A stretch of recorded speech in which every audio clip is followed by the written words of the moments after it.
uh, memorizes my mouse movements, and I can help you to do that, but that's down the line. Right now, you want to create a blog just on whatever it is you do. It can be a blog on your podcast. No one knows anything about your podcast. No one knows anything about it.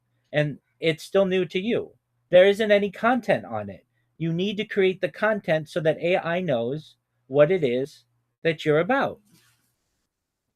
Yeah. So the way that I would do it Yeah. if I were So you is I would get my name .medium.com. You just register for Medium, it's free. And then what I would do is once a day or so, whatever I had time to do, I would create a blog article on myself or on my podcast or like my newest podcast or whatever it is. And then you give it a few months, and then when you type into AI, tell me about tell me about Life Podcast Network. It'll tell you all kinds of things about it. that's nice. It is. I mean, when I was So I born, yeah when I was I born, it's not like AI knew who I was. AI didn't exist. Only in the last like 5 years has AI really been a thing, and I've had to teach it about who I am and what I do. It doesn't just know that. And if it doesn't have any content on you, it's not going to know anything about you.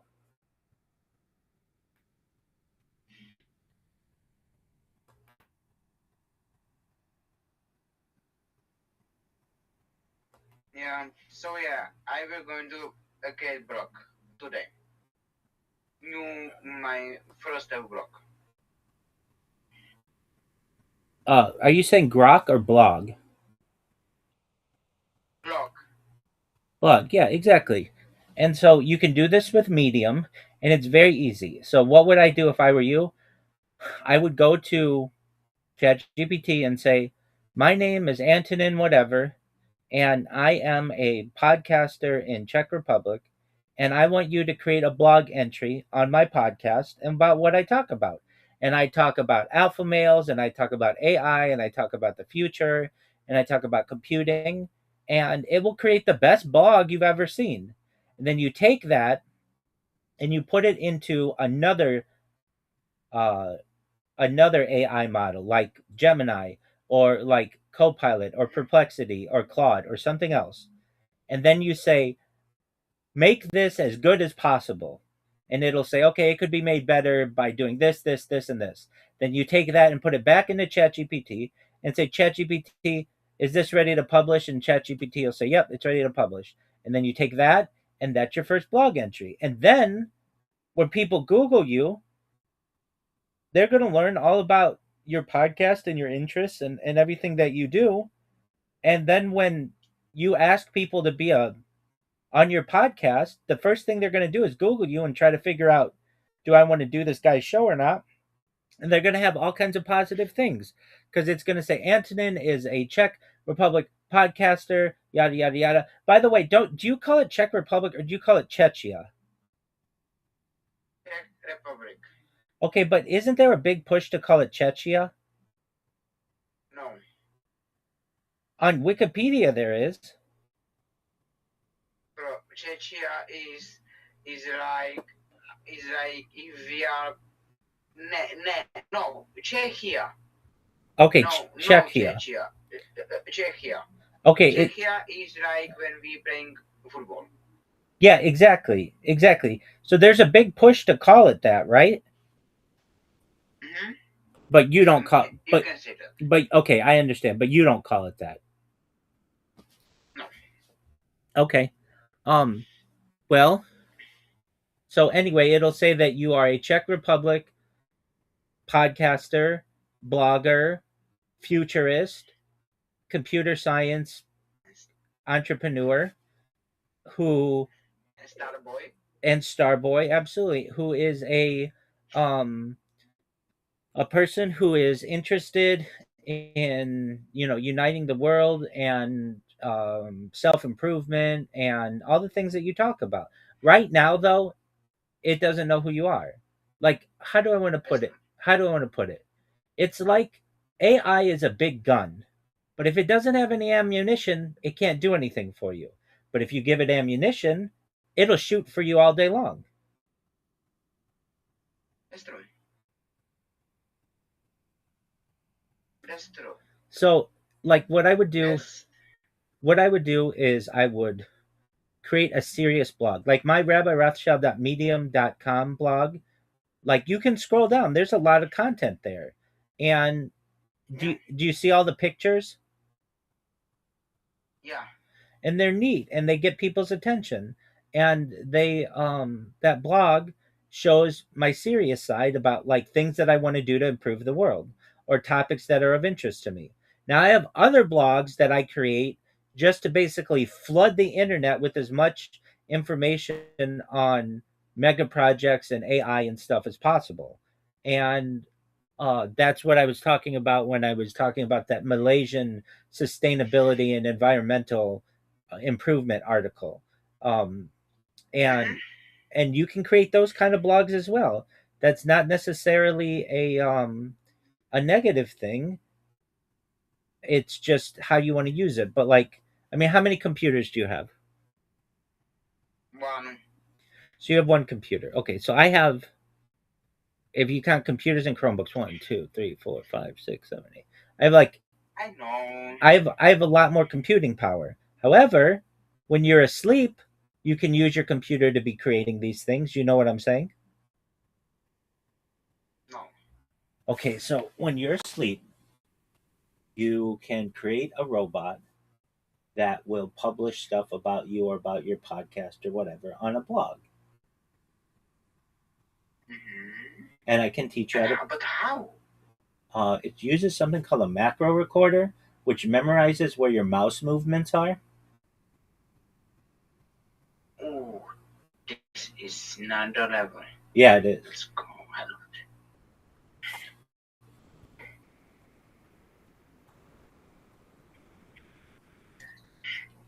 So basically, my blog, my blog, Girl. my blog has two windows open. One of them is ChatGPT, and the other is the blog. And I've taught, like, programmed the bot to take a new article and write a new article on ChatGPT about a world improvement project and to keep writing outlines of it. And then, like, here, I'll show you this blog, and I just started with it, but I've been like using these robots for a long time. Like the the Kickbot has been going a long time. Um, Let me find the right one. Jeez.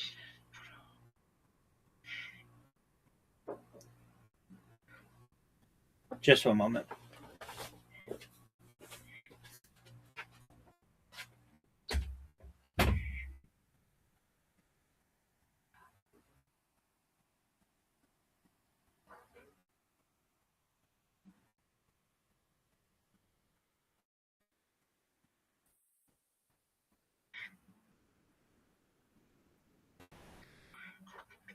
Jeez.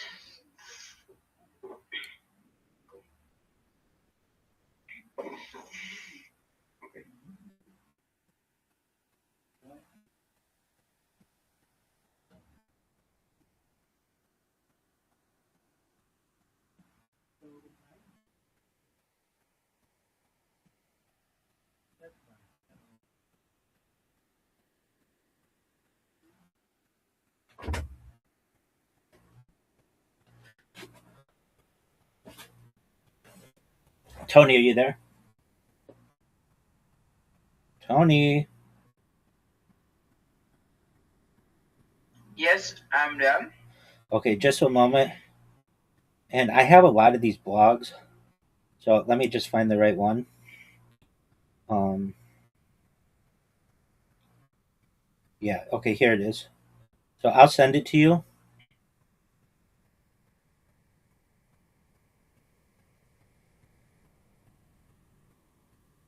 Okay, go to the link that I just sent you in Discord, Yep. and like you can look, they're really long. Jeez.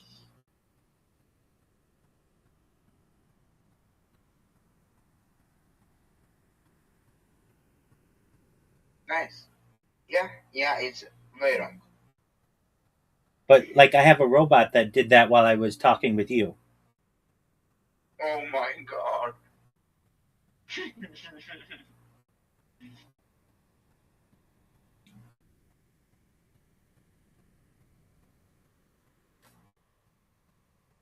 So I mean, I can teach you how to do that, but first you want to create a blog of yourself and just use ChatGPT to create content on Yeah, yourself.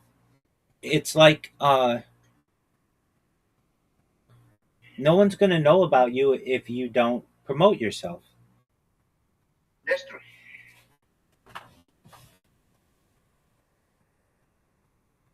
That's true.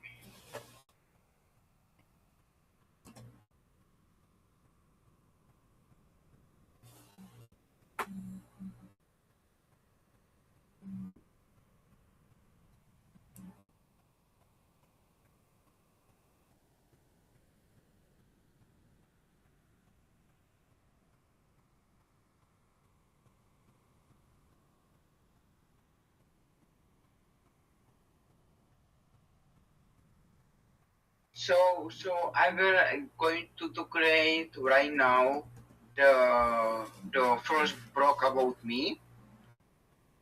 When I'm done with that, I will going to I will coming to back and we will continue.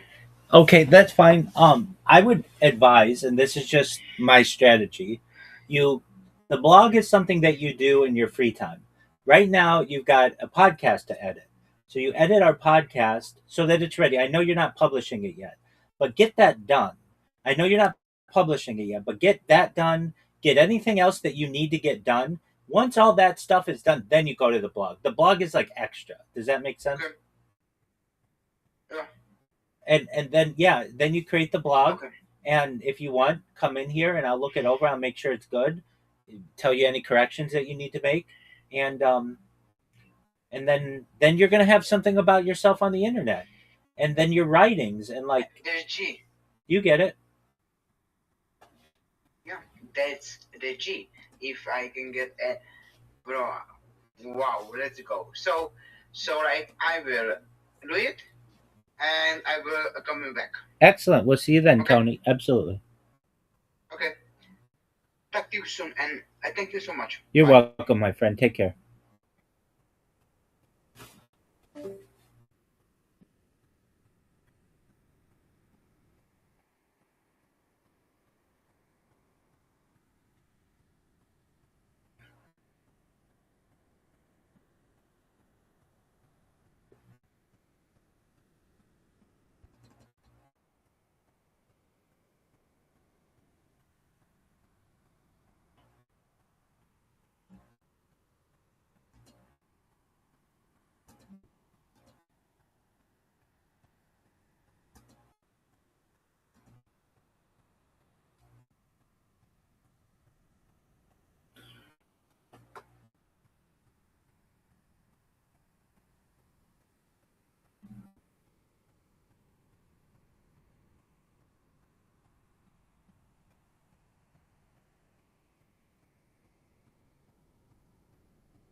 If you couldn't tell by looking at us, we are bad boys. So bad, yeah. We do drugs. Took some E the other day. Vitamin E. Good for my complexion. So bad. We all have fresh ink. Huh? Yeah. They're washed off. So bad. Probably the most badass thing about us, though, is we all ride a Harley. It's just the one. All three of us kind of get on together. It's two sidecars. So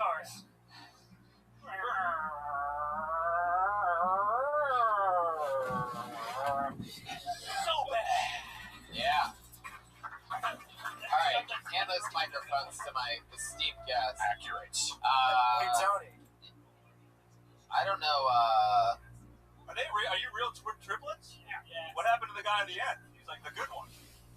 He's the funny one you're saying? No, he's like the Schwarzenegger. He's taller. He's like the dominant. He wears lips. You can see his shoes. fuck yeah. I think these two should break off, is my suggestion right off the bat. I don't know about you guys, but I thought that joke was so bad. Yeah. That felt like really bad Leno set. And that was. How long have you guys been doing stand-up again? You have to talk into the mic, by the way. 3 years. You can really tell who the alpha out of these three is. You know what I mean? He grabs that mic stand. Is that 3 years total? Like 1 a year each? Or is that 3 years all together?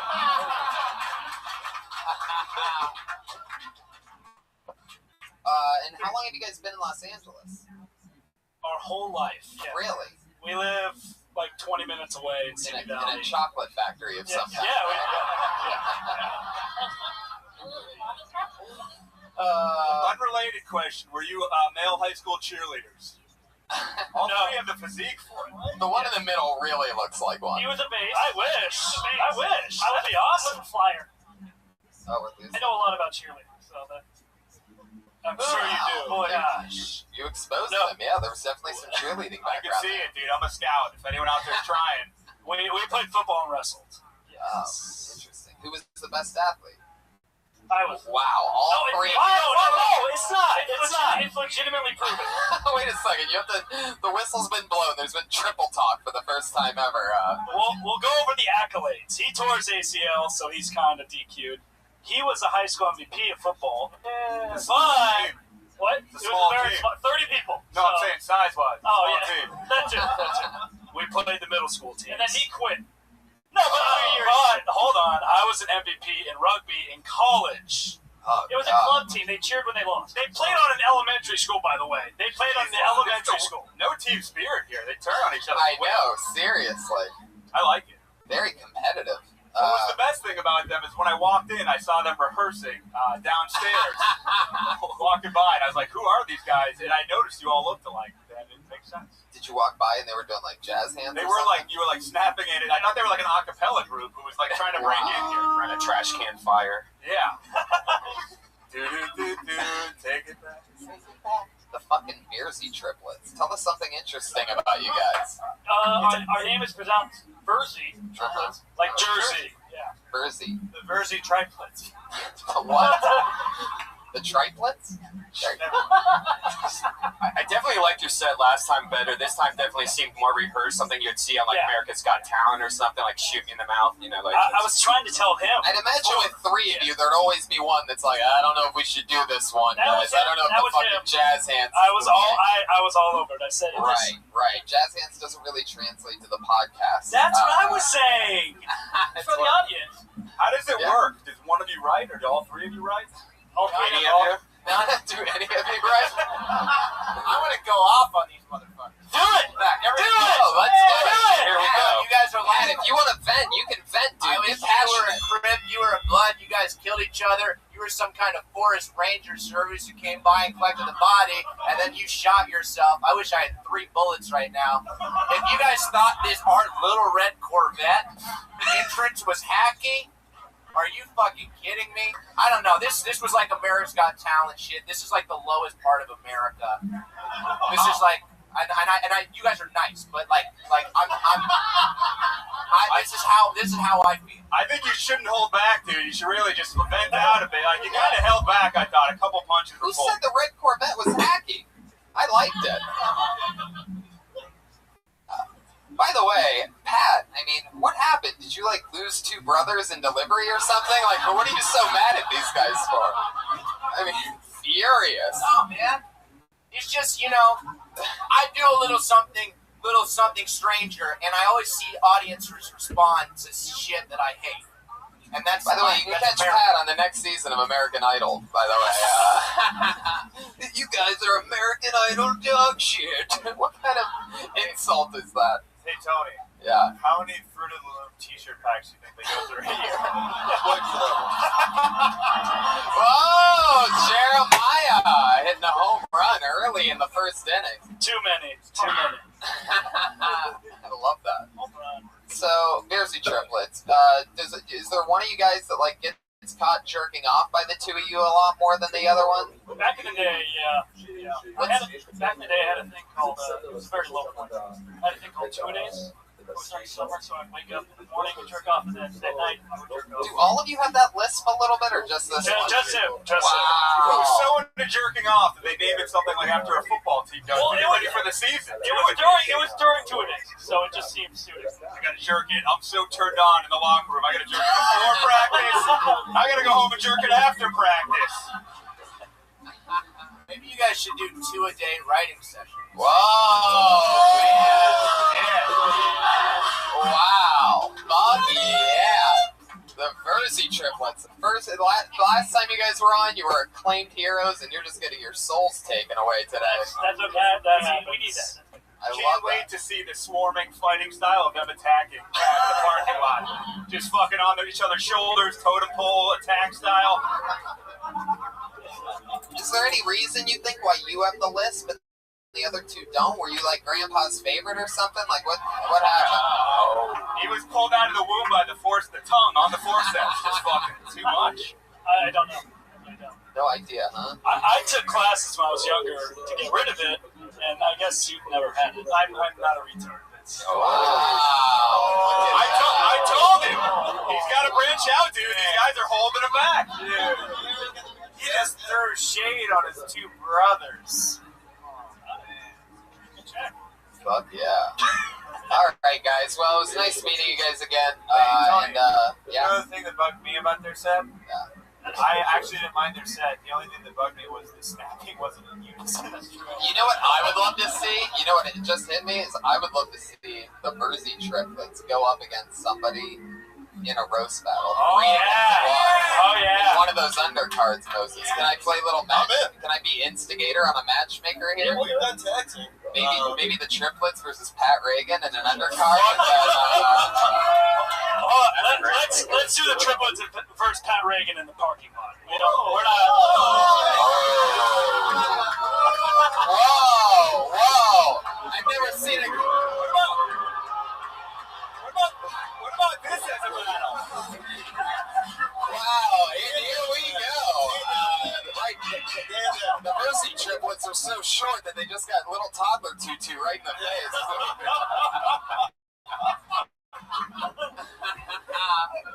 You guys just got Godzilla saxophone. Oh my god. Godzilla saxophone. I love that. Now, are you guys bad cop, good cop over there, Jeremiah? How do you feel about them? You're with your boy Pat on this? Man, if Pat wants a fight, I'll throw it in. I'd say a 3-on-2 handicap battle, right? Yeah, I love that. You know what? I think that's what should happen. Should we do an improvised roast off right here? Let's see what happens. You know what to say, Moses. Yeah, all right. It's let's three of you guys. Come up with 8 jokes, gentlemen, and you guys take it easy on them, all right? All right. We have to tell jokes. Try to make fun of those. Yeah, you guys first. You guys second. Boom. I mean, look at us right now. That's not the first time Pat has had his head in the infant's dress. All right, this is not going well. I like it, feel. Yeah, wait. Okay, with the rebuttal now, Jeremiah. These strippers look like Huey, Louie, and Huey. Okay. It wasn't even that good, but everybody wants to see the Boozy triplets go down right now. I got one. Oh, shit. You guys are snap, crackle, and stop. Enjoy comedy.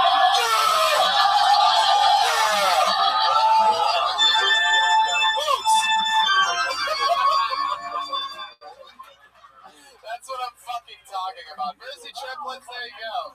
Any parting words for the Boozy triplets, guys? Moses? Gentlemen, get into modeling. Beautiful. I think your future's in roast battling. From what I just saw here, I'd say more. More of it. It's great. I think Mitchell's future with us is limited.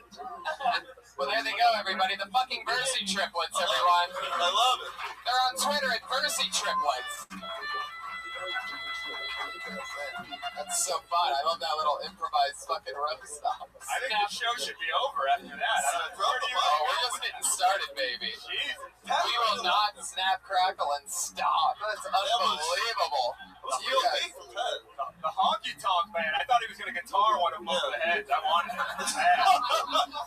It's like Pat Swap's like he's like a concave chest. They just have like so much chest. You know what I mean? I think they're at their most vulnerable. So they're like, we got nothing to fucking lose. There's 3 of these guys. They're 5'2", all of them. Let's just fucking go out. Jeremiah, I love this look, dude. You would play the best gay Dracula of all time. Is that the Are you wearing the Seinfeld puffy shirt right now? What the fuck is that? Let's keep this motherfucker going. You ready to see your next comedian? Anything can happen. Pretty crazy. Spontaneity at its best. Put your hands together for, this looks like a new name. How about Ryan Higgins, everybody?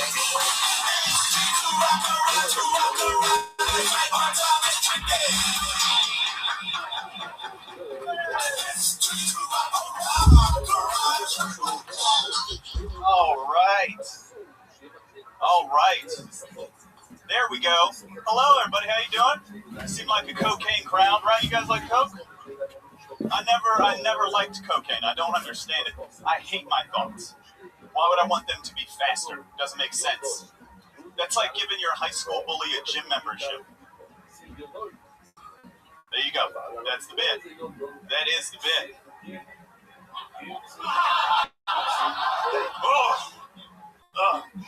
That it? Are you done? Oh, yeah.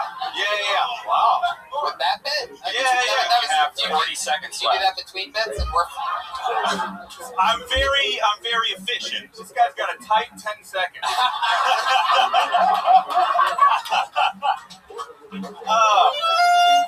By tight, I mean not that tight. It's not that tight. Loose 10 seconds. I keep my 10 loose. I think just constructive criticism starting off with one of these is not a good move. Yeah, it's never good. Digs you a hole. Yeah. I didn't know if the mic was on, and I was like, oh, this is a nightmare. I saw 3 men talking. Literally talking to them. Yeah, but like not that microphone was triplet tested. Yeah. I know it's like, and no one approved. I love it. Ryan Higgins, what's your story, man? Why'd you only do 20 seconds? I was going over it, and when I went over that bit, I was like that's 30 seconds. But This is a 60-second show. even then, you'd still have another 30 Did you do seconds. cocaine while doing that joke? Like, that's 60 seconds. That's it right there. I know. How am I gonna rush a coke bit? I've never fucking thought that possible, but I did it. You know, actually, I'm fucking alt. That's what I am. I'm alternative, and I went really quick on a coke bit. It's actually, very fucking. Yeah. I'm not very good, but I mean, after the triplet evisceration, I was just in awe. I love it. You're catching back up. You're being honest here. I like what you're doing now. I'm in the fucking moment. Stay in the moment. In gargoyle position right now. I think he can headline with a minute someday. Yeah. You started at 10 seconds. I think that's where, I started at 10. Hosting for like a minute headliner. Okay. Then you can do 40 seconds to feature. Beautiful. How long have you been on stand-up, Brian? About 20 God 6 years. 6 years? 6 years. Time to show for it, which is good. Built up. What, in dog years? Oh, gosh, because they don't live long. Shit. Ryan, where you been doing it 6 years at? North Carolina. Oh, wow. How long you been in Los Angeles? This would be month 4. 10 seconds. Okay. How many times can 10 seconds be the answer? I rushed it, you know. How quick does he come? 10 seconds. Oh, there you go. Joke's on you, my dick don't work. Oh! How about that? You just got iced, my friend. Joke's on you. My dick don't work. Don't even work. Wow. Don't even Joke is on you. Is that Somehow. Is that true? You are very into that, Ryan. Please, that can't be true. Is it? It is true. It's pretty true. What happens? Yeah. Actually, I got off my antidepressants not too long ago, and so I'm like, all kinds of shit's fucking going weird. I mean, do you get like morning boners or just nothing ever? Oh, dude, I haven't had a morning boner in so fucking long. Yeah. 10 seconds. Oh my god. Really? Do you get so you can't get a boner? It's weird. You just don't think about it when you're depressed. It just doesn't.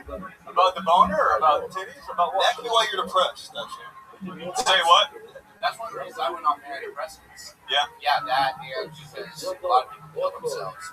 If you're going off antidepressants, they do watch the walls. A lot of people I look up to, and I was like, people like kill themselves. A lot of people I look up to. It does not work when you're having tutu around. No. Okay. Well, like the great author, whatever the fuck.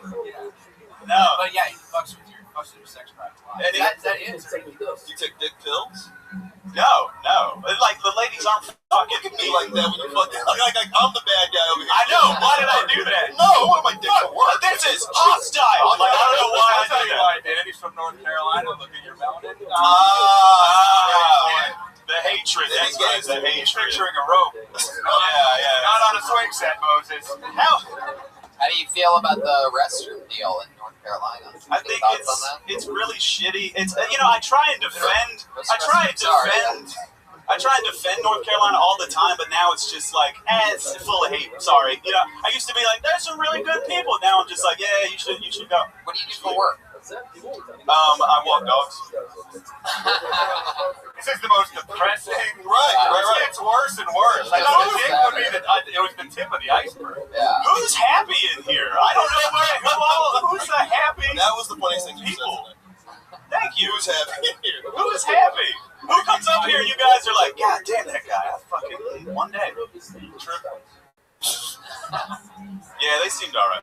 Tell us something else interesting about you, Ryan. What else do you like to talk about? What else are you into? He's like behind the school shoot. That's what I feel like. Wow, since college. Right. No. I'm a Mossberg shotgun kind of guy, but if I have to in a pinch, I'll use like a revolver. What floor do you start on? Great question. That is a great school shooter question. I'm so happy you guys think I look young enough to go to school, and that would be like an extracurricular activity of mine. No, I'm okay. Like I did fail out of community college. That can be frustrating, but really tough to get to classes when you're not allowed within 500 feet of one.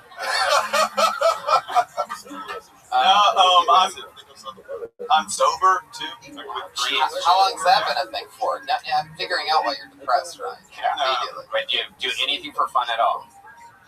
Comedy? Well, you don't come. You always said come there. We figured out that doesn't happen. Yeah, just be honest with us. I do comedy and I I'm left with my thoughts.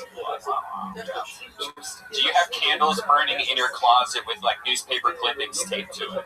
How did we get to this serial killer? You're really sad. I bet you kill people, you fuck. Like, how did we get? I agree with you. How did we get there? I sort of feel like you would have rolled with it if you weren't a serial killer. Yeah. Hey, why you guys on the But out of all the things we talked about, you're like, whoa. How do you guys know about the newspaper clippings on my wall? It is is pretty suspicious, but you know, no. Video games, roller coasters. I do like gaming. I do like game. I game. Some crazy shit ever happen when you're walking these people's dogs? No, but a lot of times you show up and they're there, you know? Like, you think you're doing it just because they're not, but they're like, just take my shitty dog somewhere. And it's like, okay, all right. Is the dog ever get a boner? You're like, how dare you? Check back in. All the fucking time. All the fucking time. But, you know. Ryan, I wish you the best of luck, and fucking, you know, go for a jog or something, man. Get the fucking chemicals flowing, you know, get your heart beating, do something. Yeah, oops, no, yeah, absolutely. Exactly. Can we get that on a t-shirt, please? Shoot hoops, not hoop. There you go. Try prayer, maybe, I don't know. Ryan, next time, you know, do your time. Okay. Do 60 seconds, and any set you do the length of time that you're supposed to sort of maybe do. You actually seem really funny. Yeah. Just us talking to you. I would love to have heard it. I could do a minute. Can you just do one more short joke?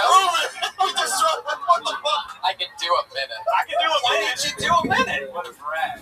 Honestly, I thought I would do 30, and then I came up here and it was 10. You should have 50 seconds of solid crowd work. Oh, god No damn one it. could see. God damn it. Well, that's what I come here, you know? I come here to grow as a comic. Is there one last quick joke that you want to close with? Yeah, I could do something. Yeah, do it. Out here in LA, you meet like a lot of angry atheists, you know? And I'm not fucking buying it. I don't buy it. Like, have you ever, and I say that because have you ever met somebody that like is way too mad at their ex that it makes you think like, there's still something there. Like, I feel like these angry atheists want to be like, you know, there is nothing real. Like, God.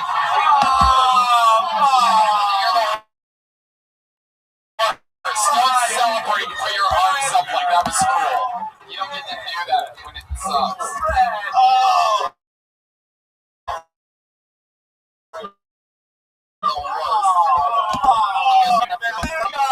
Look at Reagan Rockets. Take your meeting. You deserve it. Look at them over there. Look how silly they are. Are we doing jokes? Were you actually getting to something? Are we doing I was on the edge there, wondering if you had anything left. So, either Brian was a genius or an asshole. Let's figure it out. Was there a punchline? On this week's episode of Was There a Punchline? We go to you, Ryan. Were you actually getting somewhere? Or was that it? Did you have a stroke at the end of that joke or something? Oh, God, I love the blood will smell right now. Like, you're nothing, motherfucker. No, you're great, by the way. I love you. I kept you up here for an extra joke. I know. I'm sorry. I was going to turn and go, he is in there, you know. And then, God, I hate that. It was a long turn. It was like, oh, was it? It was like, I'm done. I was waiting for you to be like, that's my bet. No. That's my bet. I Just bail out. I do not blame you for that. I do not blame you. Were you a politician? I feel like one right now. I did not. I really feel like one right now. But I was going to turn and go, but has he asked about me? That was a long he asked about me. It was a long break. Wow. Brian, you're an asshole. Hey, I think we all agreed that he was turning like that was it, right? I thought that was it. I've done... No. All right, Brian. Has he asked about... what am I doing? Jesus Brian, Christ. stick with me. Over Why here, am I buddy. doing... Brian, up here. How's it going? How are you? It was so nice to meet you. You're very, very funny, man. It's cool stuff. And yeah, you're a little bit weird and different. That's cool. And I like your style, and I hope you come back. Thank Ryan you. Higgins, everybody. There he goes.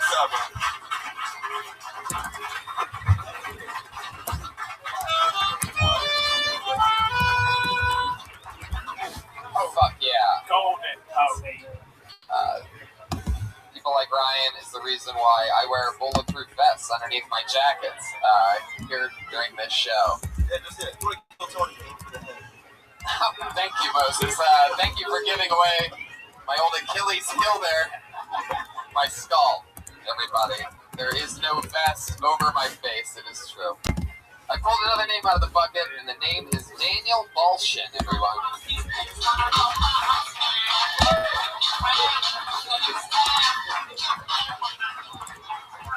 I don't see any movement happening whatsoever. No signs of him. Ooh.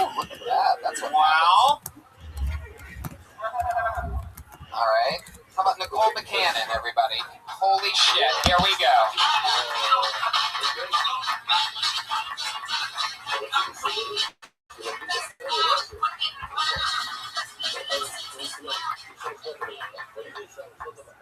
Yes, I grew up in Orange County, and going to high school in Orange County is pretty much like going to high school anywhere else. You have your artists, your jocks, your nerds, a black guy. Just one. Kind of like this room.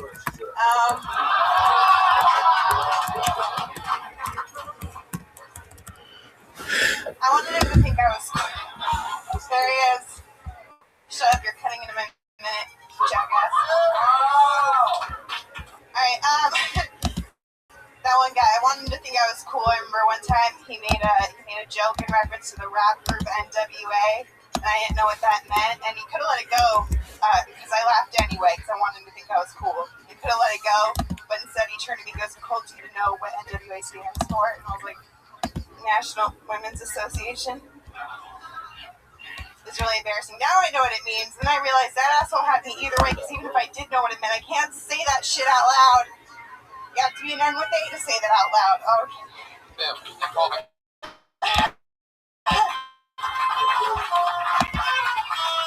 Been on the show before, student. Big fan of this set. Thank you. There's a lot more to that. Yeah, it was interesting seeing you nominated the first time. Yeah. Yeah. It was. Very impressive. Horse of Truth just came out for those of you diehard listeners. That was the Horse of Truth. And yeah, you're doing jokes. That's fun. How's comedy going? Good, I love it. Oh, I love it. You can still hear the nervousness in your voice. I'm a little afraid of Pat right now. I'm afraid he's gonna go off on me like he stood on the triplet. What is that? Scary. I'm afraid he's gonna go off on me like he has a lot of built up energy today, and I'm a little terrified. Yeah. You sort of could pass as like a fourth person triplet. Now that I look at it, No, actually. it's just like him. He seems like he's working through some things. Look at them, by the way. Look how creepy they are on the fucking stairway. These three assholes. There's 3 stairs there. I like that. It's just person triplet heads all the way up the stairs. I mean, How do they pick who needs to be the taller two on the higher steps? it's the one that you wanted to break away. He's on the top. You know it's right there. That's your... Yeah. Yeah, very sitcom. Okay. Oh, Jesus. Do Oh my it. God, this is the gayest episode of Kill Tony ever. Well, look what this...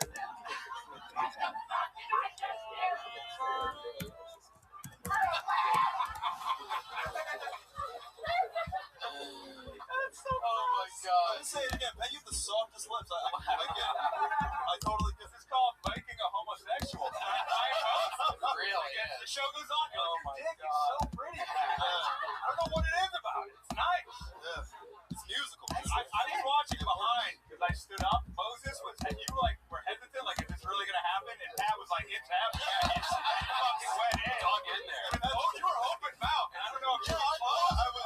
That's supposed to open mouth. It was over mouth. Yeah, that was over tongue, bro. That goes in for the kill. I'm just glad that you've decided, Pat, with your improvising skills, to pick the episode with like Brian Moses and not like Bill Burr for that one or anything like that. What are you doing? Hey, in honor of Prince, I get it.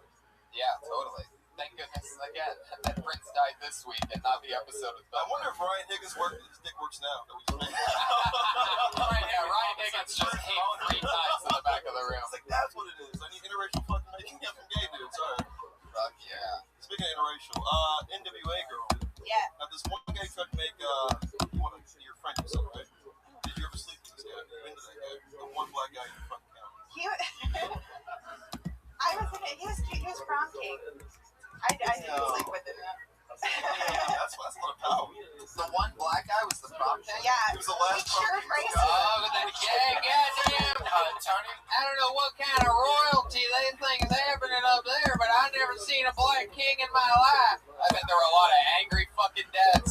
His vote still counted as 3/4 though. So he wasn't really much of a king. It's 3/5. 3/5, yeah. Guys, 3/5? Sorry, not very smart. guys, it's actually pronounced prom king.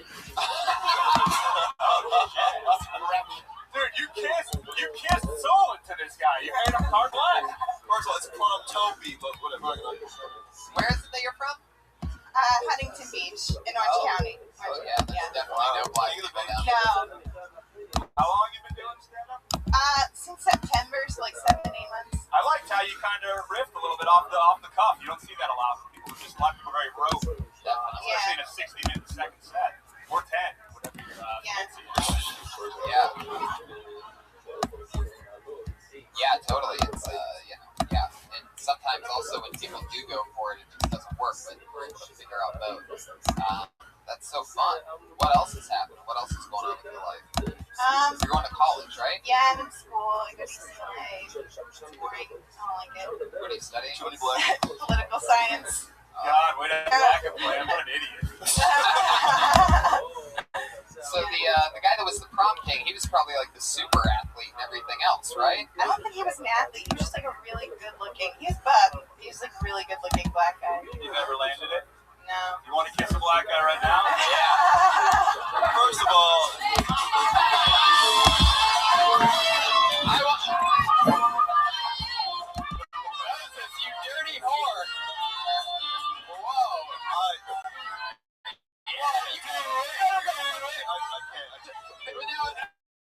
I'm going to tell you something. I only kiss dudes on Kill Tony. In the history of Kill Tony, this might be the meanest thing I've ever seen, by the way. Why? He's going fucking dick to mouth with Pat Reagan, and he won't You mean kiss by this him? poor college girl I on thought the you were lips. accusing me of being mean. I'm just trying to make people's dreams come true. Sorry about that. Leave it to a Jew to pimp out a black guy. You said I was going to make money off that after the show. See, had you known the NWA reference, by the way, Moses totally would have. He'd already been in your asshole. I was gonna say you can't. I can never say that. You can say the N-word in the bedroom. You know what I What think? I've been told that. Another That's why you white girls out there. You can always say the N-word before I come. She just That's the way I come, actually. I just saw something great for the first time. I just saw Nicole literally censored herself. You literally just went, I've been told that when I was with the God. It was unbelievable. You went in and edited the podcast and then re-released it live. It was incredible. Yes, I was definitely once with a God. She literally did it. It was unbelievable. I watched it. That's her dad's going to be listening. He's like, what went in there? I don't know. Wait, that one black guy? I know one thing, my girl definitely not hooking up with any black guys. I know she didn't say the word black there for sure. Wait, her dad's from Orange County. Doesn't sound like that. He may have moved. You don't know where he started Orange out. County, Texas, dude.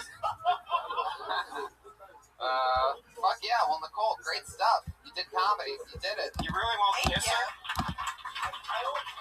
I only kiss dudes on Kill Tony. Come on, I gotta commit to the bit. She hasn't fucked enough comics for Moses to be into her yet.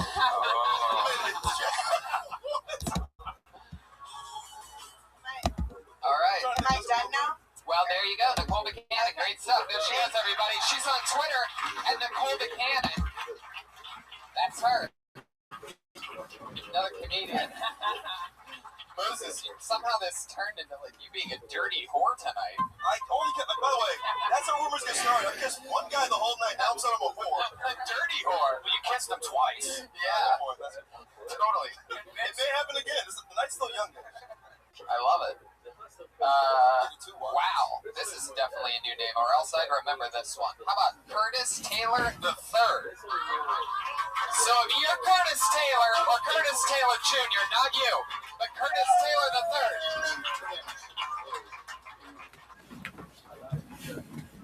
III. So you guys already met the first and second black dude. I'm also the third.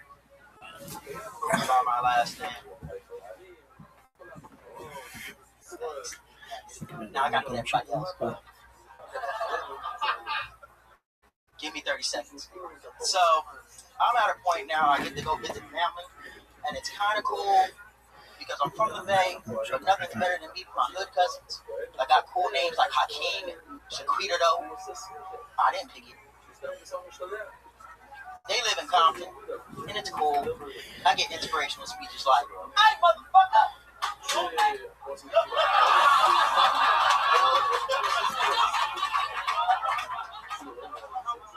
don't know whether they're gonna rob me, cause they family, or they gonna give me that like motivation. You know, it's cool. I get to take care of my great aunt. I'm hoping that she dies so I can have her house. It's real talk. Every morning she asks me to go get some milk. I went out. As I'm driving, I look to the left. I see a black dude on a horse, and that kind of messed my day up. I thought I was Django, but when you hear like a horse, like instead I hear. There you go. Fuck yeah, Curtis Taylor the third. All right. I think we found Nicole's prompting for that high school she was on. There he is. Broad King, Curtis Taylor the third. Let's talk outfit first, comedy second. Yeah.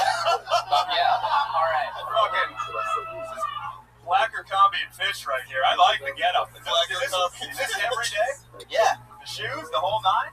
Yeah, I Something a varsity jacket? I used to wear suits a lot, and I feel like I want to be in the 50s, but in a good way. Yeah, the outfit looks like. Wow, that's a good answer. If you want to vote, it's fucking drink the water fountain, but also look the Yeah. No, I want to have sex with a white girl and make her dad feel kind of angry, but also a lot of inspirational, you know, that kind of stuff.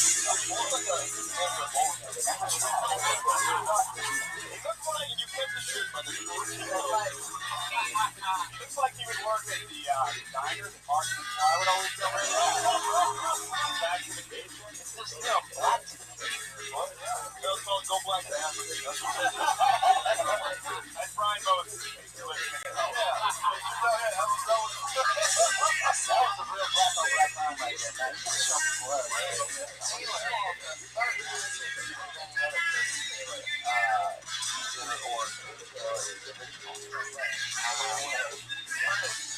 Where are you from? San Jose? How long have you been there? Just out here for like 10 months, and I went back to the day, and I came out here like for That's year I've been in there once. That's why I got first and that big for the year.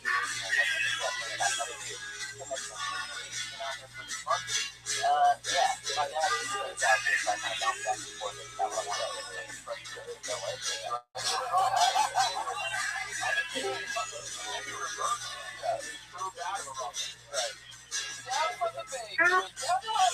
What up, Mr. Aquarius? How are you? How are you? I'm well, thankfully. I did a pretty long podcast this morning, basically like 2 parts, and that was good. And I was up late with Riser and Zoot last night till like 3 in the morning, and I had this podcast at 10, and we did the podcast from like 10 to noon, and then the person with whom I did the podcast came in here for like another hour, and I've just been programming my bots, and we ran into some technical difficulties with the podcast, like his internet went out, and after a while my earpods battery went out, but we got it done. So I've got one more of them with this guy next Sunday, and then I've got another podcast tomorrow that I'm doing, and then I had a woman who I may be doing a podcast with on in the future as well. So I'm excited for that. Okay. Yeah. How about you? How are things going for you? Good. I was waiting to eat. I'm just sitting here cleaning my sheets out there eating stuff. So I did this morning. I ate breakfast, and we're just chilling out. Yes, ma'am. We'll head out tomorrow. Thank you, Jesus. What's going on? Oh, yeah. Wait, did you get your hair done? Not done, but Tomorrow.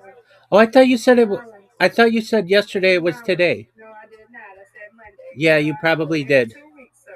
You probably did. You probably did. Oh, okay.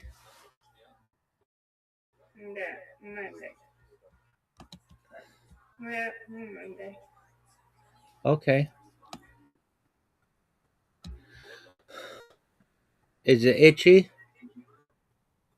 No, not really. Just tender and no, really just tender from the hands being in there.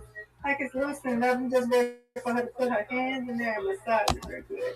I'm just ready to get it out. I'm ready for this track to come out my head.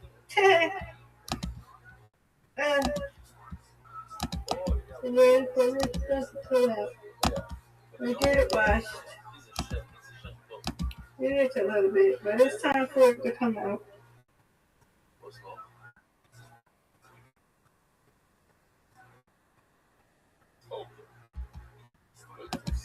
Yeah.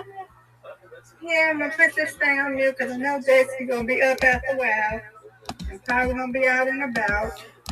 He was. He was loud last night, and he didn't know Yeah, he was. he didn't know he was off mute.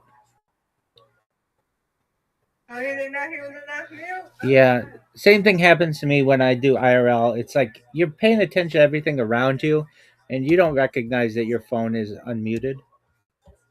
What you mean? What you mean? You did know. What you talking about? When he went to Taco Bell?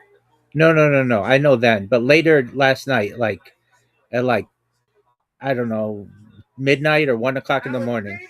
Was I asleep? Yes, ma'am. Yeah. Oh, he went back out? Yep. He was like, it looked like he was What? at. Yeah, he's that. Yeah, 100%. Wait a minute. After he went to Taco Bell, he came back Yeah, he was and I out. went to sleep. Yeah, you were asleep, and he went out like, um, Oh my God, that is sweet. he went out like, I don't know, maybe like 11 p.m., midnight, something like that. Oh, so that was what, 2 o'clock my time? 3? 3, yeah. Oh my God, they escaped. You better not do that tonight. He probably liked it out there. He just having fun, probably. Wow. What was he doing? Good question. It looked like he was in a Home Depot, though I know he wasn't. It just he was like in some place walking around. Okay. Well, I was asleep. Thank God I was asleep. Okay. But I'm here. If you be on or anything, text me or something, okay? Okay, why do you want me to text you? If you be on or anything, you go somewhere, text me. If not, it's okay. Okay, doke. Okay.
נכון, שזה נכנס, מה חסר שם? עוד אני אומר, סימון הבא, זה סתם להגיד לנו, שחור יורים, להפיקו, אל תחשוב שנחשוב, צריך ספיק, לא. זה רבידו אומר שנחשוב צריך ספיק. אני חושב אומר, נחשוב לא צריך ספיק, זה רק שחור יורים, רק שתי, רק אלה שצריכים לפנים, זה אומר, כמה לדבר בבית. ואם או סורי, אז אולי, אולי הפסוק, בסוף לא יודע, אולי זה כבר על השעיר של היהודים. אז אני לא, בסוף לא עושים, סתם להביא את זה. כי השעיר שנעשה בפנים, אבל מה זה פעם? אני חושב קדוש, זה משהו שאתה לא יודע. ידעת את זה פעם, ועכשיו שנכנס את כל שקדוש שאתה לא יודע. אז זה אנחנו יודעים שמשהו דומה למה שהשעיר של הנוסי זה בדבר ידע. אבל אומרים את זה אומר, יש לי סביב אוי לא. גם צריך לסור, להביא מזה אולי. אנחנו יודעים, אוטומט שיש שניים, אז חייב להיות שניים מזור. כלומר, נגיד מאוד מצפית לסור, מה זה? עוד לא.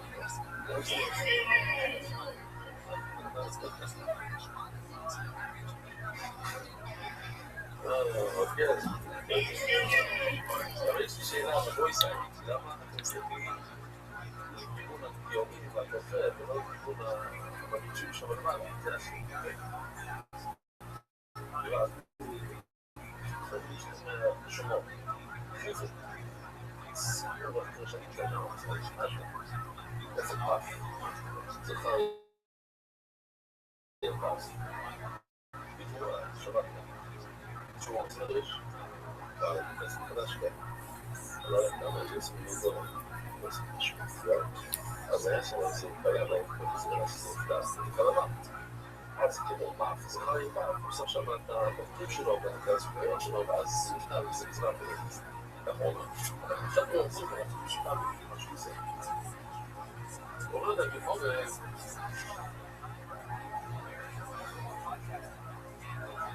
או, כל לא מובן לזה בסופר, וזה לא נצטרך, זה לא יצטרך שלנו. או, אז אף אחד זה לשם נצטרך. כי כמו שתקשיב מה שאתה אומר, כי כמו אבל סנסים להכיר קודם כל ולא קודם. אמרתי את זה לפני כמה שבועות, עכשיו, שני מקומות מכל הש"ס, יש מוסגר שם של דברים, זה אחד מהם, ויגיע לכל המקום לזכורס, הפרק של כל המקום לזכורס. זה המאפי, שאלה כזה ששואלים הש"ס, איפה? מה כתוב אני אזכיר לכם, אבל בואי סעיד, אם אני אראה לכם את זה, אולי מבינו לי עוד.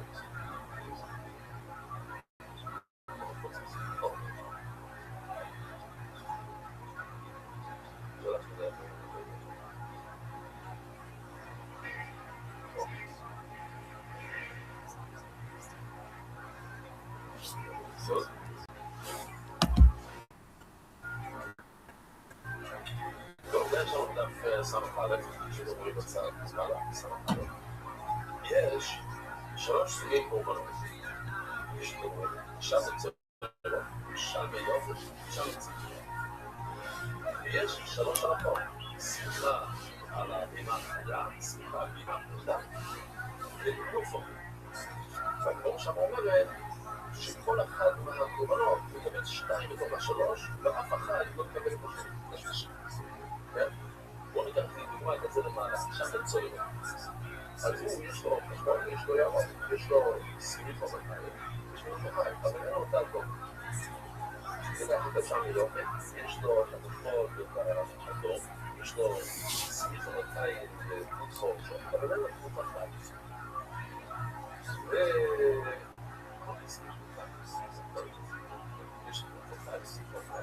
יש שמחה לכאן. ועכשיו לציבור יש לו את הירוק ואת האדום, אין לו את הכחול. והגמרא שם שואלת מי שזוכר מה שואלת, אז כל אחד הזה גם אותנו לאנשים. בוא נתפוס את השם יצור ולמה. יש לו כחול וירוק. אז אם יש לו ירוק, והשם יופי, אין לו ירוק, אבל יש לו אדום, אז ודאי שהשם יצור ולמה.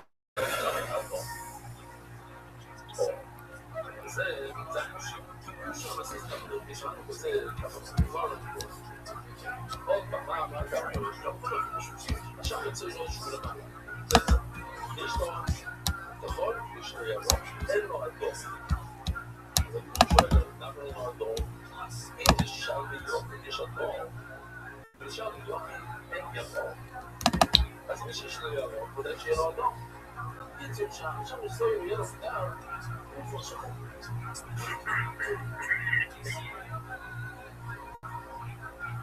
עכשיו אני רוצה לחשוב על זה, אני באמצע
עכשיו נציג אותה בתמונה, יש לו ירוק, יש לו אדום, אין לו כחול.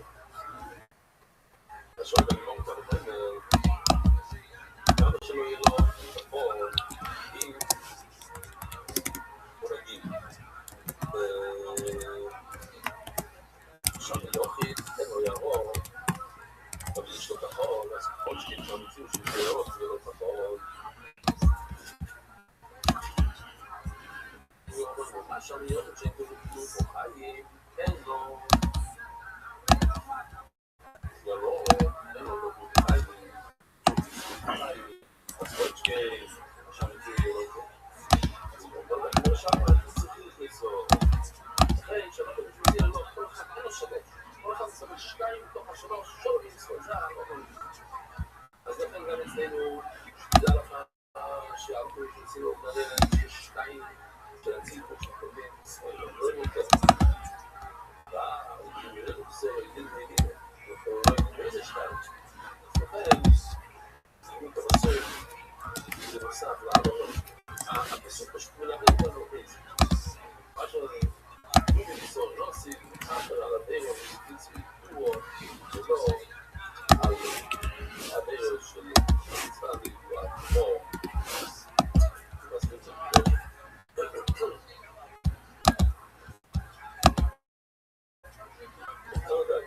כל גורמון הזה יופי, מסניג אותו במקום, מה יש לפסח, ממש שכחה.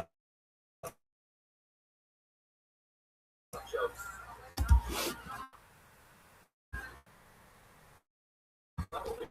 שלוש, אין לו דברים, לא, אבל אנחנו יודעים, לתת גורמונים 3 פעמים. כל גורמון הוא נכון, שיוצא, לא ידינו.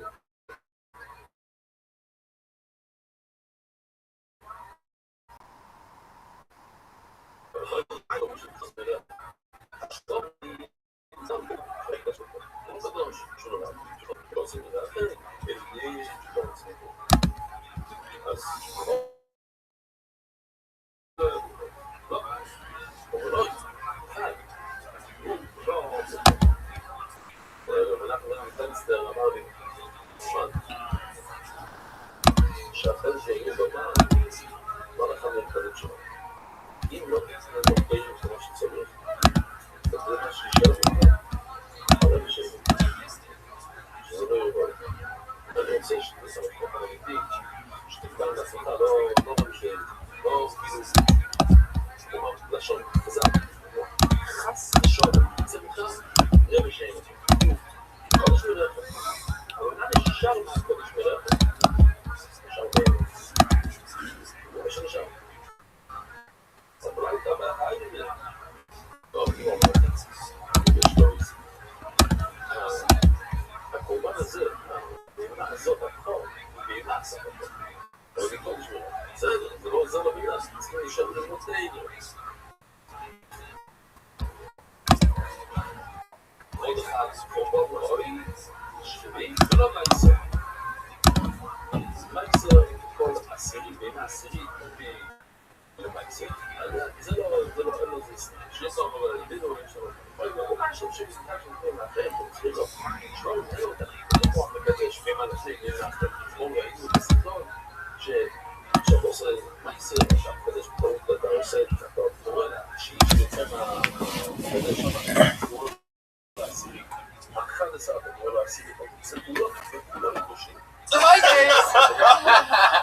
Is your dad dressed like a Cabbage Patch doll too, or is it just like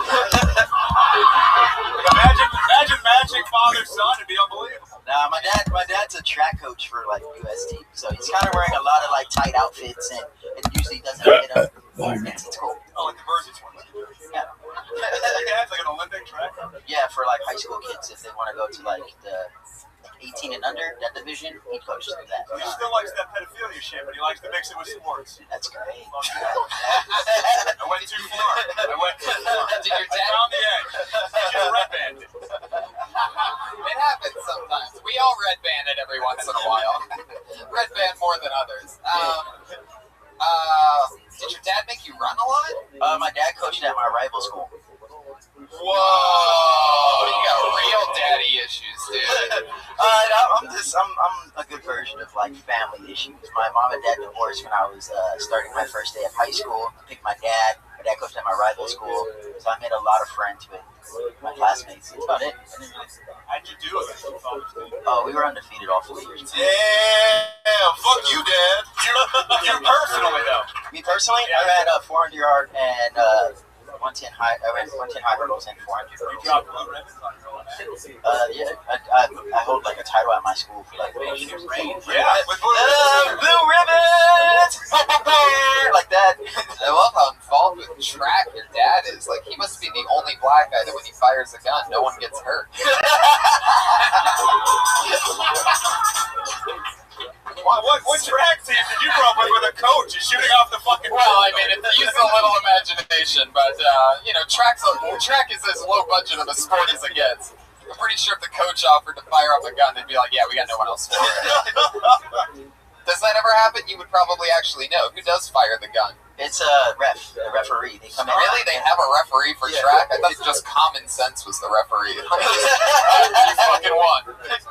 They like have them show up like 15 minutes early, and then they hand them the gun, and then they shoot it, and then they hand it back. And then each event they hand it to different people. Jesus. I don't know why. No, What are you running? Like a similar outfit? Oh no. Yeah. If you ran in those shoes doing hurdles, you'd be fucking a lot of chicks.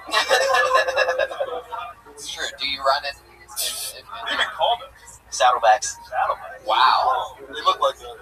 Very quick answer. He's ordered a few pair. Can we see what's underneath the jacket? What are you sporting here? Tie. Oh, wow. Fuck yeah. Straight off of a mannequin at fucking Kendrick Lamar's house. I love it. Is that how the kids fold the belts now? I didn't really have like. What do you mean by the kids? Oh, Those childlike animals. I think you meant another word, but Moses is sitting here, so he couldn't say it. What do you see what I'm not here, by the way? First time listening. A lot of that's gay activity. Let's just say that, alright, forget it. Yeah. Curtis Taylor III, tell us something else about you. What are some other stuff you're into other than stand-up comedy? Any fun facts? You're into, like, skydiving or anything? Obviously fashion. I bowl. I mean, obviously by my You shoes. really Yeah, do?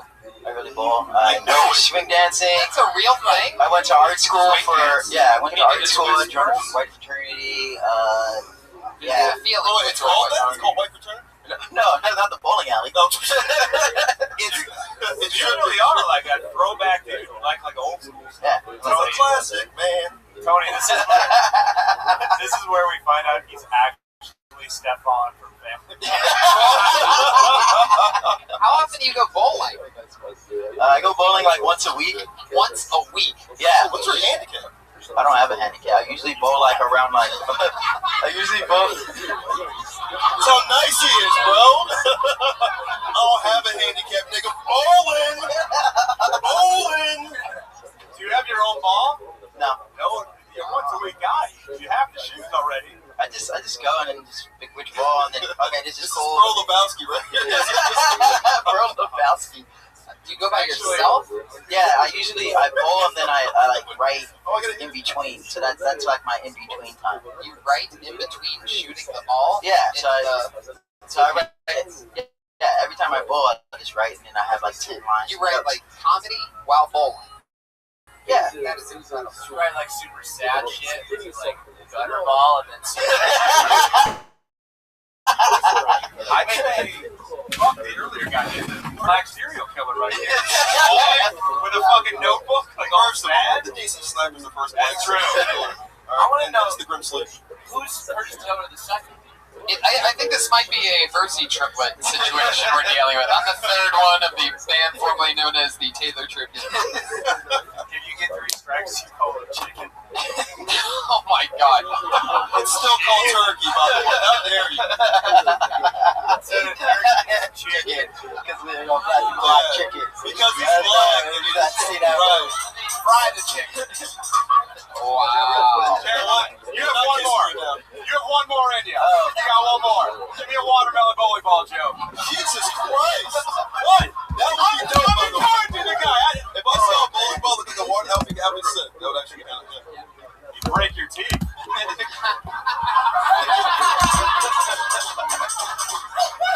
It should be I should have. Why everywhere I go, it's always so fucking racist. Hey, Hollywood, you're black, I'm Jewish, you're doing way better than me. It's unfair. Nobody knows you're Jewish. Yeah, it's true. Crystal Lee is ruining it for me. For action films, you can be his action double. I guess. Oh, that was the saddest thing ever. Right? I got this Oh, guy I'm gets excited like too. tips. I'm really clear. Curtis Taylor's trying to help you out, Jeff. Take my seat. I'm going to do 10 seconds, see how it goes. His dick doesn't work either. Wow. This is great. What's that dance? The running guy. Curtis, do you pick up a lot of chicks? I mean, it seems like a guy bowling by himself would pick up like a lot of chicks. He's bowling dances. A swing dance. Do you ever swing dance at the bowling alley? Just No, get it all done in one night? I picked up a lot of dancing. That's not swing music. Brian's literally trying to. Okay. Curtis, tell us more about anything. I'm from San Jose. If you haven't been there, there's this track that's in downtown where it makes like a weird noise as you drive by. It goes, and you can get hit by it. It's right in the middle of like the cross. Have anybody ever been? No. Yeah. There's like a light rail system where you're walking down the street and the light rail's right there, so you kind of have to pay attention, or you might get hit by it. So it keeps your eyes up. That's San Jose, right? Yeah, you two can talk about anything, very literally. You're talking about the the year 1957. It was a crazy Those quiet trains, you definitely have to keep your head up and your eyes up. But now you know how white people feel walking around black neighborhoods. That's pretty much it. It's all for real. It's all a light train. He looks like the 6th heartbeat. I knew that was gonna work. I want me and Curtis to get that in my. We got the second black dude back there. Curtis, you're not on social media, huh? I am on social media. Oh, you social media. I put it on my email. He fucking writes his name on paper and puts it up in the ice cream social.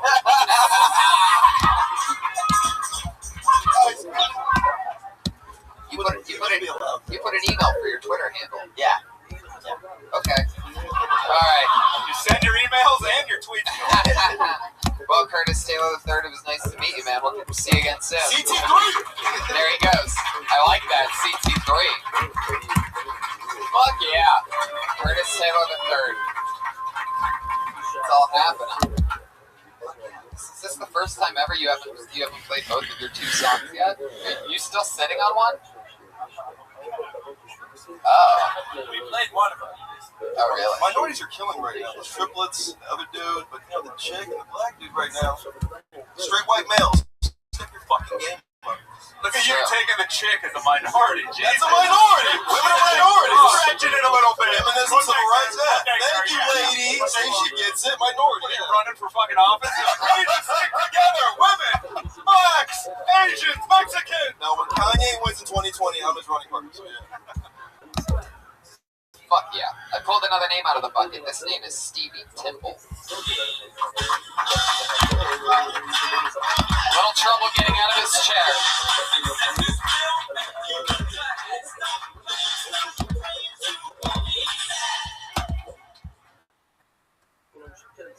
I'm dating identificational racists.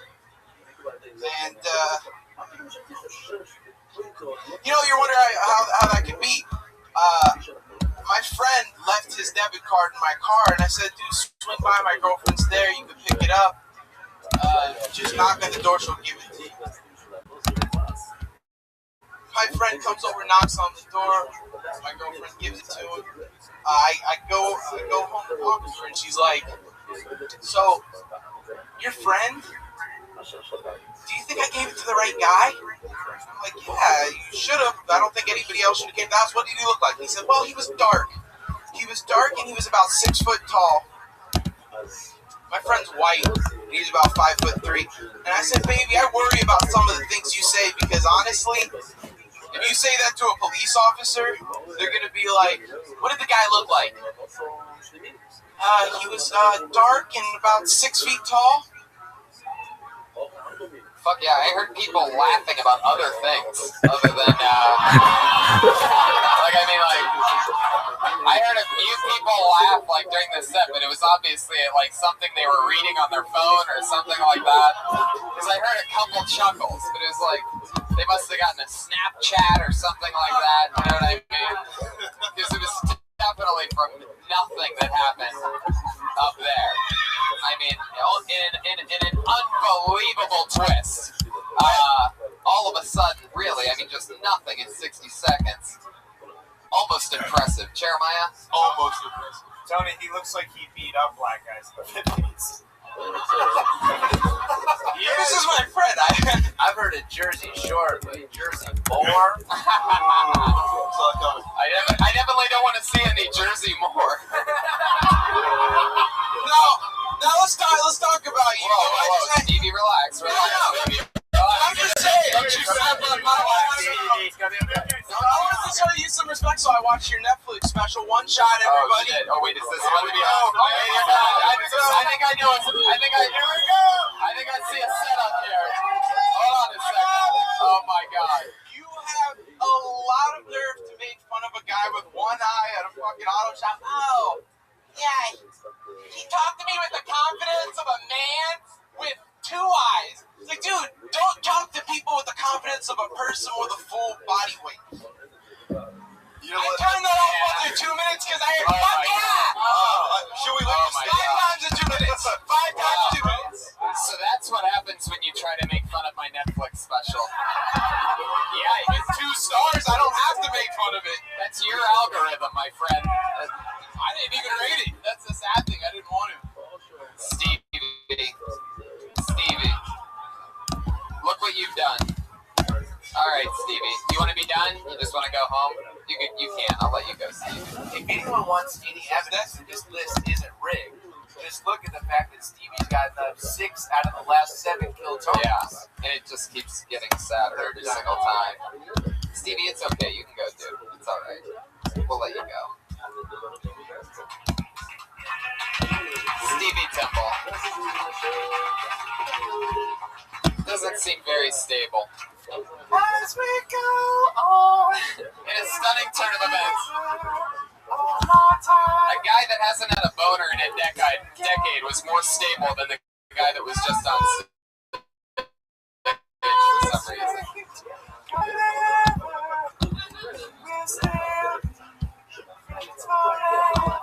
Wow, this is going to be interesting. This is the first guy I ever met here in the Comedy Store. He is He is a comedian that's been doing it a very long time. His name is Eddie Whitehead Jr.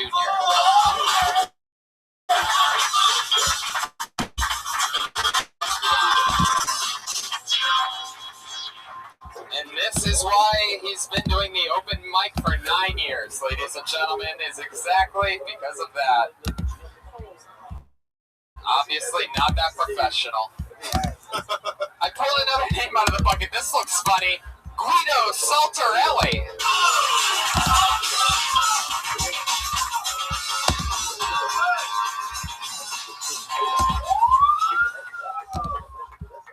Hey. So I got a Facebook message from my sister's ex-boyfriend the other day. My brother said, don't read it. So I read it. Just to let you know, your sister is a whore, and she knowingly gave me an STD. Can you believe that guy? So I replied, that's why I stopped fucking. So I got a girlfriend now. Unrelated to the sister fucking joke I just told. When I first met her, she said she was really into that kinky stuff. I was like, oh, that's pretty cool. I thought she said slinky, though. So I pushed her down the stairs.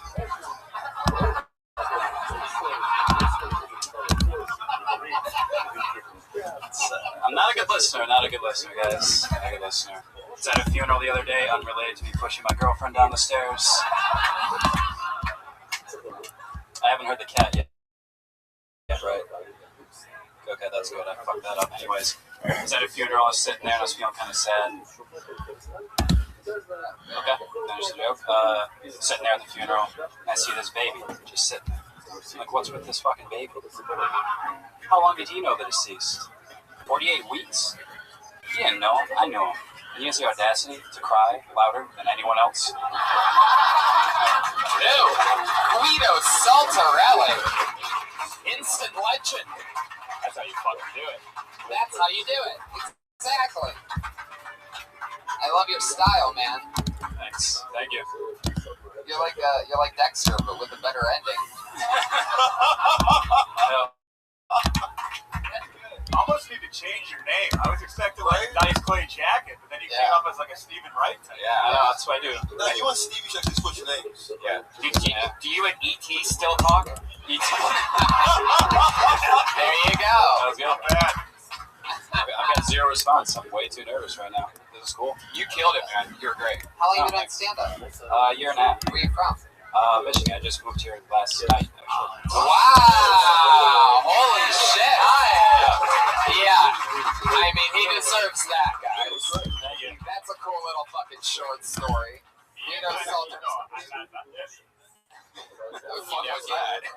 think it was a town. He's been in town less than 24 hours and already did better than the people that have been here for years. So I have no friends now. Thank you for that. Yeah. Are you considering moving home because you just peaked, maybe? Or are you going to give it a go now?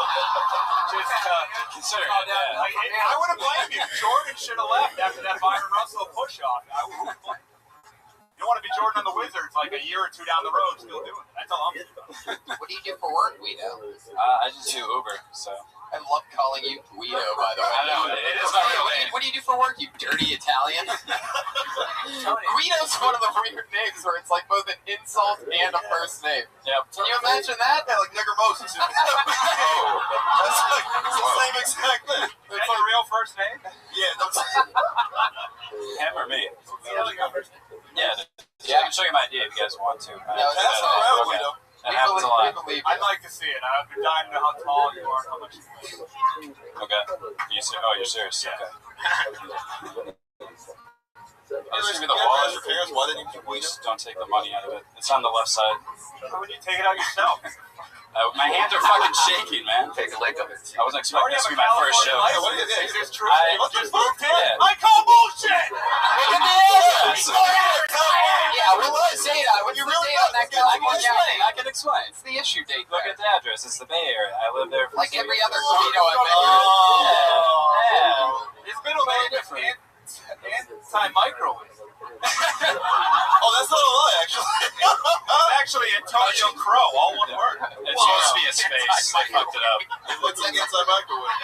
Let me pass this over to you guys so you It's can a check it fucking out. powerful middle name. Antonio Crow? Yeah. That's your middle name? Yeah. You have a full name as your middle name. Antonio Crow is another human being out there somewhere. It's actually That's it, yeah. You treat him as such a fucking peasant that you're like, fuck you, Antonio Crow. That's just my middle name. Antonio Crow. I'm gonna go by Guido Saltarelli, bitch.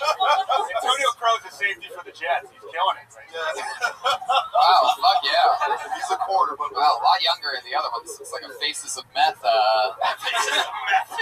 Really aged in those 7 years. Take your 2 IDs. Thank you. No problem. Anti-Michael. Yeah, that's it. What's up with the Antonio Crow being the middle name? I'm gonna say Crow is your mom's maiden name. You got it, man. You got it. Wow, I fucked up. she just had to get her fucking like the Yeah, she did. That was nice. That was commitment. That was nice. and your mom just had to get it in. She's Yeah. like, if Yeah, it's his last name, we'll shove it in the middle. Exactly, yeah. Is your mom Italian? No, she's not. That's why she wanted the Crow in there. Yeah, exactly. I'm giving you all these bullshit Italian names. Just give you one regular. Your dad, is he from the motherland? No, he's like 50%, I guess. You went with all three? Yeah. I was named with my grandpa, so it's copied his name, then my mom took the maiden name. I mean, your name was like built to be a defendant. That's something. Now calling to the stand, Guido Antonio Saltarelli. Do you swear? Put your hand on the I Bible. don't know nothing.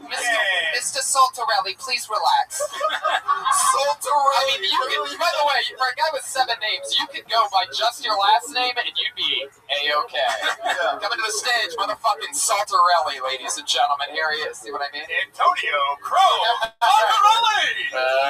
And hailing from the great state of Michigan. You have a fucking boxer's name, too. Is you guys hiding? What the fuck is that? Is that real? What? Full name? Guido Antonio Crow Saltarelli. Yeah. What's your dad do? It's like contractor. Oh, Yeah, for like houses. Thank you. His dad's a fucking good fellow. Yeah. Yeah, pretty much. For houses. By the way, I love your comedy for your father. Thank you. I don't want to die. I love that. He knows what John Gotti's been. Tell us something interesting about you, Guido. I feel like I should take offense to that, but I don't know. Did you take a shower today, or are you dirty, Guido? All right. Jesus Christ. Sounds like the beginning of the porn mode just before he got here. I love looking in the back and you just see Jamie Vernon's head. Like, it's so great. Guido, tell us something interesting about you. What are you into, like skydiving? I was actually. Why is skydiving? You're right out. You're off. I've never done it before. I've never done it before, but I sort of like it. I ran track in college. What is this You're track thing? the third guy. You I feel like this is the only Kill Tony where there's going to be like races on the sidewalk after the show. I didn't beat you in the showroom, but I'll beat you on the sidewalk. Let's do the 50 meters. Even if it's 50 meters a thing, probably not, right?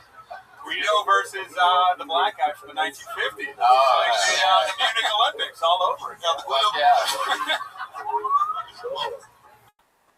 It's like Guido versus the Mule. Yeah. How long have you been doing comedy? Year and a half. Yeah. You're super solid, Guido. Super fun. Great stuff. Good You've been writer. here 24 hours and you sort of stole the show. So welcome to Los Angeles. You live here now? Yep. Where you living around? Rancho Cucamonga. Whoa, Jesus. I mean, I've never seen anybody start on Drake level before, but all right, cool. Rancho Cucamonga is just where you landed. You realize when you move to LA, you're supposed to move to LA, right? That was the only place I could get. This sounds stupid for cheap. My sister lives there. Oh, the Just whore get we around. talked about. Yeah. That's What's her name? It's Kathleen. I know. What a I'm whore really name. sorry. Oh, God. Kathleen, Elizabeth, Isabella. Yeah. We got a little brother named Mario. That's a little Is bit that more true? shy. Yeah, What's sure. his middle name? Vitaly. I actually don't know. Whoa. Oh, it's Crow, of course. It's fucking Crow. Yeah, it's Crow. Yeah, the Mario the Crow. I love it. All right, there he goes. Guido Saltarelli, welcome to the show. Welcome to Los Angeles. He's on Twitter at Guido Salt. All right, this is the part of the show where we have, everybody, 2 regulars who perform and write a brand new minute every single week. So that's cool. They don't come out of the bucket. They just run their every single bit of their new material every week here on the show. This week's no different. Going up first, you know her as the nervous, fun little girl you met here on Kill Tony. It's the one, the only Melissa Essley.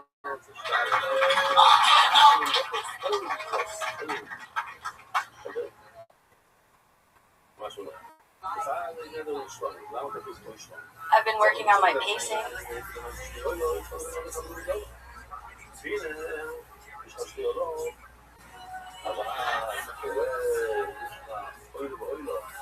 I had my first AA meeting the other day. Well, they held it, but I was hungover, so I missed it. I'm not an alcoholic, but when I say that into a microphone, it makes me think that I'm an alcoholic. Jesus. Listen. I grew up in Germany, and I'm Jewish, so that was awkward. One time, I was at the bar when I was 14. And the cops came, and I wasn't supposed to be there until you're 16.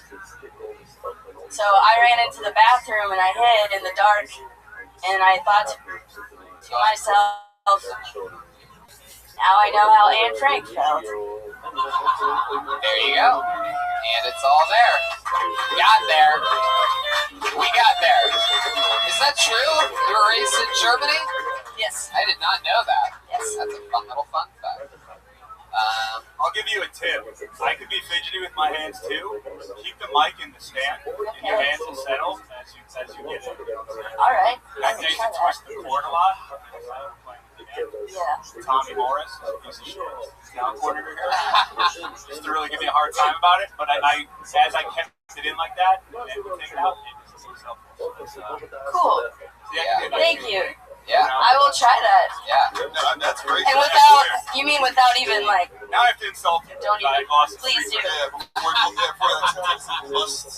Please do. I'm an easy target. So you are Jewish, but you grew up in Germany. Is this how you are? Yeah, boy. We have been looking for you ever since you Yeah. said that's Ich habe nichts gesagt. It hurts to see a man with a large nose make Jew jokes. Hey, let's not go here. We don't need this.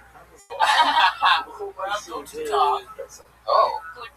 I'm a little bit of German for you, Tony. Guten Tag means I hate Jews. Yes. All right. Have you ever heard of Adolf Marley? He's a Jew who sings Bob Marley songs. Check it out. No German, no cry. Wait, there's another one. What? Yes. It goes, Auschwitz, movement of Jew people. We're German. We're German. And you like killing Jews. Yes. Yeah, very good. All right. That's one of our crossover prodigies. Oh, wow. I didn't know. You got recruited by the Germans? Yeah, Jesse Owens of, We have an alliance. Man, you better hope those Comedy Central execs don't find out about that. Moses, is it true that you've been hanging out with German people? Yeah, Jesse Owens, but I'm sorry about that. You guys are waiting for that perfect storm. Like, we've had all these awesome Nazi Bob Marley songs, and we're waiting to work out. Oh, just a fucking other thing. Pre-written songs. Oh, We're German. wow, really broke all the walls down on that one. Well, we've been working on it for a while. Anyway, Guten Tag. Yeah, it's called Black String. Okay. No, screw you, Lockheads. It's good that you get to run this stuff and figure out what works and what doesn't here on Kill Tony. Hey, we're just a couple of German open micers over here. Yeah, we're just doing German open mics. Why is your shirt on the button? I didn't even notice that. I show my takas. Alright. Where's your tiger at, you two? Black is a glass basement, I feel. You could eat cereal out of the concave chest with bad ratings. Yeah. It's a fucking ball. I make strudel in it every Sunday. My parents are true. My parents are good. God, it couldn't bother my chest. That's actually where Melissa been hiding within that chest. Bring it all together. Oh, look at that. You guys are something else. Fuck yeah. That's just something else. Couple mild and lazy guys. That's what it seems like to me. Oh, shit. Melissa Esslinger, there she goes, everybody. You did it. That's a new minute. I don't know about the stuff in the beginning, but yeah, being raised in Germany, that's definitely something that should be talked about. The other regular, so fun, so cool. You know her, you love her, the one, the only, Vanessa Johnston, ladies and gentlemen. Thank you. Guys, hey. Yep. Guys, I don't know. The internet, man. I can't go on the internet anymore. It's like a dark, black wormhole. I'm a vegan. Yesterday I took a quiz that convinced me I'm a vampire. The questions were, do you sunburn easily? I was like, yeah. Did your father leave you at a young age? Not physically, but emotionally. Do you get high when you drink human blood? Probably. Congratulations, you're a vampire. Hungry? Click here to find local emos near you. Apparently emos are what vampires eat. I mean, I eat. So I've been trying to catch an emo. Started laying out like black eyeliner samples while singing songs that attract them, like, haven't you people ever heard of? Normally the stage would be longer, so this would work. Okay, that's all. Vanessa Johnston, ladies and gentlemen. Exactly 1 minute. You know, I think the vampire stuff takes to a place where it's a little hard to believe and a little hard to follow, but once you started making fun of emos, everybody wanted to be on your side. Yeah. Fuck that whole fuck those emos. Yeah, we didn't like them. Oh, wait a second. What is happening here? Wow. Selling out. You emos sort of remind me of these two very unfunny Germans that I met recently. Siegfried and Goy.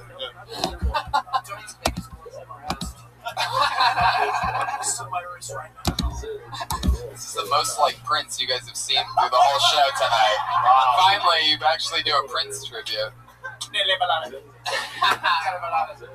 I think I get kind of an in-between vibe. I don't know if she's friendly, you know, like, seems like you smile a lot on stage, so it seems like you're kind of angry a bit, but you, like, don't go to that angry side. And I don't know, that's just the disorganized thought.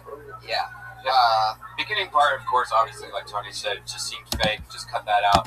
Even the act outs. I mean, it's really hard to do like an act out without people like not even paying attention to it. Like if you just said something about goss and like capturing it, you know, like in your normal voice, it'd be so much more believable and interesting than you actually having to. Yeah, what did you mean by the vampire test? So no, like this legit. Okay, so this actually happens. Like there's an actual website called realvampires.com that I somehow got on. P. Regan 333 if you want to chat with him after. He's always available. I kind of like your natural voice.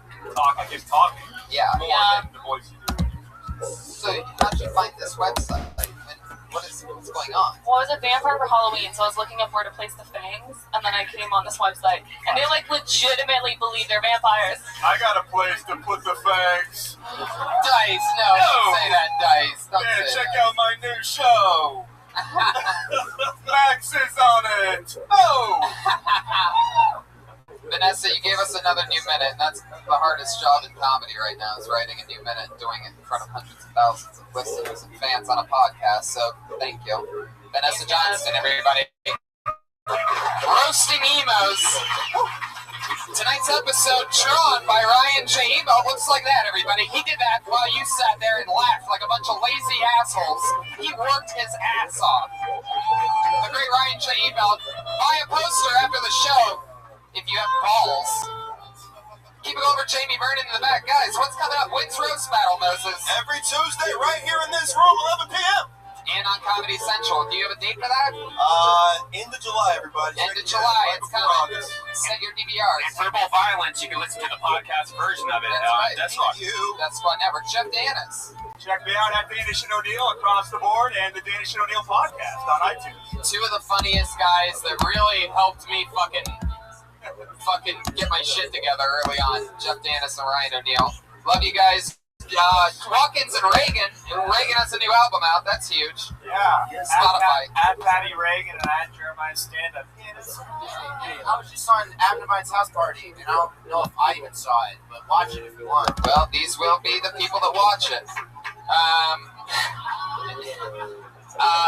Ladies and gentlemen, how about you give yourselves a hand one more time for coming out? Thank you so much. Have a great night. Thank you. Good night.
Coming live from the world famous comedy store for a brand new episode of Kill Tony Volume 3. Give it up for Tony Hinchcliffe!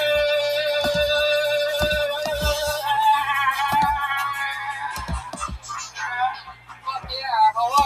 I didn't even know the show started, everybody. How you guys doing? You guys ready for a crazy Monday night or what? Come on, Monday. Hello. Make some fucking noise, you idiots.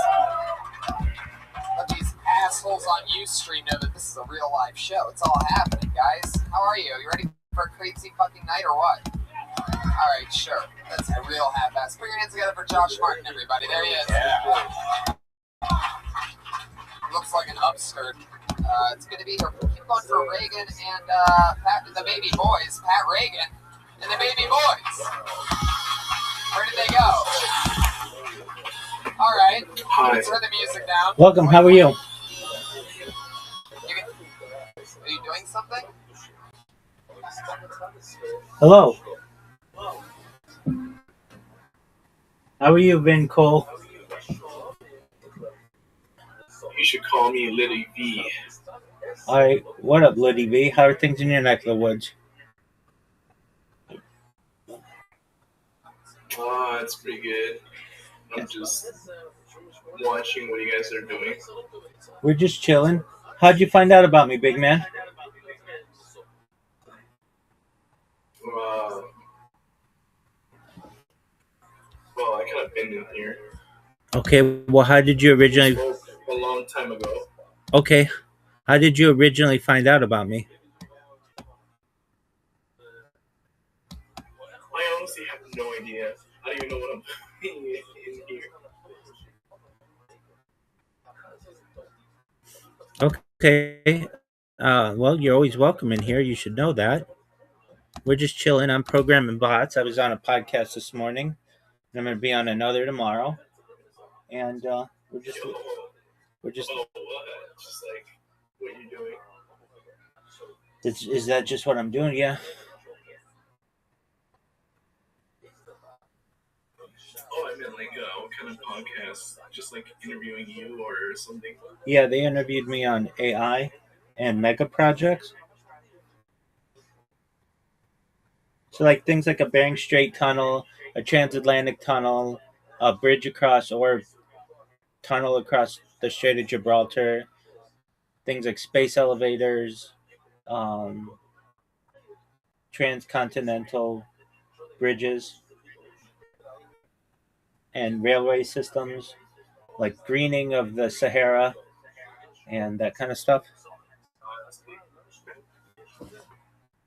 I remember the first time we spoke, you were just laying in bed and you had like your butt out. Yeah, that kind of stuff happens. And I think I screenshotted it. I was like, yo, what's going on here? Okay, well, that's a cool hobby, my man.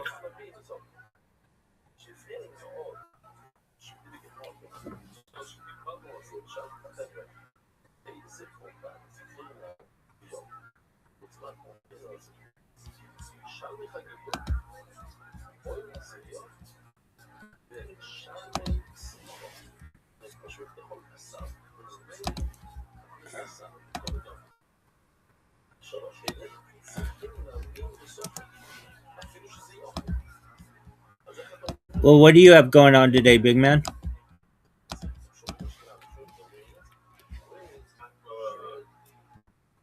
I'm just thinking. So you haven't left VC at all? I mean, I gotta leave my computer going. Oh, I see.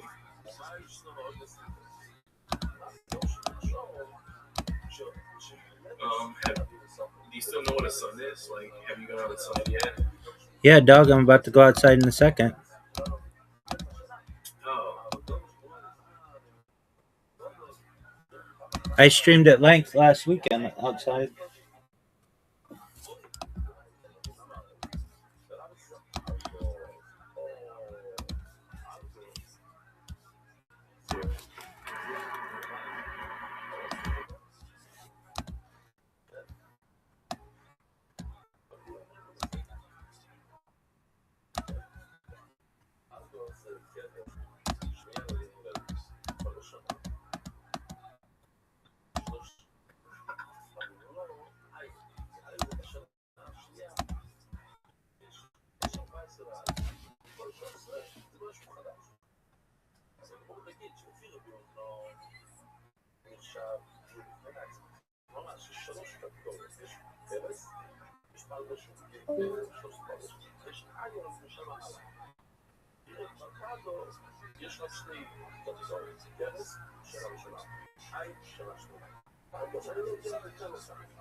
are you Jewish?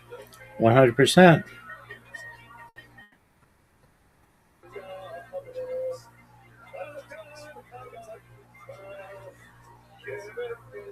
Why do you ask? I don't know. I was gonna say, hey, what are you? But then I was like, wait, I can just. It might be the beard. I mean, are you sure it's not my yarmulke? Actually, the video quality is kind of like low right now, so All right, well, it's kind of blurry. if you boost the server, the quality goes up. That's how Discord works.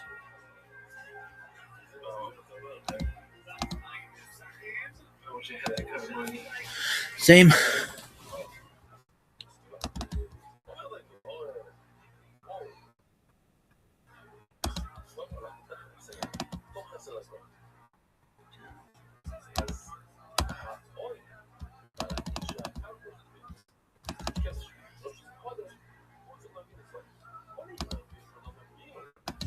Yo, is he about to? Are you gonna pull out your pants for a second?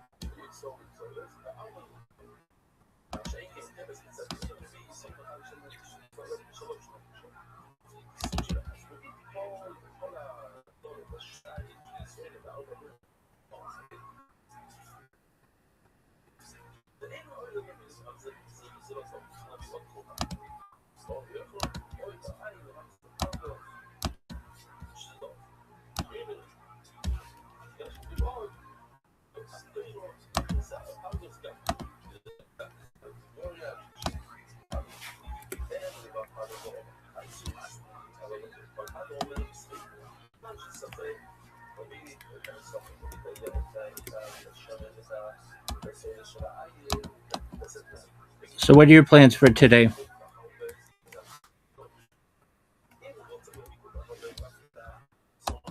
You said when I'm playing. What are your plans?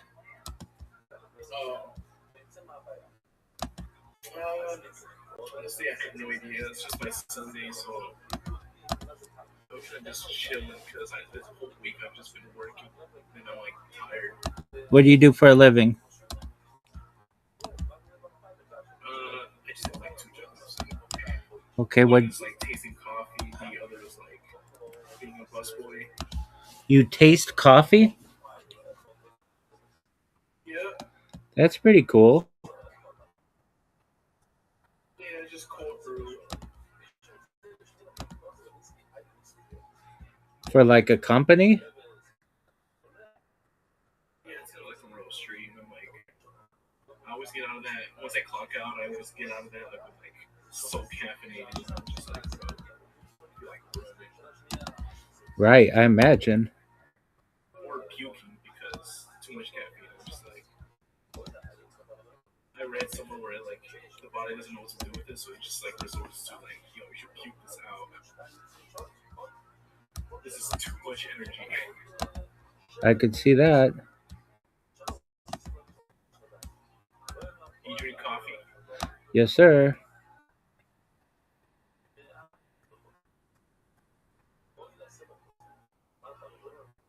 Craving some lasagna.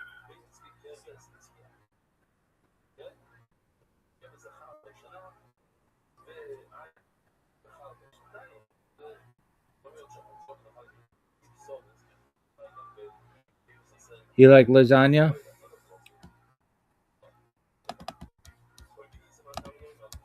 I have to. Why do you have to? I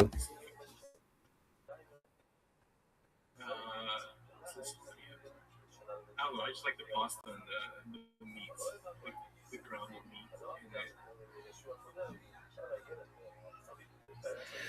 yeah.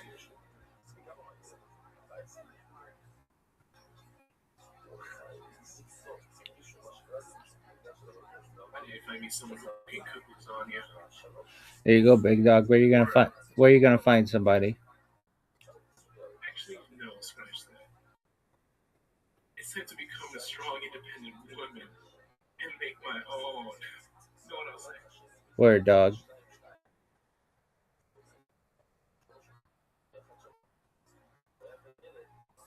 By the way, I'm not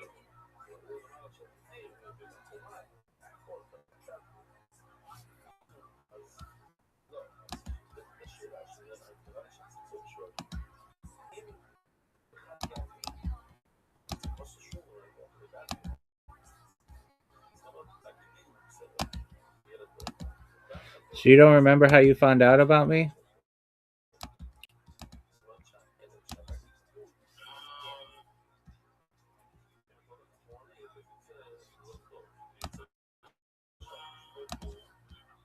Now that the more I think about it, I think it was from Actual Speed. Okay, yeah, that could be. Yeah, they were okay, but then they said that you couldn't just stream in there, and Yeah, that's true. that was uncool of them. Yeah, you were in there, and that's where I took the picture. Yeah.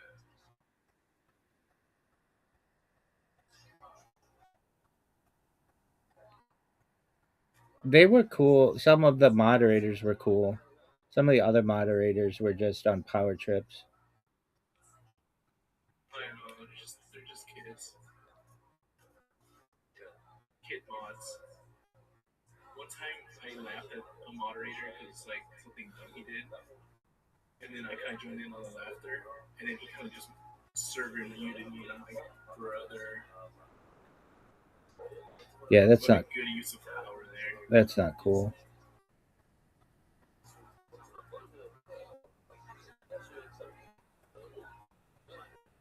So what are you watching?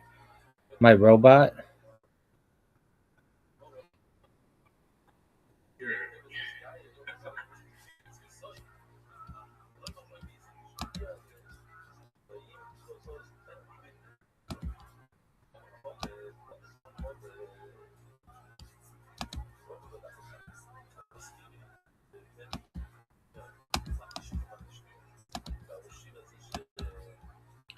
Do you like robots? Oh, they're gonna take over the world one day. All right, well, AI.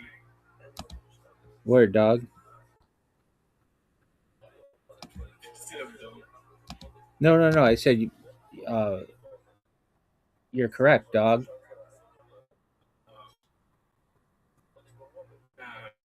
Just playing. I don't think they'll actually take over the world. I mean, I don't know.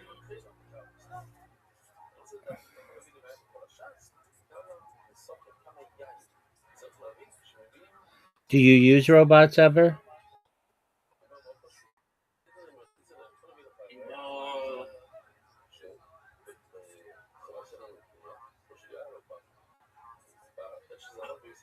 I don't know what classifies as a robot. Like, actually, I don't think so.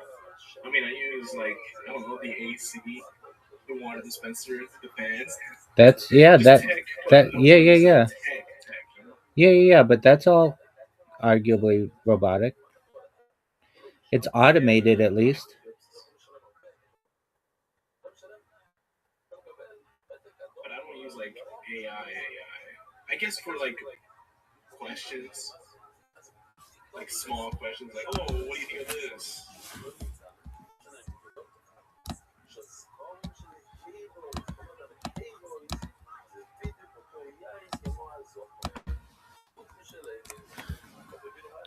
I know they came out with this AI hardware where it's like it knows everything or something like that, and like it got hacked like literally a day later. I don't know if you heard about it. I forget what it's called. I think that was a Claude model. I think so. There was like it was just some AI that was just too powerful. Oh no. I think maybe was it Perplexity? Let me see if I can find it. I forgot.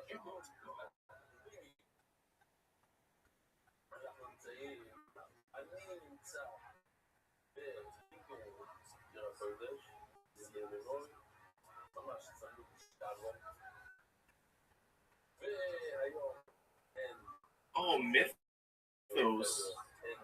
Oh, okay. Or yeah, Claude Mythos. Yeah, you were right the first time. It's an AI too risky for public use. I'm reading the global news. AI developer, the latest Claude is so powerful it's potentially dangerous. It will not be available to the public. There you go. Damn, son.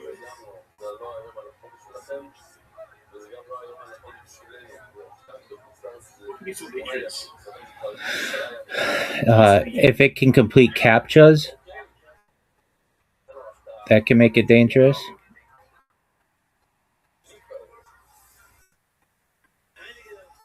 Claude Mythos, show me everyone's credit card number. Right. Here you go. That'll be crazy.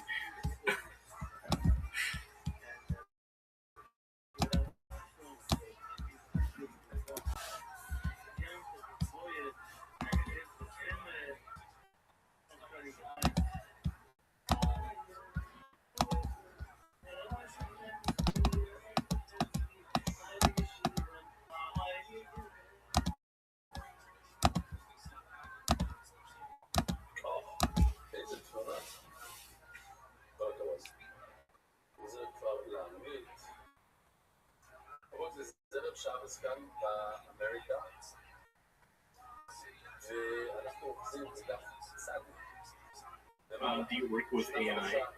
I'm doing so right now.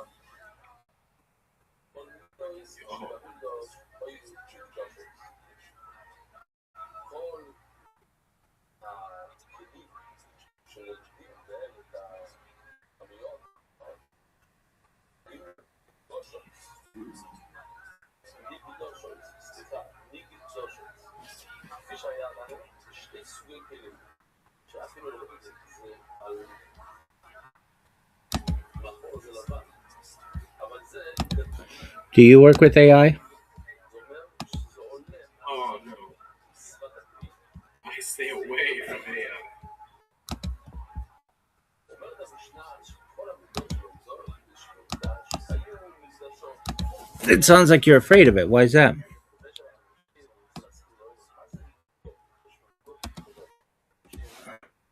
It's like slowly reaching God level status.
To ask the question. What's your question?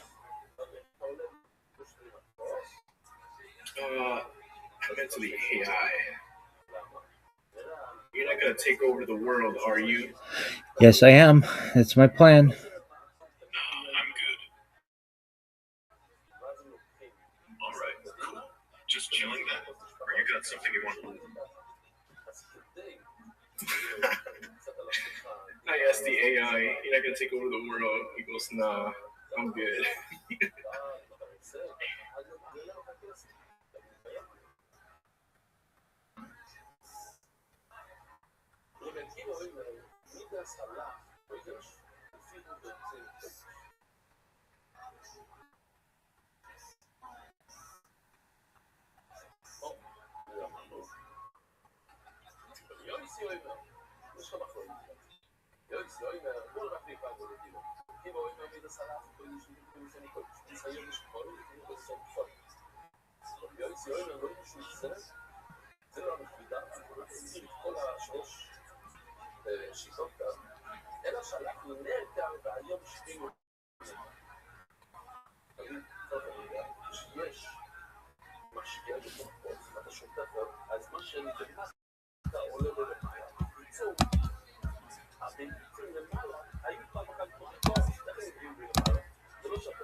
I'll be right back. I'm gonna use the restroom.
הכוונה של הבן אדם זה על משהו צמיד.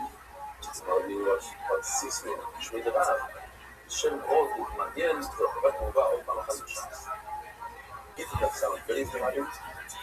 אומר הרבים את הסיסטים שמי דבר, זוי סיונרס, שומרס, וקלצים ושלויס. דאגים את פתיחה.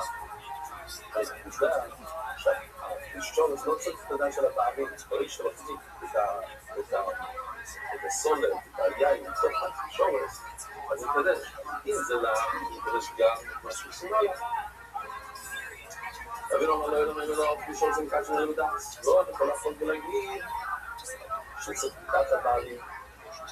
זה שמיליונים מוצאים שומרס לכל. יש כאן חשב שאנשים יגידו, אם נכון שאין זה קדושה, לא שווה לבית לא קשה לזה, אבל אם אתה נותן את זה ללכת, אתה יכול להוריד את זה מלמעלה, לא יודע בדיוק מה אתה עושה. אבל אתה יכול להוריד את זה. אני אומר שזה לא קדוש, אז אנשים יתחיל להגיד שגם דברים שהסתדשו בתוך הכלים, אפשר להוציא לכל, וזה מדע, עוד סדר כלום. אגב, יבש, סתם נקודה, יבש אין כזה חשש. למה? מה שהיה למעלה, לא היה למעלה. ואנשים לא יחשבו שאפשר לקחת את זה בקריאה אחרת, את החודש לעשות את זה. או סדר גזיר, או גזיר, או סדר סמכים, ספציפים להפרשה, או סתם. כל רשום. ובתוך האלפון, היה את השופיים ואת ה-12 לפנים. וגם לפעמים אנחנו הייצים שבת, וזה היה נשאר צריך עד שבת. Very locked in. I mean, I'm watching my creation at work, and it's really beautiful, and I want to make sure it works correctly. Creating Um, Jarvis, like, you know, from Marvel. yeah, basically.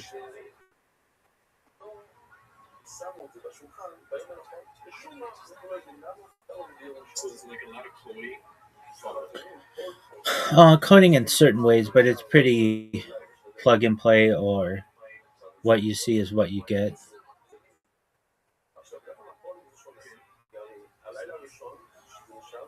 So, like right now, it created a blog for me automatically, and now it's testing. It's like it's being submitted to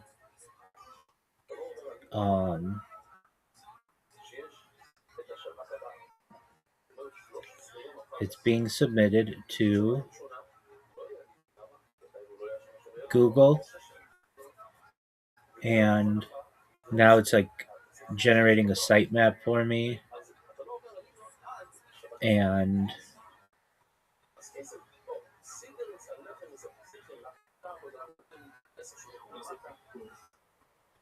now it successfully submitted the sitemap.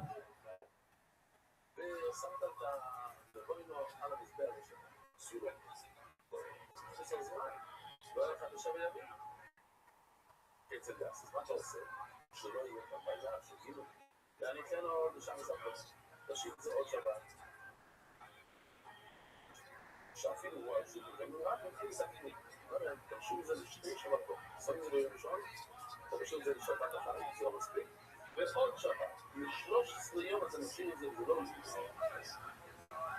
שכאילו, עושים יום אומרים להם דווקא, שואל את המורה. למה?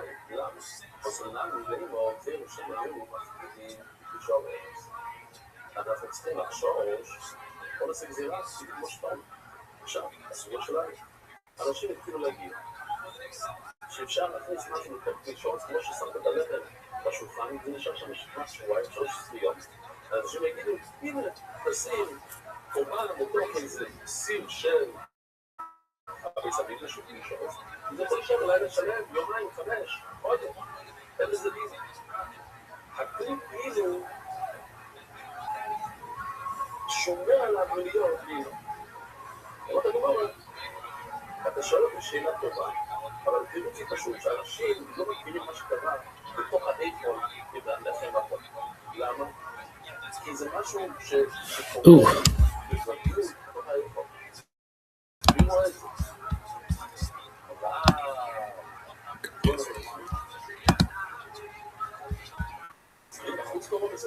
השאלה, מה שקורה בטלפון, אנחנו לעניין, אבל אצלנו, עם היין, שכל אחד יכול לראות את זה ולעזור למה שקורה, אז שימו את זה, כולם יין. אומרת, אני לא נעז. בואי שם לי סופר לגבי,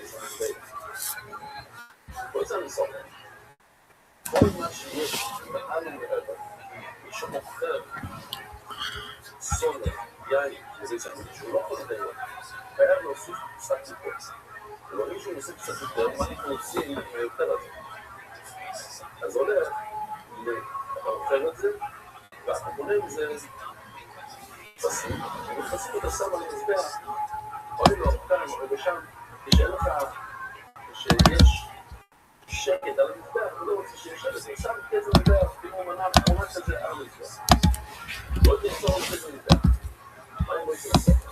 אם היו סבון הרבה, זה מה שקורה, מה שיש, מעל ומעבר של היין. כל זה נשאר פעם, זה עליי.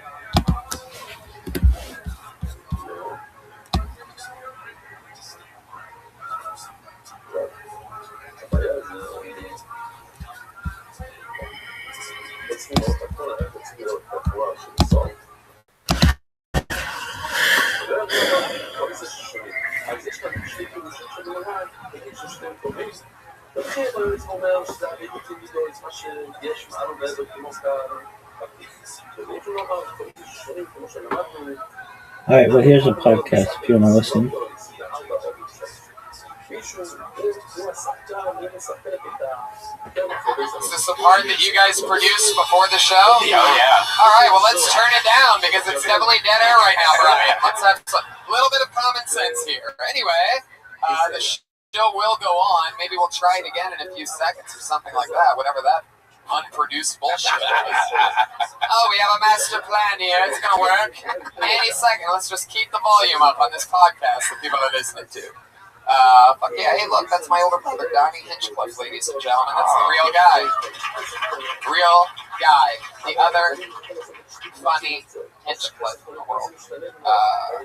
So what's up, Ryan? You ready to do this shit? Yeah, and we're going to be in Nashville May 22nd for, so check that out. We're doing Kill Tony Live from some comedy festival. Yeah, the Wild West Comedy Fest in Nashville. That's fun. We're doing the Wilbur Theater October 8th, Kansas City. And we just got Seattle rescheduled. Oh, we did? Yeah, I think so. Nice. I don't even know the date yet, but... And June 1st, we were moving to the main room here at the Comedy Source, and this won't happen anymore. Yeah, everybody's piled on top of one another here. You can't really tell if you're just listening to the podcast. By the way, the #1 live podcast on iTunes. Thank you very much. No big deal. You just at it right now. You know, you're just one of the 55 exclusive people that can squeeze into this fucking shoebox. So I'm very excited.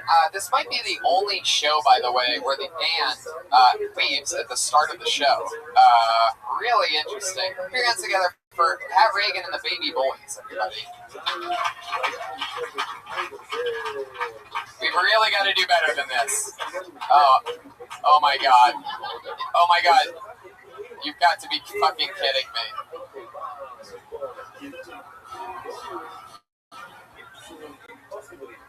Okay. I see shark fins, everybody. Again, for those of you listening to the podcast, we are still a podcast, I promise. And it appears as though it's Pat Reagan, Jeremiah Watkins, and the Baby Boys wearing shark fins. All right.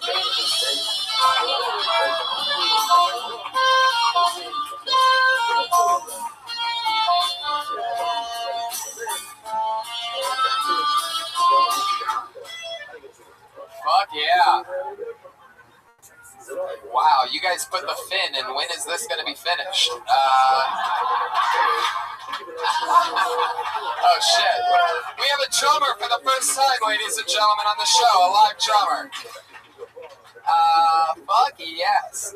You guys really, is there a reason why you went with the Jaws theme this week? Yeah? You gotta fight a shark. What? I have not heard this. It's home. A lot of people don't know about that. Yeah, it's pretty messy. It's pretty messy. Wow. Yeah. Wow. Well, We started a thread in the comment section. you started it? Yeah. You just admitted to starting the thread? Yeah. All right. Well, a lot of people. I've never gotten more out of doing this show. In June, it'll be 3 years. I want you guys to know that I have never had more. It is either love or absolute fucking hate for you guys. What's up, people?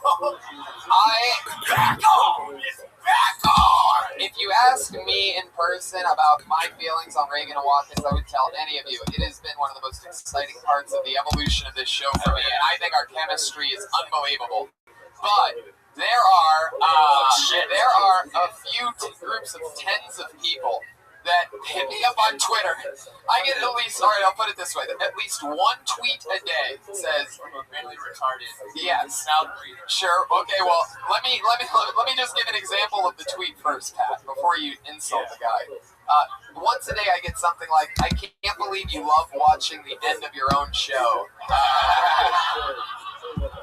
Hey, they need to sack up and tag us on Twitter so we can battle these bitches. I don't think they want to follow you guys on Twitter, not to even mention you. So, you know, I don't even think they want to tag you. They just want to let me know that they know that I'm ruining my own show. Really, the words ruining my own show comes up a lot. Welcome to the end, you idiots!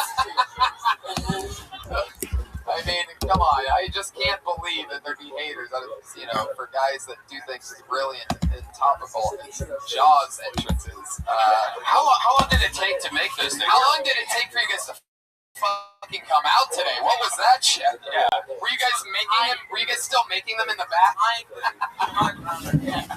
And instead of coming out and just holding the fucking thing on your head, you guys held up for 2 minutes and made us stall. All right, fuck yeah. Maybe you guys can start practicing your things before Monday at 8:15. All right, let's fucking do it. You guys ready to start the show?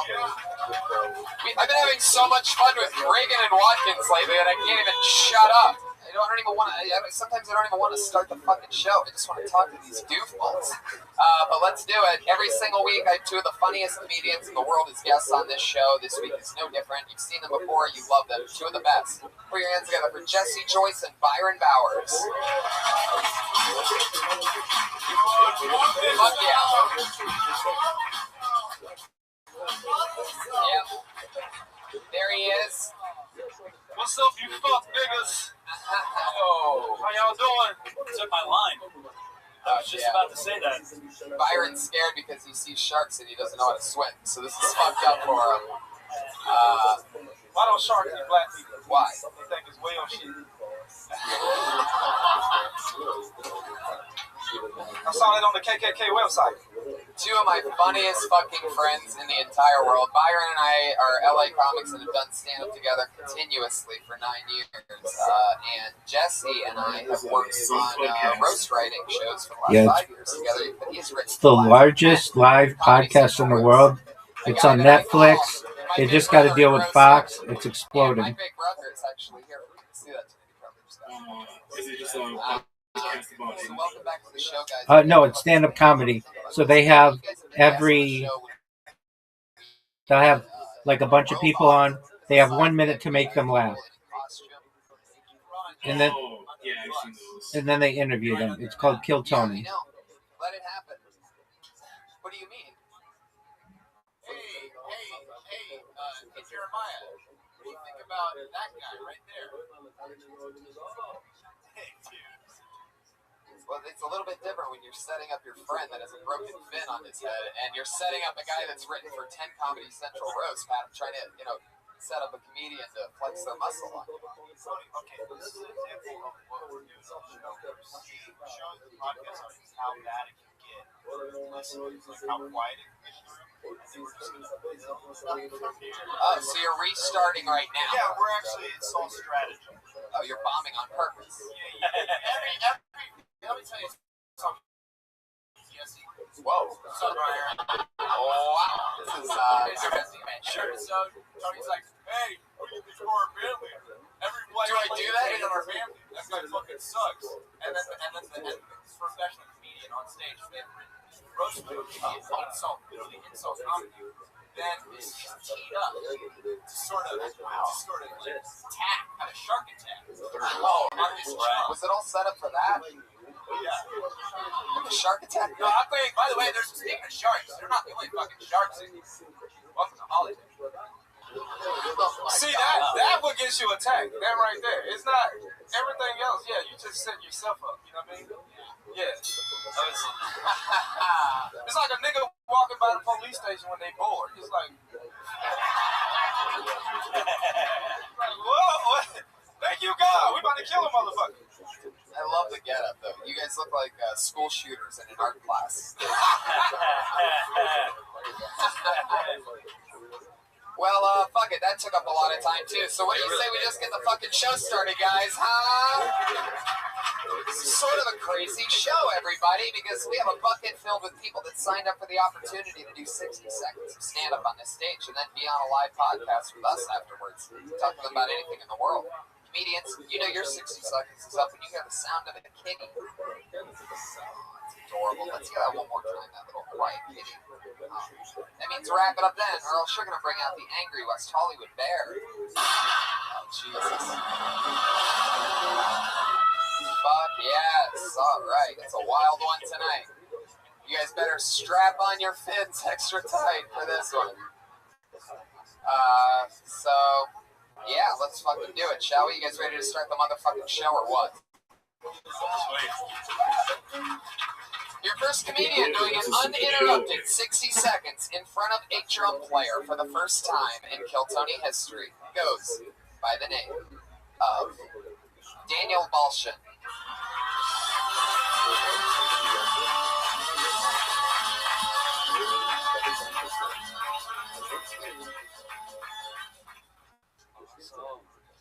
So my family's from Ukraine, which means I have 2 Ukrainian grandmothers whose only responsibilities are 1, to feed me, and 2, to feed me. Not going so well. Yeah, my friend's grandmother came up to me and said I'm the worst thing she's seen since World War II.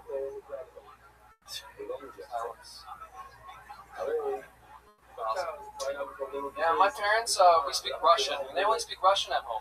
And I have an American friend who lives in my house. He thinks every time they talk, shit's going down. Like, Dima, ты знаешь, ты хочешь лимон? Давай, пожалуйста, чай давай. Oh my God, why are they arguing? We're not. She asked if he wants some tea. What did he say? He said, yeah, with a lemon. Так что, Дима, ты хочешь еще химчистку? Давай, пожалуйста, есть химчистку. Oh my God, what's this time? She just asked me if he wants to go to the dry cleaners. Дима, сейчас я прибью, сука, если будешь меня ссорить. Давай, сейчас я зарежу корова. And this time? Now? We run. Fuck yeah, a little, Alright. Daniel Balshin. Yeah. A little Rosetta Stone said for us. Pretty much learned some Russian on that. Whoa, Pat Reagan. This crowd is eating up. Jesse, what do you think of Daniel Balshin? You don't need to rely so heavily on telling us right off the bat that you're from Eastern Europe because you look like both Boston bombers. Or every guy who dies in the prison in an episode of Locked Up Abroad. I'm pretty familiar with your fucking people, your sort of gypsy hillside quality. I got it. Last show I was told that I looked like that guy from Grand Theft Auto. It hasn't gotten any better from there. Oh, yeah. All right, I'm not a dumb teenager. Grand Theft Auto Auschwitz edition. Sure you do. So Daniel, what's your story, man? How long have you been on stand-up? Just about a year. Yeah. Where do you, all here in LA? Yeah. What do you do for work? A lot of things. We're listening to right. He said that. I can. Can you name any of those things that you do for work? sex slave. Who's talking? So many jobs, I can't even answer the simple fucking question. Work in a hockey shop. Hockey shop? Hockey shop. That sounds part-time as fuck. It's fun. Yeah, a Southern California hockey shop. Real great. You know, the ice is really moving out there. I countered that. Now I'm also a swim instructor. Yeah. Okay. Is that true? That's true. It's a summer job. So you can swim in it. I drive a Zamboni in Mexico City. It goes away. All this shit sounds suspect to me, but go ahead. Yeah, definitely. There's a couple other things, but yeah. What else do you do? You said you have so many jobs. I work with my dad, who's he installs TVs, audio systems, stuff like that. Yeah. You look like you could be both in Auschwitz as a soldier and a victim. It's very interesting. You could play. You're one of the few people that I think could really pull off both roles. Yeah, when the hair grows, it get real curly and shit.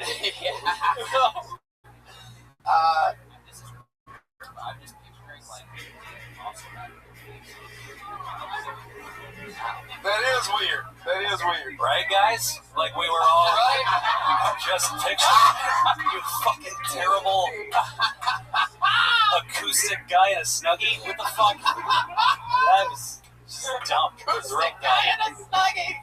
I'm gonna tell you what I like. I like the fact you stuck with it, even though the audience was still trying to figure out what the fuck was going on. You stuck to your rhythm, you stuck to your timing, and I imagine like in Russia you're gonna be huge. You know what I mean? I mean, the act out never really seems to work for most people. I mean, just you acting out the two different people just kind of loses us because we think it's fake. If you were to just say whatever you said in like a normal voice, I think it would be way better. But you acting it out and like going, oh, what did she say? It's like a play. It's not really. I really love what Byron said about you not giving up on it, about you staying in the pocket, even though, and I also agree with Brian because it was dog shit, but you did not pretend like it was dog shit at all. Yeah. You just kept fucking going like the place was roaring. As if he was in Russia. No. Yeah, and for that, you know, there is like some weird points for that. Like, don't get it wrong, they're both right. Terrible. All I'm saying is if you bomb like that in Russia, you'll be brought up on war crimes charges in Chechnya. Do you ever go back to Russia? You ever go? Ukraine, yeah. Yeah. A couple times. What's the major differences between here and Ukraine? Well, here... Do they have guitar comics with shark fins? Accordion. No, those guys are all dead, for sure. I mean, you don't know if there really are any Jews over there, that's for sure. You really don't know? No, because they all hide it. That's scary. Really? That's what he led in with. Like, he didn't say nothing about the food. What's great about it? The food. It was like the Jews are hiding. That's the first thing I heard. The Jews are hiding.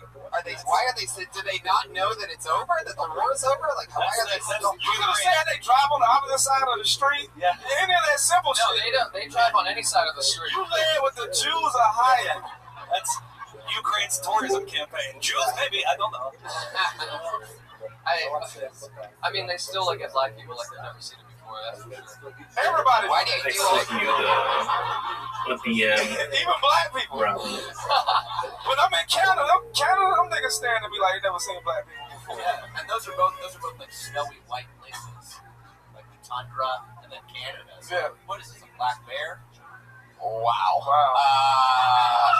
I am so glad you said that. You did so much better. Jeremiah, when's the part where you guys start ramping up that you were talking about a few minutes ago?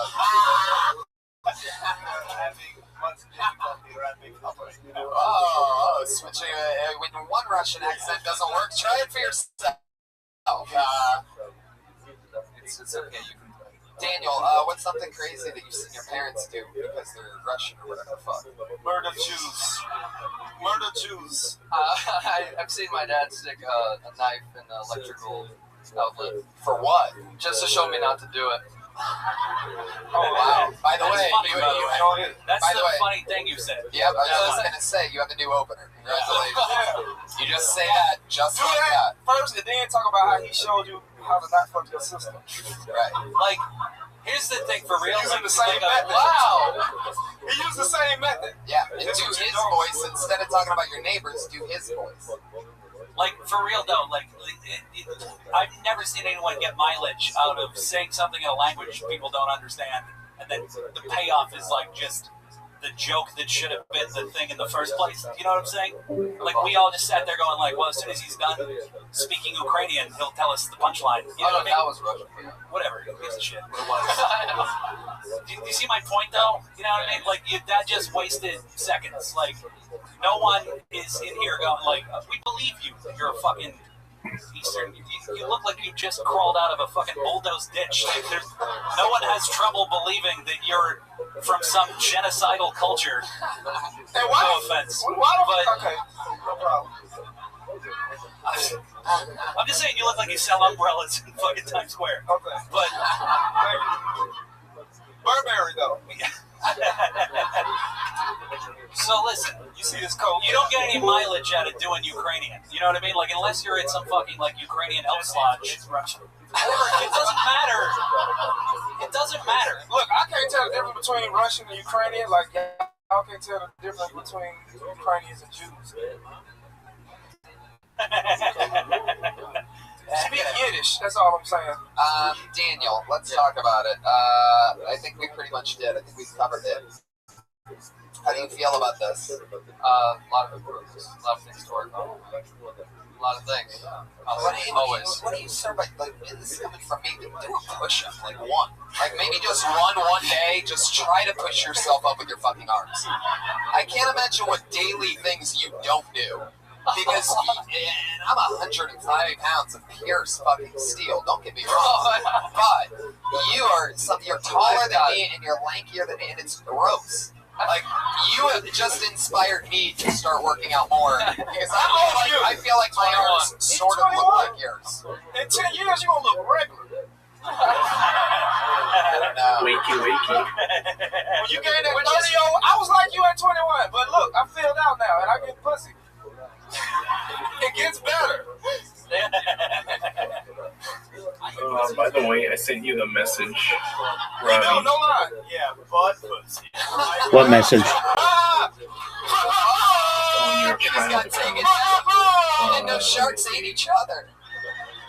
Alright, Daniel, it's your time. Daniel Balshin. Yeah, what message? He's on Twitter, Daniel Balshin. Hey. See you met him here tonight. That was fun. Here, I can just forward it. Alright, let's just keep What are you talking about? Just tell me. What if I said I sent it to your next comedian or what? Make some fucking What if I say I don't pay attention to you? Alright, I pulled another name out of the bucket. It's Ryan Higgins, ladies and gentlemen. Here we go. What if I said, there you go. That was from 2 years ago. That's when we met. That's crazy. Okay, dope. All right. Guys, I recently quit drinking. You're a nice, friendly crowd. I've actually been getting like booed for that at shows. People boo me. Always like one guy just boo. Boo. I'm booing you for trying to improve your life. Boo. I think it's such a shitty thing to boo. I hope he boos everything. Like, oh, you got that surgery you need. Boo. You did. Oh, you reconciled with your father? That's also a boo. It's also a boo. I can't. Oh, you used the brakes in your car, you little boo. You ain't shit breaking. It's a little boo riff we can all have. It's fun. It's fun. Sometimes people after shows, they ask me, they're like, oh man, what, you can't have like one drink? You can't have like one drink? And I'm like, I could have a drink, but then I'll wind up smoking heroin behind a Ralph's. Wow, Ryan Higgins, ladies and gentlemen. Tony, wasn't he on last episode? I was here. I was here at a hot 10. Yeah, I remember. Last week, you did about 21 seconds, and you quit immediately. I did. Well, I thought it was Tell a Bit. You finished shot clock. Oh, was it? That's not an actual thing. He has not said anything worth listening to the whole fucking evening. Sorry. Why would you pay attention when he says it? That is my fault. Yeah. I am sorry. Left to center, interesting things that the podcast listeners that are listening right now are fucking like. I feel like I amped you up by talking about, and that's what's funny, is when I say that there's one guy a day that complains about Pat Reagan, you gotta listen to the other side. I'm telling you, there's also 3 to 5 that are saying most unbelievable shit, dying at number 152, 150, you know what I mean? I'm one of those I feel like I amped Pat up earlier by talking about this one hater, one troll. There's a weird energy. There is. Like, I feel like I'm in between the parents arguing right now, and I'm like, no, you're all friends. You're all fucking buds. I love that, Ryan. You're like holding court right now. That was very impressive, very cool. You stayed right in the pocket, Jesse Joyce. Yeah, I'm catching a theme with all your characters who come to your shows. Do you only perform in Mississippi Burning? Where is it that you're doing shows? I recently moved here from North Carolina, so it's that's my go-to voice. It's not really a movable state, but okay, that's like my go-to voice. So okay, because there was 2 different people that came up to you, yeah, and they both sounded exactly like King of the Hill. They did. You know, I think the last guy was maybe like, what, you can't have one, you know, maybe he was a proper man, but that's not fucking, you see, it's not funny. Yeah, I agree. I like the big, like, there's like a big, the way you say it. Hey, this accent means stupidity, you know, like that. Yeah, totally. So, I don't know. Yeah. Or you can just do Pat Reagan's accent. Maybe instead of saying Blues! Yeah, fuck it. There you go. I mean, you saw how well it worked here, so you didn't take it with you. Oh, I love the band. I'm going for it, man. I fucking love you guys. Now, Ryan, I'm sorry, I can't quite remember what the fuck it was, but I remember there being something super compelling about you last Peace, dog. See you in 2 years, if not sooner, my man.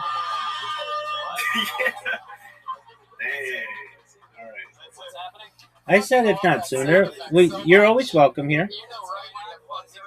I will be back. Sounds great, big man. Or sooner. And his penis doesn't work. Live a good life, man. No, I actually, You too, big dog. it doesn't make sense, but I was on my antidepressants, and then my dick he was having a great time, and then I got off my antidepressants, and he was unhappy about that. Yeah. My dick keeps telling me to have a drink. Oh, man. Don't work, man. Yeah. Just doesn't work at all, dude. It's very honest of you to say that. Yeah, I've heard like slightly drinking jokes that started the way yours have. So you should lead with my dick.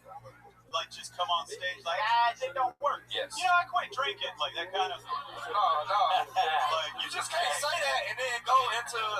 You got to talk about that. Okay. Talk about that's interesting right there. You know, after the. Oh, sorry. Go ahead. No, go ahead. After You're turning me around. No, after last week, it was like I did fucking like 10 seconds. Bang up, is that how long you fucking? I was like, don't worry. But after that show, a lot of people were really concerned about that. They were like, man, you were pretty funny, but I'm sorry about your dick, man. Here's the thing: it makes you likable. You talking like you're in the Klan makes you unlikable. But the fact that your dick doesn't work, like, kind of balances it out. Where everybody's like, oh, this guy, I want to root for him. You know? Even if you're in the Klan, if you were in the Klan, you burn a cross outside my house, you like, my dick don't work. I'm like, oh, shit. I think. What the fuck happened? Oh, shit. Wow. I think it is safe to say that is a fact. Most people in the Klan's dick don't work. That is Would that make it better? Like, if say I was in the Klan, I burned a cross in front of your house, I was like, man, you know about my dick. You'd be like, all right, Ryan, just do your fucking thing. Yeah, just go on and burn your cross, and then when you come in, I'm going to be in here jacking out. I'm going to open the door with a hard dick. Because your dick don't work. You show up in my house with burning a cross. That would make me so mad. You just flaunt it. But, like, maybe that's what you should, that's how we defeat racism. Like, just assume their dicks don't work. Whose dicks? The racist dicks. Yeah. Yeah, maybe. No, fuck all that shit. Talk about your dick. You know what I mean? You're right. Talk about, it's something that it draws people in. You know what I mean?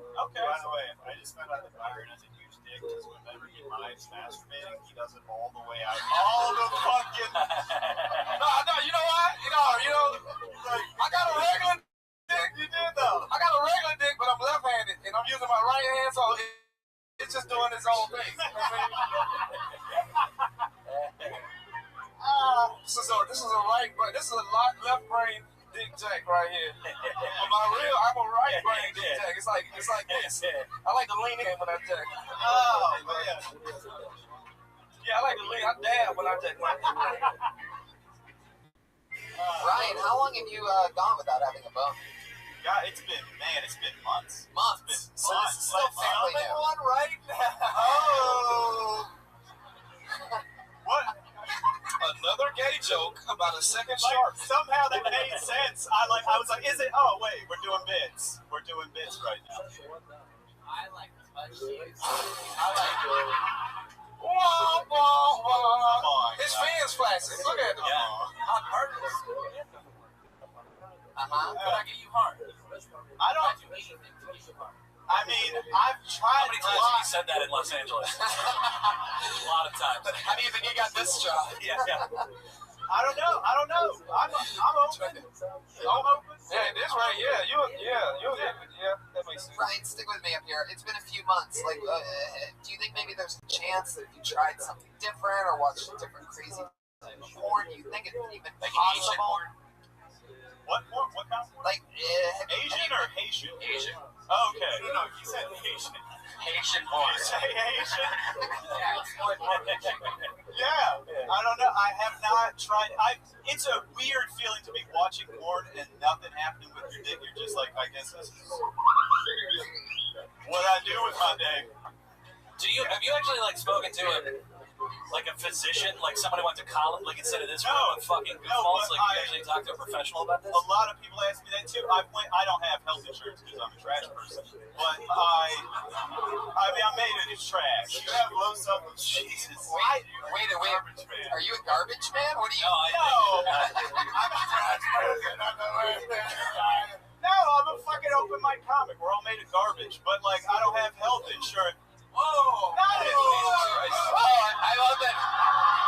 Thank I love that. By the way, I love that Pat got offended, proving once and for all that he's an open mic comic. No, I mean we just. You gotta get that stage time where you can't. No, we just don't have health insurance. I thought that's like a trash person quality. You should try.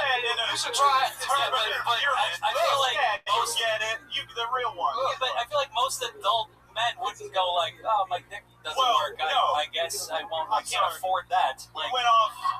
Like, what are you using your money for?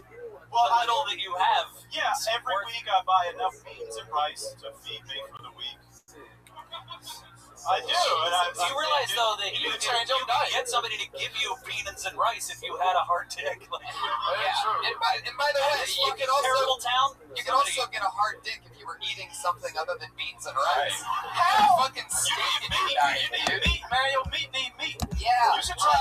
Get some fucking testosterone in your white looking face. Ayahuasca. Yeah, try ayahuasca. You don't need a hard dick once you become. What do you do for work? You know.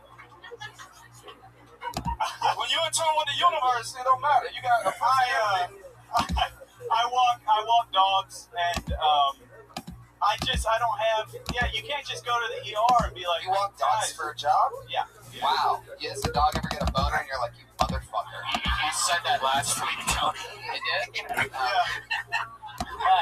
It works continuously, obviously. I mean, do you get like semi-hard or just nothing? It's just like Mario mushroom. It's like if you look at your foot, you like float away. That's what my dick is. You know what I'm saying? Like just nothing happens. That's a great question. God. When was the last time you saw I want to say. So stupid. It is levels of stupidity. But Hey, how old are you? By the way, the show, the level of this show that I love is like, not only can people in their 30s on drugs love this show. I'm pretty sure kindergartners would love this episode of Kill Tony. Ryan, when is the last time you went on a date? Oh, we're talking 2015. Okay, so last year, you fucking weirdo. Yeah. Oh my god. Yeah, like wow. Not even late in 2015, like most early. of the people that are next to you haven't been on a date since 2015. Yeah. Where was it? Where was it? It was at. God, it was like a free date.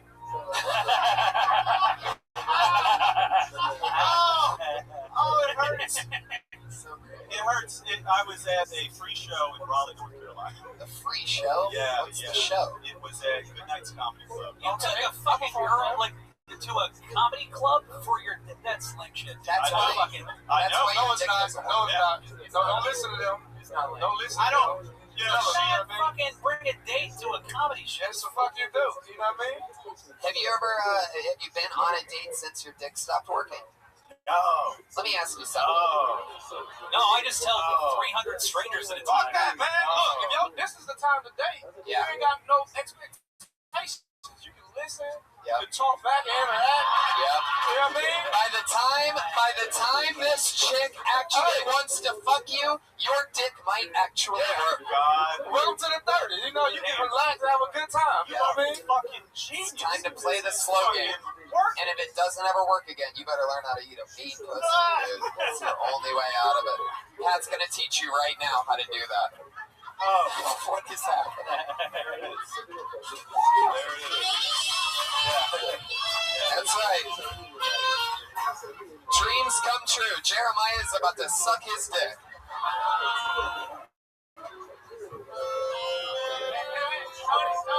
Tony, watch what happens.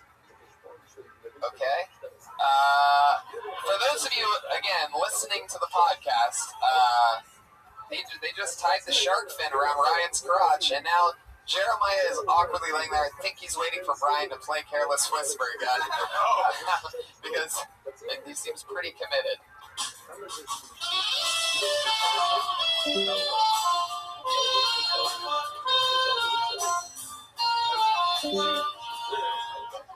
I'm watching Pat not know what to do exactly. Like he's just doesn't know where to put his guitar. Oh, Jesus. Very aggressive. Too tight. He tied it too tight.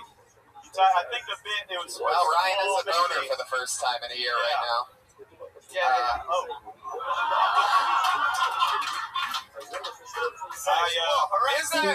hate that. I got a question. Is that a Nyla Elite shirt that you're wearing? Fuck yeah, it is. Oh, shit. I love that guy. Yeah, I love that guy. Yeah. What is that? It's a guy in Carolina, man. He got his own t-shirt company. He makes them out of a shed. It's called Nyla, N-Y-L-A, which is his daughter's name. But since he always dreamed of being in fashion, it had his New York, L.A. Huh. Interesting. Yeah.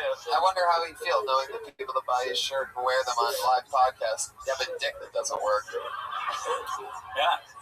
It's more I performed in that town, right? And then a weekend he showed up. He blessed me with like clothing. He broke the whole thing down. I was like, I'll wear it. And then I put his shirt on, and I went on stage and talked about slavery. I might have walked it, but he was there for a while. Nah, he's a cool fucking dude. He gives all the MCs and featuring him on all fucking free shirts. He dope shit. Great guy. It is the number 2 t-shirt for guys with erectile dysfunction.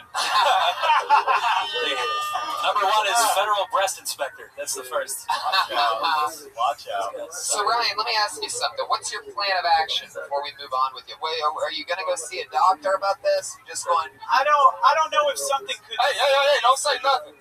Say stay tuned to my next show, and I'll talk about Stay it. tuned. Listen next week, and you'll find out. There you go, Ryan Higgins, predicting that he will be pulled out of the bucket for a 3rd week in a row.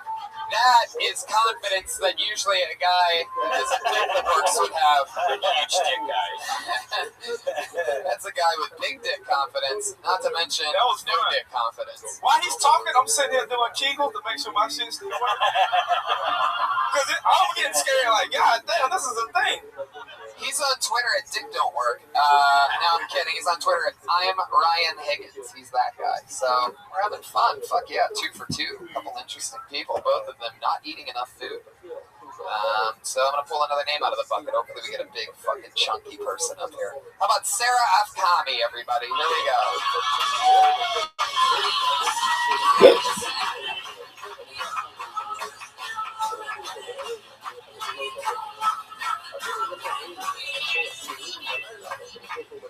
Dash C-Chin. At Vince Dash C6s. It's a C6 man. I made a realistic No, everyone just thought I was a Mexican. I made realistic matchups for UK or US versus you Sorry to all you Gallon intellectual 12 Mexicans or out there. Gallon 24. Sure, you exist. Toba family. You know, some things Has to be like got really trolled. great asset in your life, and then they're just For Fast and Furious. my I father didn't even know. I'm into it. You can't have it. I said it was it's a Gallon 12 Gallon 24th. Here I am. Holy shit. I'm a little gay. As you can see, I go, but not like invite her to your hot tub with your girlfriend. More angsty, self-loathing, like Kevin Spacey in real life. Of course, there's gonna be cars you don't know, and like, you know, I don't even do as many podcasts as you guys, just because I'm still doing my shit right now. But like, if you talk enough, like sometimes, way to really fizzle out at the end. Yeah, we just started eating shit at the end. And a bunch of nice stuff I was about to say. You're nothing like Kevin Spacey. You look more like Kevin Smith, you motherfucker. How dare you call me a lady? No, your essence of your divine. I love it. Well, you have the essence of every Austin comic I've ever seen.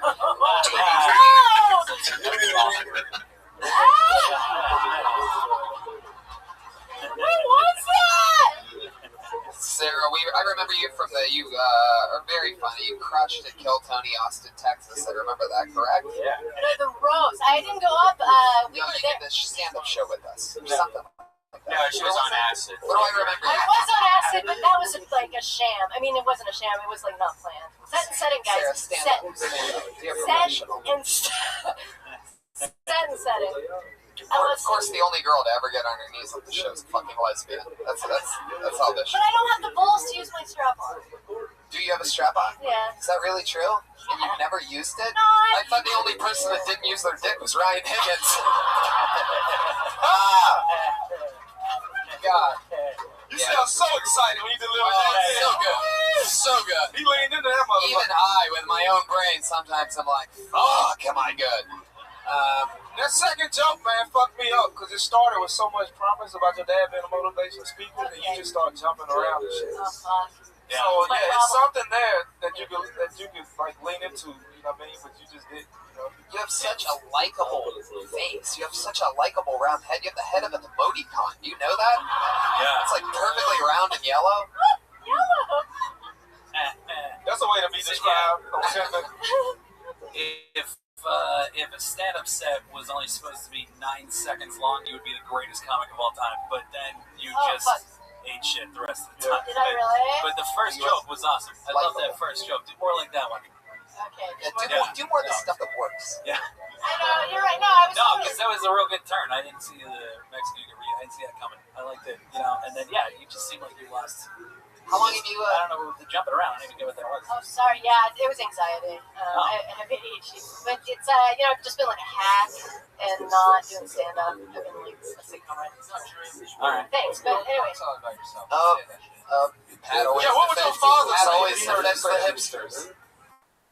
Oh, don't say that about yourself. No, don't say that about yourself with your glasses that you're wearing. No, it's not hipster. It's just emotionally unstable. So I defend emotionally unstable. I am. Yeah, and there is not a fucking name in this bucket, my friend, that is not emotionally unstable. I promise. Yes, comedy. There's not one. There's people whose fucking dicks don't work, man. Emotionally unstable. That's fucking school. All right, let's do it. Sarah, what do you do for work? Well, I was just fired by Chelsea Handler. I was on a week-to-week contract for a Netflix show, and it started out as a love fest, and then, that's so I've been a hack, like mind whore. Right, just like with your set. You started off great, and by the end, she didn't want to be around you anymore. Oh, it was her producer, the Stride of Uterus. Well, wait a minute. So you wrote a bunch of shit, right? Yeah, we were like writer tweets, and every day. All right, so I mean, What's Somebody didn't sign a non-disclosure. I did! I signed like 9! Please, bleep that! I signed like 9, please. I'm sorry. You better hope Chelsea's handler doesn't find out about that. I think amazing things of her. Well, look, I'm not trying to get in trouble, but like, so you had to write shit that they didn't use, right? Oh, well, yeah, there's like a whole team, like 9 departments. Do you have those jokes again? To do? Yeah. Why don't you do those? Oh, no, but it's all, it's stand-up in like a talk show format. It's different. Yeah, but you still, there's got to be a premise here, too. Right? No, you're right. I honestly, the truth is, I came tonight, because I heard Ari Shafir's whole rant about podcasts and the power of them and like killing media, and then also Tony, my offer, Tony, and his level of judgment. So the truth is, I was like kind of throwing out areas because I wanted to hear Tony's like discerning laser eye like meanness. You don't need to hear it from me. You need to hear it from the audience that doesn't react. Who you just was when you was pouring that tone and getting in his face? Be that person when you perform. Don't do the anxiety shit. Just go in and give it to him. I agree with you. You are already likable. Yeah. You don't need to play nice. Okay. Yeah. I'm timid. Like a faggot. No, I'm a faggot. Yeah, you need that. You need more of that. You know what I mean? Ryan's dick just punched through a wall. So in another room. So how long ago did she fire you? Did she fire you directly? No. She was really there. I mean, she was working very hard. Right. She wasn't just hanging out in her house in Spain in the first few weeks when we were all planning the vision for it. She wasn't. Good luck on your next job. Jesus Christ. Good luck on your next job. That's the thing. I don't want to be a whore anymore. I want to be like these guys. Look at them. They're just doing it. All of you. We all are whores. Wow. Everyone's. I just clapped at a dude and a shark fin put on his dick. Yeah. There's no way to not feel blood. Or want money. You know what I mean? I still think some whores have higher standards. You can still do what you want, but at the end of the day, somebody has to pay you for stuff. Yeah, but I'm just saying, if Search for Viacom.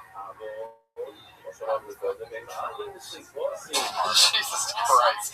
Yeah, your fin will shake right off your fucking head. I mean, you have the trembles at Viacom. Somebody paid you to write jokes. Because we used to build churches and cathedrals, and now okay, forget it. Don't explain it. I hated that as soon as you started it. Hold on. Say what you just said. I was going to say, you have gotten paid to write jokes. Yeah. So you got paid specifically for that skill because you're capable of writing jokes. I know you're capable of writing jokes. The Mexican one was great. Thanks. The rest of those, they literally, if you put it on a piece of paper, does that actually work on paper? You're right. I'm with you. I kind of, it was like a whim of like mind. Well, the Kevin Spacey one, I think you can, I'd defend that one. I stopped paying attention at that point. Oh, fuck. No offense, but, whatever. Fuck, Like, because I lost the Wyndham one and then it was done. yeah, they're just hopping around shit. Fuck, I didn't even know. It is also pretty inside. That's a little inside Kevin Spacey show being business. gay? Yeah, it's a little inside. You guys didn't know he grasps for like everyone's cock in sight? People don't really know. I didn't know that. No, How do you know? How did you? Let me ask you. How did you find that out? You have a friend who he hit on, right? Yeah, those are all the people that know that he's gay. Yeah, if you're in Indiana, they're not going to know what you're talking I'm about. sorry. And once again, still Indiana. Still information that really should be thrown out there. It's like Chelsea Handler Can you shit. bleep these things out? Chelsea Handler is the best, most gorgeous soul. I love her. Hey, we're in show business, and the more you're in show business, everybody around you gonna have fucked up shit you can't tell nobody. Okay. So remember that. I mean, I work with this guy every single day. Do you understand the secrets I have to keep in my I just don't. I don't understand why a man loving another man's like prostate or something. Why is man on man? By the way, all right. I love how Tony tried to shake that off. Yeah. That's what I'm like. It just doesn't even make any sense. You're gonna hold on to my secrets? Jesus. Hey, Tony, can we bring the next Yeah, you better. Yeah. Wait, Pat, you were the one that was defending her a second ago. Now you're so sick of her. Where'd the mic stand go? It's like Chelsea. Even the mic stand left her instead Oh, of son. God. Sarah, you got it. Just like Jesse nailed it on the head. I mean, follow your momentum with the first jokes. Stop self-destructing and stop bouncing around trying to be likable. You're already likable. Just write your shit down and look at it. Have the words that come out of your face. Makes sense. Who is this guy? This guy's right. This guy. And stop burning the only bridges that you've ever had in show business, by the way. That might not work for you. Yeah. But she always got motivational speaking. You know what I mean? No, I mean, it's okay. I bet you do like her. Yeah, she's... All right, there she goes. There she still goes, Seraph Comic.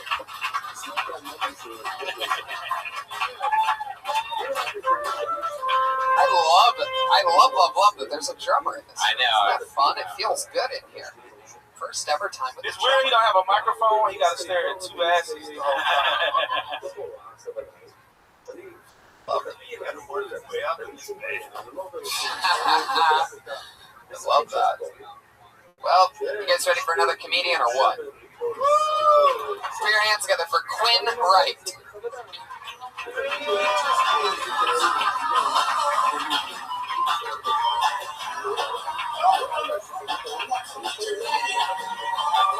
Come on, make some noise, ladies and gentlemen. Quinn Wright, everybody, come on.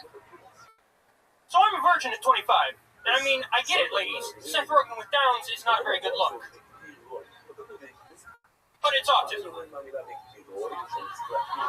last part's actually true. I am on the spectrum. It's a light case, though, and I don't have a lot of sensitivities to, like crowds, sounds, lights, people's feelings. I don't pay attention to any of that shit. My uncle is a hearse driver, and he's losing his vision. Recently, he lost his glasses. He means to get a new pair, but it's just been so good for his business, he just can't. That's my time. Thanks. Fuck yeah. Alright. In and out, Jeff. 35 seconds. 35 seconds. Actually, he'll tell us how many seconds. He knows it far more accurately than you do. Yeah, what is this attached to? I've never seen a Rain Man carry around a poncho. What's happening? It's a camera. What is it? It's a camera. That's a camera? Well, it's the camera bag. The camera's in it. Yeah, man, you gotta lose that shit. You can't be walking around. Yeah. As a black man, I'm telling you, as a white man, you can't be walking around with shit like that strapped on. It might have something to do with the virgin thing. I mean, like, no one's going to, like, come up to you with that, except maybe they want to. That just looks suspect. That one guy. Not even one guy.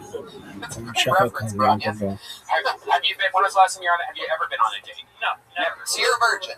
How old are you? 25. I love this. Let's talk about this. Sure. You ever came before? You ever jacked off? Yeah, What noise you make when you jack off? Like, what noise do you make? You feel like you make a weird noise.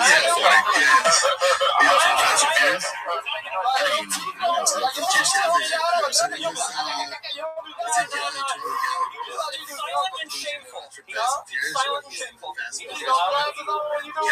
No, I don't. You don't jack off, you don't be touching your You can see I go, glasses. yeah, 24, what the fuck? I said, I guess 20. He just loudly cuts off And then I go on a rant about 5,000 points. I didn't see the rest of it. Yeah, I go on a rant about, yeah, because I'm like, Yeah, okay. of course there's gonna be cars you don't know. And like, honestly, I don't even do as many podcasts as you guys just because I'm doing like my shit right now. But like, if you talk enough, like sometimes you're gonna get tripped up. See signals because I'm an idiot? Wow. Yeah. I was that way for a long time. Did you not see the signals because the blinds were down? Or, right? Yeah, no, it's just... Was your camera in your hand at the time? Was it because you were tackled by the Secret Service and Jodie Foster didn't appreciate the gesture?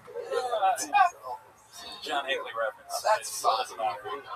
Quinn, what are you into? You're autistic. What are some of your wacky hobbies? Pro wrestling, Magic the Gathering? What are we talking about? Photography.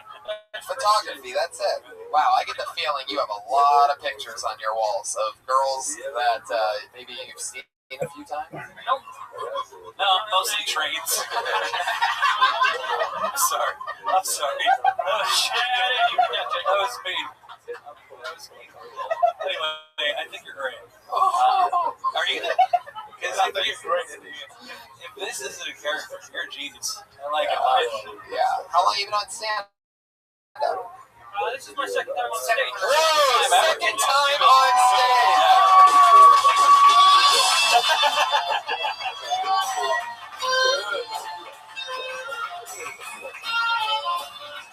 And if I know anything about Quinn Wright, it's that he's going to keep coming back whether he's invited or not.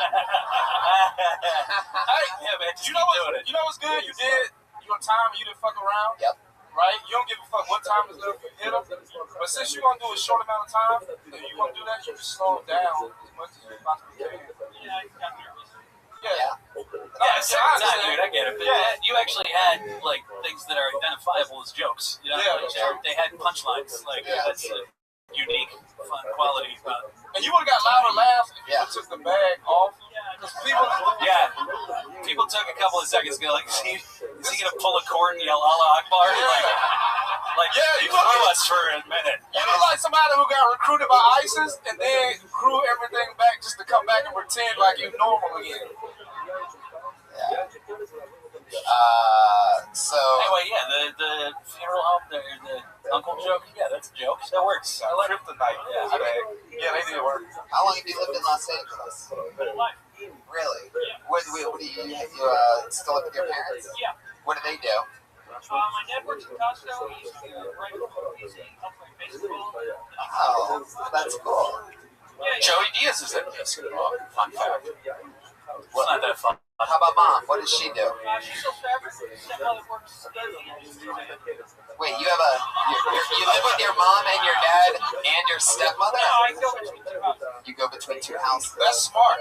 That's smart. I mean, this isn't fun at all. It's actually just real weird. Uh-huh. Say it. Both my mothers are named. I'm sorry, I'm trying out. But both my mothers have the same name derivative of Laura.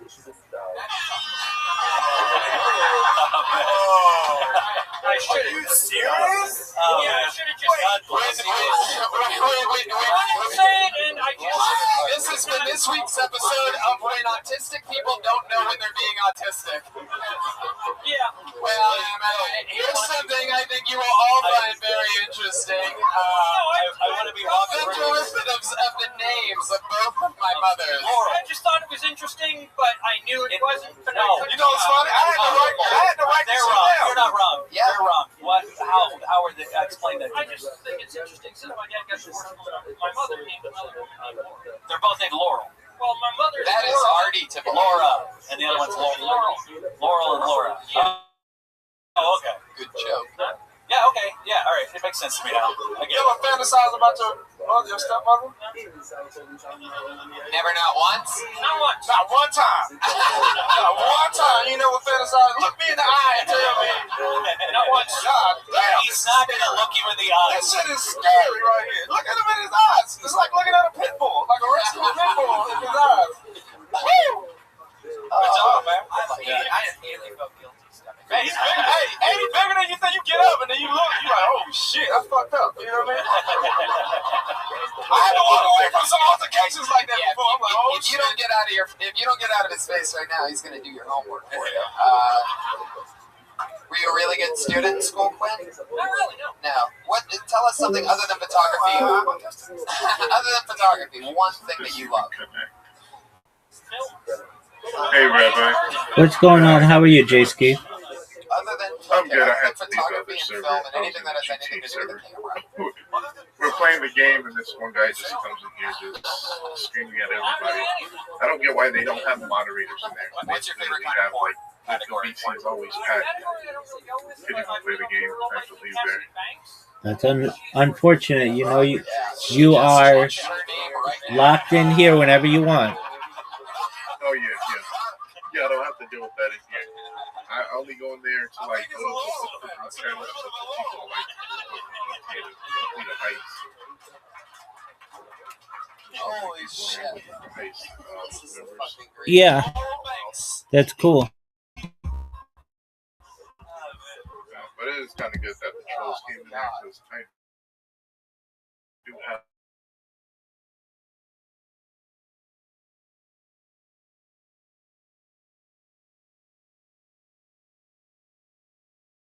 Like less Really do jokes, but you were the and standouts more of the night, and she's on two the side. friends on stage. So, That your comfort corner level store right around now, me and has your like awareness charcoal. of being also being able to laugh at yourself. Very fucking impressive. There you go, big man. Camera in my underwear before, and that was before I was even this. So. Wait a second. Okie doke. Miss Aquarius asks, whenever you go out, let her know. Oh yeah. Cool. When were you in your underwear on camera? Why were you in all six of us are asking the same question? Rabbi. How you living, big man? Yeah, sorry about my other account went out. There's a power outage this morning. You had a power outage, you said? Yeah, my power went out this morning. Oh, okay. Well, I was worried about you, but I'm glad everything's okay. Are you all right? No, my power went out again just a couple minutes ago. I saw that all your accounts went down. Well, but I mean, are you okay? You personally, you physically? Yes. Okay. Well, that's all I care about.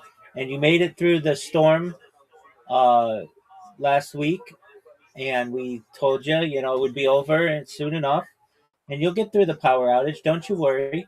I'm glad to know that you're okay, and you're. Is Mr. Chorus in here? She is, but she's sleeping and doing stuff. She's sleeping and doing stuff? Yes, sir. This character here, the one that has the cross on it. What? Oh, yeah. What about that one? This one is gonna be here. Can you change? Can you change the avatar of that one? I don't want to push religion on anybody. Can I change it? I don't have the picture of the book. They don't have pictures of my NFL team on there. Yeah, put an NFL team on. That's fine.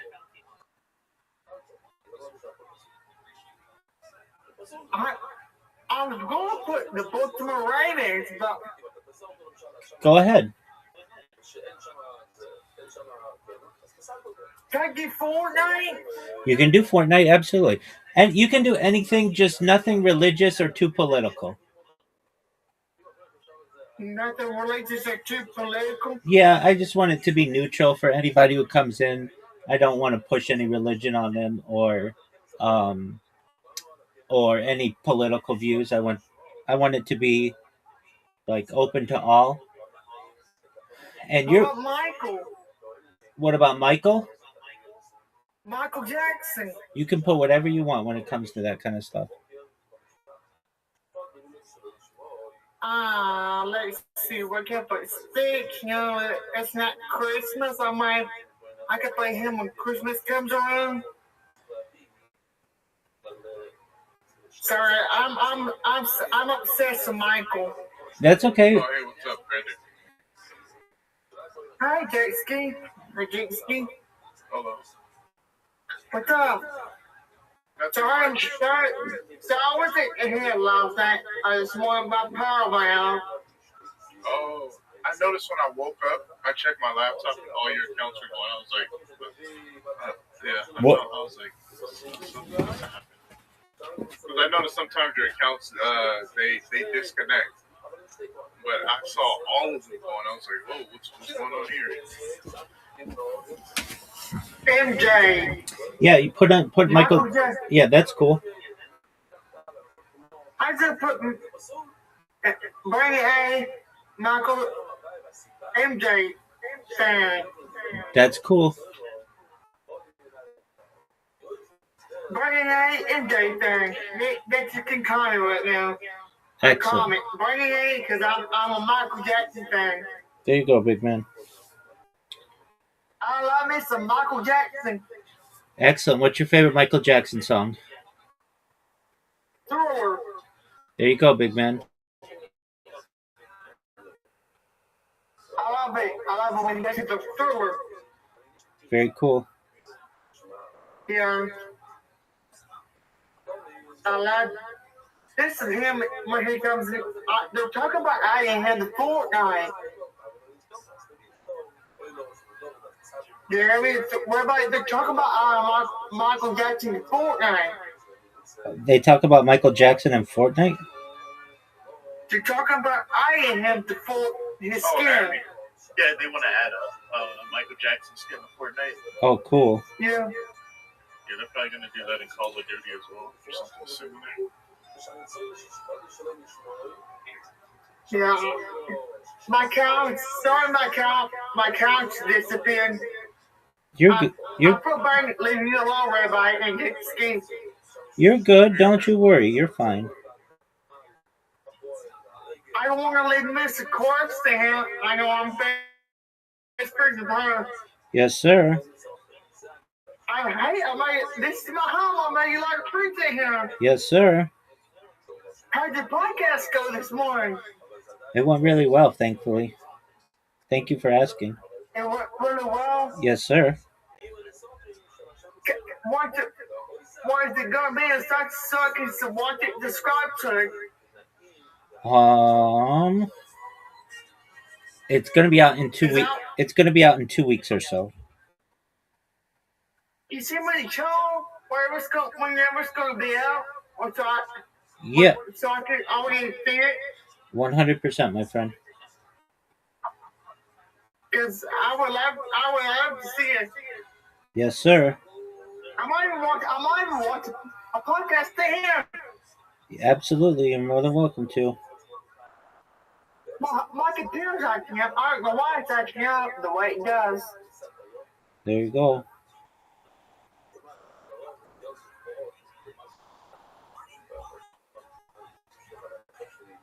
Dexter went somewhere. I don't know where he went to. Where'd he go? He's going to get charcoal. Going to get charcoal? Yes, sir. He should bring his other cat, the one you have. Yeah. Bring his other cat. I will. Alexa, stop. I just had to do something because my Alexa reminded me. But yeah, I will in the next 10 minutes. I'll have my phone and I'll be on camera, Brandon. No worries. On your other account? You know what? I should make another account, but Yeah, you should. You absolutely should. That way I can just get the computer on before I leave and just use the phone. 100%. It's so much easier that way, J-Ski. I mean, not. Yeah, I do it all the time. I've got these ones that are in here, and then you'll see me come on the handheld ones when I'm moving around. Is your live stream started yet, Rabbi? Have you fixed the bot? Yeah, my live streams are going, thankfully. I'm talking about the bots you made. Great. Yeah, those are working. Have you fixed them? Yeah, those are working really well right now, thankfully. I think I followed your TikTok. I tagged you in one of my videos. I appreciate it, big man. I think I tagged you in one I made doing the Kentucky Derby. I streamed it in here. Yeah, so what'd you think of that? It was good. Yeah, that's a big deal where you are, right? Yep. Big deal. Like the biggest deal for the state. Yes. Amen. I can dig it. This almost hit. You see it? The horse one? Yes, I did. I couldn't think of his name. I'll get it. Just a moment. I'll find it. Let's see. The winner was Lego Batman. Golden. My girlfriend just sent me Lego Batman. Oh, excellent. Golden Tempo. Golden Tempo? Yes, sir. I want to change my picture, my profile picture to Lego Batman. That's perfect. See the face of me and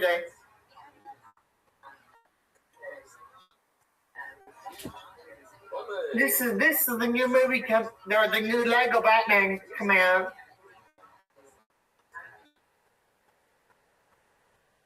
You see my picture? Yes, I do. That's amazing. That's the new Lego Batman. Excellent. I love the Lego Batman. Very cool. You want Sloppy Joes? That's what my hunting it. That's what my hunting it. What's up here? I'm home with Sloppy Joes and potato salad. Oh, can't beat that, my man. Yeah. Hey, I'll bring my other can.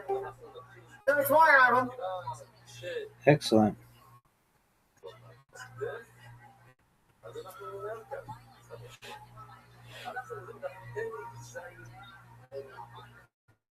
Time to go to the.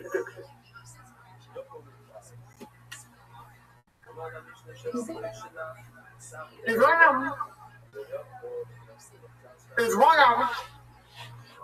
Oh. That thing running, so.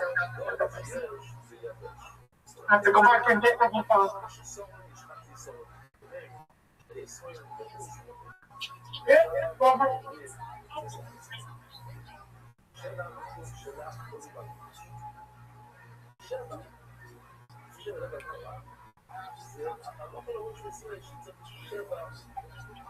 Put some salt and pepper on mine.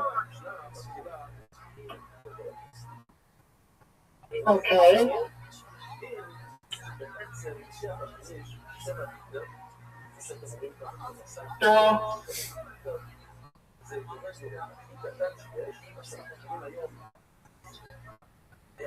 The coach, my team plays tonight. Who's that? The Cleveland Cavaliers. Yes, sir. Yes. The Cleveland Cavaliers. There you go, big That's man. my favorite players on the Cleveland Cavaliers. There you go, big man. James Harden. Although, are you playing? Officer Manson.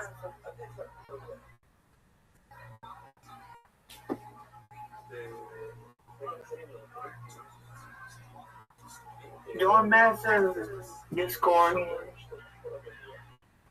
New score. No club. I'll go back there. Let's pitch mine.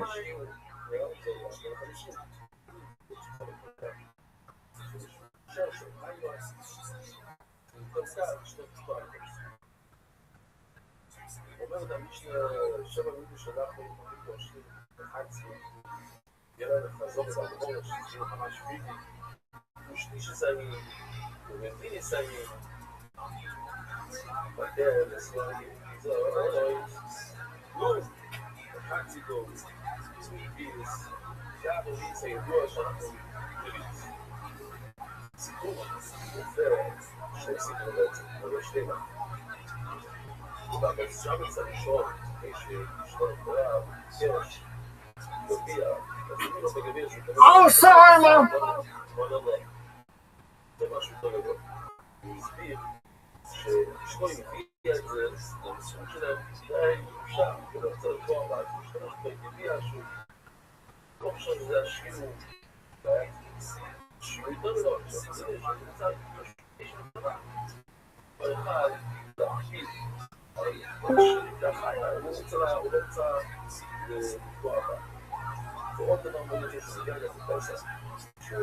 Yo, what's good?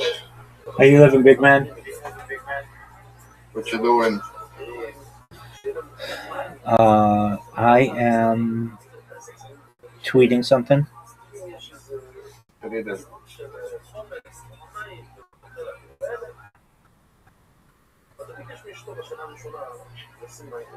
What are they reading? As I said, I'm tweeting something. Oh, what are they reading? An interview. Oh, okay.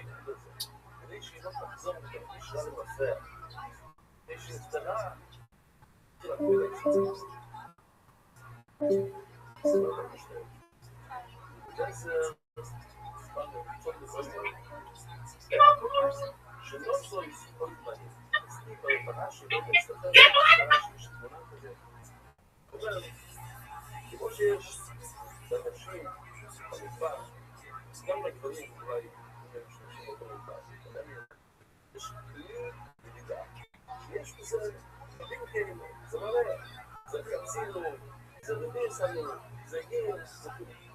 מה שאומר זה שלא היה 7 כלים, היה כלי אחד עם 7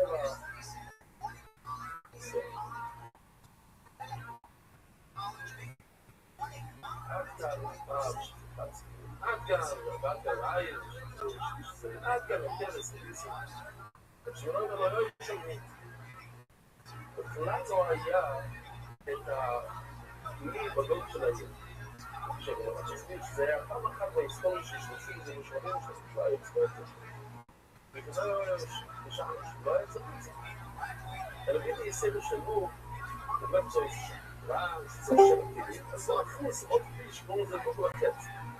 מה היו עושים שלנו בכלל? שבו היו עוד כלים לעסקוי בלעד, זה היה להגיד עוד פעם, דם, חי של הקהל, וכל שלו, תודה לך, שרבים קטנים, ששם, יפסו יותר שירים לרגים, וזה לא היה מאוד קשה. שבו הוא יבוא את זה נכנס כל דבר. השמן של הגוף של גבולת שהיה בחצי סור בבוקר, חצי סור בצהריים, היה צריך כלום יותר. הוא מצא בבוקר, הוא מצא בנאומן. זה היה כלום מיוחד בשביל הכל טוב. בואו שם יש לנו פרידי, שבאמין שלך, במקדוש היה 7, רביעי לסור. עכשיו, לא כמו המשנה, בתחילה במידה יורדת עד שמגיעה לרביעיסה, אלא אנחנו מתחילים מרביעיסה, ועולים מאוד תסביר, ומה הם מפקים? רביעיס, Welcome to the Live podcast. Today we have a truly special guest, the man.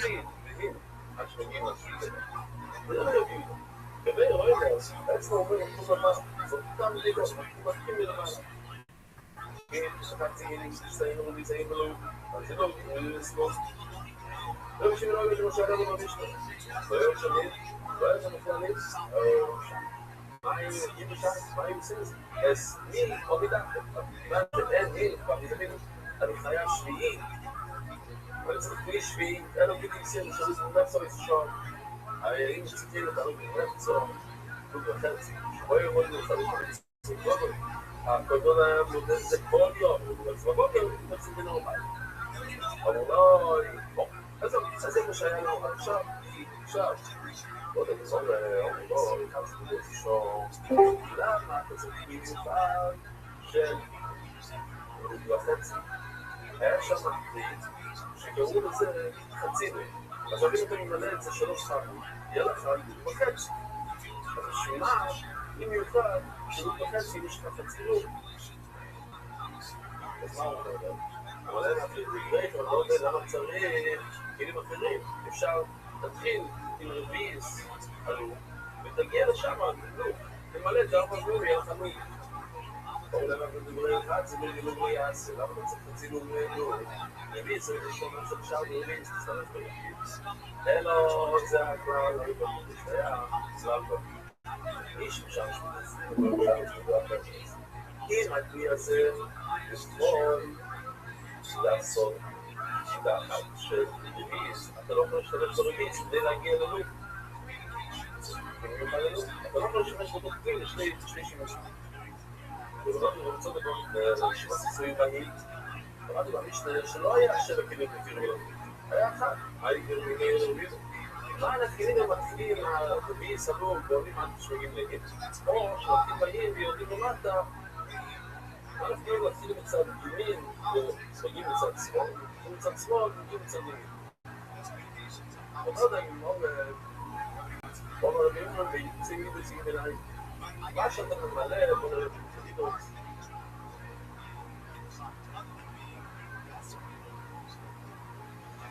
זה מה שיש מעל ולהפנים לשאול את הגדול של בורא. אז ככה, הנה, שלום עושה משהו יפה כאן. אתה לוקח 2 איקווס, אתה עושה לזה חצינות.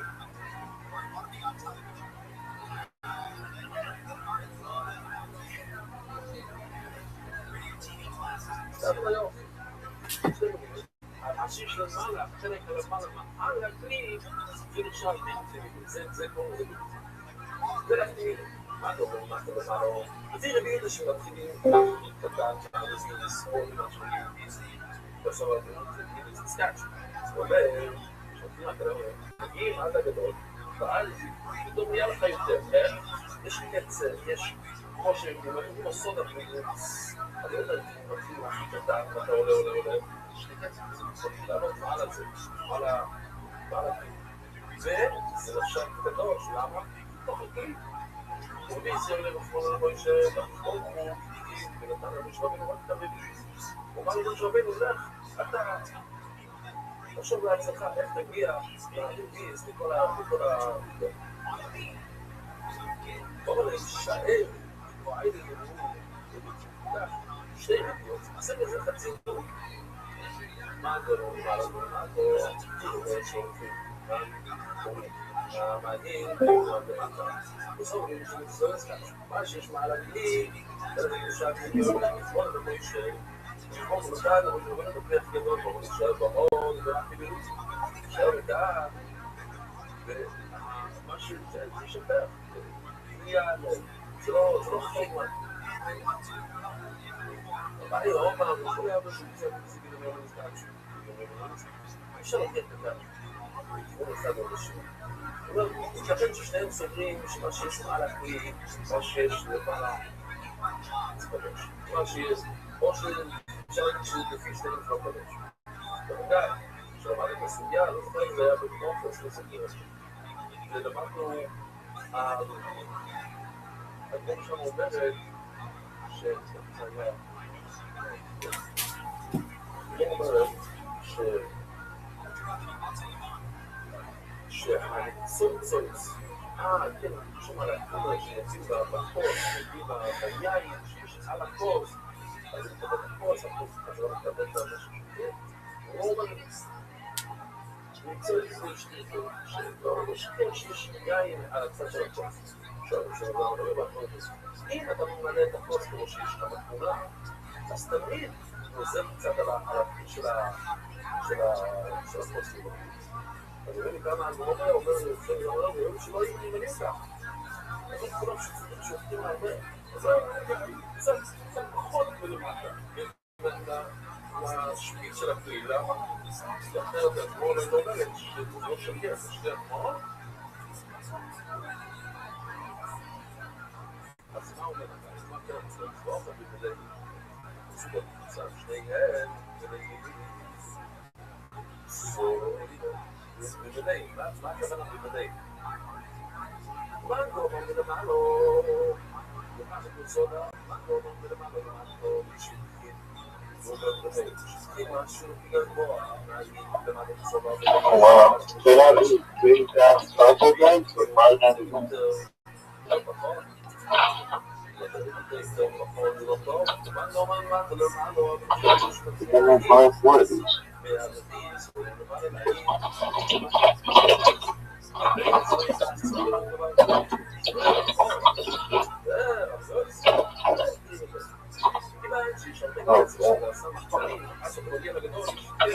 Come back.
Está bien. Ayúdale. Cuando tengas 3 más de 3 años.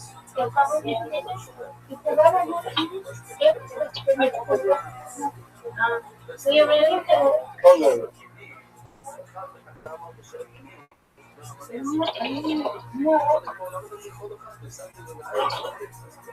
Yes, thanks. Yeah, yeah, fine. Can I get 4 bags? Yeah.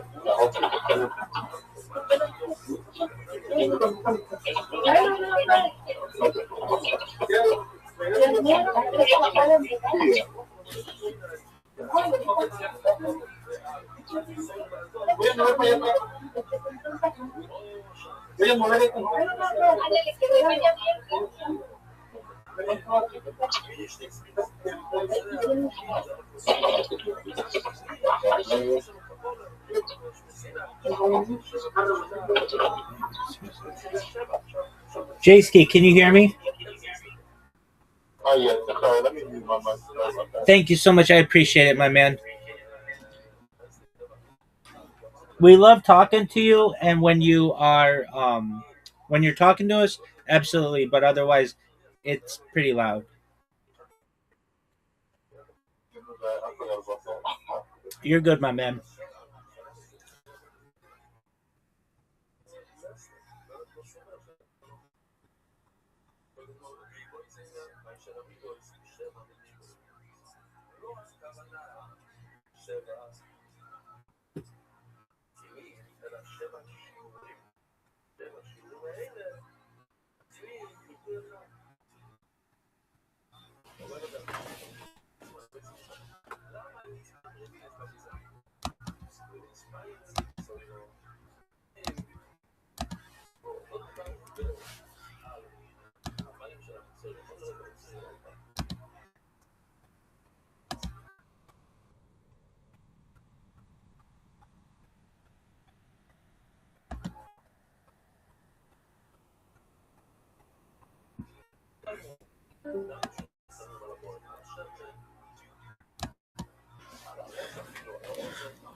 שנאמר, מביא בסוף, לא 60 אלא לוג אחד.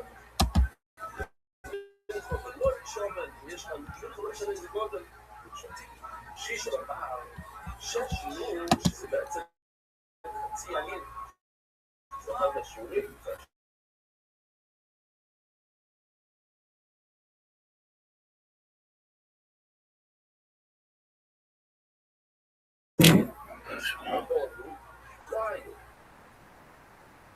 יש לו ראשון חיים, אמרנו שזה בן שנתיים.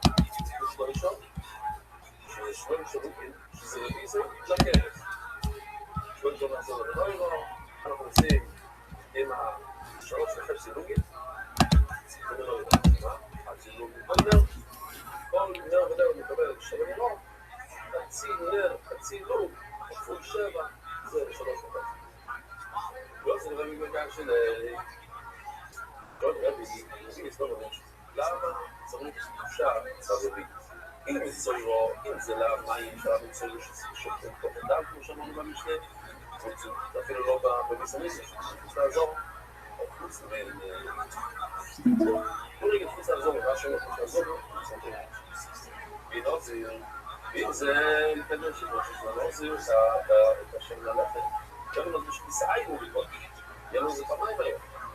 איך? ראינו את זה במסכת, אבל שהשחיטה מקדשת את הדברים שבאים ביחד, השחיטה מקדשת את הלחם, לא צריך מי שיגדל. אבל אותי, שבו הם מולדים לקבית את דברים גולים. אתה יודע מה אנחנו עושים את זה?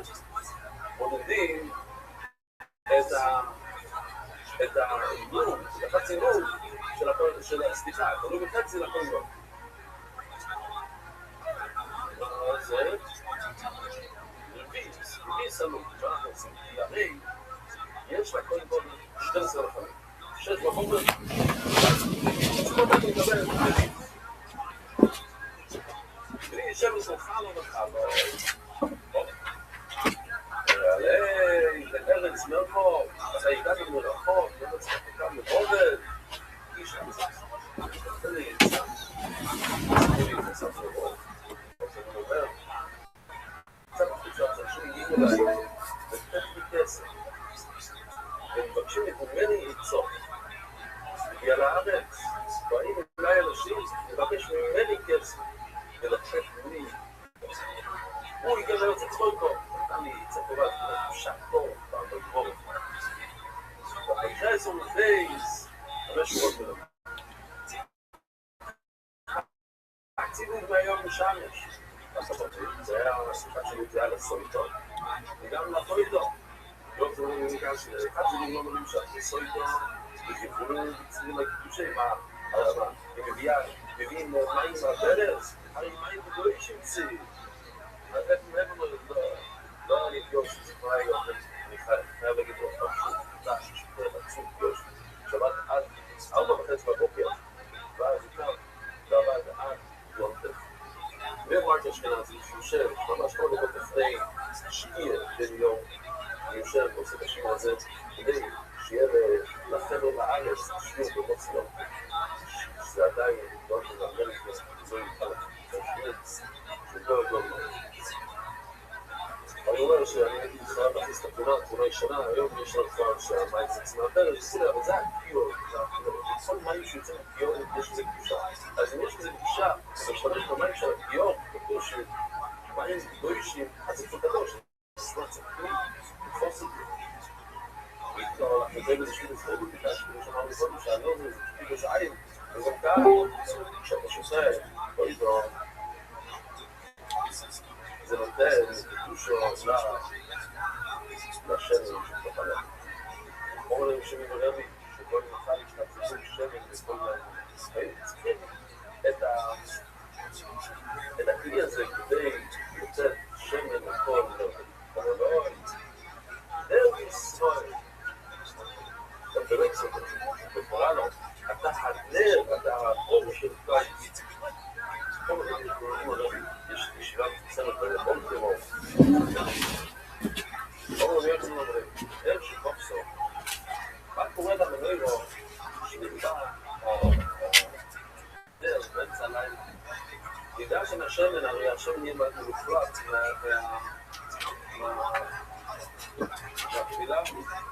להשמע, כאילו, הקהילה המתייחדת, זה לא איזה מה יעשה, והקיבו מנתק, זה לא איזה משלם עם הדיקו, זה משלם חדש, לא, זה לא מזריקו, גורם גוי משהו. לא יישא, לא שמן, שאתה מלך את זה, רק השם, שזה נפקע במצע לילה, ומילים שואלים, אני נותן, תצלו, תחשבו על זה, תצלו, אם אנחנו חושבים, ככה, בוא נגיד, ביס, לא יודע, תציל, זה טיפול, זה הרבה שנים, לא כמו שאנחנו שמים, יש לנו חלוק, יש לעשות כיף, כי לפי החזרים שזה 300 מילים, לא היה, וכמובן אלי, שלא יצא לו שמן, תמיד ראשונו, אוי, כמו איש אחד. האם אתה נודה כמה נשאר? ולפי זה אתה יודע כמה הלך. ואתה ממלא רק את מה שאתה צריך. אבל אם בוא נסבור, תמשיכו לתמיד ראשון, אתה יודע שאתה מכיר הכלל, אתה נודה מחצי ראשון. היא כמו שאתה עושה. אם זה כמו שעשר, לא יודעים מה זה, אתה תדע, איך תדע כמה תצא. ולדי את הנשאר הזה, אולי תגיד, תיקח את מה שנשאר, תשפור את זה לטוב. ולפי מה שאני אומר לך, תדע כמה צריך להוסיף. Lights out red band. Getting a fist bump from Writers Guild. Jesse Joyce. It was a family comedy about the subprime mortgage called Subprime the Comedy. All right, and why were you on there? Because that was the character. Yeah, all right. What did you say? Did you audition for that? Well, my dad helped write it, but and the character was actually. No, I don't. Like Ice Cube and NWA. No, my dad helped write it. My dad helped write it and actually played my uncle in it. Oh, neat. Yeah, Double it's loophole. not a great movie though. Okay. So I wouldn't recommend watching it. How's your father feeling when you heard you say that? It can be a good movie. That's we're in Costco now. Yeah. Well, he did it as a favor. But you don't know what his dad does for Costco. He can write. Well, that was free samples. That was my next question. Is Costco's known for everything being in bulk. I'm sure he gets some kind of an employee discount. Is there anything that you get that you love from Costco that you make him get? Any kind of like beef jerky or you look like a beef jerky guy. Has anybody told you that before? What do you like to snack on? Give us a couple of your favorite snacks. Skittles.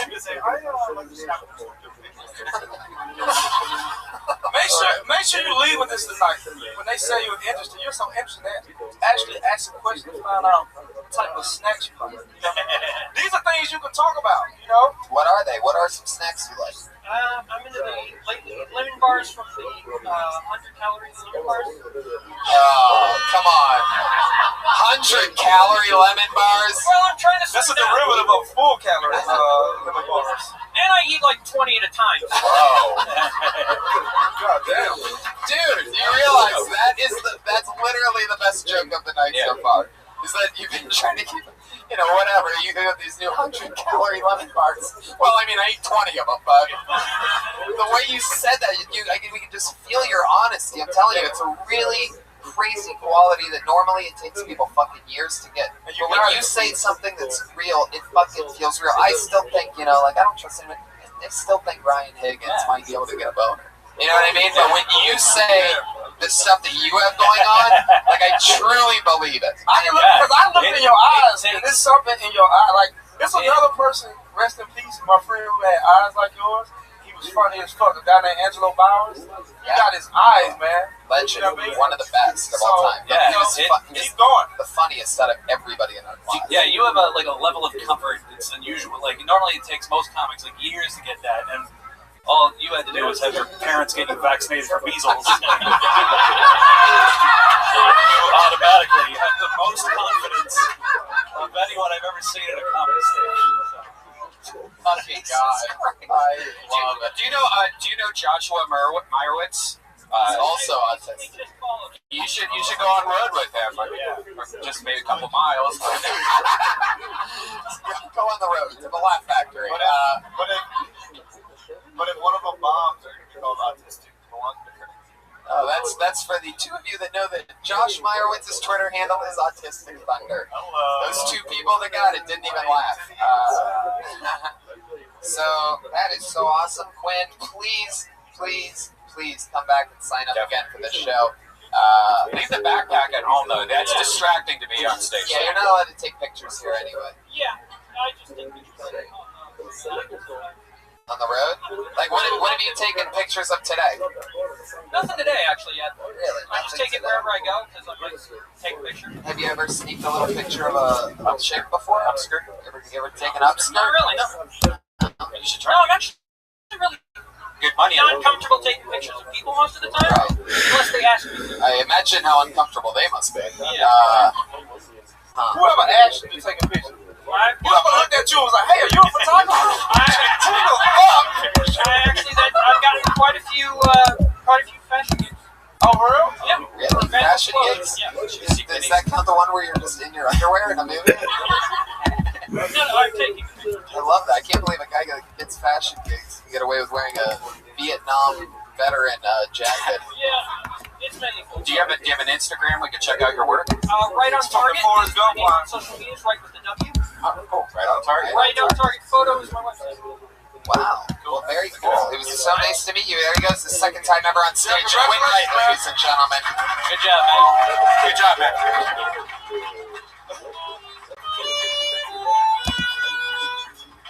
You know what's fucked up? It's so weird. In 3 years, we all gonna be working for this guy. Totally. Hey, boss, can you get a picture of me? They were like, hey, remember that time that I did that show? All right, back to work. Totally. And Byron, you're absolutely fucking right. You know, you just see these people become absolute monsters. Second time on stage. One more time for Quinn Wright, everybody.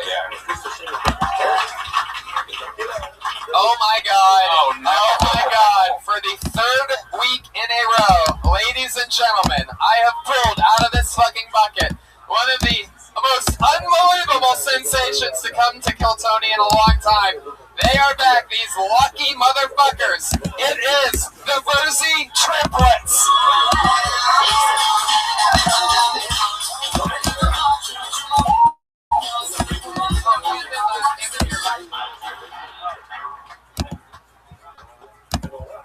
Oh my God! Thank you! Wow! Hi! Thank you! Everybody fucking stop talking and relax for a second, all right? Everybody shut the fuck up. This is a live podcast. One more. Okay, they're almost there. One more time for the Verzi Triplets, ladies and gentlemen. Well, I know this looks fun, but you know what this wasn't fun for? Our mom. Yeah, just not fun. My parents, they only wanted one kid. They got 3. That means 2 of us were mistakes. Well, according to my dad, all 3 of us were mistakes, so that's good. You know, 3 babies and 1 belly, that's a lot of weight for one moment. My mom literally doubled in size. Like, here's my mom before the pregnancy, and here's my mom 9 months pregnant. Get the babies out of me! And the labor was just horrific. She did not stop. For the doctor to be like pulling on a magician's handkerchief and just kept going and going, and oh my God, there's more in here. Wow, this thing is never ending. Like our father's disappointed in us.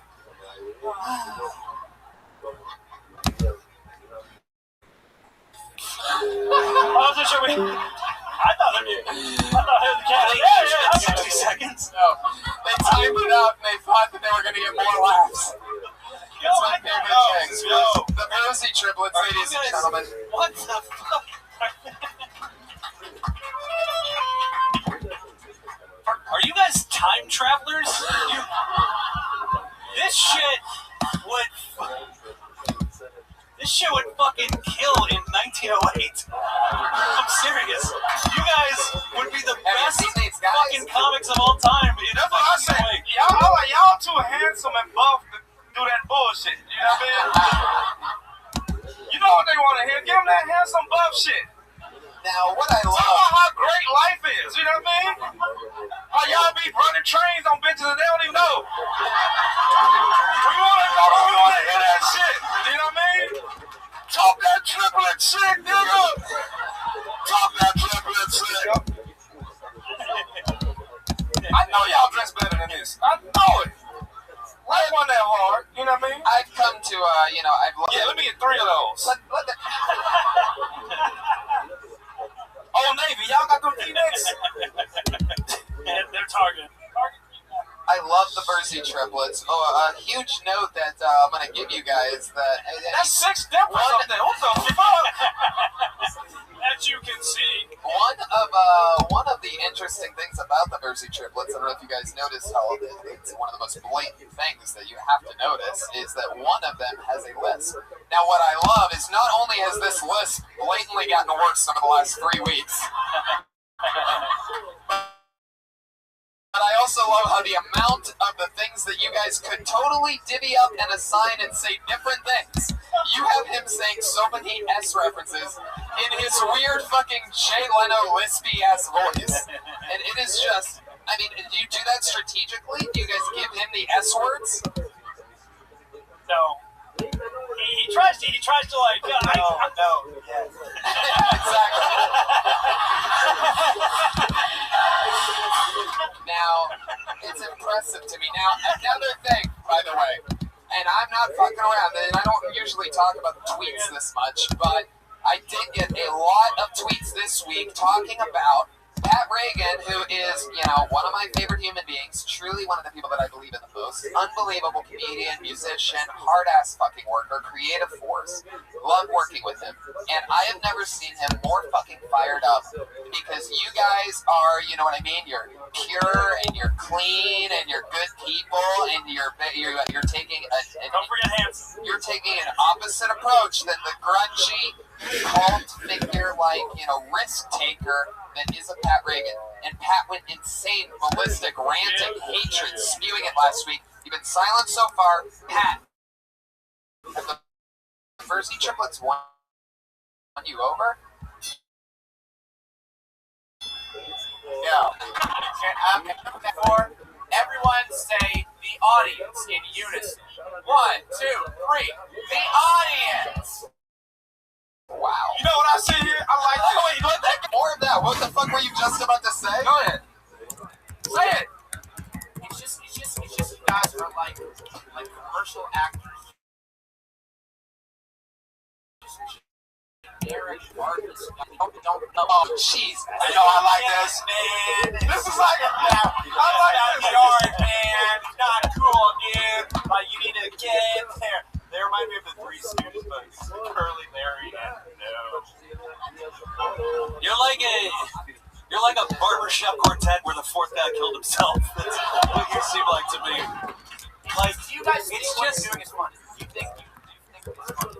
And you guys, I got no problem with that. I'm being we are friends. You can call us.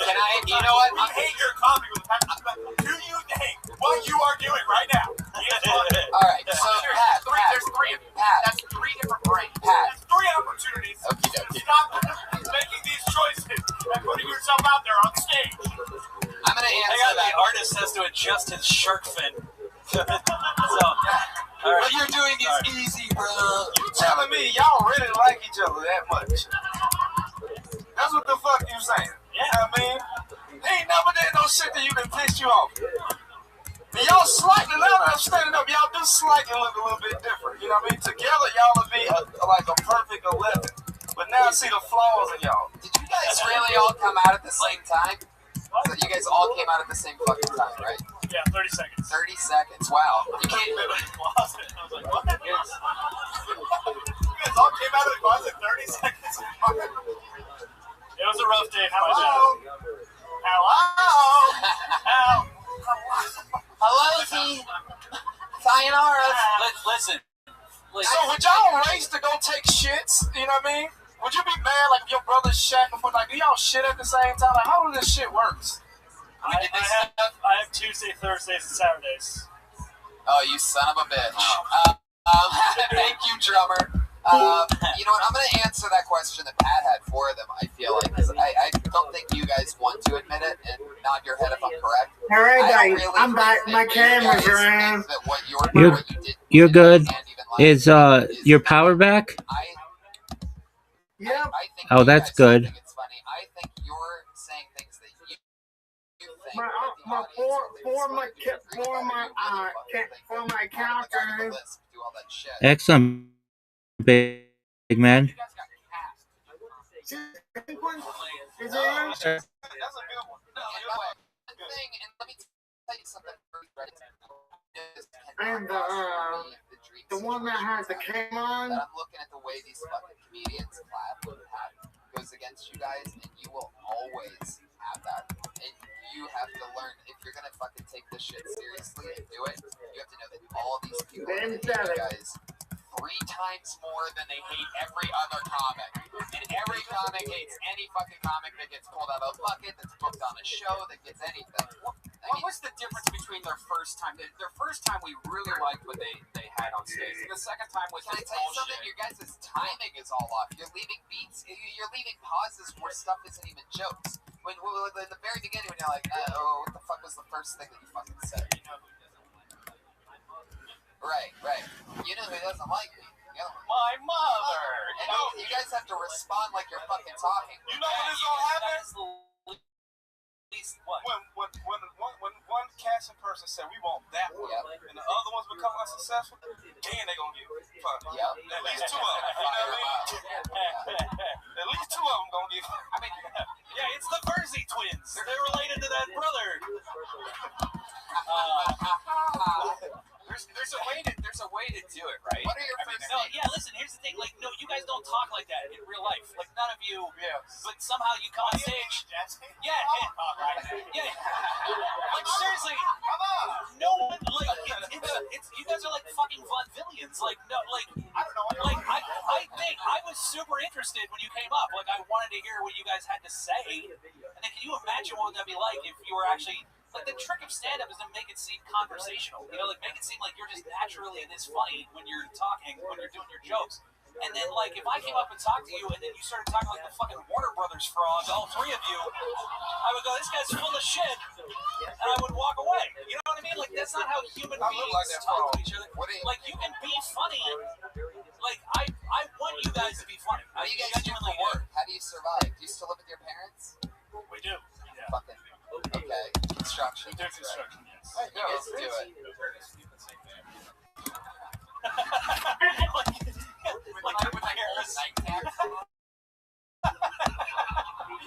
Watch that be in the next X-Men movie. It's like some weird superhero type. X-Men. I mean, I don't know. You guys need to fucking realize, I'm pretty shit. But you got like realize you know what I mean? Like you know what I mean? You gotta go for it. I love that. But did you guys think, like, if there was, like, a Flappers, like, your parents go to a comedy show, they would like that shit, though, right? Yeah, I mean, so there is an audience for that. That's why I hate it so much. I'm trying to be more successful. Right. Maybe they're just fucking up, mixing up with the wrong. I mean, this is like dirty darkness, and you guys need to be over at Flappers. You know? They went on a cruise ship tomorrow. Everybody hates influence. I've never y'all seen comedy influence. You guys ever done who are their I love it. I love that you 3 dress like off-duty Power Rangers. Hey, you know what they look like? They look like the Pep Boys. They look like the Pep Boys. It's the Pep Boys when they was young. You know what I mean? You look like you're on the Pep Boys. And nobody, they look like the 3 letters. They look like the 3 letters of the fret. I feel like that's pie, apple pie right there. I feel like you guys would have been Amelia Earhart's favorite comic. That's hilarious. This is what I listen to when I fly planes. Yeah, just talk like fucking adult men do. You know what I mean? Like, I'm not trying to be emasculating. I'm just saying that, like, the comics don't, like, our mother. You know what I mean? Like, well, yeah, it's definitely a feeling out there. We're trying different ways to do it. Totally. But, and you have seen the Square Brothers. Yes, but there's also, I mean, have you seen Nancy and but they're Sky? twins. Have you ever heard of Nancy and Sky? Do you know about them? Sky and Nancy?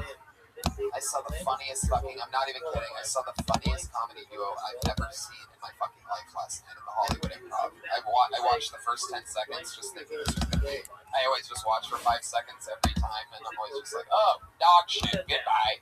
And, oh my god, it was unbelievable. They're older, and they play these characters that are like rich as fuck. Yeah. Have you seen that? Yeah, they funny as fuck. Every single thing that one person says is funny, and then the next person reacts and responds to that thing funny, and then they respond funny. There's no... You don't need setups. You guys can fire off missiles, rapid fire. Right. You don't need to take it slow. They will catch up with you. Yeah.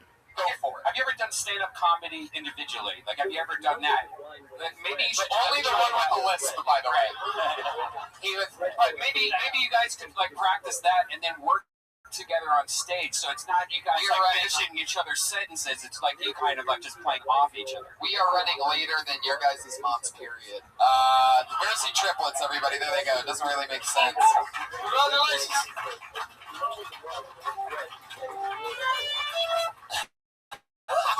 He's a comedian. The one with the list almost fell on it. He's definitely a comedian. Man, I really almost bit the dust on that one. Jesus Christ. What does he mean I say too many S's? I think that the guys who need to assimilate and they need to get lists, so they just all have lists across the board. Yeah, totally. Like Spain. Like the whole country of Spain. I don't know if they're still here, but you guys should not feel that bad.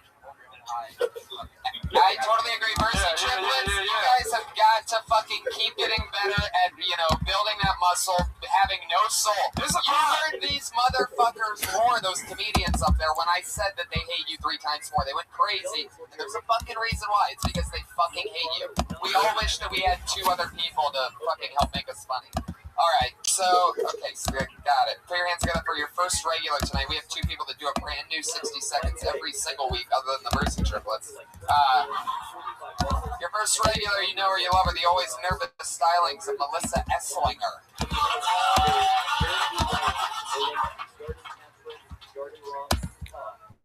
I see being a millennial more of a disorder than a generation.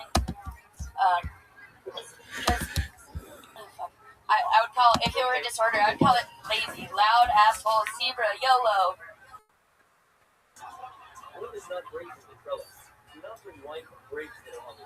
We're just as fucked up as every generation before us, except we had the internet. Yeah, I'm grounded, so now I get to watch porn and talk to strangers all day. Oh no.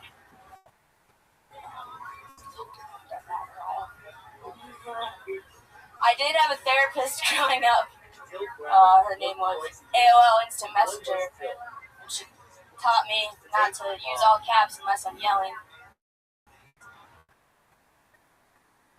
My dad had to, if he wanted to skip school, he had to walk.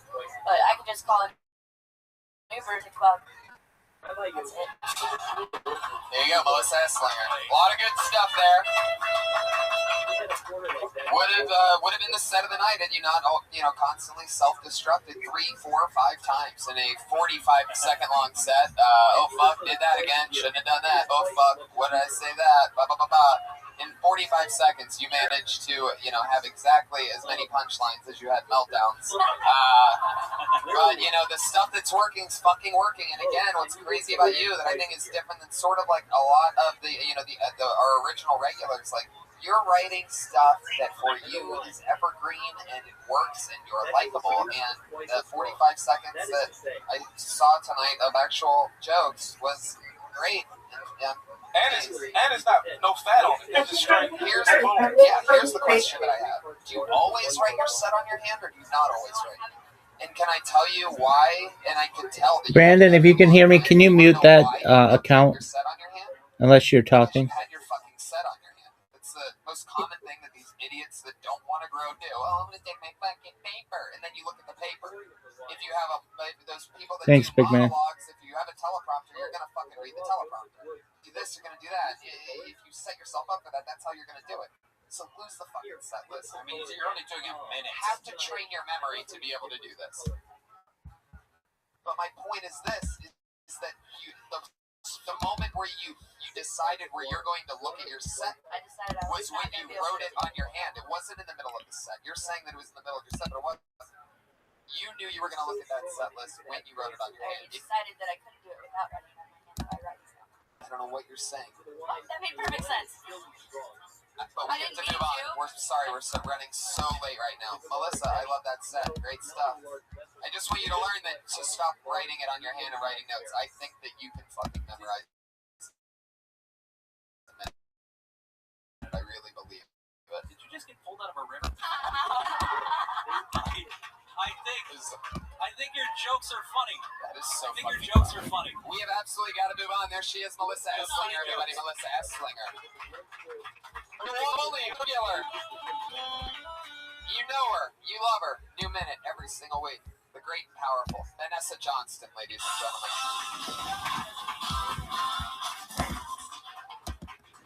Thank you. Oh, cool. Shut up, wrong show, asshole. Ladies and gentlemen, one more time for Vanessa Johnston. Here you go. I think he was actually being nice. Okay, but that's okay. Thank you. I don't like to seem like I hate everyone and everything, but I do, so it comes off that way. Some people don't believe in heroes, but they haven't met my dad. I love him because he hates everyone. He doesn't even like me. He's the best. People are so tight, man. Like, they think they're so important and that they're so busy. Like, you don't do anything. You're going to die. Nothing matters. That's what my dad would tell me when he dropped me off in preschool. He's so honest.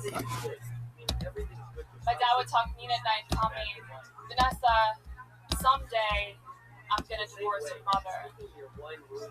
I can't right now because she'll take half my money. The good news is that your mom's health's not very good, so I'm hoping she'll die soon. Vanessa Johnston. Fuck yeah. All right. Guys, thoughts on Vanessa Johnston? Are you from New York? No, I'm from Minnesota. Oh, because you have like a New York, or were you just was that just your dad impression, or do you actually sound like you have a black accent? No. Because it's weird because you talk like Trump and look like one of his wives. It's a combination of things. No, but the dad shit's really strong. I really like that. I thought that was well written. I can twist that into it. So awesome. Just like Melissa, you know, that's another chunk of material that is so you and right in your vein, and that goes to the big set. That goes straight there. We are running so late. There's Vanessa Johnston, everybody. She's Vanessa Johnston, Melissa Esslinger. We did this episode of Real Tony, ladies and gentlemen. The drawing from Ryan J. Ebelt, who is selling. He is the house artist, and he's selling the official poster of the show for patio. That's tonight's episode. Jesse Joyce, Byron Bowers. Anything coming up you guys want to promote? Whatever. We'll be in Athens. I'm gonna be in Athens in June at the 40 Watt. Athens, Georgia. Yep, Athens, Georgia, 40 Watt. Me and Hannibal Burrs. All around town. Oh yeah. I'm at Comic Strip in Edmonton and the House of Comedy in Minneapolis. Love that. Reagan and Watkins, everybody make some fucking noise. My stand Patty Reagan Watkins.com. I love it. Come on. That's tonight's episode. Thank you so much for coming out, everybody. See you guys. Everybody's suicidal, baby, even need my help. This shit is set up, go to jail. If I shoot a try, did I 10 pounds to the last? Look around, get my city. Everybody's screaming out the nation, probably go from there when I'm done. To be honest, and I put that on my mama and my baby blue. 20 million walking out the club, better roll.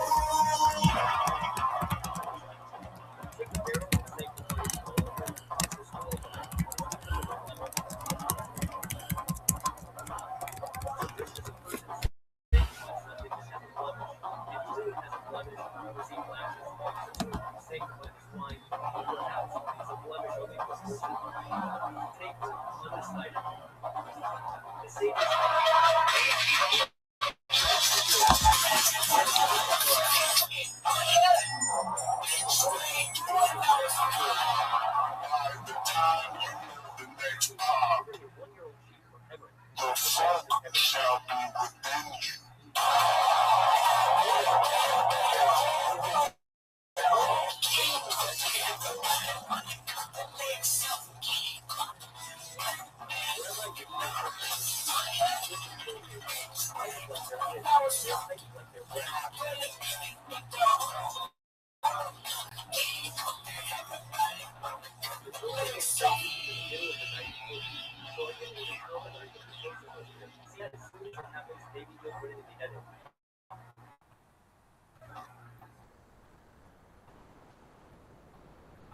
The Tosaf would say in the middle, and in the middle of the tractate, Rabbi says, the sheep of those days were so tall that they would graze on the top of cedars.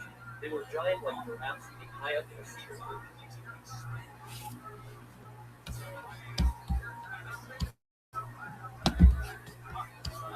And when they would mount them on camels, they would put them on the camel. They were more gigantic than the camels, so their legs would touch the ground, the sheep dragging on the ground.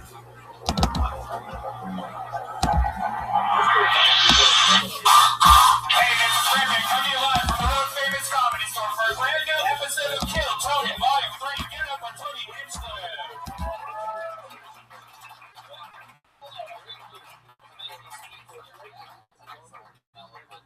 Hey everybody, make some noise for yourselves for being here. We're on the number one live podcast in the world. So that's just a fact. So many fun team members here, part of the show. Free Ryan G, mental health artist, who draws every single episode. He has a blank sheet of paper right now. He's already started. It's a great name. He's good drawing tonight's episode. Jeannie Vernon, the one and the only. Back on the HD camera, yelling Jeannie. Oh yeah, a lot of cool photographer. He also has taken almost every guest the Joe Rogan Experience and edited his TV poster together. It has like hundreds and hundreds of people. It's awesome. Speaking of amazing posters, brings me right back to Ryan J. Bell, who made the one and only, the official piece of Kill Tony merch, the Kill Tony poster that I have hanging up in my living room. Get that at RyanJBell.com. I got something really cool today. This is a custom-made Kill Tony lunchbox. You see that right? There's this carving of a fucking Seeker. It's got Darth Vader and me and the Iron Patriot. That was made by a guy named Adam, I do believe, and it's a very Don Shalier. So, thank you, Adam, for this amazing hand-carved lunchbox. Nice to have everything built. Fans bring me mini lunchboxes, you know. Hey, well, already to the butt jokes with Brian Redband. Expect more of that in the next hour and a half. Hey, Tony, we got a big secret show here Wednesday with Joe Rogan and a bunch of cool guests. Yeah, this Wednesday I'm going to be here. So Tony's on it. Stand-up comedy. It's the best stand-up comedy show. You'll catch me and Rogan and you and so many fun people this Wednesday. You can catch this show. Tell Tony because you listen to the podcast right now live on Ustream. We're going to Nashville, Tennessee. We're doing Kill Tony there May 22nd from the Sold Out Zanies. And I'll tell you right now, our guest that night is Ralph May. Yeah. So how about that? Go fuck yourself. It's from Nashville. He lives in Nashville. He basically owns Nashville. He doesn't do zanies in Nashville. He's doing it on Kill Tony in the Wild West Comedy Festival May 22nd. So much shit going on. A few more things I would say. Seattle, Washington, something like that. Chicago, Illinois, Buffalo. Shit. Wilbur Theater, October 8th, I think it is, and that's it. So go see me live in near your city or whatever the fuck. There you go. I have to say this at the beginning of the podcast because it changes my career. You understand? It's insane how many tickets I sell. Anyway, so now that we're through that, let's get the fucking show started. Can I bring up, I guess this is going to be how we do it. This is not my idea, but I guess I'm just going to not come out until I reintroduce them every week. Our band is unbelievable. If you ask me, it is a breath of fresh air in the show. It's one of my favorite things, my chemistry with these guys. Your Kill Tony band, the one, the only. It's Reagan and Washington.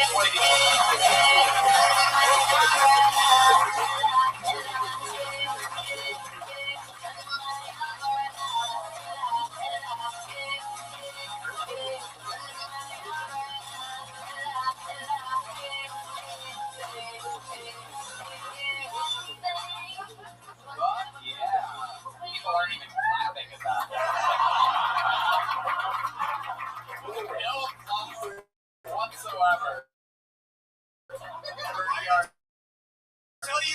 wake up, huh? Let's just start. Man. Wow, what?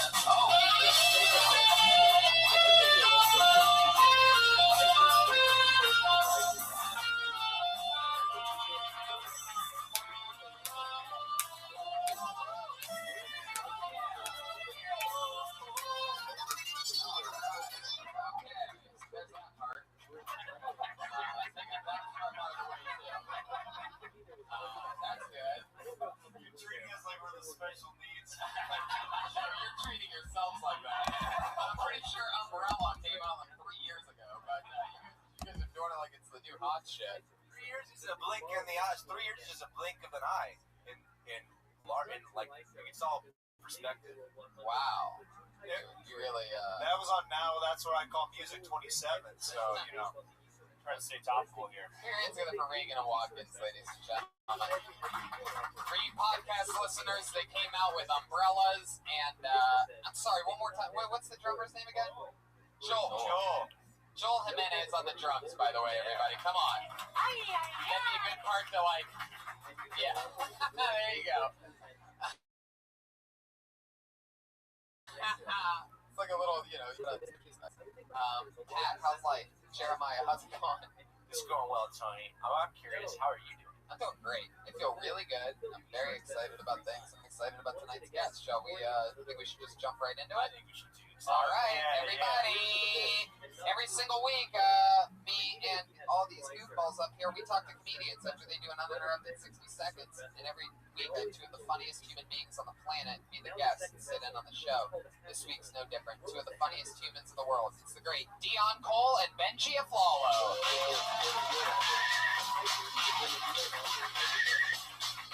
Yes. Oh, shit.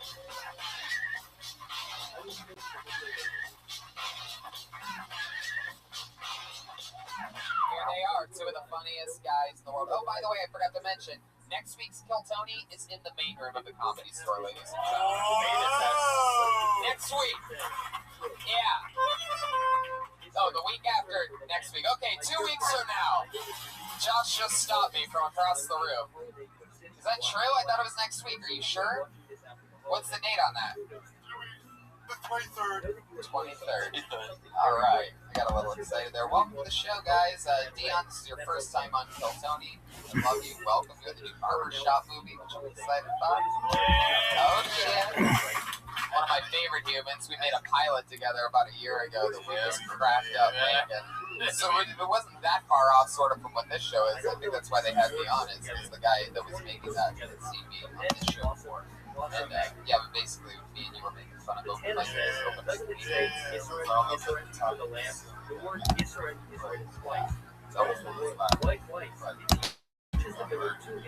Yeah. What was that place called? What's that Spanish place that's down? El Cid. El Cid. Oh my god. That's shady as fuck. A lot of shows there.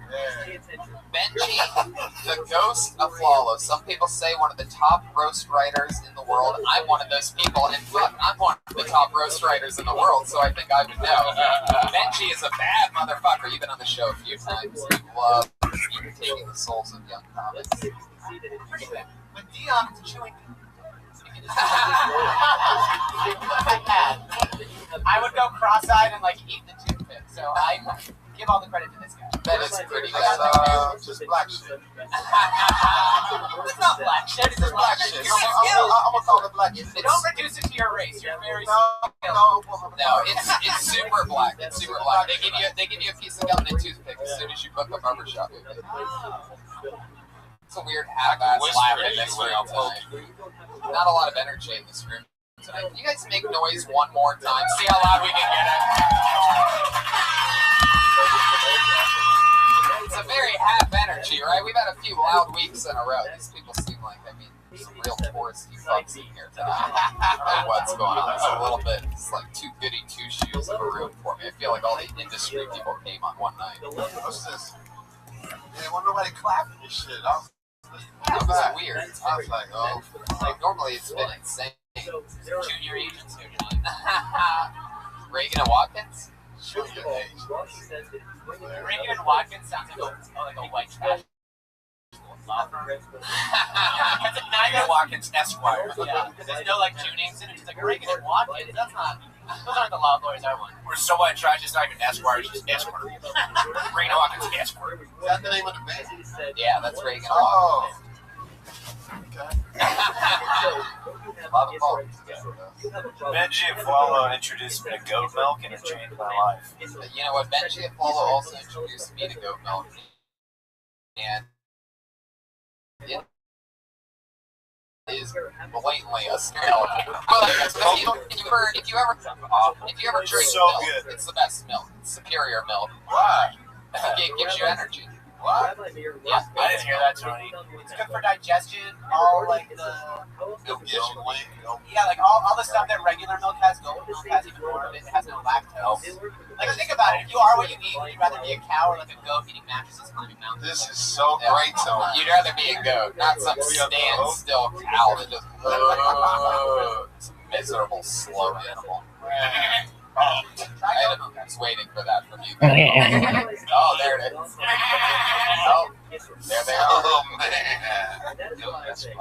Yeah. All right, so I can't wait to go on False. What's that?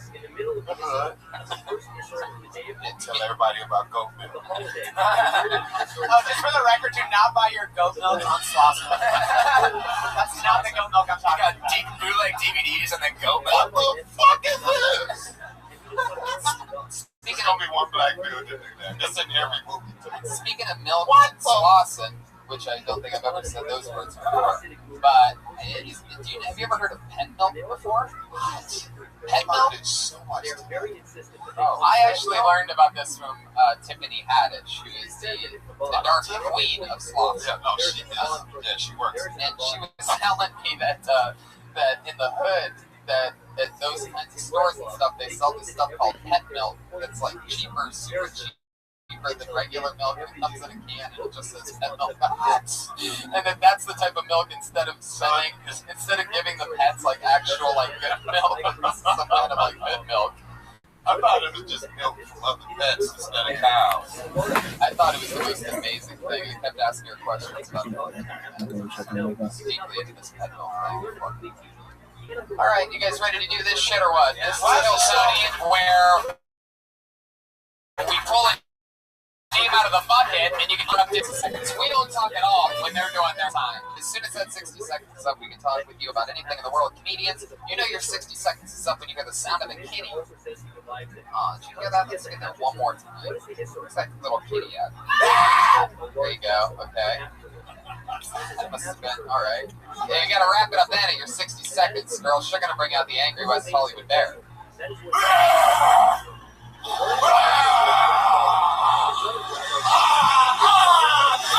Shit! Okay. Hopefully, only one of those things happens when somebody runs their time. There really hasn't been much bear lately. No, people have been sticking to their time. There's really, there's nothing that happens if that bear happens other than the bear happening. And I'm surprised more people don't push it to the limit more often. People have been doing less. A lot of comedians know that it feels like court. So hopefully you do good. If not, then keep that in mind. Except there's order in a court. Yeah, this is crazy. But this audience is Benji your public defender? Yeah, he is. I ain't gonna say shit. We're gonna play one to the face. I wish my lawyer wore a tie. What does that mean? If I wear a tie, then my defendant looks more guilty for wearing a hoodie, so I had to dress that a little bit. That's true. Don't play kite games with me. I'll beat you every time. That's true. Benji is Jewish as fuck. Well, shall we? Are you guys ready for this? It's still Tony. Here we fucking go. We're gonna watch somebody do comedy right now. It's about to go down. And the name that I pulled out is Brian Riley.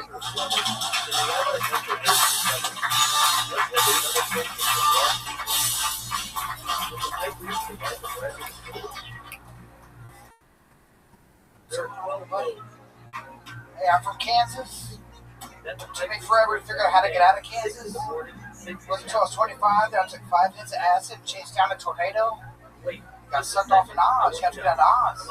You have to melt the tip man, burn the scarecrow, shoot the lion, stab Dorothy, kick Toto, and kill some witches. And I was at the witches. You know, the first witch is easy to kill. House just falls on it when you get there. Like, Kansas is hood, guys. They will drop a house on your ass. Like, out here, like Tupac, they'll just shoot you. We will drop a house. That's gangster. Like, out here, it's Bloods and Crips. Where I come from, it's cornfield and wheat field thugs, guys. Kids out there just cornfield cripping. It's scary. Children of the Corn, a documentary out there, I promise you.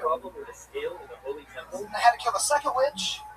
Everybody here knows how to kill the second witch. You have to fuck her.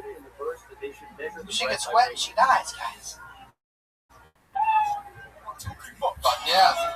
Is there more to that? Is there more to that? Yeah, there's another witch, I think. There's another witch from that movie that came out in 1940. I love that. Brian Riley, where are you from, Kansas? Wait, yeah. Brian's from Kansas? Yeah. Hey, Jeremiah, where are you from?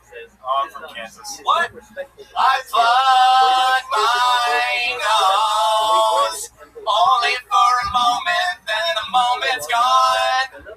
All this steam passes through my ass, a curiosity. I smell our farts in the wind. There you go. So Kansas, huh? Yeah, Kansas. Wow. So we know what word never to say again on this show. My apologies.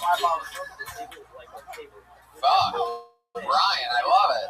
You just visiting LA or do you live here now? No, I'm down in San Diego. I'm just up here for work right now. What do you do for work? Biotechnology. What is it? Biotech. What do you do exactly? Manufacture Carry stand-in. sell kneecaps. I manufacture peptides. Peptides? Are you all? Yeah, I mean, I heard that's good for you. That's like looking into that stuff. When you exercise, you get amino acids, right? Yeah, or you can just make friends with this guy, and you're just gonna feel good all the time. It opens up your serotonin receptors and dopamine levels. Am I correct? And your metabolism, amino acids. It's a goat milk thing. Actually, I bet goat milk is probably pretty high on amino acids. I bet anything. There's all kinds of amino acids. You can't just. What are you? Directly on the table like that. Oh, just the host and everything. Lamar asks, "Is that so?" And he says, "They're bullshit. They're absolute bullshit." Now let's return to the. He's also the host of Price is Right, right? Oh, let's see how many Drew Carey references we can get off on this guy. Hey, so I'm surprised you're here without Meanie. Hey, yeah, you're dating that fat lady with the big glasses. No, that's the TV. Hey, come on. We talk about your jeans. I'm not even a fashion person. When are those? When and where are the jeans? He says, Kansas. 2002 Kansas, probably. 2000.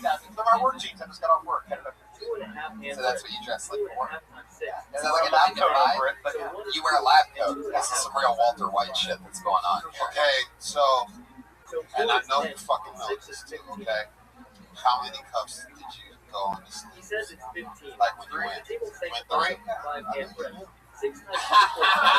You're right. 4 is too many. I just knew you knew. Welcome to I Knew You Knew. Holly Uncle. 30. It is 30. I was like, okay. How 5? How long you been doing stand-up? And you've been doing most of it in Kansas. Oh, in San Diego.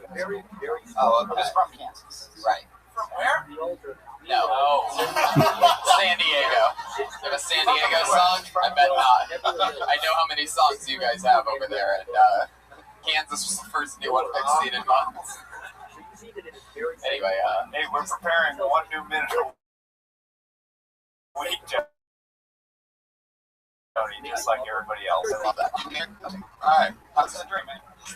How's the pussy sitch in San Diego? It's good. I'm at the beach, so it's good. Yeah? Acidic. Do you ever Acid? do you ever get some amino acid? Did you ever get your dick burned by amino acid? Oh, okay. Wait, I have another question. Serious. When have you been engaged? Have you? What's the longest relationship you've been in? When is that? 2002.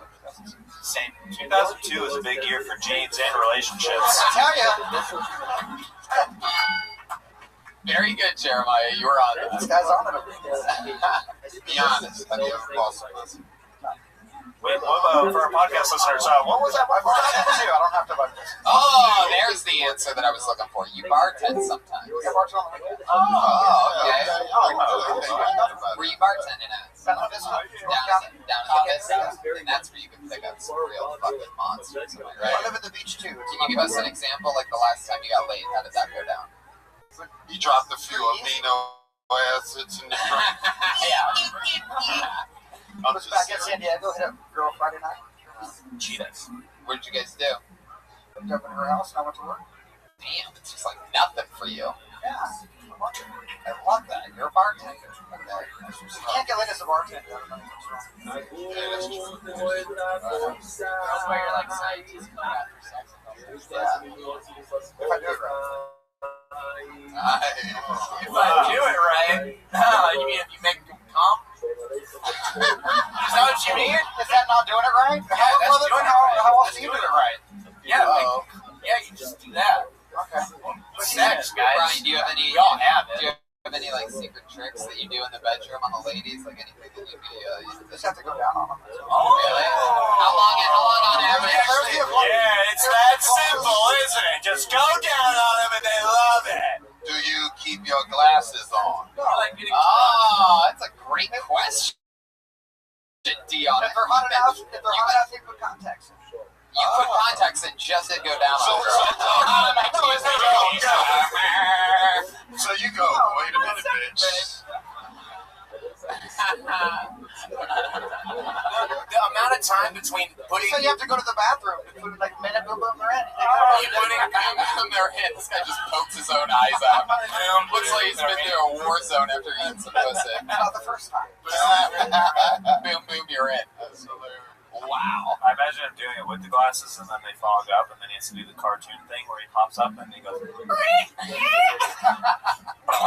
goes right back to him. What's the longest you think you've ever spent downtown on a girl at once? Great question. 45 minutes probably. What is it? 45. 45. Okay, you know what? I've never done this before, but I'm going to fire off the exact same question to my good friend Reagan and Walker. The longest amount of time that you spent down on a girl at once, there's like no like breaks. You got to keep your tongue moving. Does it have to be a girl? Very good. In that case, it was each other before the show. Thank you, Jeremiah. Thank you for asking that question. 15 minutes. Oh, you shady motherfucker. 15 minutes. Probably half hour. That's the longest. Probably. No, but you're talking no breaks. No breaks to do other. No breaks to come up and like kiss the neck. Wait, you go up to the neck and then back down again? Are you kidding? Yeah. This guy will go back to second base. Make the leg. He's rounding third, and wait a second. He's going back to second base. Jeremiah. Watch out. We've never seen this in baseball history. For no reason, he's running the other direction. The umpires don't know what to do right now. That's the greatest sound. I tell you every week, that's the best sound effect. If I hear that a couple more times tonight, I would not be furious. You know, I leave the room, come back, spit on my hand, go back. Take off your glasses, switch out.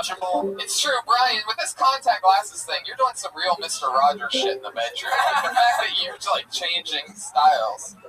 Anyway. So, after 45 minutes, if she gets upset, you can be like, sorry, I lost the contact. I've just been looking for it the whole time with my tongue. Dude, my mom does that shit. When you go down on your mom? No, it's not sexual. She's not sexual. We're just talking about contact problems. And my mom's got, she still wears hard contacts, which I don't know if you know.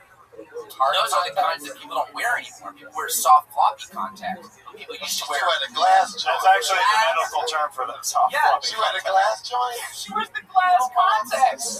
Every day she's like, I got something in my contact. She's driving and like texting my dad. Special Mother's Day shout out to Pat Reagan's mom with her glass contacts. Yeah, that's basically just like, that's when you know that she's really disappointed in her son's art. No. Is when she would risk at any point having shards of glass go through her eyeballs. She's like, I got nothing to see here. Two All are my shit's unrelated. fucked up.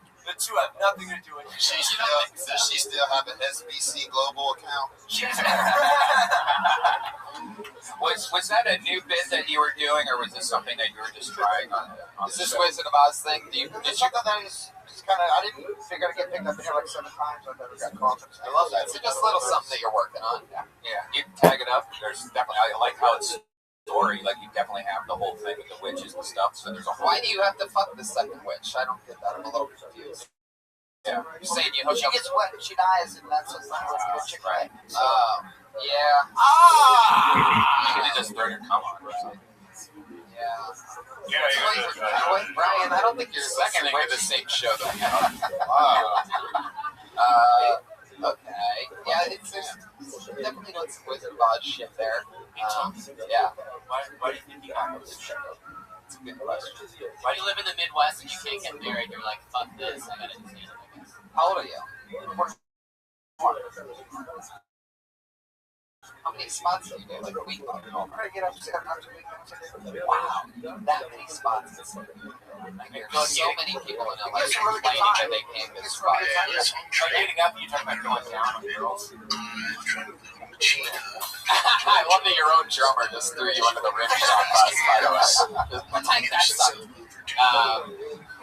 Brian, tell us one last thing. Tell us just something interesting that you think, is like a cool fun fact about Brian. Biology. What's the coolest, like, fun fact about the ocean? Whatever you can tell us. We don't know. Ctenophores.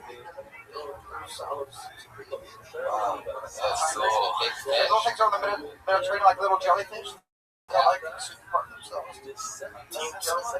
Tina Fey, yeah, she will. What She will eat herself to survive. Do you think, It's crazy. hey, I have a question. That's what happened to her face. Yeah, I have a question. NBC never hired me for shit. Bing bong bong. Do you think people have like spirit animals? So what spirit animal are you, and what spirit animal was the woman that you, the poor woman? We've had a lot of good questions here tonight, and then there was that one. Thank you. What's your wow? Sorry, Brian just replaced the drummer. Jeez Louise, sorry, buddy. You know what? I strike it from the record. There you go, Brian. It was so nice to meet you. Anything else for Brian, guys? Any parting words, Benji? What do you think about this guy? I think you should get cool new pants too. You seem like a cool guy.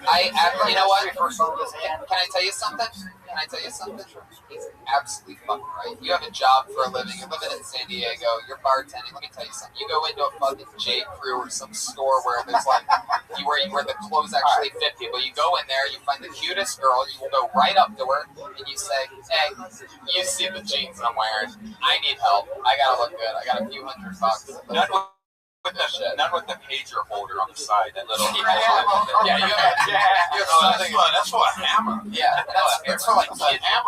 That's for like kids to hold on to their dad at the amusement park. Biologists could get like high grade pussy and those jeans are believe that. Yeah.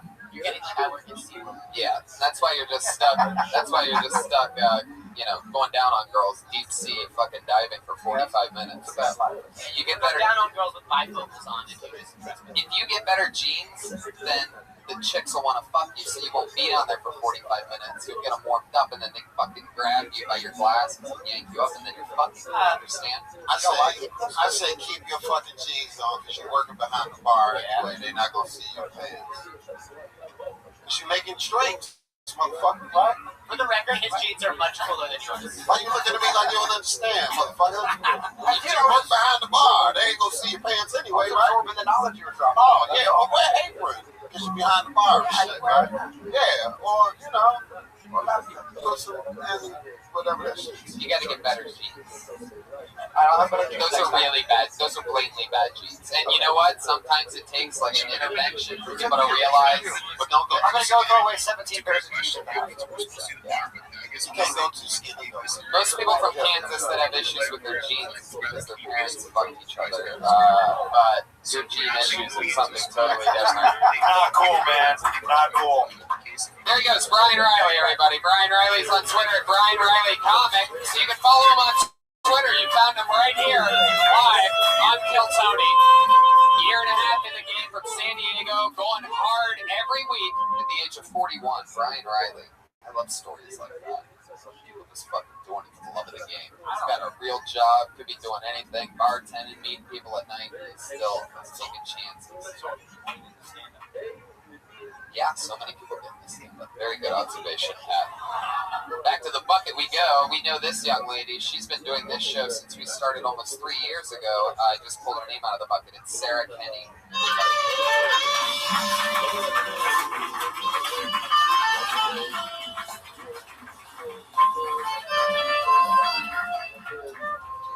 You guys know that saying, liar, liar, hands on fire? The way that it came about is because if you get caught in a really big lie, what you should do is set yourself on fire. Because nobody will even remember that you lied. Like, they'll just be thinking about how you're on fire. It's like a super good distraction. So Hillary Clinton, she gets a lot of flack from the media, and a lot of her fans attribute it to the fact that she's a woman. They're like, oh, well, they're just being sexist. Which is really encouraging for me as a comedian, because if my joke fails, I can be like, well, it's just I'm a woman.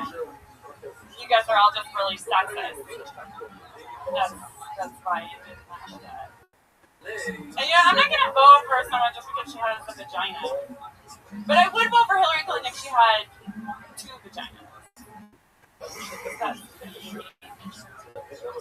So this guy asked me if I wanted to go clubbing. And I was like, you know what? I'm a little bit old to be killing seals.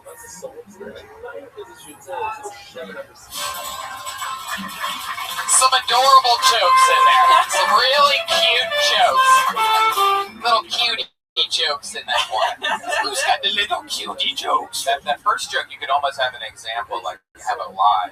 Like as an example, blah blah blah blah blah blah blah. Like there's go more on that one. But that was great. What was the second to last one before the clubbing one? Right, yeah. So, like, what would that be? How do you picture her 2 vaginas? When you say it in 2 pussies, one for Bill. Right. But are they side by side, or are they like what?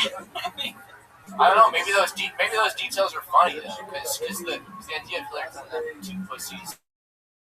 Kind of funny, right? It's so yeah. kind of funny that you just mentioned a premise and you get a chuckle off of it, and then you move on right afterwards. And you say that would be unique, and then you move on. And yeah, we know that, but it seems like that's a bigger setup to something else. I mean, Pat, hit it immediately. One for Bill, one for something. Like you gotta, if you're gonna go with a premise like that, you can really drag it out and figure out what would she do with these 2.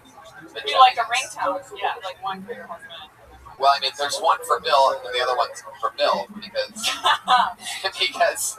he loves fucking everything. One's for Bill, one's for Trump, because they have chemistry. Like, I wonder if they fuck. Okie dokie. This is a show that teaches you that young comedians can go for it at any time, and it doesn't always work. Sometimes it's the people that get pulled out of the bucket. Sometimes maybe there's something in that, like. I just have to address. Sometimes you get too mean, Tony, and then the audience doesn't know. Look at this! I don't know. Before the show, Tony tells everyone, "Don't be mean, guys. That's not that kind of show." That's not true. That's not true. I'm just saying, we haven't hit a groove with this audience yet. I don't know what's happening, but we got to clear the air and get this thing on board. You know what I'm saying? You think it's because how many people by running? No. I'm not saying that. Oh, you're stopping me here, huh? Is that what's going on? I'm just stopping me. I'm sorry. Shut down, Mike 5. No. Shut it down. I'm sorry. Shut it down. Tony, I'm sorry. Shut it down. Now you want to play power games? Who's being mean now? You are, Tony, you are. Turn up their microphone. Turn it back up. We didn't actually ever turn anything down. No, I did. Sarah Kennedy, your dad got shot?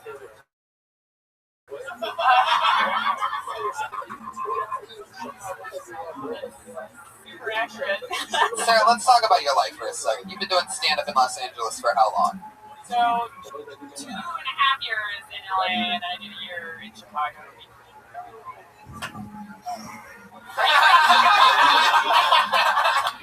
Dion has level 3 excitement for Chicago. He doesn't have a Chicago song, though. But you respond to that, not even like you've been there, like you've had a good deep dish once before, Dion. That one's flying. Oh yeah, you guys have a song about Chicago, you pieces of shit? You got one about Kansas. Huh? You should, by the way, Jeremiah. It's an all horns band. You don't have any Chicago? Next week.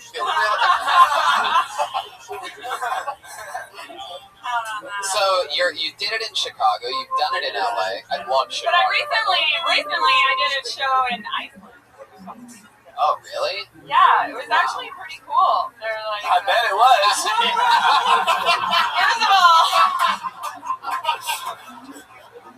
It's back on!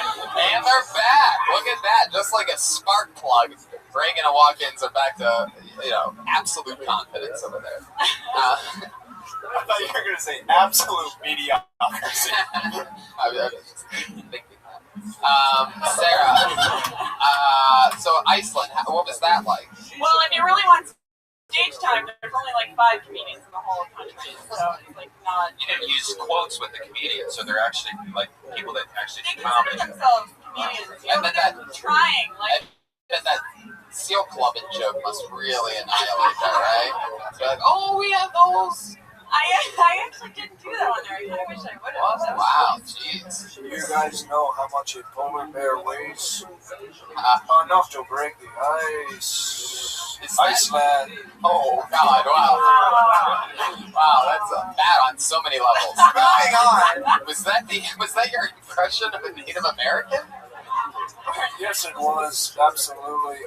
Wow, that voice is like the most racist thing I've ever heard.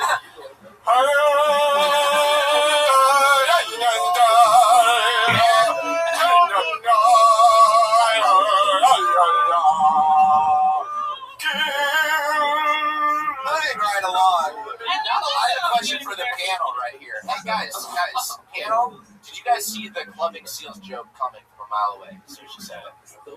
Really? Okay. Well, that's good to know. Yeah. I didn't know if that was. It's like, hey, this guy asked me to go club, and I was like, okay. You know it's gonna be a killing seal joke? Yeah. I thought he punched. Just the other issue. Actually, I kind of like that better. Yeah, I thought she was That's getting pretty punched. good. Club. You're like, somebody's getting punched. Yeah, somebody getting punched. Whether it be a seal or me. Yeah. That's thought it was. okay, well, that's good to know. Let's talk about your real life. You've been doing stand-up comedy for a couple of years. How do you make your money again? I'm a programmer. You're a computer programmer. Yeah. You do that full time. Oh, do you do like websites and shit? I don't do web development. I do like artificial intelligence stuff. Welcome to I know, everybody's like, oh, can you do my website? Do you work with a lot of other? Do you work in a big office with a lot of people, or? It's not that big. So I work for USC, and so yeah, it's pretty chill. It's like a small group, and I can work from home a lot. Like it's like the ideal environment. Any black people work there? Couple, not many, not. Oh, dang. Not many. I want to say like breaking of eye contact. in my group. That's gonna be a new show. Oh, damn. Oh, dang.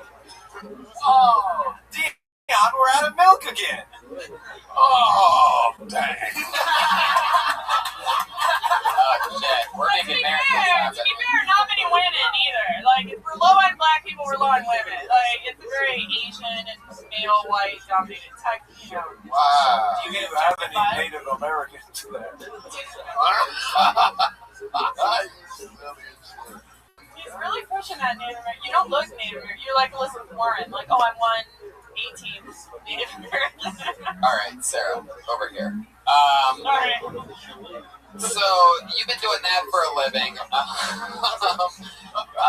Can you tell us something fun about you, like something that you do for fun? Like you go out at night. You go. Is there like hobby that you have or something? Skydiving. This is my hobby. I mean, like, I like nature and shit. Like, that's a terrible answer. I like nature and shit. Did Did someone say It's kind of like Iceland. We go hiking and, Why Iceland, though? Of all the places, why Iceland? I mean, was that like a $29 Southwest flight? It was like a jump on. My friend was already planning the trip, and I was like, I always wanted to go there. Fuck it, I'm just gonna do it. What kind of friend? What are we talking about here? She's one of my best friends, like from Chicago. Like, she's just like, I'm gonna Iceland. Yeah, she likes to travel all over. Dion, you had a question? Did you book it with kayak? Okay. Can we put this Indian character away? There's something that's sort of, I'm gonna be honest, there's something that's sort of like freaking me out about it. Like, I have a weird gut feeling, I'm not even kidding, that like, for some reason, some Native American's gonna hear that and be offended and put some like spell on my podcast or something. I think it's more weird that we had a guy up here that was like, I work in biotech, but also I'm a bartender. How did like nobody think that was an odd combination to be? Biotech is a pretty high-paying field. Like, why would you choose to sell? To socialize, Sarah, and that's what we're trying to figure out about you. What do you do? What do you do to hang out with people? Other than this, because this isn't it. How many comedians tried to sleep with you? Well, I've gotten pretty good at putting my deflectors on. But how many? The ratio of male comedians that you meet. How many? Where is it harder to avoid guys trying to sleep with you? Comedy or at a nerd? Comedy. Really? Because the nerds don't have games and comedians. Well, because I'm in an environment where people are drinking and socializing, so it's a little bit more. Do the nerds ever try to fuck you? Like, sometimes, yeah. What have they said? What's like a nerd pickup line at worst? Dion, which is better than what's a good nerd pickup? I mean, there aren't any good nerds. Has anybody ever tried to help you with your jokes? I've had people try to give me input on my jokes. If they were trying to get laid, that was a bad approach. Dion just blew up the #1 comedian get laid. Is that a real thing? Let me help you with your shit. That's why we beat No, it's not. No, I just want to better your shit for you. No, I got punchlines. What are you doing with your hands? You're freaking me out. What's happening? Hell no, that means almost some bullshit. It's almost like. Alright. But I have had comedians like ask for input, and I could tell it was their way of trying to. I was like, what did you think of my teabagging joke? And it was so awful that I was like, oh, I don't think I heard. I think I was in the bathroom. Like, no, you weren't. So, I'm going to go back to a question from earlier. What is a nerd pickup line, and what did a nerd have to say in some way to make it? Check out my MS DOS. It wasn't a joke. Well, the thing nerd like really tried to hit on me was like, we'd all been out at work and then we were all drinking, and I said, you're really drunk, you probably shouldn't drive. You can sleep on my couch if you want, which was already probably a big mistake. Yeah, and then, you know, when I was sleep on my couch, you've been drinking too much. Apparently that was code, so now I'm gonna, All of a sudden you wake up and your laptop's on, and you're like, all of a sudden I make it clear we're not gonna sleep together. He's like, you know what, I think I'm sober enough to drive home and get out of the restaurant. That's like, I'm so funny as fuck. Someone tried to infiltrate me. See, there's almost a great joke in that, and how you can sober a friend out by totally rejecting them. All of a sudden, somebody who was way too drunk to drive says, "Okie dokie." You know. Right. Rejection is better than strong coffee. Like, oh, I'm not getting laid. I have to drive home immediately. All right. Well, but isn't that great though? Some like comedians. I like to hear other people's stories. That's one of my favorite things. Jokes, but I like to hear your perspective on real shit. Like, it would be very interesting to hear your life with all different kinds of shit coming at you. How sweet you are, how you deflect that shit. You know what I'm saying? Like what you just said right there, by far, about being like, okie dokie, I'm out of here. Like, that's so much funnier than the other stuff that you talked about. That's good. I never thought about using that, but that's I've been actually saying good. this lately, and you guys can all take this, is that, you know, writing, it's so important. And I've been in the Writers Guild and writing continuously for half a decade and stand up for 9 years. But one thing that I've learned recently that I've told some of my closest friends is that the best writing is really just noticing wind shits right in front of you, Right. and that's all it is. It's just noticing. Right. It's Taking wind. that snapshot and Right. right. I was hanging out with my buddy Pete, one of my very good friends, PDC, one of my best pals in the back alley last week, and our phones make a bunch of noise. And I go, wow, why are our phones beeping? And he goes, it's an Amber Alert. And I go, isn't it crazy that we live in a time where technology is so powerful that you can be made aware that somebody in the area has been abducted via your phone? And he goes, there's a way you can shut that off. And immediately, like some people would be like, oh, really? How? Or how do you know that? Or whatever. But instead, I just see dollar signs just punching. Literally just a new 4-minute chunk now that, you know what I mean? That all has to do with exactly that. And then I go into it more and what a piece of shit he is and all that stuff. Right. Here's how you can shut it off and turn on indifference. But my point is, it's like, just like with that story, your best joke probably already happened to you, and you just haven't put it in words yet. I never even thought to use that. And Dion's right, more of that stuff. Right in that alley, right in that vein, you can totally connect some dots there and get some really good stuff out of it, because you do have this, like, innocent, nice girl perspective, and you deflecting these guys down is something that people would find interesting. It's fun. And because you're getting it from guys in comedy and guys in programming, it's almost like you need two vaginas. Whoa!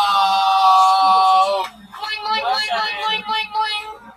Sarah, you have been one of the most picked out of the bucket guests in Phil Tony history, and it's always that's all I ever wanted. It's always fun watching new stuff and talking to you about it. Always exciting. Yeah, Sarah you Kenny, too. ladies Thanks a lot. and gentlemen, there she goes. She's on Twitter at @Kenny Comedy, all one word. @Kenny Comedy. Skenny Comedy. This is fun. I always ask first-time guests this question, Dion. Was there ever anything that you did stand-up comedy-wise when you very first started that you can't believe that you did on stage, like a bit or something that you did that, like, you looking back on it, you're sort of embarrassed by? Like, we saw a guy earlier, Brian, who's been doing this a year and a half. You know what I mean? Was there anything when you first started? I used to be a comedian. I know it sounds weird, but I hated that shit. You mean like? when I first started, I went on stage and I was like, "Hey, how's everybody doing? Hey, great, give it up for yourselves. All right." Today, I was looking for a parking space and like that whole shit. And I used to always get off stage. Like, how long did it take you to get over that? Yeah. One day I got super high and I forgot my jokes. So I went on stage with a piece of paper and read my jokes. And motherfuckers are slaves. Because motherfuckers thought it was so funny that I couldn't remember my jokes. And I was just like, this is crazy. Like, everybody was using their minds, and then I just started getting high every day.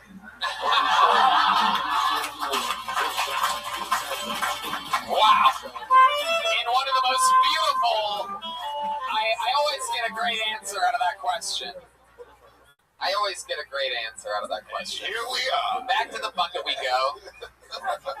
I've asked you that before, right, Benji? You're on the record on one of those. Do you remember that? Really?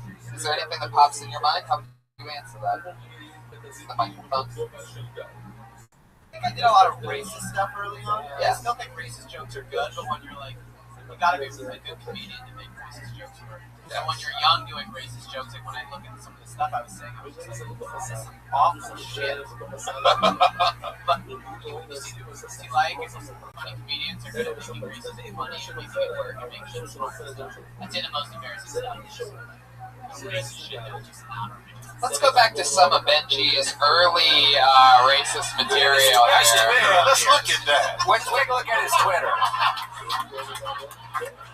How badly I wish we had Michael Richards queued up right now. What's interesting, Benji, you went through like an angry Benji phase. You still do that? I stopped doing Angry Benji, but I think I'm gonna bring Angry Benji. Yeah, please do. We love it. Angry Benji's doing his same material, which is like like about frappuccinos and like white privilege stuff. But like Frappuccinos is white trash. They have like 800 calories. Yeah. But he screams it like with anger, like kind of like a Joe Rogan or something. That it works. It's just like the anger. Brian thinks frappuccinos are fancy. Yeah. White privilege, maybe frappuccinos with Coke. You know, he talks about the big life like Lamborghinis and frappuccinos. Well, you know what I mean? Can't have us on Westwood Boulevard. All his material kind of like being like rich and coming up from a good place. You know, Benji's a little spoiled. He's got a Maserati and eats a Wiener Schnitzel every day. I can't relate to this at all because all that stuff sounds really nice to me. Exactly. You're white trash. You're figuring it out, Jeremiah. I had a frappuccino with my Wiener Schnitzel today. I don't see what's wrong with it either. I pulled another name out of the bucket. This looks like a new name. Put your hands together for Scott James.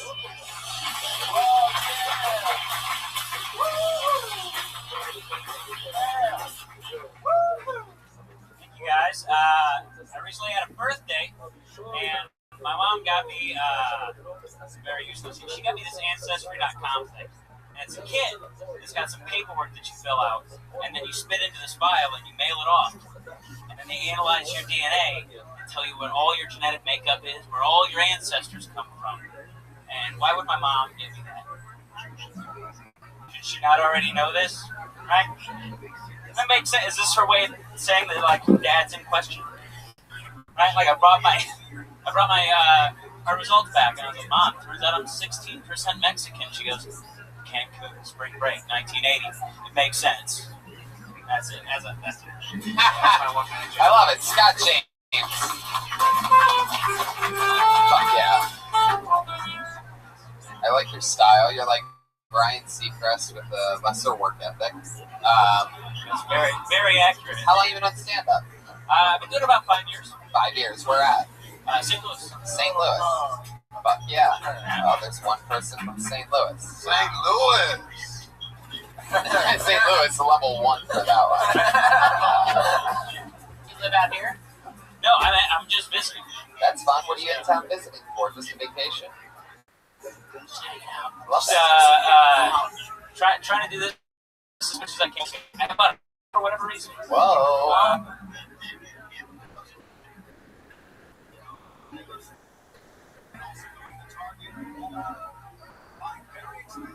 Mark, do me a favor. Remind Yoshi that there's no logo on this beautiful video. So you should put our logo, please. Okay, אז זה מאוד יפה, באמת. משהו שונה, יפה. לא דרך אגב, שמעתי משהו נפלא, שאלתי את השתיים.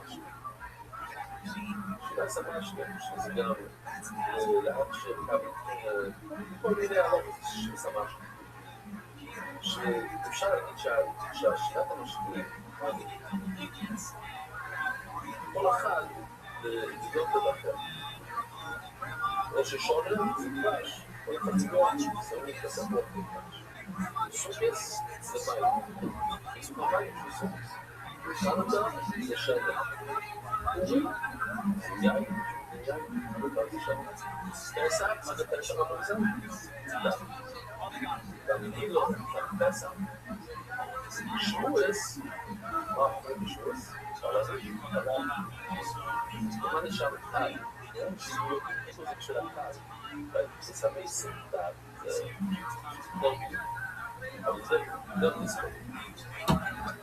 אבל כאן שמור וגם יוריקנון וגם יוריקנון. הכוונה שהוא מוחלף את הצבעים בעץ, או הכוונה שהוא משאיר את זה לעץ, זה מתפשט איתו. אבל אני אומר לו, שמע, אני שם לו שמן, זה יסומן. זה הכוונה, אני נתלוש, אני נתחיל את הסביבה. אני אומר לו, זה יסומן. גם הוא מגורש לזה. משאיר את זה בשט על העץ, ובכל זה לביא סמפל. בתוך הנוי מיוחד, זה שונה מהמשל שלנו, והמשל שלנו לא בטוח בשביל, בגורים שפוגש. לא אומר לך, ולא יצא לסעד, ואז הוא אומר לך סעד. עכשיו אני רוצה לראות את זה ראשון, זה סודר. לא, אני לא קורא לו, שלא נסגור את זה, שמה שהיה מקורה זה סופר, בכל זאת מקורה, מוציא את זה בתוכן, ואז זה מתחיל בתואר, זה עוד משתמשים, זה סופר. אבל מי שאוהב לעבוד לא, עשו גם את זה לא, ועכשיו לא. וכן זה האיש שלי, זה האיש שלי. וכן זה האיש שלי, זה אותו דבר לזה האיש שלי. אבל זה האיש שלי, עוד יותר בבין סעתה עד שלי, זה צריכים לשים אותו חביב, עד שהוא מבקר, הוא אומר לו שבה, קצת זה הרבה שבה, הוא יוצא לספינים כפורה, כמו שעושים לדברים, דובר את זה לחץ מטה, בצער, למעלה, הוא עושה את זה בעלומה כזאת, עד שיזרק במימו, עד שילך כמו לחוט, וכל זה לזבד, אז הוא מביא את זה לתוך הביטוח, זה לבד, לזבד, יותר מלא ברחיים ולעושים סל, אז כל איזה קצת, סלים שמלא את זה מלו, זה ביום ראשון. השלישי היה גם שם ראשון שזה טוב למנורה. כבר בספוירו הוא שם לחץ במנורה, שם לניצמנו זה שם סוסה. כבר, כל אותו חלטון, דחם עוד פעם, שם עוד פעם את הקודס, זה עוד שלישי, זה סוסה. כבר שם למנורה. גם בשלב ג' יש ראשון למנורה, והשאר למנורה. בדיוק לא יזמן יותר חוש, אז עכשיו בדיוק יכול להיות שלוש חוש, כל מורה לא יותר חוש. לא היה תופד, אבל כל צ'ק במחתש, שזה כמו התרקה בממשלי שלה. ולא יכולים מהכל יראה לו בעבר. זה הוא אומר 3 פעמים במשנה, לא היה קורה, היה רק הבא. ולא יצא לסעלי, זה הוא אומר 3 פעמים במשנה, לא עושה מזה במחת בסעלי. אלא לתק סביב על זה סעלי, כמו שראינו, בווידאו, יופי בסעלי. ושואל את הדבר.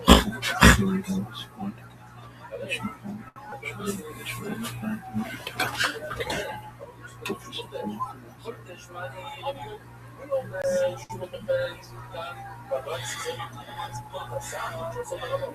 אבל אתה אומר שנייה חייבת שזה ספורט הסעד. הוא אומר שזה לא לסעד. אבל אם לא הייתה לסעד, אתה עושה בחודר, או כל מיני בחודר, סובר, ובוא ברכה, יכול לגלל בה. הוא סובר שזה לא ספורט הסעד למטה, ולא בזה. לא יודע, זה מאוד קל, צריכים לשים לב למספרים. זה מדד למספרים שבחר. יש לנו 3 מספרים, 1, 2, 3. בואו זה גם יש, ו-X. על המעלה זה 1, X זה 2, על המעלה זה 3. כל על המעלה 3 סוגים של שבת. ובעצם 3 סוגים של שבת. למטה יש 3 סוגים של שבת. אז למעלה שזה 1, יש 1, 2, 3. האמצע זה שקוראים לו 2, זה 2, 1, 2, 2, 2, 3. על המעלה שקוראים לו 3, אז המספר מתחיל 3, 3, 1, זה לא 3. יש 3, 2, יש 3, 3. זה נשמע, זה מדבר, אבל זה לא, זה מאוד קל. עוד אישון שבו אישון, אין למעלה או אז אם שם למעלה, שזה מספר 1, אז השמן הראשון שיוצא ממנו הוא 1, 1. זה לא שם. זה אגב, יש לך קונטקסט. להבין, זה ממש קל שבכך. כלומר, זה קוראים לו 1, והשמן הראשון שיוצא ממנו הוא 1, אז 1 זה 1, זה 2. לוקחים את המספרים, שמים אותם ביחד. וככה אתה מקבל צמצם. השמן, בוא נעשה את זה ביחד. השמן שיוצא מהלמעלה. למעלה זה יוצא אז 1 ו-2 3.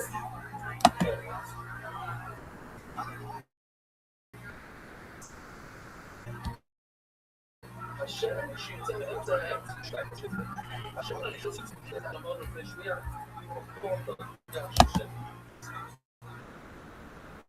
ממשיכים הלאה השם של האמצע, אנחנו רואים ככה קיר, יש בנים, זה מה זמן, זה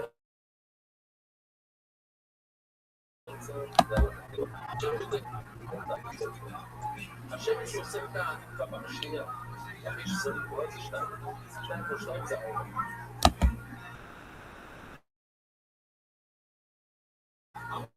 אבל שווה, ואמר ששנים, אחרי שעושים את הכל, אחרי שתבנים הכל, אז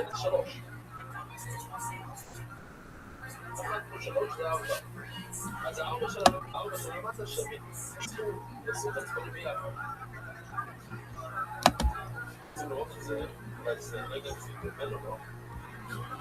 הנה, דבר, זה עכשיו טובה, זה האדם. אתה לוקח את השמן הראשון שיוצא ועשה את הדבר. זה השמן השני. What's up, man? It's the 16th of the year, 5786. I'm on May 3rd. Been doing this bitch 128 days. 128 days. 3761 creation of the world, birth of Adam and Eve. Chava. 3631 130 Seth, son of Adam, was born. 3526 235 Enosh, son of Seth, was born.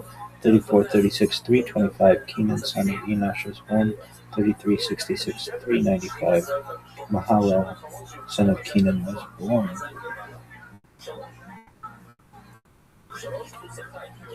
Coffee and Kamala Quell and Coffee.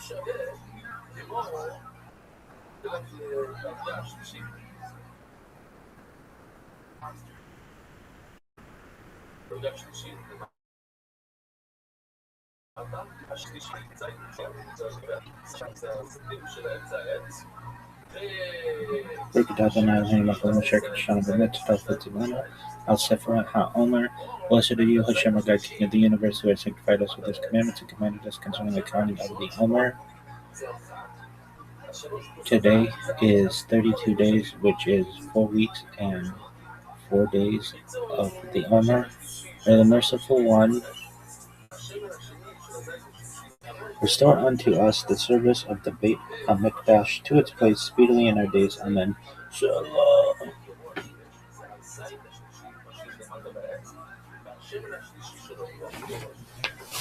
No one really knows for sure. Elevate Elo Divrei Elokim Chaim, but this is the Missouri we live by.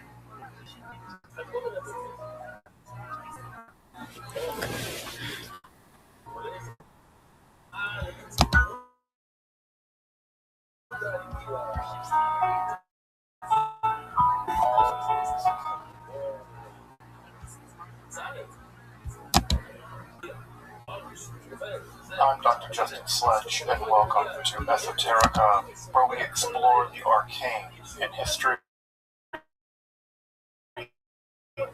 philosophy, and one of the most difficult aspects in starting to study Jewish mysticism and Kabbalah is getting a handle on just how those ideas developed over time. It's tempting to think that, for instance, Kabbalah has just always existed in the form that we have it, or that Kabbalah is just one thing at all.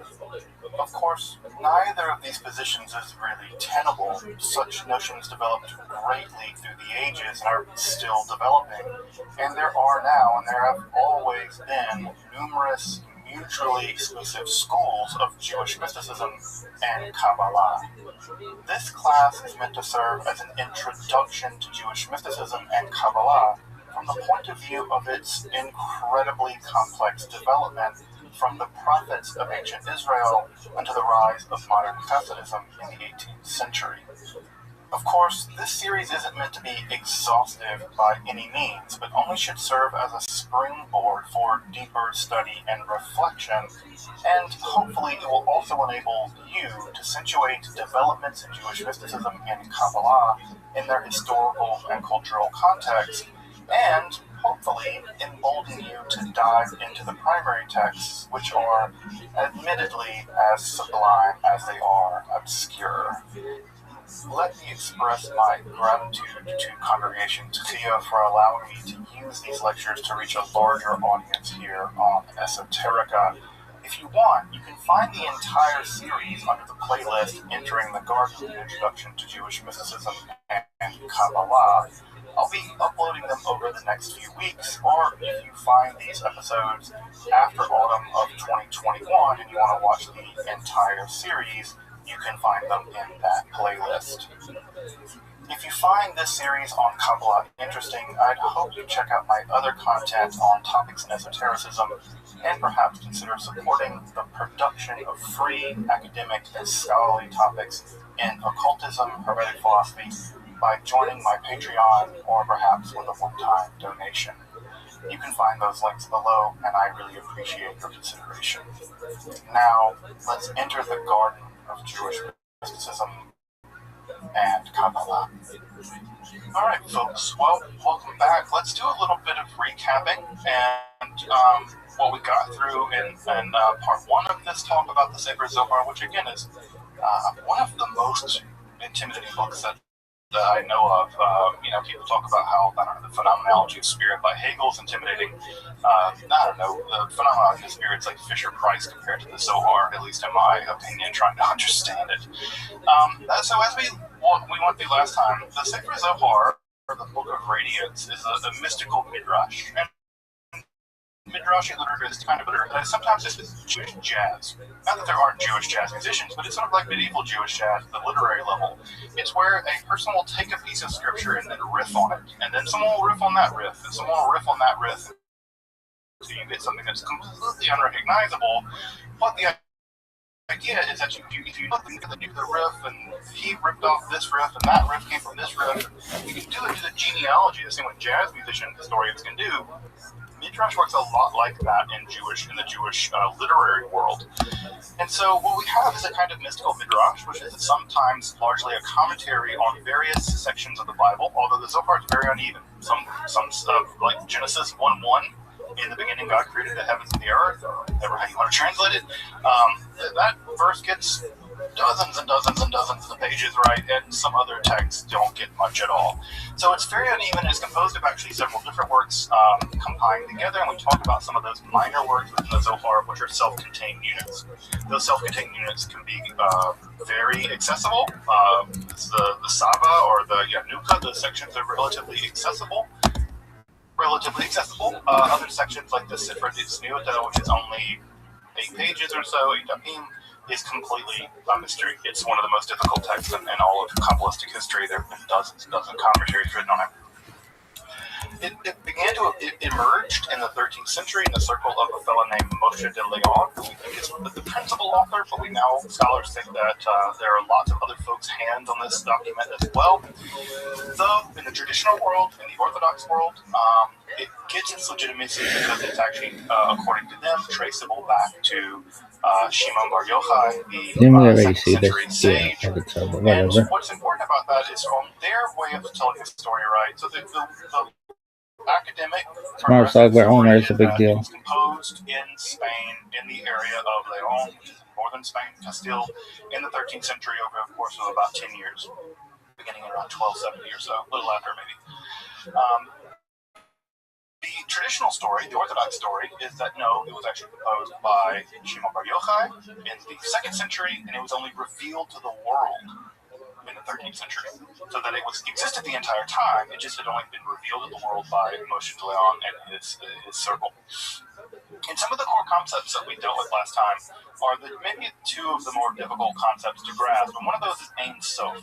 And this is God and God's most transcendent state, which is to say that you can't say anything about this conception of God. This is a conception of God that's completely transcendent.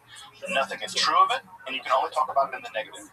So this is a way that you can do philosophy with Kabbalah. Remember that in a big way, Kabbalah, the Zohar, is trying to answer a lot of the same kinds of questions that were relevant in medieval Europe at the time, theologically and philosophically.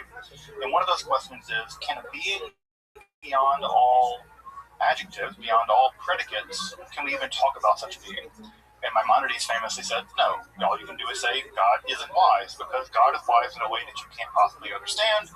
And so comparing your wisdom to God's wisdom is blasphemy, and therefore you must say that God isn't wise, or perhaps you could speak in double negatives and say God isn't ignorant, right? And so if God is infinitely non-ignorant, then we can infer from that logically that God is all-knowing, something like that.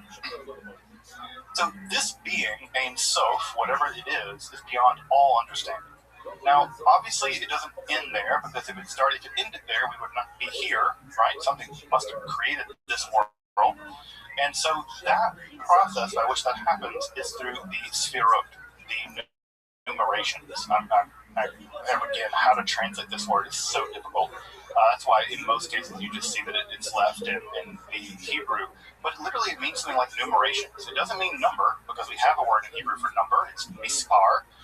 And so it's not that. That's the standard noun derived from the root of safar, but it's not. It's sphirot.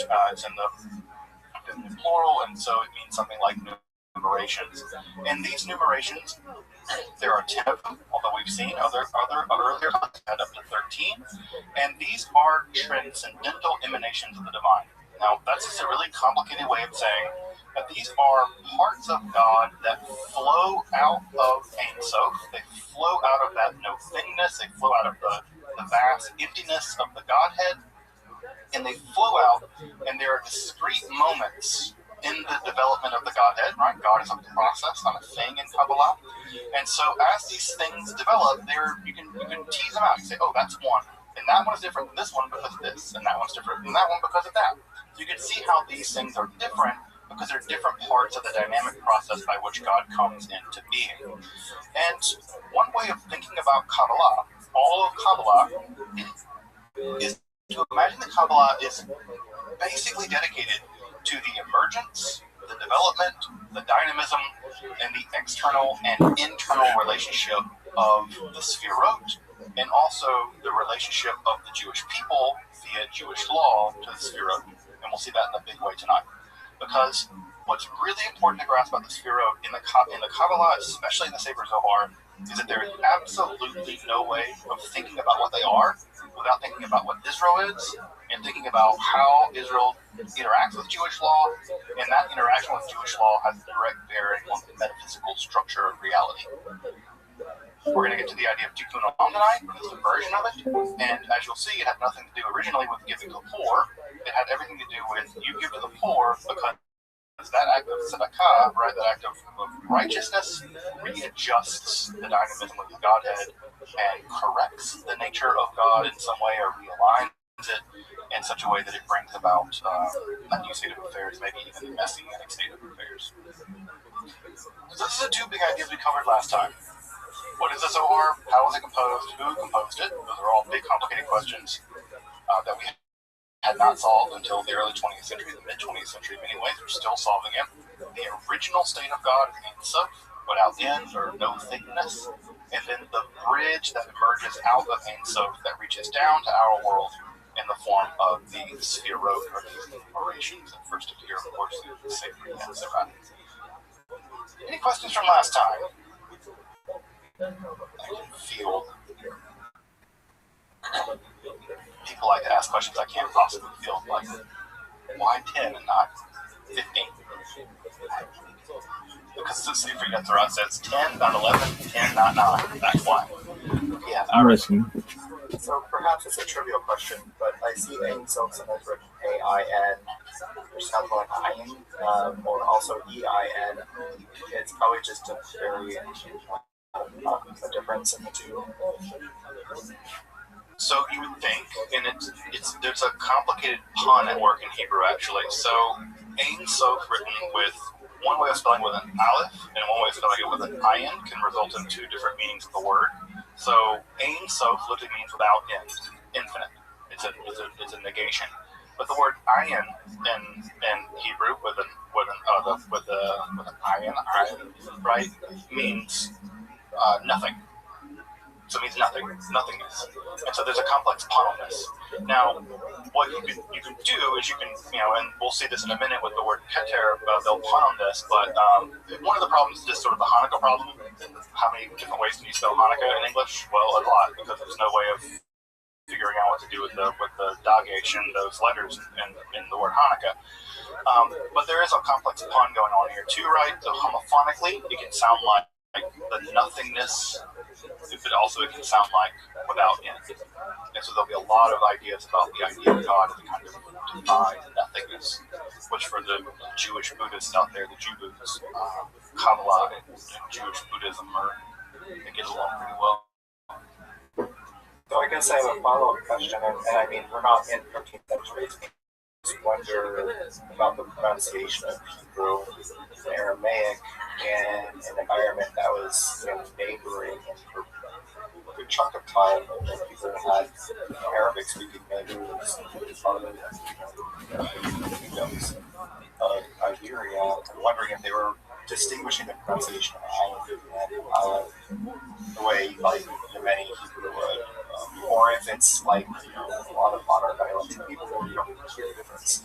So it's just a written difference. I don't know what was going on in Castillo. I have yet to be. In terms of historical linguistics, I really have no idea. My sense of it is that Sephardic Hebrew, at least now, doesn't make a distinction. I don't know when that distinction was lost. I mean, even in the Talmud, they talk about people who aren't making a distinction back then. That they're pronouncing ayin and aleph as the same, and that's taken all the way back in the Babylonian Talmud. So my guess is that Sephardi Jews, of whom Moshe de Leon wasn't making a distinction. But and it's interesting, right? Because the pun only works if you don't make a distinction. If you pronounce ayin as the same, and not ayin and ayin.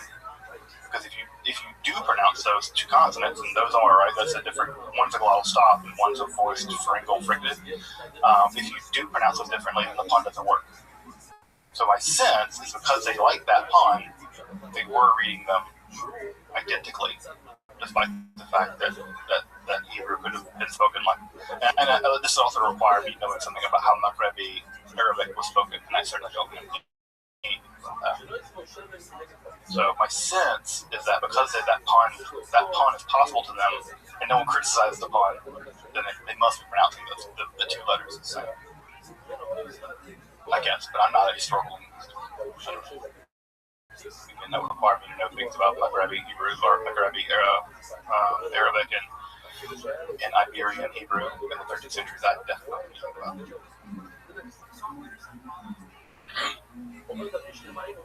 Other questions before we jump into the Sphirot?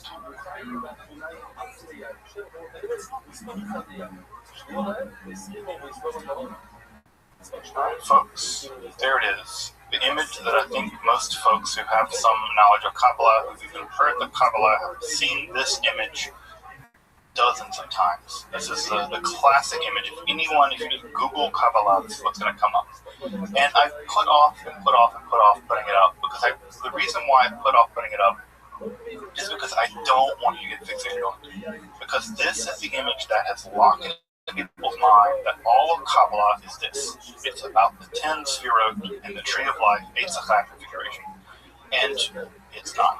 Kabbalah is much more sophisticated. It's much bigger than this. And even this alignment that you see here on the screen right now is an ideal alignment. This alignment will never happen in our lifetime unless the Messiah comes. In the Zohar, they are very clear, the writers of the text are very clear, that this alignment is a perfectly balanced vision of what the Sphirot are. And it's very clear from the writer of the Zohar that's not the case, because the world isn't perfect.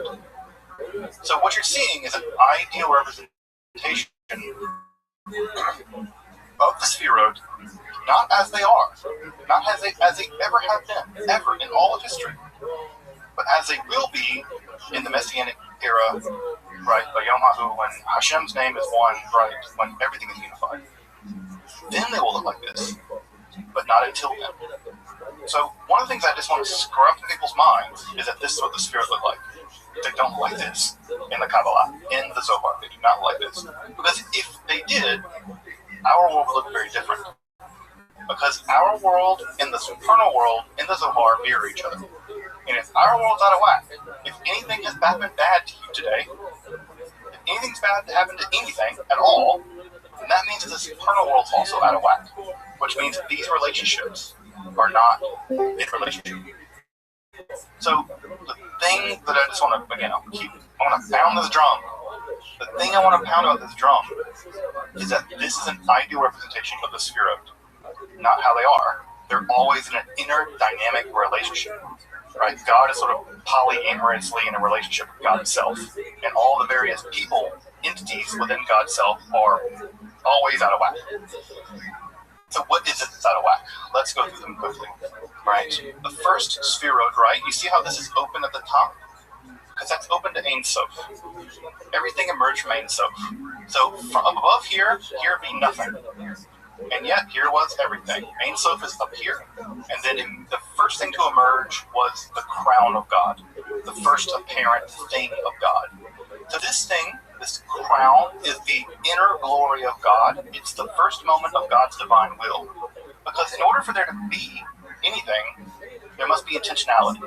And that inner intentionality of God, the first stirring. I mean, this is a part of you. Have folks ever woke up before their alarm? Like before your alarm goes off? The thing that made you get up before your alarm, the thing that's not even conscious to you, it wasn't like you consciously decided to get up before your alarm. It's that something arose in you to stir you into consciousness, before consciousness. Imagine this is the thing that gets up before God's alarm goes off, right? Keter is that thing. It's not conscious. It's not a thing even. It's completely unknowable. You can never know the thing that stirred you to get up 1 second before your alarm. But something stirred inside you in your primordial consciousness. And that first thing is Keter. And we can know nothing about it. Except for it must have happened. We can logically deduce it because things are here. Keter is completely unknowable. And as you can see here, right, at the top, it says I am nothingness. Because it's a kind of knowable nothingness. Ein Sof is an unknowable nothingness. Keter is a knowable nothingness. Now, in order to wake up, but when you wake up, you immediately come into consciousness. But if you've ever had a sort of surprise wake up, your consciousness happens to you like a flash. Everything's like, right? Like your Google Map, your Google timesheet shows up, your calendar and your emails and everything. It's like a flash of everything that you have to do for the day. That momentary flash that isn't even consciousness is chokhmah. It's pure, undiluted consciousness that's completely just a flash of everything that you know all at once. Now, obviously, you can't dwell in chokhmah because it's like everything that you know coming at you all at once is a gestalt. You have to parse things out. You have to analytically think, all right, now I have to get up, now I have to get the kids up, now I have to write this email, now I have to do this and do this and do this and this. Your consciousness has to be compartmentalized into analytical structures. That analytification, that's not like a real word, that analytification of God's consciousness is Binah. It's God's intelligence at some level, as opposed to God's understanding, right, as opposed to God's wisdom. So the flash and then the analyticalization of that flash. And you can see how these happen immediately. They're not brief moments. They're not like long period drawn out. These are like logical abductions. We'll come back to Dog in a minute. Dog's a weird sphere. Immediately flowing from Binah, we have Chesed. Chesed is the immediate moment where, if you're doing things right, you know everything you have to do in the day. What is the first thing you should do? Take care of yourself. You know you got a lot to do. What's the first thing you should do? Make some breakfast. Get some coffee. Take care of yourself. This is chesed. This is the part of you that's loving kindness, pure loving kindness. But if you stay in loving kindness, you're never going to get anything done. You can't just love yourself all day. And how do you do that? You judge yourself. I got to get to work. I got to write this email. This email feel bad. This guy's bothering me on the email. So what do you switch to now? Judgment. You have to move out of the world of chesed to the world of judgment. And judgment is a part of you that judges. It says, this is worth doing, that's not worth doing. This is the email I respond to. I don't like this guy. Who cares what he says? It's judgment. Judgment, when it's unchecked by chesed, that's evil. If you're just pure judgment, that's terrifying. Because pure judgment, unchecked by any loving kindness, can just be violent, vengeful rage. And in fact, in the Kabbalah, as we'll see tonight, this is where evil comes from. Imagine a bowl flowing from Binah to Chesed, right? And then Chesed flows immediately to Gevurah.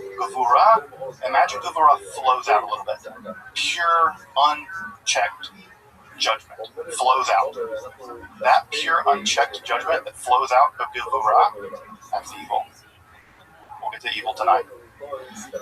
Now, when all of these things are in balance, all these upper spherot are in balance, that forms the most beautiful thing imaginable. The balance between justice and mercy, between analytical thought and pure insight, between the divine nothingness, that is Tiferet. It's the perfect balance of everything that can be made. Because you know how to judge, you know how to love, you know how to think, you know how to be wise. And Tiferet is the womb of creation. Everything becomes balanced in the womb of creation. From Tiferet, we have Netzach and Hod. Netzach and Hod are very strange little sphere that don't get enough attention, but I think they're very interesting. This is the fact that you have to persist. When you get perfectly balanced, I don't know about you, folks ever gone to the gym and you meet your fitness goals, or you reach your intellectual goals, or you reach whatever goals you have, and you want to stay there, you can't stay there. You have to continue to grow. Netzach is the part of you that continues to grow. It's a part of you that pushes you a little further than you think you can go. And then Hod is a part that's a little more inward, right? Because if you think you can only grow, you have nothing but blind ambition, well, that's unbalanced. So you need to check it. What do you check it with? You turn inward. You become introvert. In many ways, Netzach is a principle of God's extrovertedness, and Hod is a principle of God's introvertedness. Those come together in Yesod. And Yesod is something like absolute divine unity, concentration. Everything comes together in Yesod, and this is God processing. God is processing outward. There's outward momentum. Balanced, of course, right? Because that's how we imagine this thing. Well, it's never balanced like this. It's balanced between God's exuberance and God's interiority. I'm a very introverted person. Rabbi Rothschild, as you may know, is a very extroverted person. Imagine the two of us combined. We somehow have a very curly beard, more hair than I have. Both of these things combined is Yesod. This is the phallus of the divine. But the phallus of the divine isn't balanced. And so what must be matched to it? The vagina of the divine. The vulva, the core vagina of the divine. And Yesod and Shekhinah fold in upon each other. You must think about this thing in 3 dimensions. They fold in on one another. And into that folding flows out pure Shekhinah. And you can see here it's open at the bottom. Almost like a womb, right? It's open at the bottom. And you are here. This is where our world is, in the world of Malchut. Malchut is kingship. I think better, queenship. Because the Shekhinah is how we interact with God in this realm. In this part of in this part of reality. We only really approach God as Shekhinah, as the feminine form of God. And so here, this is the area of reception and expansion of God's power. Just as the womb grows to hold a child, God is expanding. This is a part of God that receives all of the other spherot. And now that and so we are in the world of Malchut. We receive the law. This will be very important in a moment. We receive the Torah. What do we do with the Torah? We become pregnant with the Torah. We become wedded to God. Israel is always female. In the idea of Kabbalah, Israel is always female. We're wedded to God. We catch, in some ways, this divine procession, and then by following Jewish law, we roll it back. Right? So it's not just that Malchut and Shekhinah are passive feminine. That idea is not a Kabbalistic idea. It's not passive feminine that Shekhinah is. Shekhinah is also receiving, but very importantly, processing back up, recessing back up. And everything we do down here gets mirrored back up the entire structure. This is the Kabbalistic solution for the problem we mentioned last time. How do you bridge the infinite and the finite? You start from the infinite recess of Ein Sof, way up here above Keter. There are these dynamic moments flowing down all the way to Shekhinah, and then Shekhinah bounces them all the way back up. And that procession and recession continues, as long as it must continue, until everything is balanced. And that balance, achieving that balance, is the goal of Kabbalah. That's it. It's not your denial of your ego. It's not the obliteration of desire. It's not you being whatever, because it's not thought about as you. It's not about you. This text imagines Israel, the corporate Klal Israel doing this. So the thing here that's at work is the rebalancing of the structure of reality. That, to the Zohar's mind, when you read the Zohar, that's the goal. It's achieving metaphysical, cosmic, interior, communal balance. That's a metaphysical thing, it's a physical thing, it's all those things, because all of them are part of God. So, this is the image you've seen. This is the image I'm sure you've seen of Sphirot, and that is the 2-minute, 3-minute explanation of what's going on there. Now again, what I want to drive home about this is that this is never balanced. It's never balanced. Because if it were balanced, right, Gevura, we would not live in a world in which there was suffering and violence. Now, it's not to say that in the perfect world there won't be some kind of violence. There might be all kinds of violence. It just might be that balance is matched by chesed. Because, again, the writer of the Zohar doesn't imagine that in the perfect world the death penalty will go away. It just imagines it will be executed properly. Because in Jewish law, which is the perfect example of law according to the Zohar, there are death penalty cases. There's 4 modes to the death penalty. You can be beheaded, you can be burned, stoned, strangled to death. So the Zohar imagines that people will be executed, even in a perfect world. But their execution will be just. It will be part of the Gevura, being punished, being done correctly. So, again, don't put your liberal, progressive, woke ideas on the Zohar. Just don't do it, because that's not the way it imagines a world. What's important is to imagine the way it imagines a world. It is the Torah, the laws of Moses, revealed by God, or how this gets balanced out. We'll come back to that more in just a moment. Let's talk about the Shekinah. Sorry for the text being so small on this slide. Not sure why. Not the reason why it is because it's my fault. I put too much text on one slide. It's very simple.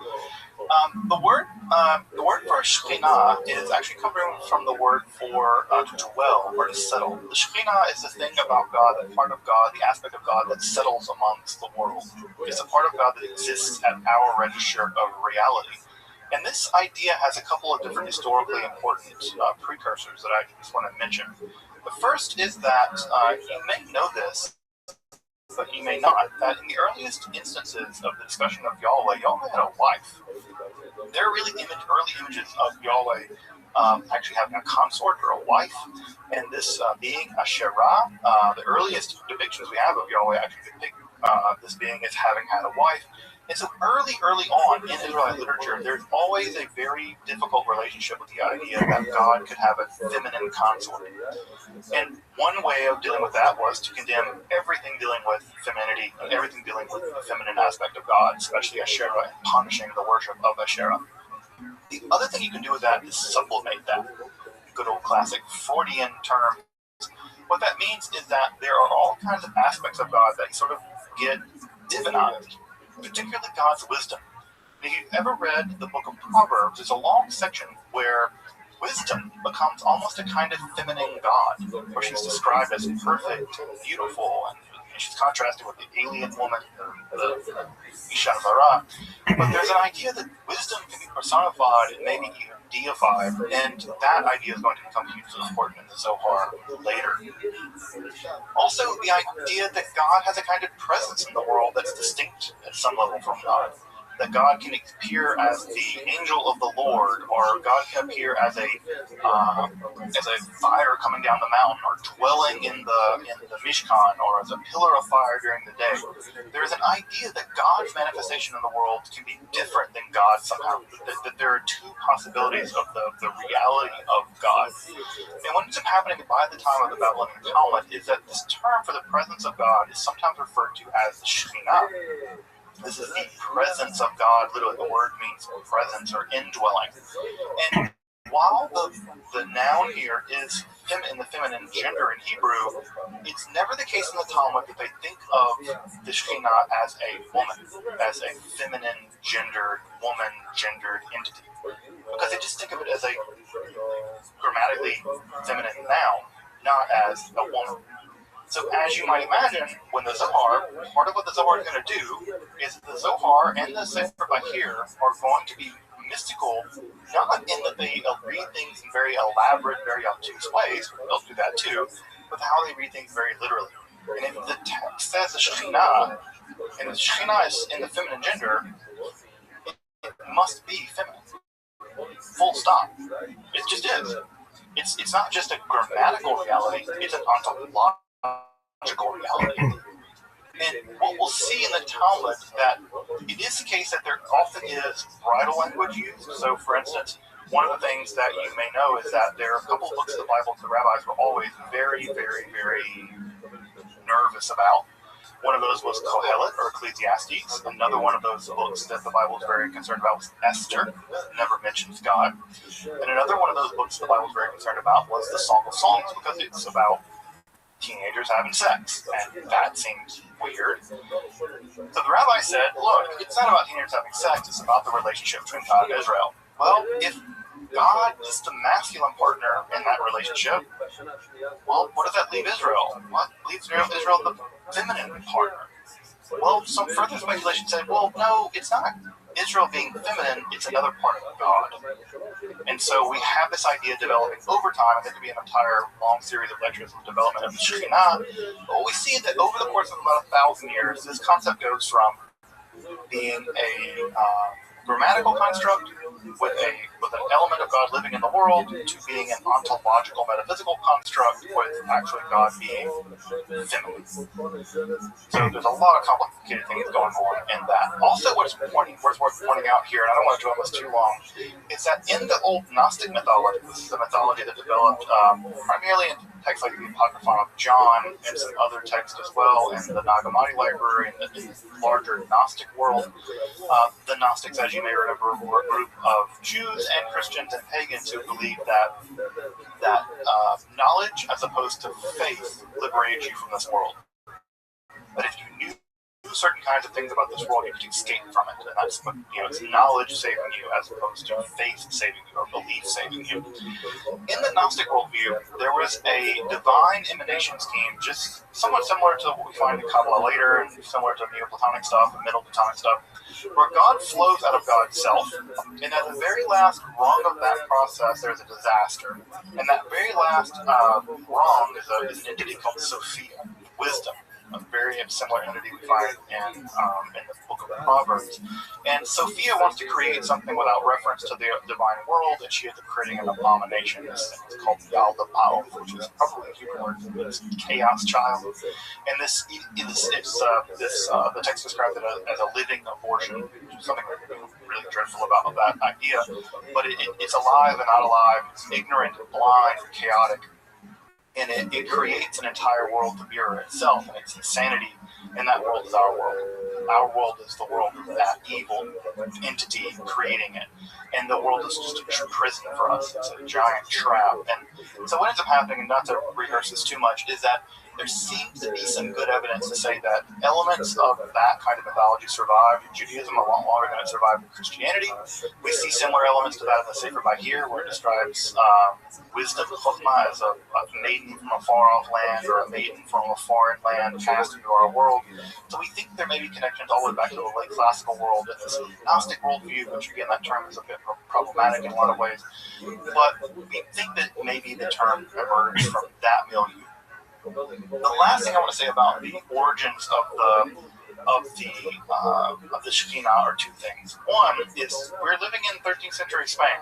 If you know anything about courtly culture, idealizing remote women is all the rage in troubadour literature. It's all about the ideal woman who's completely virginal, and you have to sing all these praises to her, but you can never have her. This courtly literature is a huge part of Spanish literature, both at the literary level, but also at the troubadour level. And so there's an enormous outpouring of infinite longing for the unapproachable woman. And so we have that happening at the literary level and at the musical level and popular level. Also, the other thing I should point out here that's also very important is at the same time that this is going on in the Jewish world, the Marian cult in the Catholic world in Spain is also getting schemed. The adoration of the Virgin Mary was not always a big deal in the same way that it is now. That really began in Spain, And the adoration of the Virgin Mary was very, very popular. And so there's some reason to believe that the adoration of the Virgin Mary, that the Shekhinah, the development of that, may have been a Jewish response to the larger hegemonic culture, where the Jewish response was, look, they're trying to convert a bunch of us, and what's really popular is this whole Virgin Mary thing. Well, we got that. It's not even Virgin Mary, we got God. God's a woman. God does all the stuff, the cool stuff Virgin Mary does. And so if you read the Zohar carefully, a lot of the stuff it says about the Shekhinah looks a lot like the kind of stuff that developed in the Marian cult. And so, unsurprisingly, the minority culture is mirroring, in a very sort of hybridity way, something like Homi Baba, that they're hybridizing the Marian cult and developing a hybridized version of it, and that hybridized version, leaning on their tradition, becomes the Shekhinah. There's a lot of debate about that, but I find it to be a very convincing analysis, especially when you take some post-colonial studies and apply it at some level to that stuff. I think it makes a very compelling point about the origin of the Shekhinah being something that's developed in Judaism as a response to what's going on in larger Spanish culture, but literarily and in song, but also with the Marian cult. And again, we use the word culture not to diminish their religiosity. It's just we use the word religious, so we use the word cult to indicate a very specific acute conduct that the Shekhinah becomes an explicitly feminine aspect of God. In this Sefer Bahir, we have echoes of this, we have murmurs of this, but it's in the Zohar that is no doubt that there is a definitively feminine aspect of God, and at some level that's the aspect of God that human beings deal with. And this 10th Sphira, Malchut, the world of indwelling, the world of kingdom, is often tied to Rachel. So as you probably know, is associated with mourning, and so the world of Malchut is associated with color black because of Rachel. All of the various spheres are associated with colors, with matriarchs and patriarchs. They're all associated with all kinds of parts of the body, as you probably saw in the diagram. There's all kinds of things they get associated with. What the writer of the Zohar does is something very interesting. When they want to find where the Shekhinah is, they will rely on the fact that anytime you see the word et in Hebrew, et, as you may know for folks who know some Hebrew, et is a direct object marker in Hebrew. It doesn't get translated. So if you want to see it, for instance, in the very beginning of Genesis, I have the very first verse of, or part of the first verse of Genesis here, right? Bereshit bara Elohim es hashamayim ve'haaretz.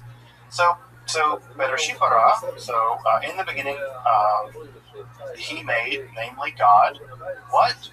Et. Check my pronunciation to be correct academic Hebrew. Et. God created et. Now, to read this grammatically correctly, you would say, in the beginning, he created, who created? God, Elohim, gods. Et, direct object marker. What did God create? Hashemayim ve'haaretz. God created the heavens, and further direct object marker, the earth. So in the beginning, God created the heaven and the earth. No, because the Torah would never just throw words around. So the et here, Aleph Tav and Aleph Tav, cannot just be superfluous. They can't just be random direct object markers. What are they? It's the Shekhinah. It's the Shekhinah. And so they say, no, this is the world of the Shekhinah, that this world perhaps is the world of Sefirot, and that after the Shekhinah is Hashemayim ve'haaretz. The heavens come first, and then Shekhinah dwells in the earth, the Aretz.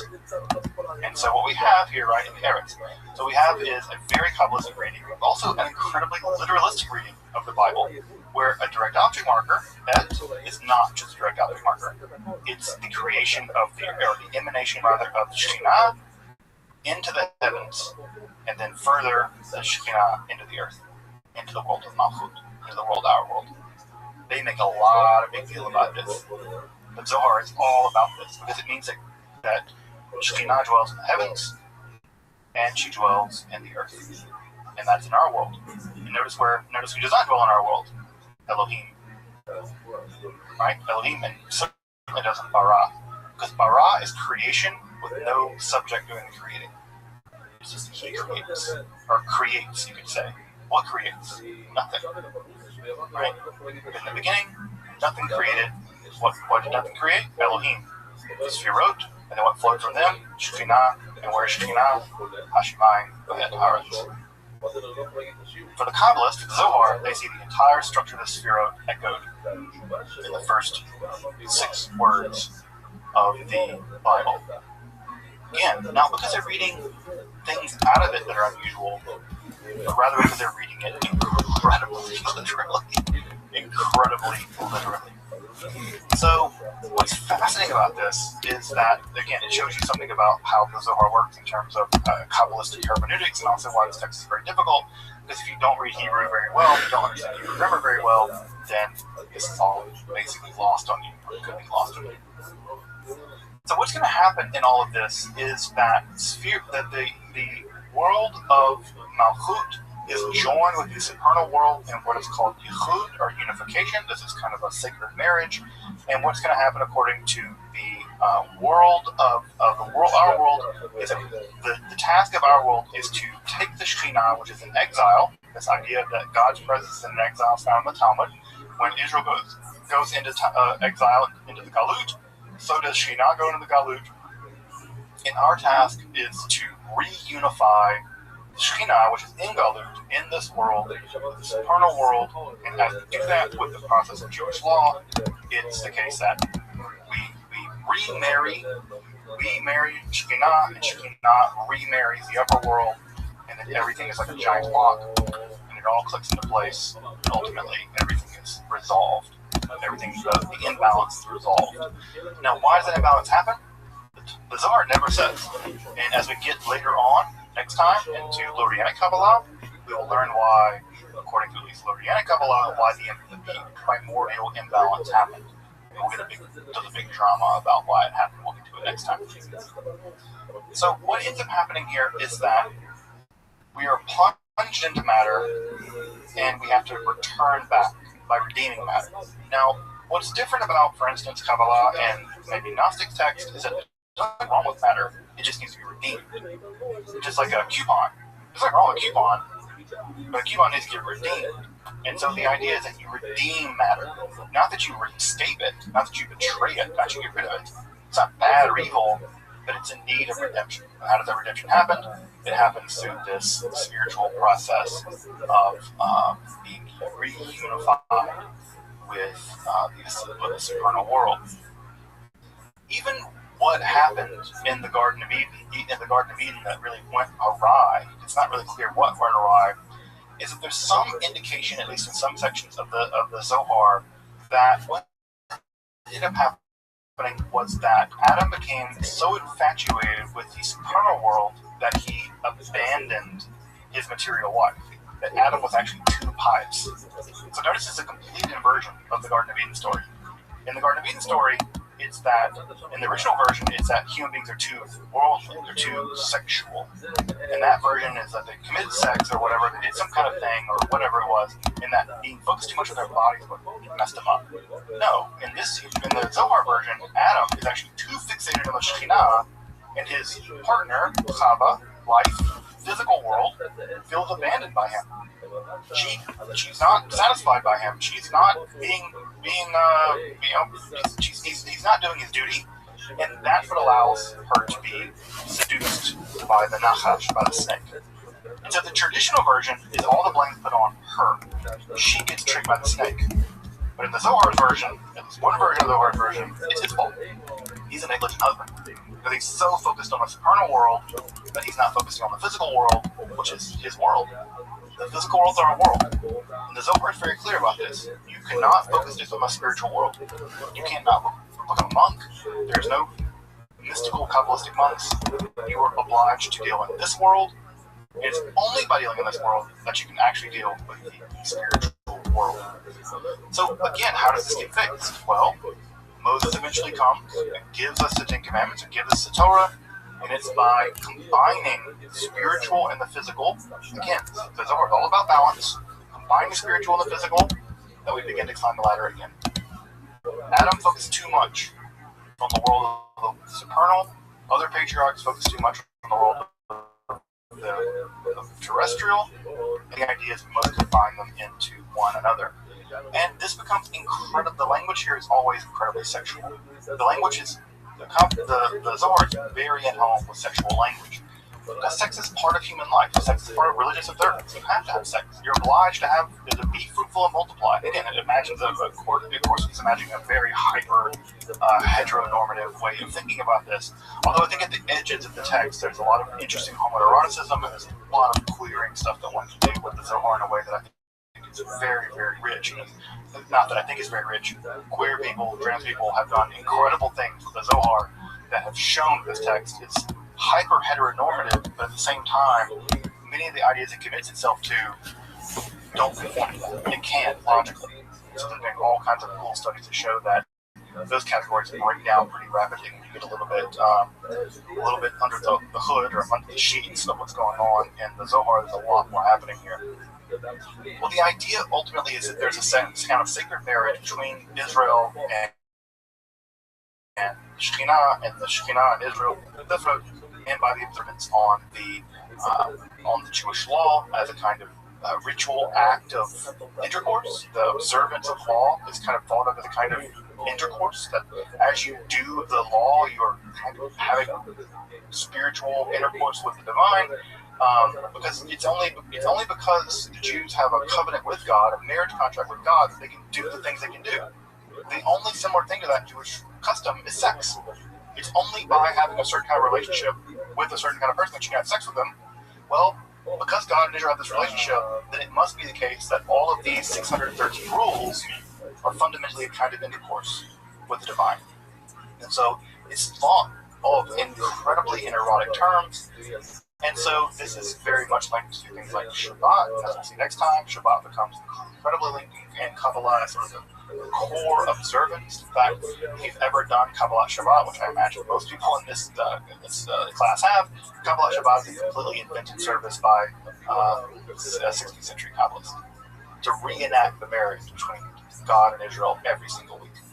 So if you've ever sung Lech Adodi, that's the reason why you sing it. It's because you get married every week to the Shabbat bride. And that idea comes directly back from Zohar.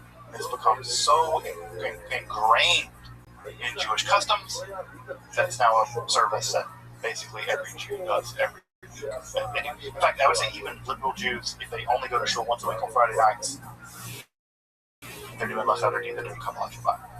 So they're doing the Hyros Gamos, they're doing the sacred marriage as is understood here in the Kabbalah. Now, this hyper focus on sex is probably a dig at the Catholics. One of the things that Judaism did have going for it, and Catholicism didn't, is that Catholicism is really down on sex.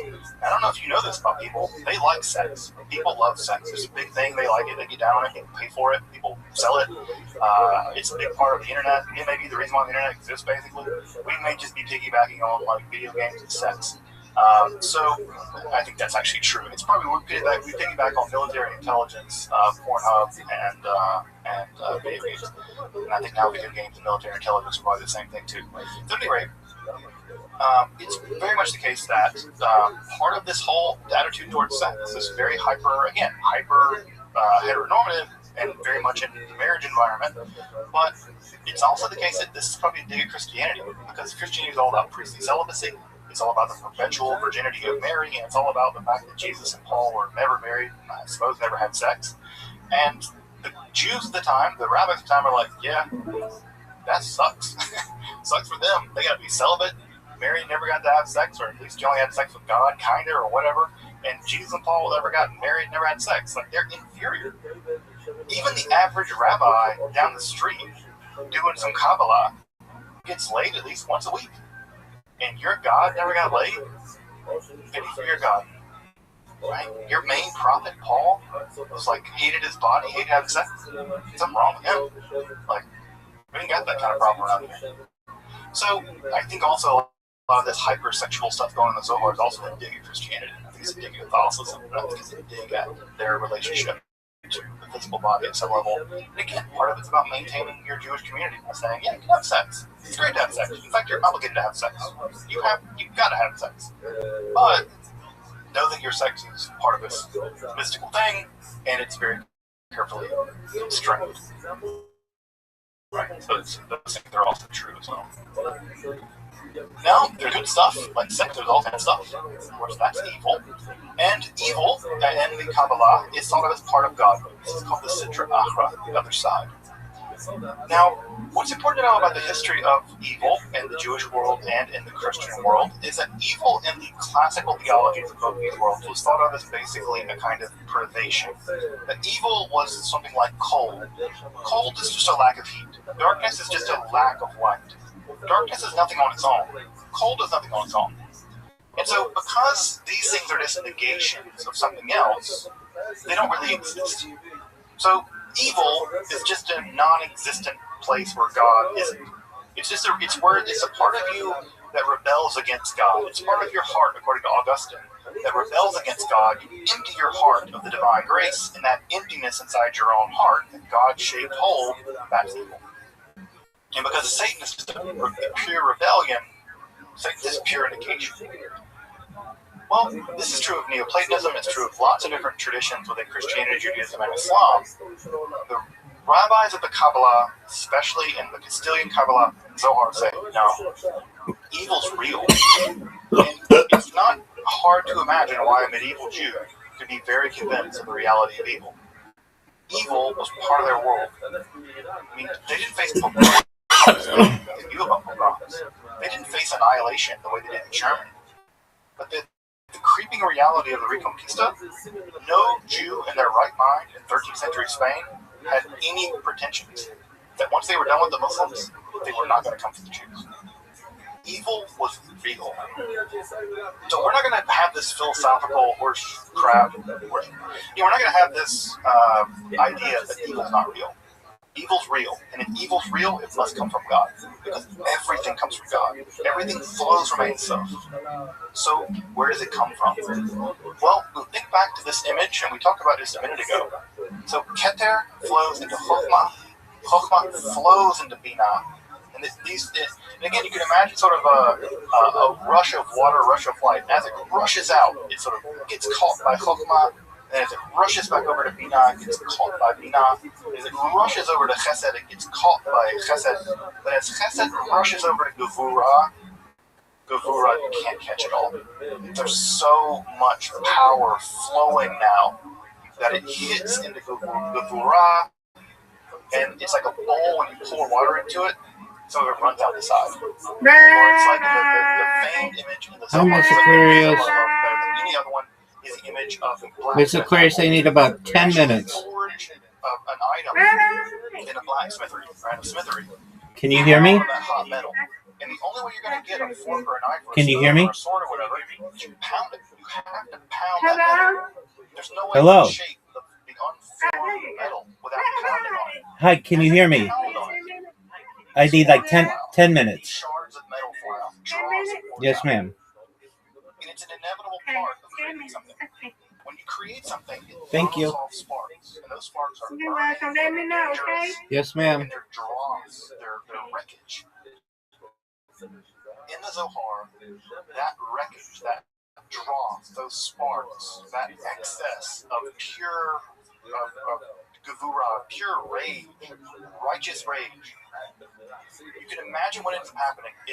It's that it flows out of Gevurah and it coats the entire backside of all of the other Sefirot. Like a kind of evil coating of darkness, a kind of hatred, a rage, an inversion of each one of these. As it coats the backside of them, that forms another reality. And that other reality is the world of the Sitra Achra, the other side. These are like inverted, evil, negative image Sefirot. So horrifying, the first three don't even survive. They're so absolutely evil that the will of God destroys them, that they are annihilated. They can't even exist at all. They implode in their own absolute negativity, like a black hole or something. But the other seven, right? So the first three implode and vanish. The last seven, they continue to exist. Oh, I should say this about Binah, or about Dad. Sorry. In some schemes of this, you may see another Sefirot here, another Sefirah right here. It's called Da'at. It means knowledge. The reason why there might be another sphera here is because Keter, because it's so not a thing, they don't count it as real, and you need nothing. You need something else to make the 10 up, and Da'at becomes the kind of pseudo sphera. It gets really complicated. We can't get into it for the purpose of this class, but it ends up being a balance between the completely nothingness of Keter, of Chokhmah and Bina, and the balance of these three, just like these are balanced here, these four are balanced in Tiferet, you get a balancer here and Da'at. But often you'll see it drawn with sort of like a dot circle to be dot. If you have questions about that, we can get to that later. At any rate, that dross is thrown off, and that becomes evil. For Zohar, it's a fatality, and you can't get rid of it. Then binding it. You can't get rid of it. You have to subject it to purification. And how does one purify it? One purifies it by the process of Olseyist. Now, as we get into later on, what's important to know about this, I'm going to go a little bit over, but I think we'll get a lot of this done.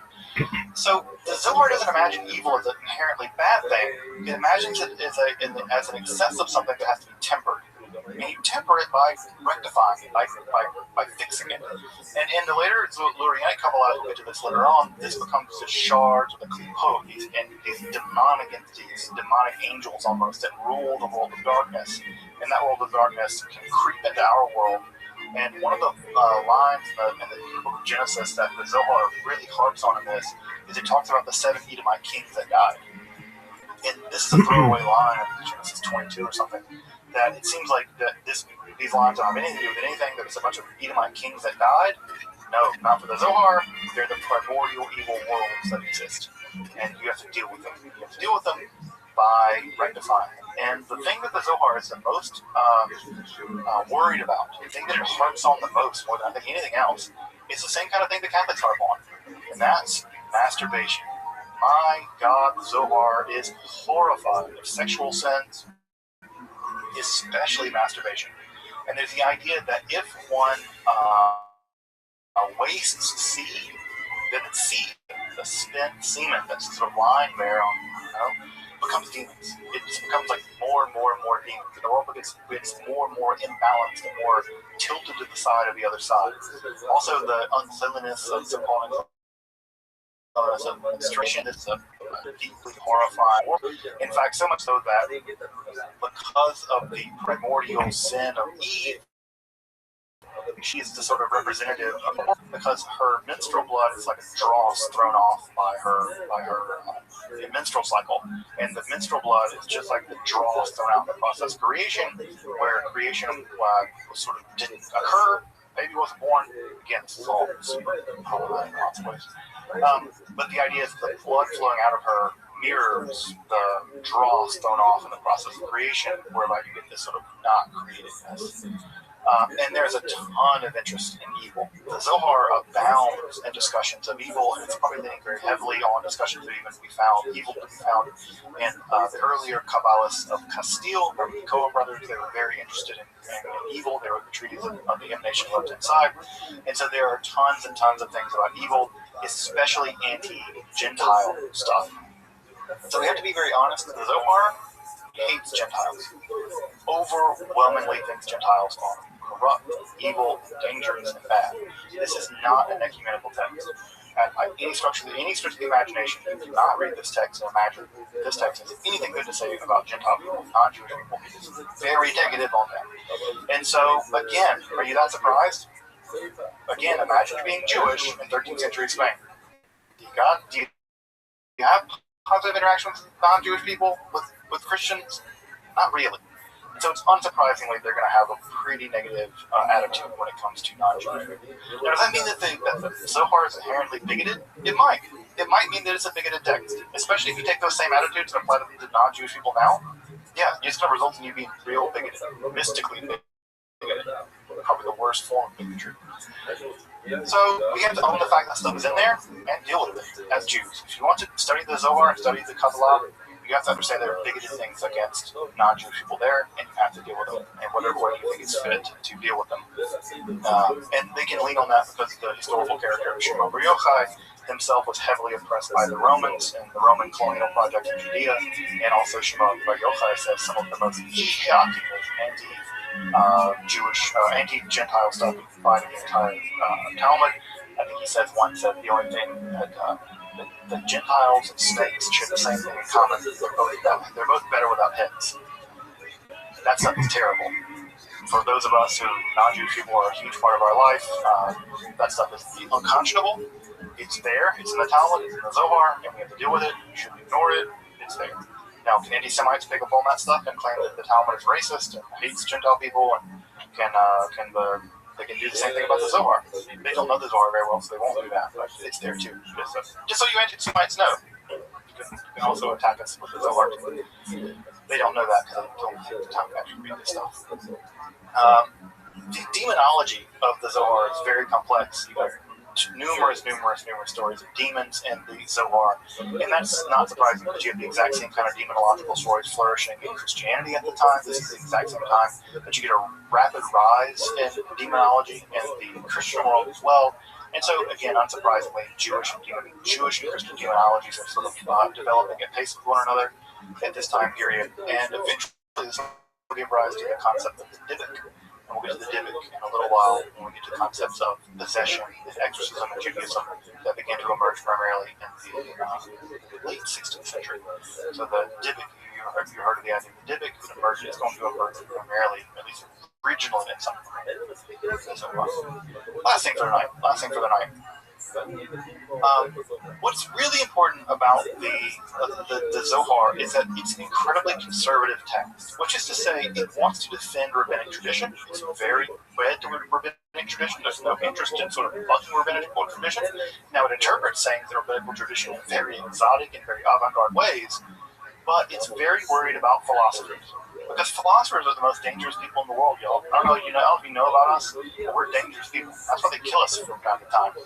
And one of the things that worried the writers of the Zohar is that the Jewish philosophers at the time, like Maimonides, argued that basically all the weird stuff in the Torah is just symbolism. It's just metaphor. And really, God is really concerned about you being reasonable, being rational, being a good person. And if you understand the Bible in more terms than that, you're probably engaging in some kind of stupid idolatry. Because you just don't know better, you're not really trained as a philosopher. The danger with that, folks, is that Jews are facing an overwhelming pressure to convert beginning at this time in the 13th century. Very strong pressure to convert. They can be given land and title and deeds. They can be given all kinds of encouragement to convert. Conversion is very, very attractive. And again, forget, we're 190 years out, 200 years out from the Alhambra decree in 1492. The pressure is already on for Jews to convert. And as you can imagine, a wealthy Jewish doctor, wealthy Jewish poet, wealthy Jewish, rabbi, who's had a lot of pressure to convert, if he's a Maimonidean and believes that really God's a kind of metaphor and the Jewish law is a kind of metaphor and angels are kind of metaphors, why the hell are you going to stick your neck out for a bunch of metaphors?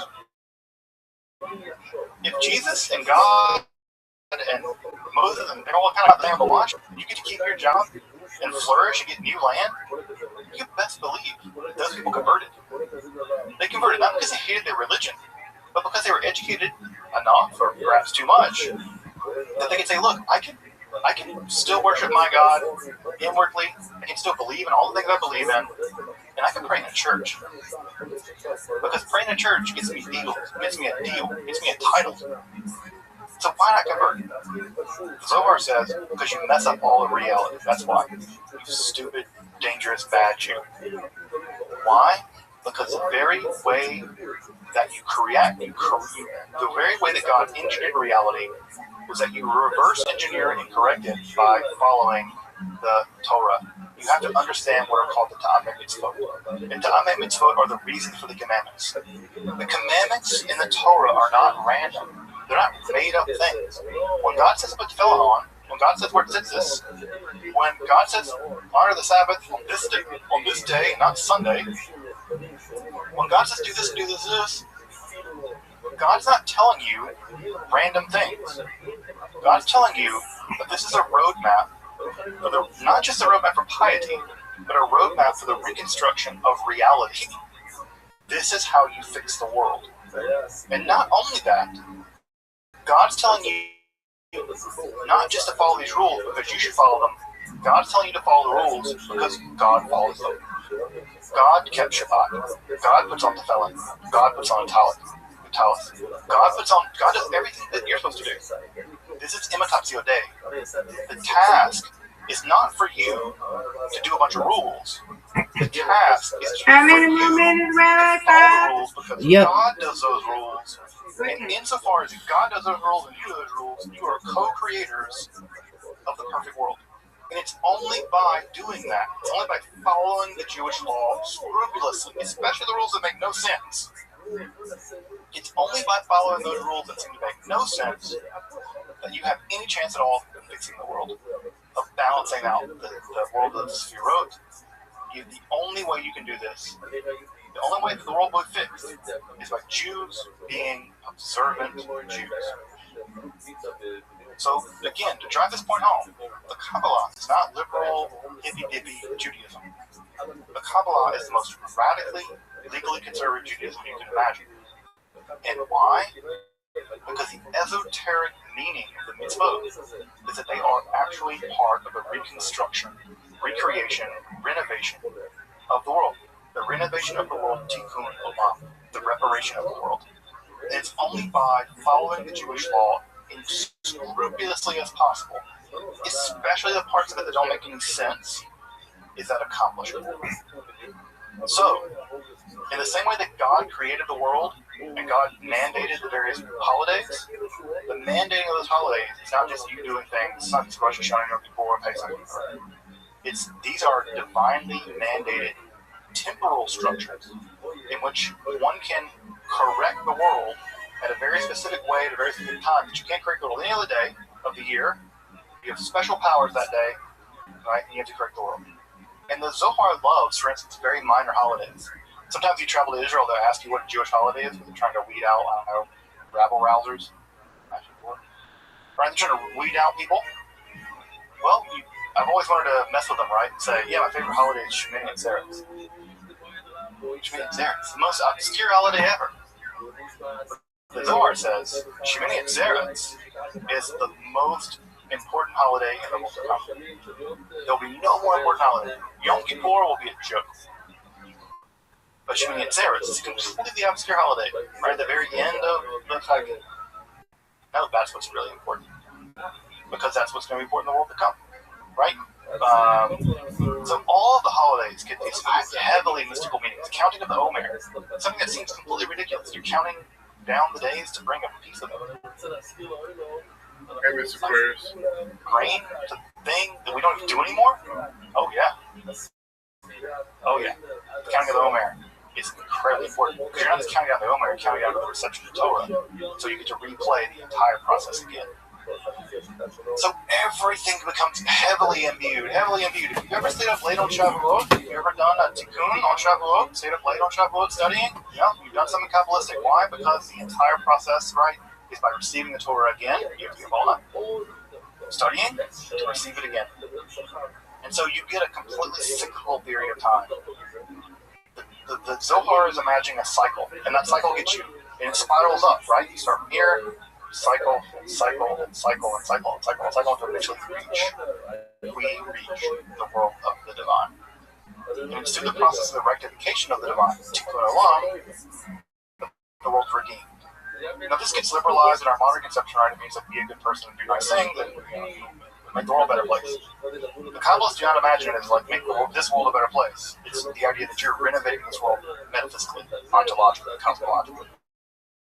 And so that idea is found deeply in the sacred Zohar. So folks, these are the major things of the Zohar. These are the big things. If you were to read the Zohar, study the Zohar, you would see these things over and over and over again. It's like again, it's like jazz. They're gonna take these things and play them over and over again. There are other things, there are the minor things that are important. These are the big things. Ein Sof, the Sefirot, the Shekhinah, balancing of the Sefirot, the idea of the Sitra Achra, the theory of evil, and the idea of the Torah and the Mitzvot. These are the big themes that dominate the literary text that is the Sefer Zohar. What we're going to pick up with next week is how this thing became scripture. How did anyone believe this was true? This book just appeared, and people were like, yeah, that's it. That's the roadmap for the recreation of all beings. Is this book in the hands of this dude in Spain? And so people were skeptical, and we'll talk about how this became scripture. How this went from being a weird collection of texts at Newark Airport and hit the right pole, a United Airplane. The cornerstone of Jewish theology. No, I was not aware. I'm pretty sure you've never heard any aspect of I Jewish theology. just accidentally was doing something that it just went to YouTube and it played this and I was hearing it and I'm like, wait a minute, what? And it said a plane landed at Newark Airport and hit a light pole trying to land at Newark Airport. I said, what is wrong with this? But you know what? Some of these planes do be going low because these Delta planes, every time the MIT was going down, you be seeing these planes going low from the plane. It was like, oh, now, I have to be intoxicated. So we'll talk about that process of systematization. So that's not good. And they supposed to be behind that thing, but I believe they do sometimes, or they probably landed too close or too soon. What do you think? I don't know, Miss Aquarius. Welcome back, and thank you for joining me as I explain. I think they landed too soon. I don't know. I don't know if they. I don't know. I just don't know what. But you know what they need? They need a lot of. They need a lot of people. Sure. They need them. One of people at the thing, he left to get training. They need a lot of them. They do. They need a lot of them. That's definitely. They really do. Alrighty, Miss Aquarius. Thank you for your patience. I have sent you an invite. So when you're ready, you just let me know. I'm ready. But it's just crazy, man. That's just crazy.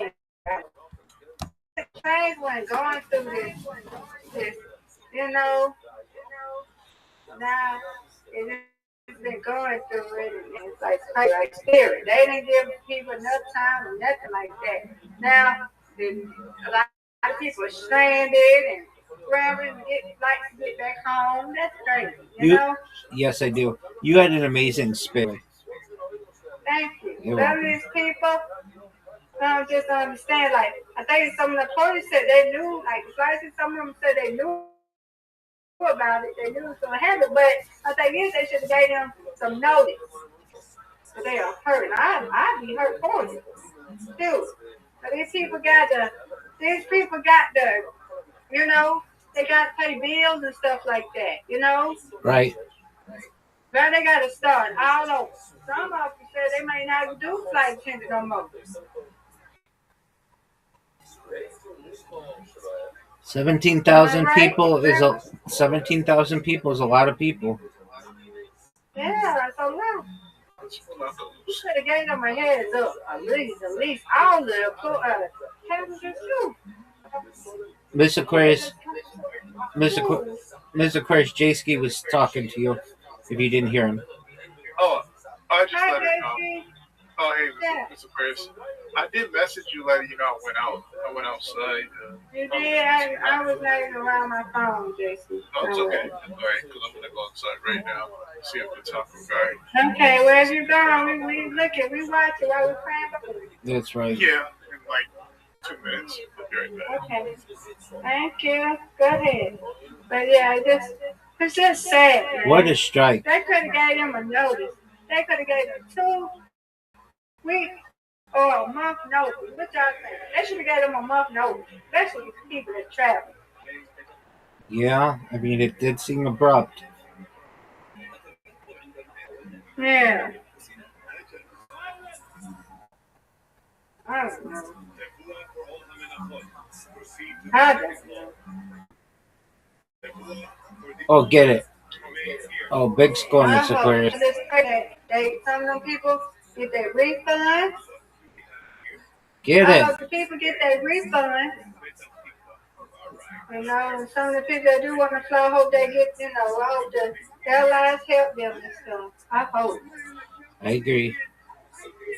Miss Aquarius, Yay. you're on fire, girl. Thank you. You're right behind me, Rabbi. Get it.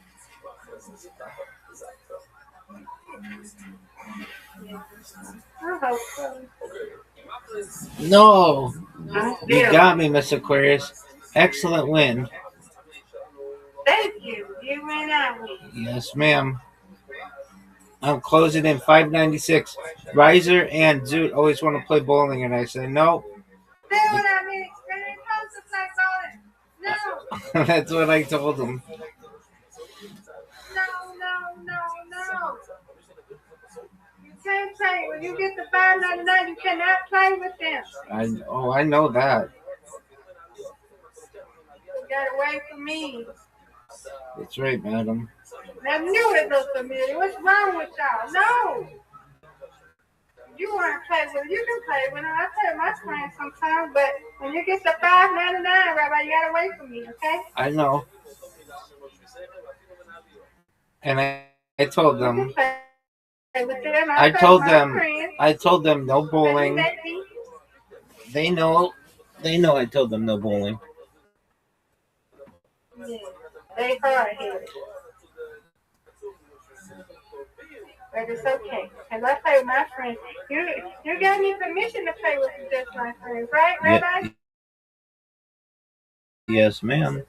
But you're your own person. You don't need my permission. Yes, ma'am. This stuff. Oh, here we go. Yes, ma'am. Rabbi. I see him. Oh, yeah. Look, Rabbi. I see him. Yay, we outside, Rabbi. Yes, ma'am. I'm happy.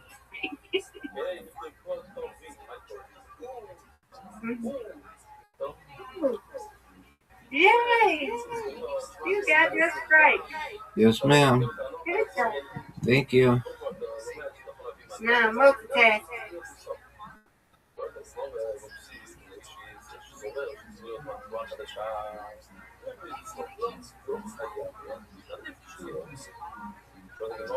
All right.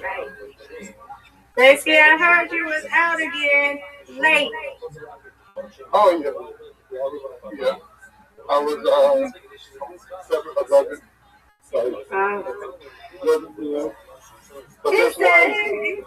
He said he looked like he was at Home Depot, he said.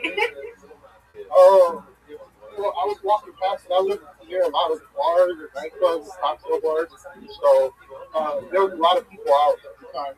And then one of the Mexican restaurants, you know what I'm going to show you? One of the Mexican restaurants, they have like a bunch of ornaments set up.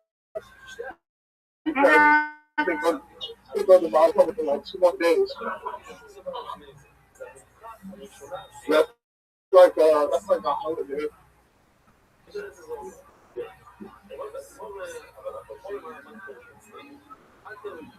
But I'll take you with me tomorrow night, probably around this time.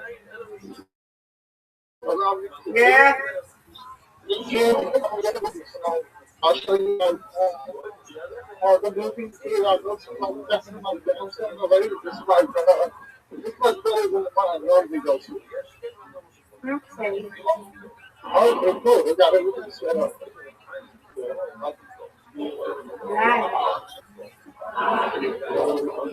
Are you going to that taco truck that we saw yesterday? Well,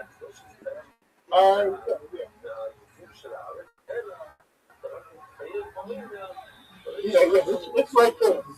It's right there. Oh, yeah. The one I said it looked like where Marathon is. Yeah. I will admit, the tacos are very expensive, like the small ones. They're like $3, but it's expensive. You put a lot of meat on it, and it's just, it's real good.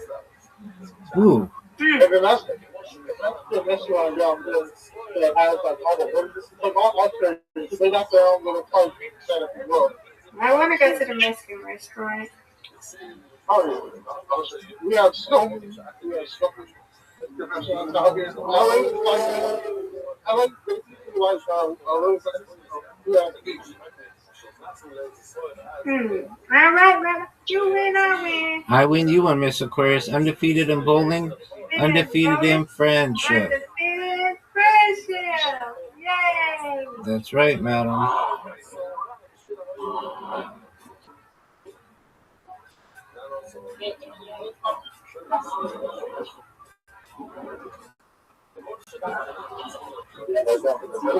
Oh, wow. That's a lot of people. Ooh, good. I love that onion stuff. That's how we started the market. Here's the taco truck outside. Ooh, wee. Taco truck like outside. Oh, y'all got one inside. That's me. Oh, yeah, that's me.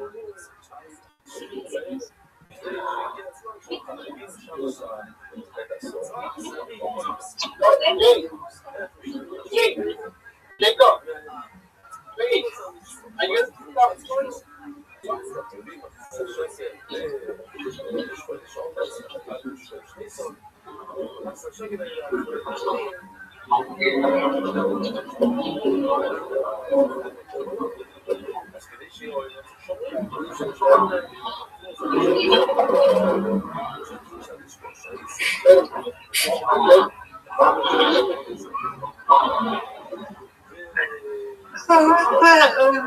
I got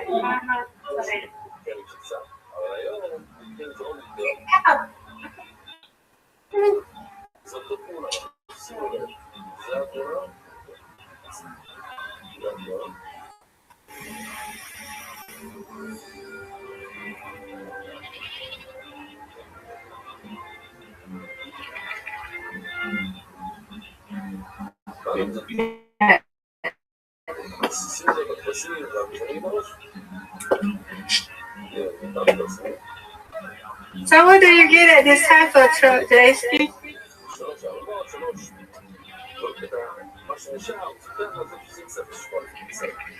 Jason. I know it's a lot of people. I know it's a lot of noise. No, real quick, what do you get at the taco place? Oh, okay. Okay. You can mute now.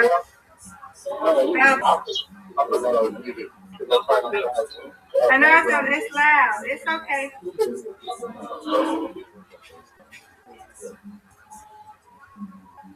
It's all good, right, Rabbi? Yes, ma'am. It's too loud. I told them that earlier today. Riser and Zoot were like, "What's he doing?" And I'm like, "Calm down. He's just living life." And they're like, "He's too loud." I'm like, "Well, then have him turn. You guys turn him down." But I'm fine with it. I'm glad that he's here, and I'll tell him when I speak. Make sure we protected him. Exactly. I tell him. I said I'll tell him when I speak with him that if he can, unless he's talking with us directly, to just mute himself, because if not, it's all the sounds of the street and everything, and it's really loud. Yeah, and then Roger them will start getting on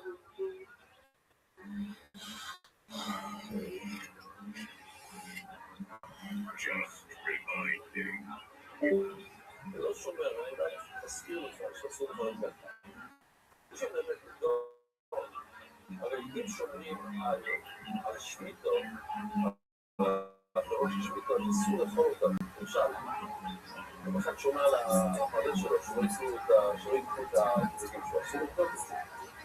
אתה אומר לך, זה משפיע, זה שונה, זה לא אומר בבית ששומר, זה הרבה ששומרים מסתדר של מישהו אחר, דבר, ולכן יצא.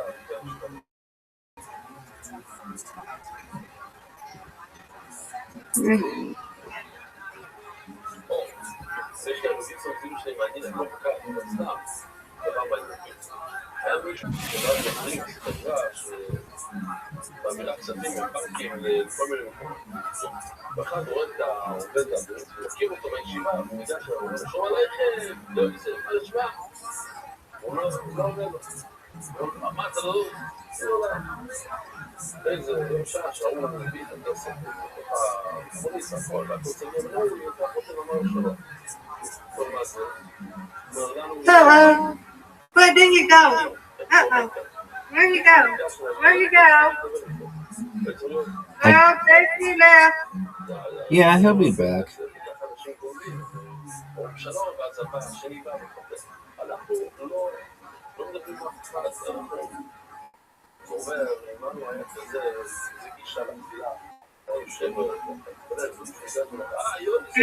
looking at that. And I've never been to California. Just exciting to me, really. I know Miss Aquarius.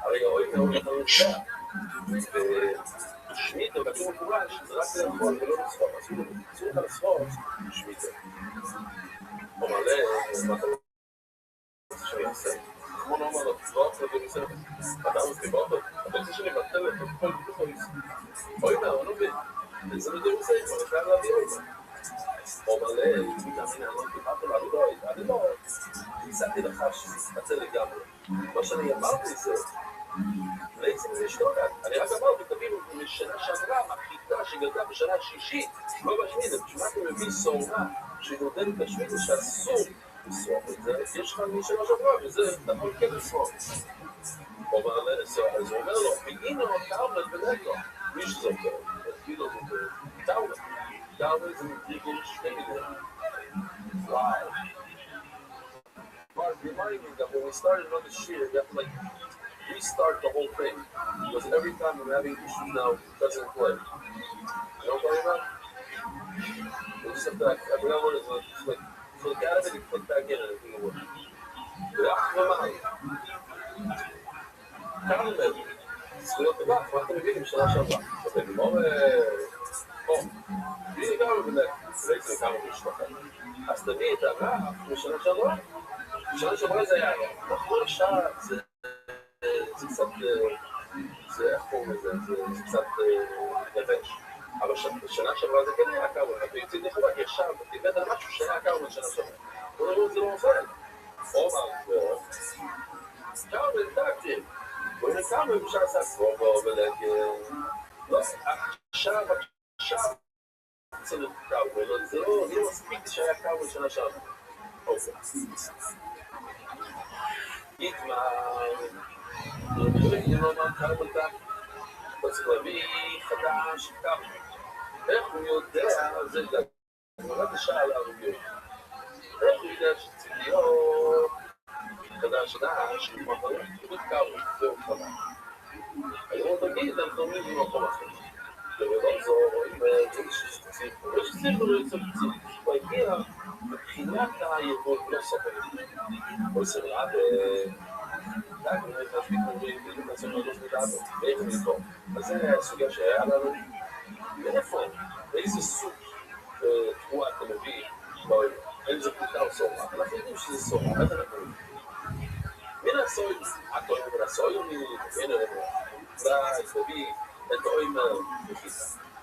במידה זה אוימר אין החובים במצרים ואין החובים בזרים. כתוב במצרים, כתוב את המילה סורה ביחד עם המילה החוב. והפיש לו בעצורים חוסור. כי הסורים ההובי והפיש לו גיבוי, והבורו, שהגיע הברד ולקח את הכל, וכתוב סורים. וזה רבוי ובגיבוי.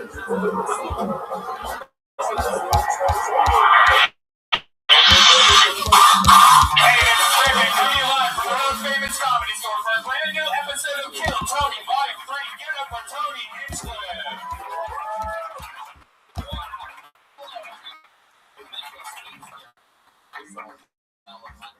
Hi everybody, make some noise for for yourselves to be here. We're on. You're the number one live podcast in the world.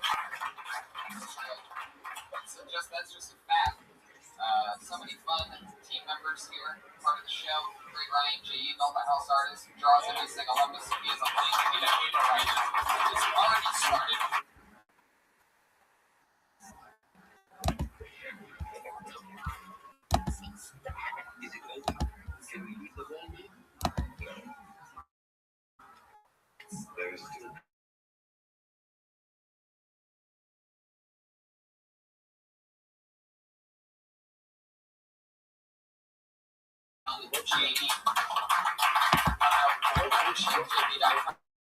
Got a lot of cool, he's an awesome photographer. He also has taken almost every guest from the Joe Rogan Experience and edited these posters together. It has like hundreds and hundreds of people. It's awesome. Speaking of amazing posters, brings me right back to Ryan J. Bell, who made the one and only, the official piece of Kill Tony merch, the Kill Tony posters. I got the end of my food. Get that Ryan J. Bell. And look at this. I got Rescue back. You okay? No worries. It is very noisy out there, huh, Rabbi? Yes, ma'am. Oh, look. Penthouse on Westwood Boulevard. All his materials kind of like in bridge coming up from a good place. You know, Ryan G's a little spoiled. He's got a buzz around. He eats a wiener schnitzel every day. I can't relate to this at all because all that stuff sounds really nice to me. Exactly. Your white trash. You're figuring it out. A little frappuccino. I don't see what's wrong with it either. I came out of the bucket. This looks like a new name. Put your hands together for Scott James.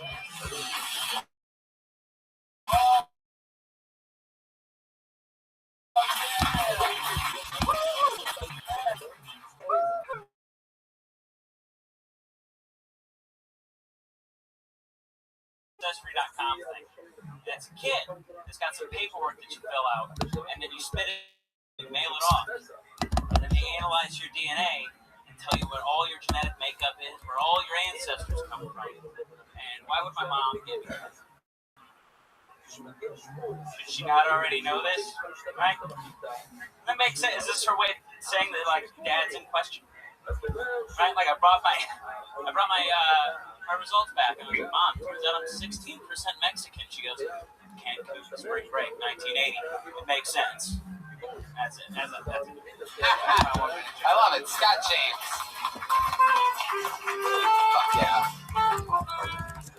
I like your style. You're like Ryan Seacrest with the lesser work ethic. It's very, very accurate. How long have you been on stand-up?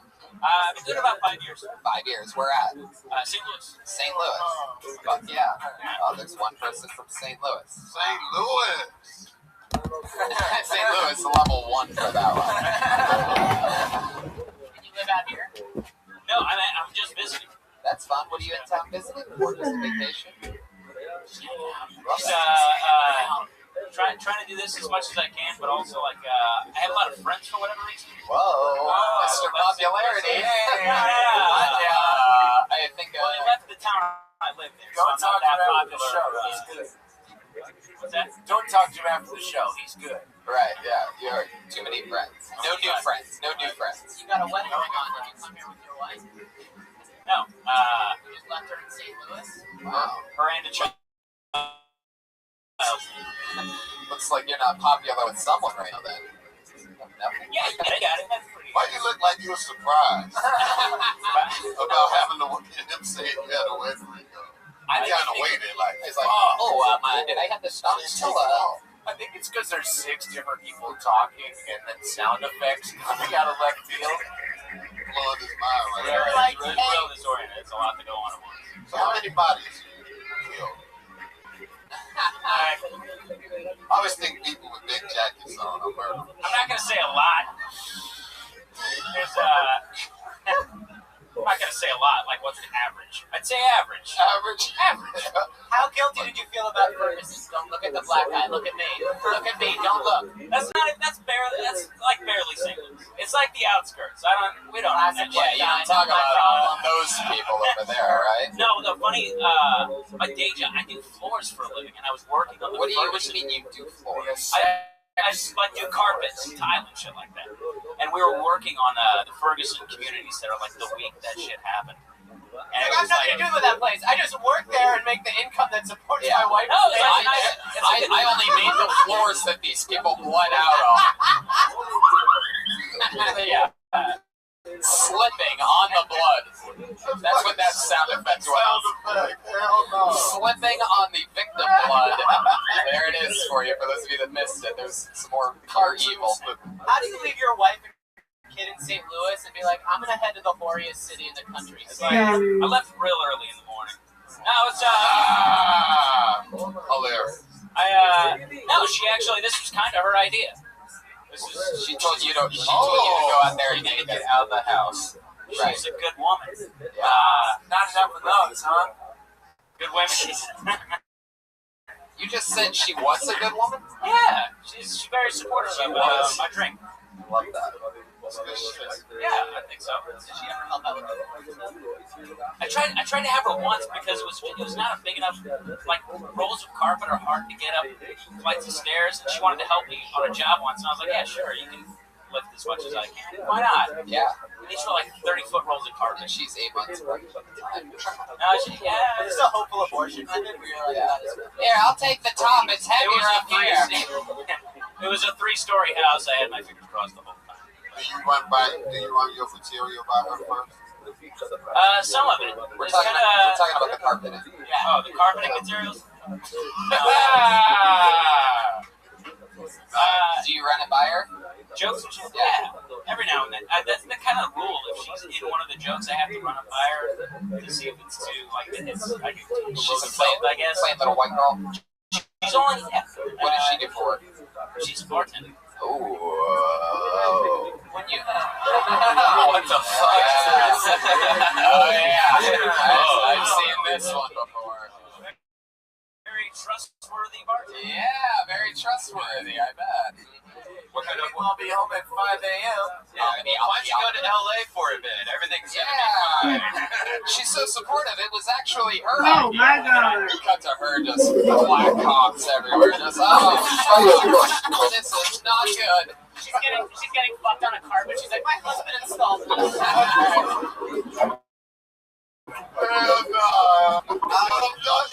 Don't listen to them. What bar is it though? Are you gonna really make the trip to St. Louis? He's headlining there in a couple months. Going down there in a couple months. Your wife's probably gonna tell you that maybe you should come out to LA. Dion can probably help you get some spots here that weekend, and it'll be great. Help you with your material. The hands.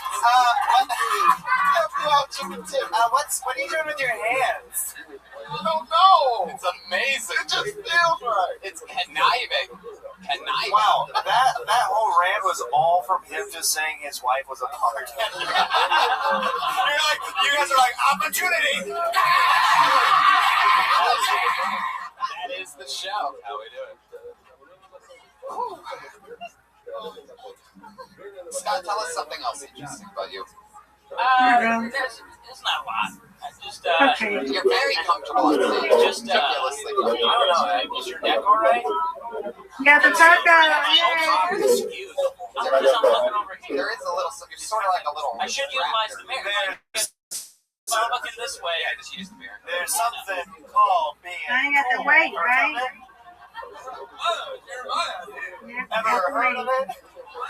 I'm a cool guy, you know what I'm saying? I'm here to do How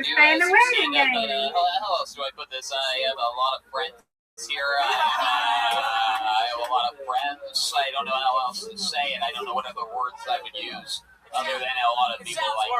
You're not hearing it in your head. You're hearing it out loud. I just said it. Hey, I'm your friend. All right. So what's the name of the bar? Okay. Who's watching your kid while you're Tyrone.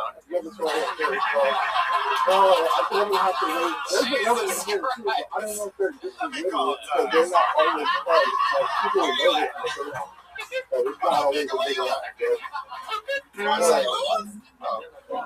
I'm gonna go to the gym tomorrow. How old's the kid? I'm gonna have to Hold because it up. How old game is tonight.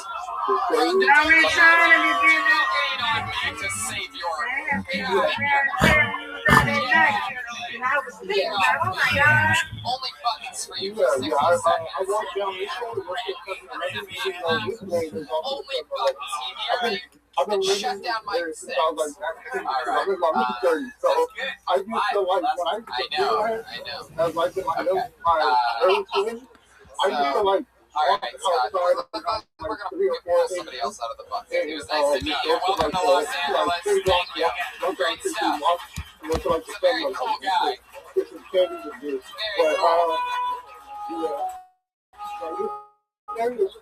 I bet he doesn't really have any friends, by the way, and he's just always wanted to say that, like, you know what I mean? Man, the only friends he has is on Netflix. I hope they put it in the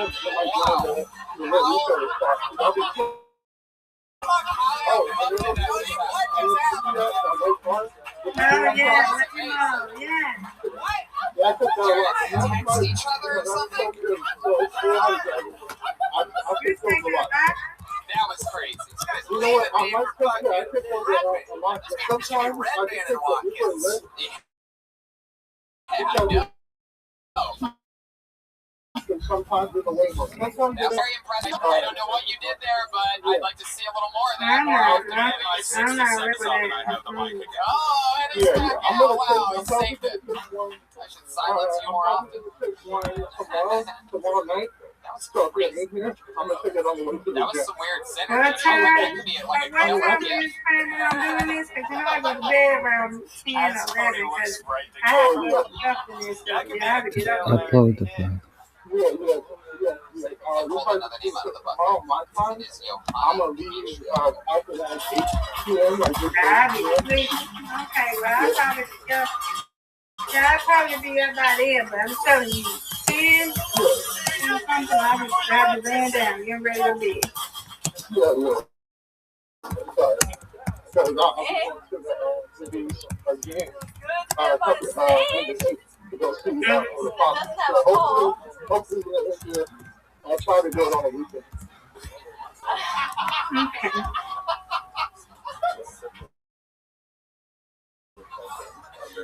So I've been dating, but guys always ask the worst questions. I might do stuff like that, Rabbi, and just have it on mute. When we be out, when me and Adrian be out and stuff, and Whatever you want to do, absolutely. yeah, you know we having fun, right, Rabbi? Yes, ma'am. The Google I search just put my thing on mute when we be out search and going. HTML meta tag. Alright, you guys, I guess, am I close to a minute? Yeah, 59 seconds. Joanna Petrie. I'm in love with a stripper, she ride and she grind in that bowling. She round and a kiss and I'm in love with a stripper. Yeah, Joanna Petrie. Out of all the girls, she mean a lot. Okie dokie, Joanna Petrie. In the Google search Wow, choose where do we begin there? HTML I meta love tag. that baby You joke. there? That's pretty We almost cool. home? Are we home? Yay! I wonder what happened to Where a is serial killer Eileen Get Murder. you down. All right. Monster. She was put to death. See you in a little bit. In Texas. Were you a stripper in the past? Have you ever? Yeah, I can tell, right? Yeah, I can tell you're standing like that. You're standing like Voltron. HTML meta tag. God, you're right. She is standing like a stripper. That's pretty amazing. And that just like that just like never leaves you, huh? Once you're used to it, you just there is something to that. That's an interesting observation. You're such a slime ball for noticing that. Now this is interesting. I'm guessing that your stripper name was what? Lavender? Now, what's the name of that? What's the color? She only wears multiple shades of What's the lavender. name of that? Is Petrie really your last name? Like the Petrie? No, it's like Put it on my iPad. What's the name of the browser? Discussing growing bacteria Orion. find on a lap dance booth in the strip club. It's not gonna give him a virus or nothing, is it? I can't guarantee anything, but it's on the. Wait. But I would say the same about any app. You can't guarantee anything, but it's on the App Store, which can tell you it's safe for 99.9999999% of people. I use it. Riser uses it.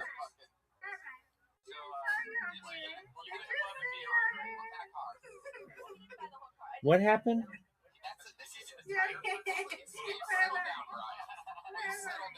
What?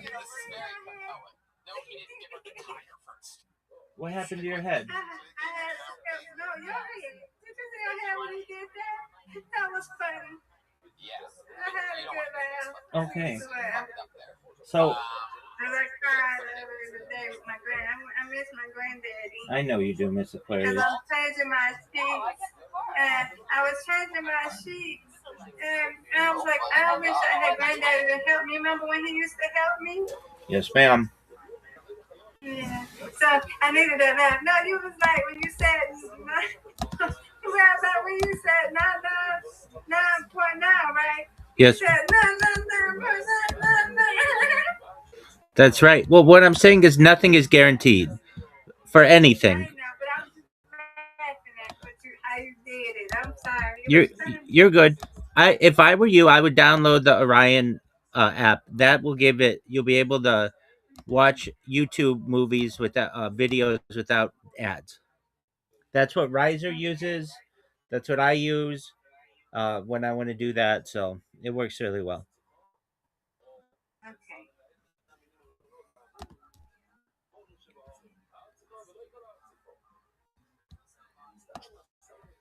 Yeah, I needed that laugh though, seriously.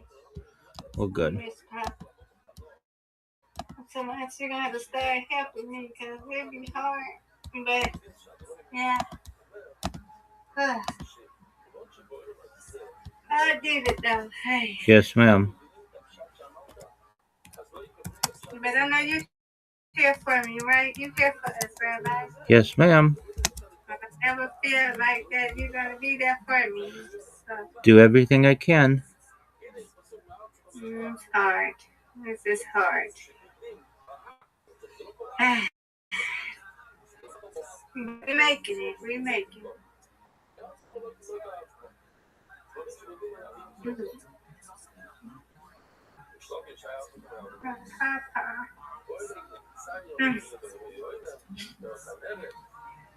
Now I gotta look at something.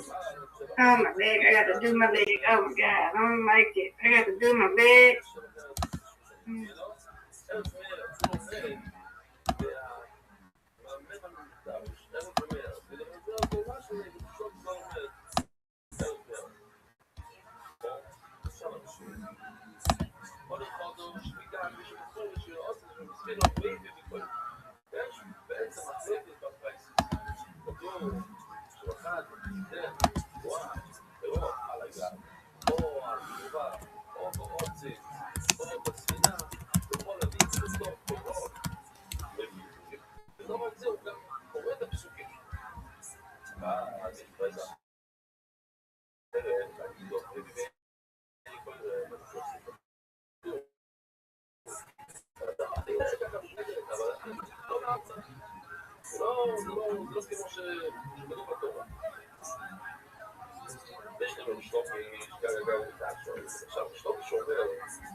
Okay.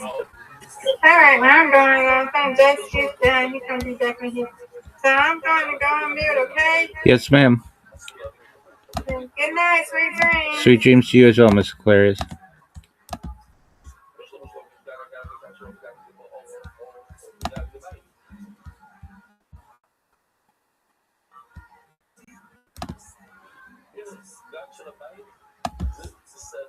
אבל זה לא הכי טוב שיש, אז אל תתרפסו כן.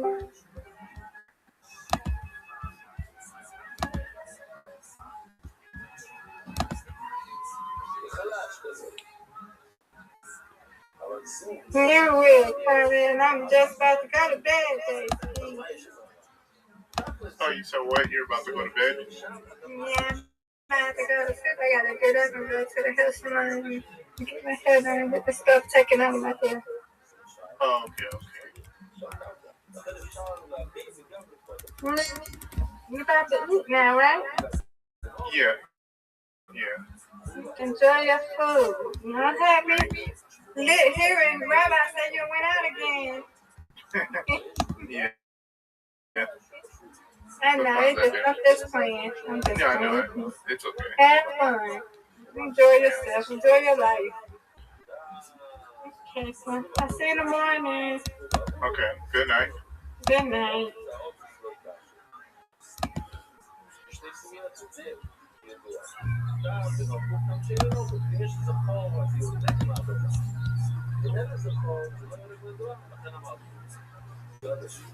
אם יש לך מיטה שמודלת בעציץ, הנה קצת ימין, בעציץ שינה, אז אפשר לומר שאומרים על לחם, שעשו בזה עציץ. אי אפשר להגיד, בוא נצא לך לאור, לא לאור, זה שם לעציץ, זה נגיד, בואי נדבר. מה ששמח לך, חיים לדבר, זה כזה מאוד, זה הרבה. בואו נדע דבר הזה.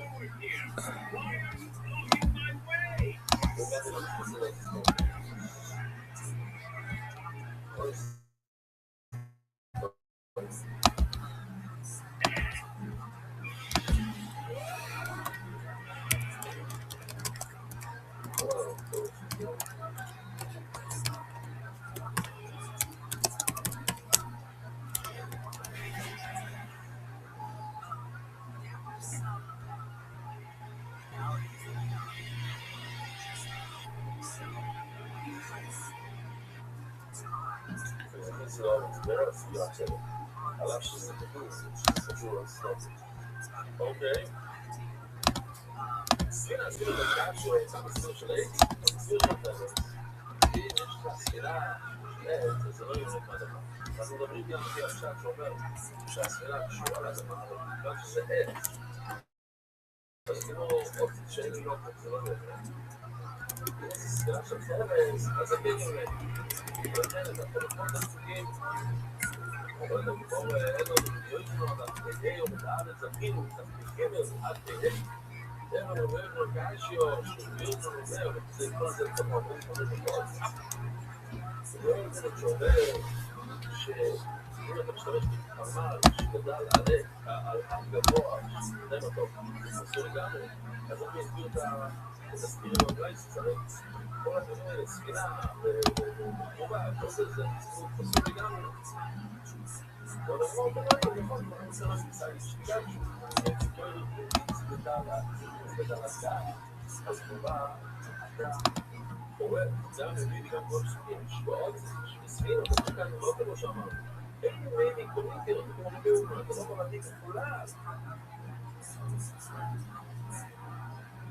את הסוגיה, ממש קצר, שזה מחר, זה הבויסאי, בואי, בואו,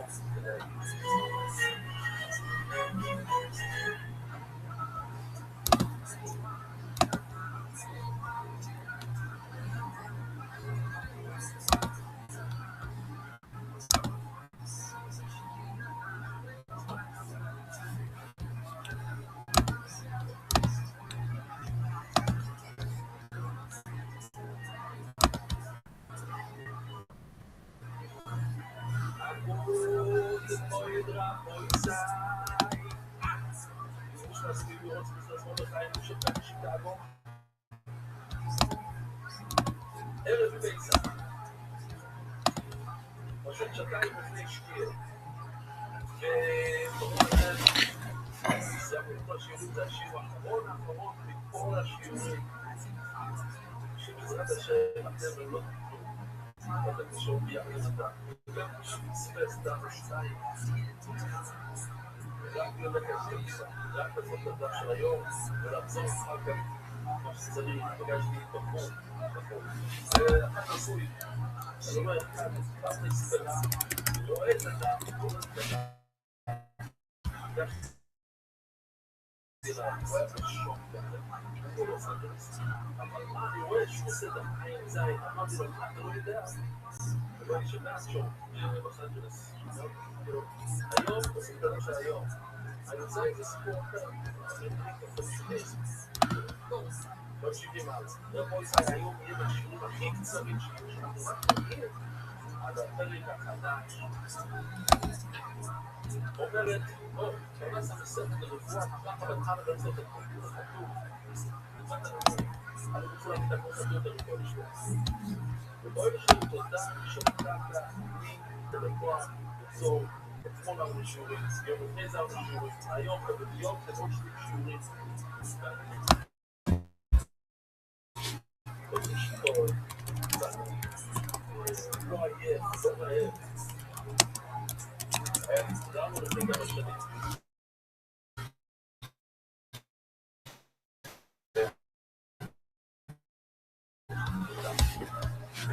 אני אגיד את זה בארצות השקיעה בסקיעה בשקיעה. אנחנו רוצים באמצע הסיפור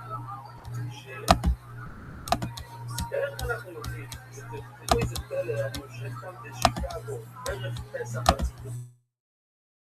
כל השיעור זה יהיה פסח בערב פסח. איזה נשימה אנחנו נקרוא, ממש ברגש. לא רק עצור פסח, הגיגל של י"ד שמבינים ערב פסח, ממש בשעות האלה, איך הצויס.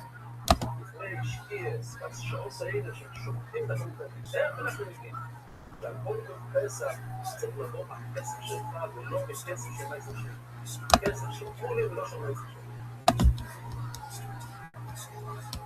איך זה בקי ביום לעצמי אז לא ראינו רק להסביר לו אוי לו שיש פסוק ומה פסוק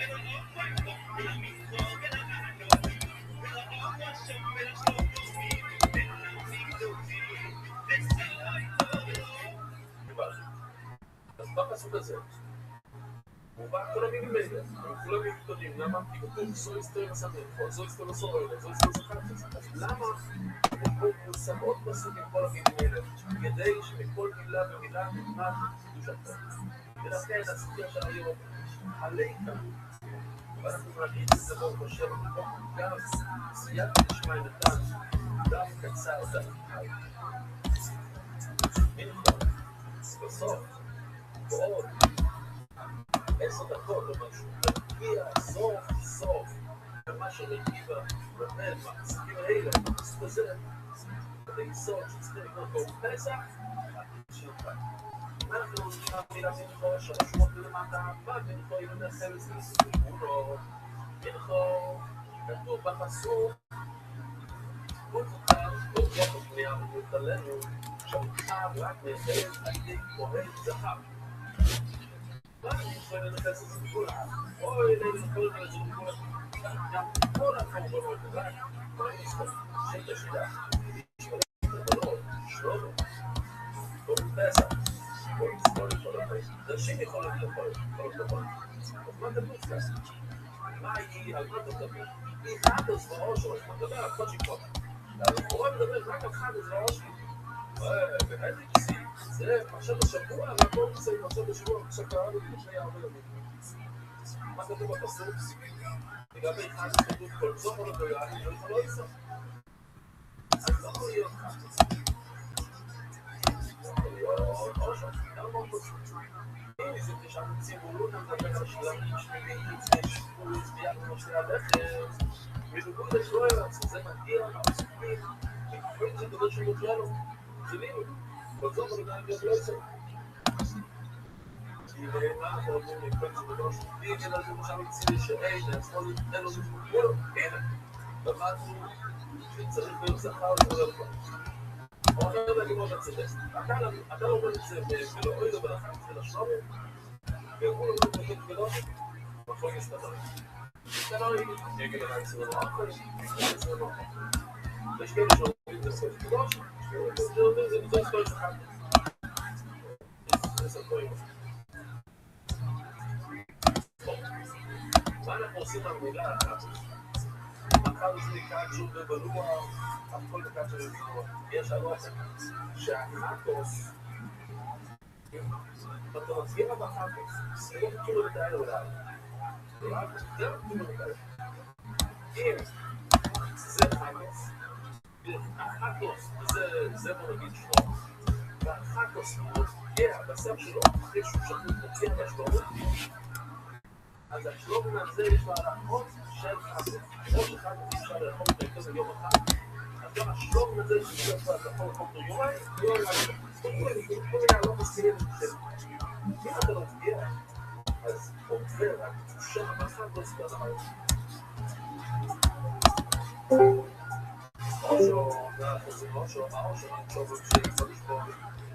או שזה זכר. עכשיו, אם התפילה של הזכר לא מתקדש, למה התפילה של הזכר לא מתקדש? כי אין לו תפילה, לא יכול להיות בדבר, זכר שלא מתקדש. אז כדי שאושו, התפילה שלו לא מתקדש, גם השנייה לא מתקדש, שהוא לא מתקדש. זאת אומרת, אין לו תפילה.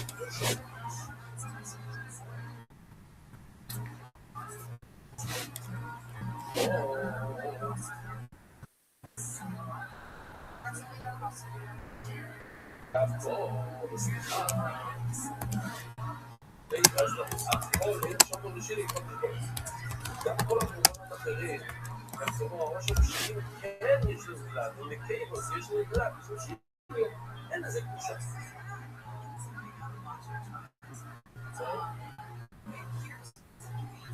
אז רגע זה רק שישתנו או סלח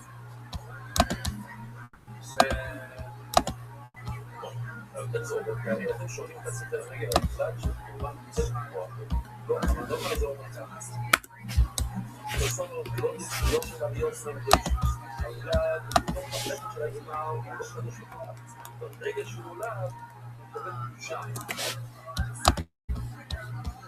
עוד דבר, זה דור אפשר לשיהיה, זה לא פייר מה אתה אומר למשהו שאין לנו ציוד ולומדים אין לו גלד בכלל, אז איך אתה יכול לומר לחטוס שכן לא נדש שהגלד לא מתקדש, איך אתה יכול לומר הוא סובל, עכשיו לא מתקדש יום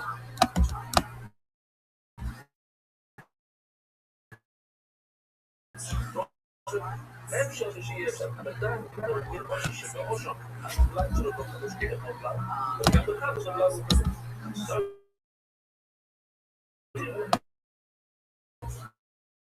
מאוד יפה ולא שהתודה לשלום העבודה והוא יהיה לעבודה חדש ולחם עבודה ויוציא שחם עבודה ולאייר סיפורים וגם האורחים שלנו סיפורים לאייר ושירים והגרומים והגרשם והגרשם והגרשם כמובן אני חייב להגיד שכל הפרמטיה אתה התיישב על המחשב שני שיעורים בעצם אצלו זה כבר 5 בצהריים ומשמעות ולהשקיע במיליון 4 שיעורים לכל 4 שעות אתמול לא היה 4 שעות כל ה-30 יום של הצעקות ואיתי ספר וזה הרבה נושאים בנהלים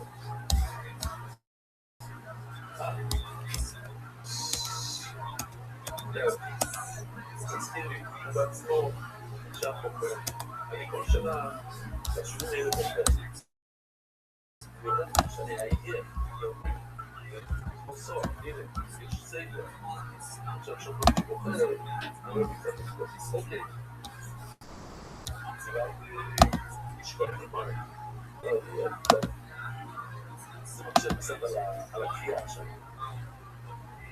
טוב, אז אני חייב לעמוד לזה את הסודות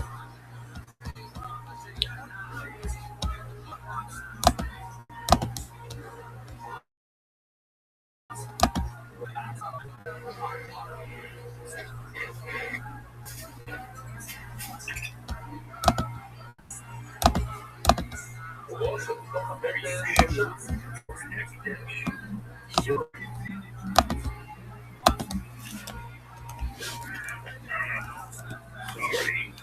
I don't see any Kedusha here. Look this over.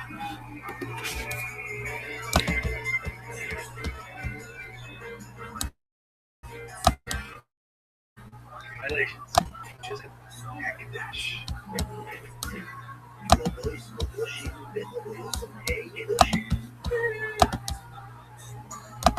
הוא סובר שהזולת מתקדש בלידה, לא לפני, זה יכול להיות כמו שאנחנו חושבים.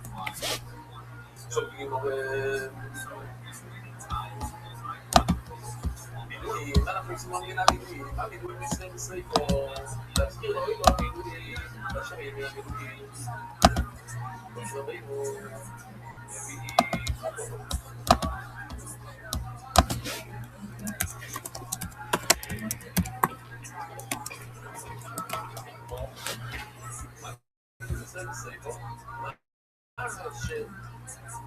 נוקטר, זאת אומרת, אם היה נאבד, וזה מאוד אחת, אז הוא עושה בו. אז נשאר הבשר שנשאר, סריקו, ואם כבר חי בספר, יש לה, אם נאבד, וזה מאוד אחת, אז כל הדברים, סריקו, הבשר, אבל אם כבר חי בישראל, יש לה, אימא של על החיים, אני רוצה להגיד, שבאמת תשמעו לי, שאני יושב בבית שלו.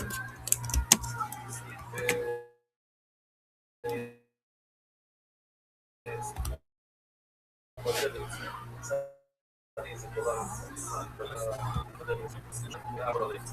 שלומי, זה לא בזמן מילה של מה שלומי, אחד ונזמן. שלומי, הרי אנחנו יודעים מה זה לי. שהכל שעומד את השם וחושב, שאני ביומנים, אני אוכל את זה במוד 3 שנים. זה 3 שנים, אז הוא יכול לפגר. שלומי מראה את העניין. הכל חושב שאני אוכל את הסליקים, אבל שלומי הזה במוד 3 שנים. מה קורה ליין? מה קורה ליין כאן? היין גם מתפגר. זה הכוונה. מסתגל, לא מסתגל. תקבל גם את היין וגם מתפגל לעצמו. הכל מתפגל ומסתגל. ומה עשיתי טוב בשביל מגיב? או, סוף אנחנו מגיבים. זו יצטרדו, זה אותו פסוק. אבל הוא לומד מאמינים שקצת שונה. במקום זה אמרנו, נגיד לך שזה חיפור, פועל, זה פסק, הוא לומד לו. מה אני אעשה במילה במלחמה? כזה שבמילה, אף כל זה במילה. לפעמים זה... הוא עולה, הוא מקבל את הספושה, הוא מקבל את דברים, אולי מישהו אחר, מישהו אחר, אז גם, כל זה לא מספר לו. בדיוק, אני לא יכול זה גם זה חייב, בגלל זה אמרנו לקרוא, משום להספיך אותו, הרי קבע הוא עולה. אז יכול להיות שזה רק קבע, בשר, אבל לא בבשר. על המעשים הוא לא, אבל לא... משהו קשה כמו בשר. בגלל זה בכל זאת, עד עוד, שום דבר זה רק בשעה מקודם, שונה, אז בגלל זה לא... הרבה יותר לא נראה את זה. סוף אנחנו קוראים למשהו נכנס. מה הדוס? מה אנחנו צריכים לדעת מה הדוס? מה אנחנו עושים לו פה, או שחד צריכים לא יכול להיות מה אנחנו עושים כסף שני, כסף שני צריכים. ורק עם הכסף של הכסף שלך, הוא ביום, רק כל שבוע, ביום. וואו. עכשיו נמדתי את השיעור, ממש 10 דקות לפני שהתחלנו את השיעור, אני סיימתי את השיעור בה, 100 אנשים קוראים בערב פסח, כל הכבוד לכל הכבוד. כן, כל הוא ביום, אתה חייב לשמור את הכתוביות. הוא לא יודע ללמוד את זה, השקע לדעת, יד ימין. אז בואו ללמוד, ללמוד, ביום, ללמונס, כל כל לצד שם, שזה חוי בו, לא מה חוי בו, עוד דבר שזה בו, פסח. זה חוי בו, רק אם הכסף שלך ולא בכסף של הכסף שלך. לשמור את דף כמיון, ודף כמיד ימין. ואז זה לא אומר, זה תכף אנחנו נתחדש, אבל לא כסף, לא נכון, יש לי רעם כסף. הכסף שלו לא נצטרך להגיע, שלא בשביל עכשיו אני אומר, אתה אומר לי שאתה חייב לשמור את הקורבן ביום, איך אנחנו לומדים, איך אנחנו ביום, ומי יוצא בסדר, יש לנו לימוד אחר לגמרי.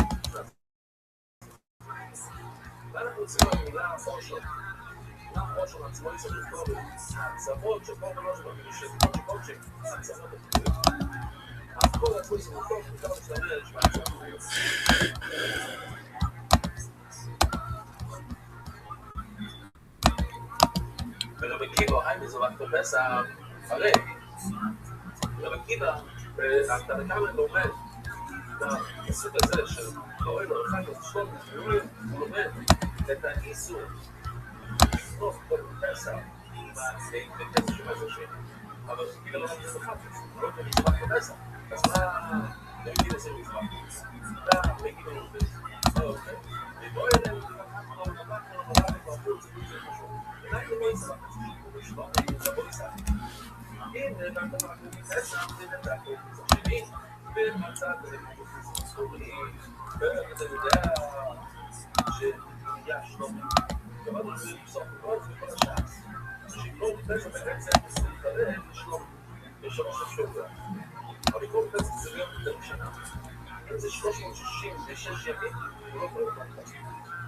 אז יש מקום פסח שזה אחרי פסח, לא פשוט, אבל זמן שזה כל כך.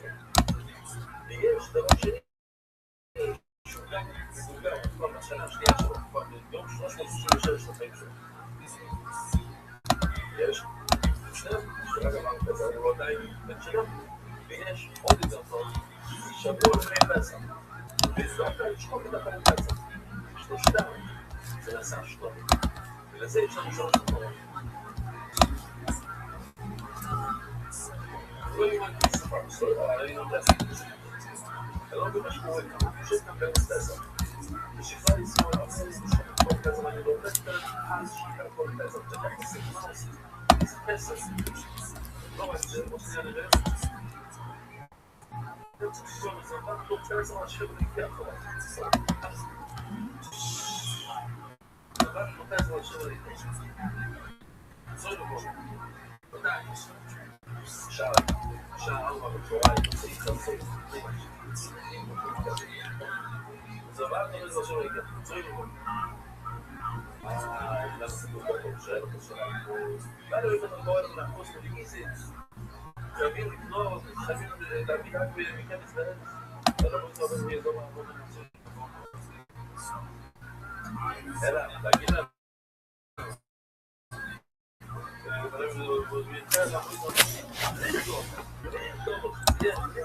יש לא מרמון לצמור מקום. הכל פסח, ומשהו שיכול להיות שלום. הכל איזה נעשה. עכשיו נגמרו במאמר אחר. What up, Zoot? How you living, pimp? Good. Are you gonna call Riser? No. Why not?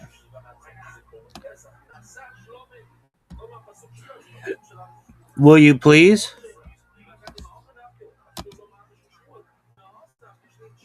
Never. Why not?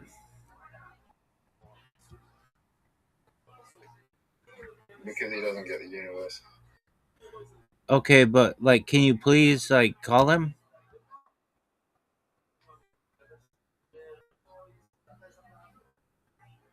Come on, and then we'll play games. He's sleeping. He is not sleeping. He comes in at 8 o'clock. We had plans. Please call him.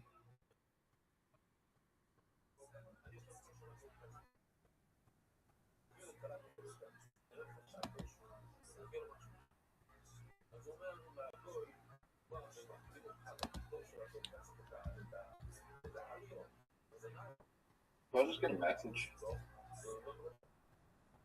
עכשיו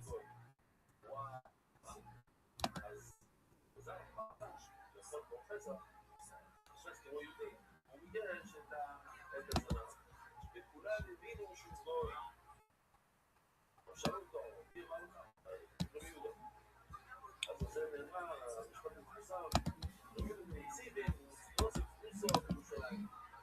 שהוא עבד עליו, לא היה טלפון, לא מתקשר לי, הגיע הגוי, ותעשו לו ככה. הוא שם לו תרגיל. זאת אומרת שאסור, מה אנחנו אומרים בסיפור הזה, אסור לבחור את האלו. אז זה לא יכול להתגע. איך אנחנו יודעים את זה? המילה כבש. כבש זה רק לספס האליו, ששמים את האליו על הכספיה. תשמעו את זה, מה אנחנו עושים במילה אם? לא, מפסח שעוד לא שנו הסוף. אם ברבה השנה שלו, ואתה יכול להביא אותו, אז מה? הוא נהפך לשנו. בוא יסף פשוט.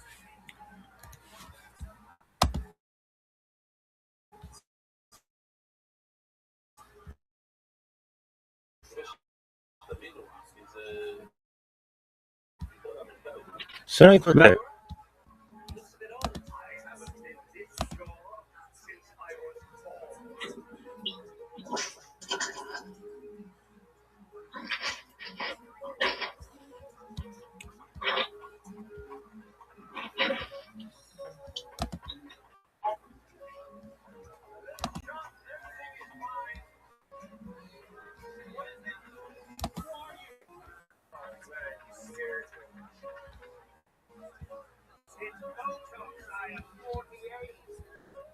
זה זריקת בוטקס, לא יודע אם אתם מכירים, כנראה שכנראה דברים שלא, בוטקס זה זריקה שאנשים לוקחים כדי להוריד את איך הוא מינקות, זה שמונה, איך הוא מינקות, את כל של הסקינים ואז נאמרה את זה, לא שבין 48, והאור שמחר הוא כל אדם לו גוטים, לא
את האלגרה הקטן הזה, לא זו, אומרת הגמורה, זה אתה מסיים את זה.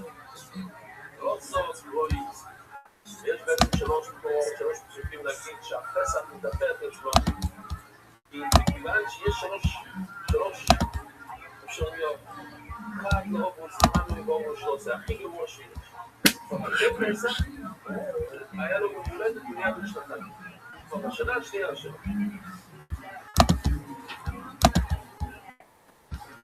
ואחד לא עבור זמן ולא ידעו שהוא עושה קצת לפסח, אבל עדיין השנה פחות מ-365. ואחד זה לא עבור זמן ולא עבור שלו, זה אחד זה, גם לפני פסח. או לא הגיע פסח. בגיל הנכון. צריך לצאת את כל השלוש, ויש לי לא עבור זמן ולא עבור שלו, זה הכי גרוע שיש משהו מתחיל לגמרי. הכבש הזה יתחם מהמזבח לגמרי, זה בעצם כבר מילה מבוגר, אפילו בסעוד פסח. אנחנו לא מוזמן ולא נשמע סולה, בוא נגיד שעבר פסח, אבל עדיין לא בשנתיים, לא בשנה השנייה, אז אפשר להשתמש בו ודאי, בפסח שני, שלא יביא פה, לא שיביא אותו, אז הייתי חושב שהוא לא נהפך לשלומים, או משהו לא, שהוא כן שלומים. על אף שהוא לא נדחה לגמרי, שאתה יכול כן להשתמש בו, זה פח איתו. אחד, אני לא נגיד שלא נדחה לשלומים, משהו נדחה. יש לי לא מוזמן, לא נשמע סוהים, ורק לא נדחה, תכלס, חצת, מהפסח הראשון, אבל לא מוזמן, אם לא נשמע סוהים, אבל זה עדיין לפני פסח, שנה נצרה. והוא פחות לשנתיים, להגיד את השנה נתזי, הרי הוא הרי כשנקבע את המשחק בסוף, לפני לא יוכל להתאבק, אז הוא נקבע הכי נראה ששלום נקבע שלום, הסביר בו שהוא כן נקבע שלום, הוא יזהי, כמו שהוא שמח, זה לא נקבע בארץ, הוא יושב באמריקה במלון, זה לא כל כך יונטה בשבילי, אבל הוא חייב לתאג, כל ההלכות של היונטה, לחומר, אפשר אפילו ציני לעשות בלופקס, חוץ מהכל, משהו כזה. אז אתה משורה בשבילי. ושיהיה לאחר, הכל של שמח, הגבויין, אנו לא חכוי לו יציבור, אנו לא חכוי לו יציבור, אנו לא חכוי לו יציבור.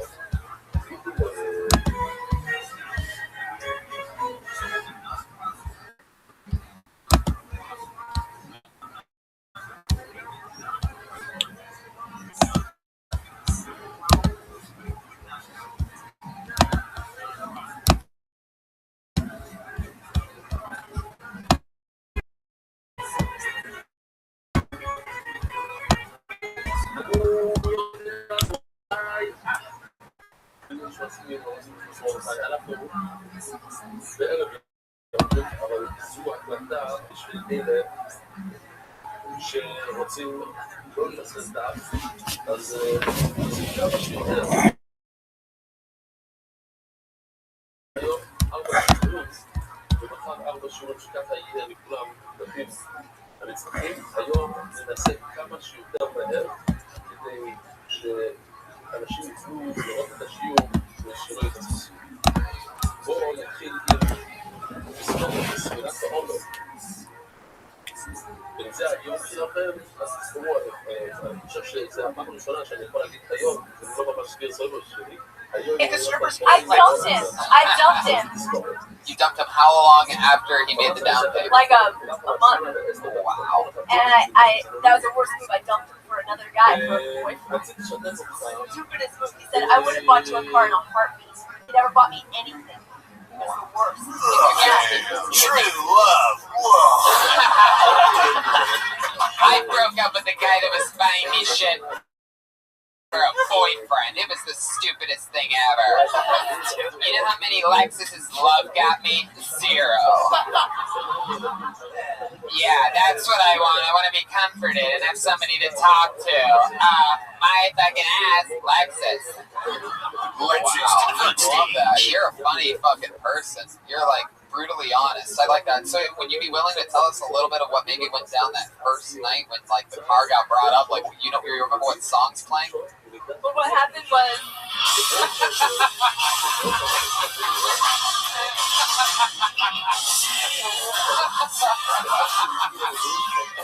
Oh, Jeremiah, you're about to get a Honda if you keep this up. So this is what it sounded like. You're in the back room sucking this guy off. I love that you have a sound effect to put stripper walls in between music. That is what it would sound like. I'm just gonna let this ring for a little bit for the podcast listeners. Hey, baby, so what kind of car you see into? So, you more of an Acura or a Lexus? Well, my stage name's Lexus, so I might as well be Lexus. Hey, open the door! Close the door! Close the door! Hey! We're in here! I'm about to buy this bitch a car! You got 15 minutes. Lexus to the front stage. Oh, I've gotta go. I've gotta go. Oh my god. This is the greatest show of all time. Yeah, I said it.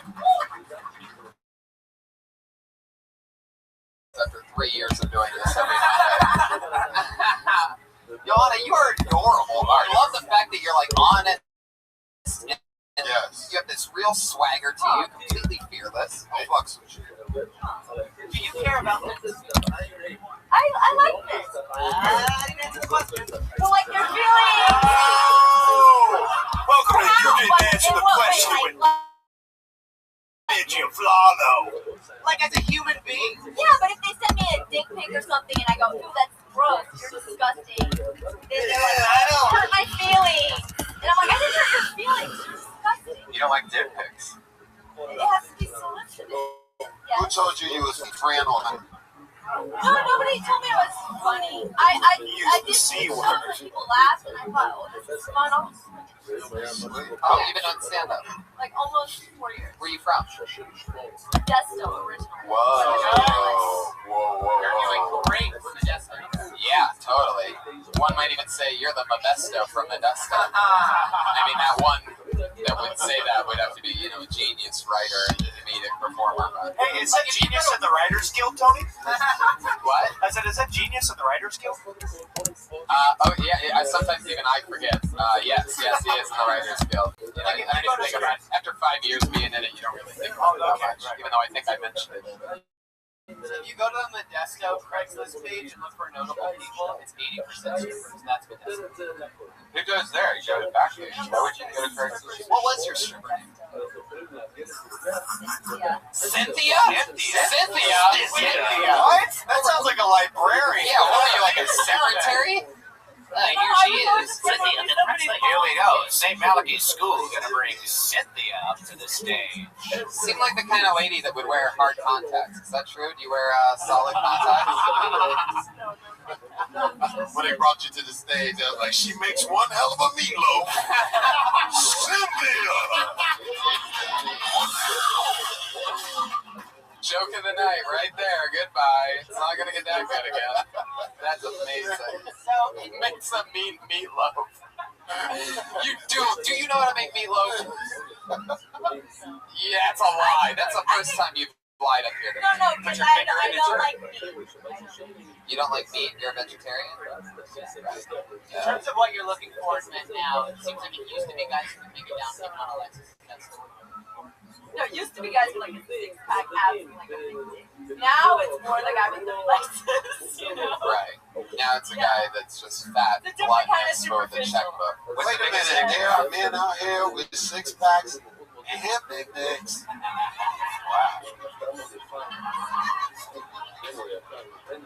A few. Wow. What's the biggest dick you've had? Like sweet steel. Whoa, are you serious? Get the fuck out of here! For a short time. You fucked him? It was just for a short time. It was like a challenge. Okay, Wait a second. for those of us... Lexington Steel? Yo, bring up Lexington Bring up Lexington Steel. Google Lexington Steel. I was Audience right now.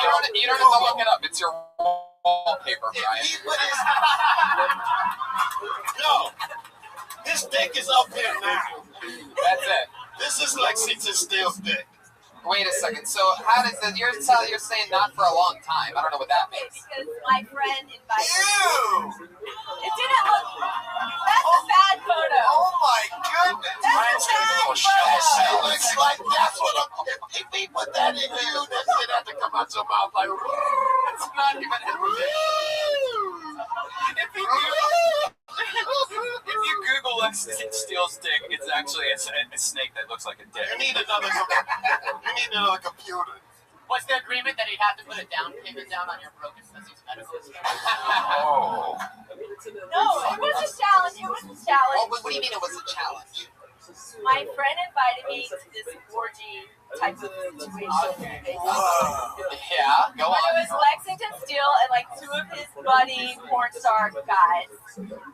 I see that in the reflection of the mirror. Guys. Jesus Christ. Oh my goodness. Oh, Brian, stop it. This is a distraction. This is bad. Don't make it bigger, Brian. No! All right. I can't stop looking! Brian, I can't stop looking for that! take that off the screen. Anyway. Whoa! I want to hear the story because Okay, this is a I had a short podcast. turn. No. I had a short turn. She'll end up slicing off her head. Very short turn of Lexington, and my friend had tipped him off and said, Johanna likes really dirty to her. So he starts talking the slave stuff. Can you give us an example of what he said? Shit! Oh, shit! Like, we're on the plantation. All this rubbish.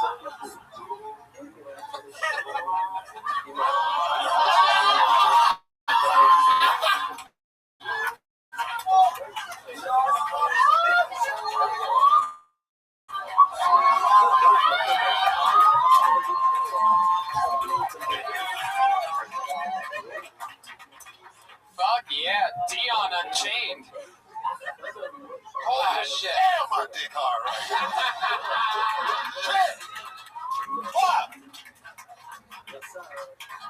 Yo.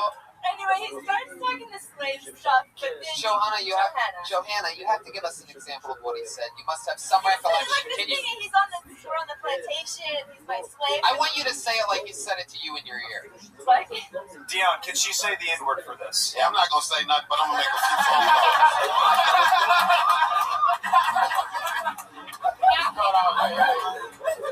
Johanna, please. Okay, but then he starts switching it to, you're my white bitch. Right. And I got offended. No, I want to know the slave stuff. If I was talking dirty to you, I'd be like, I want you to wear earth tones. Oh,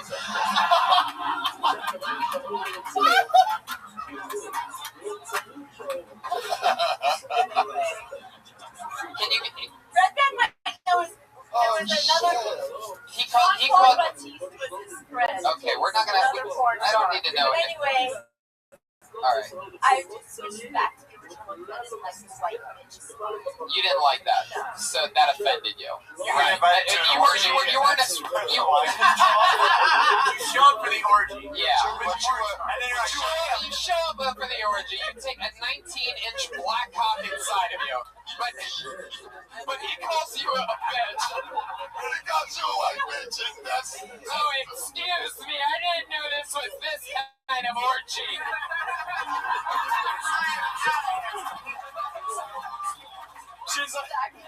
She's like taking like multiple dicks. She's like, I'm a Guinness. Wait, one just pulling dicks out of everywhere.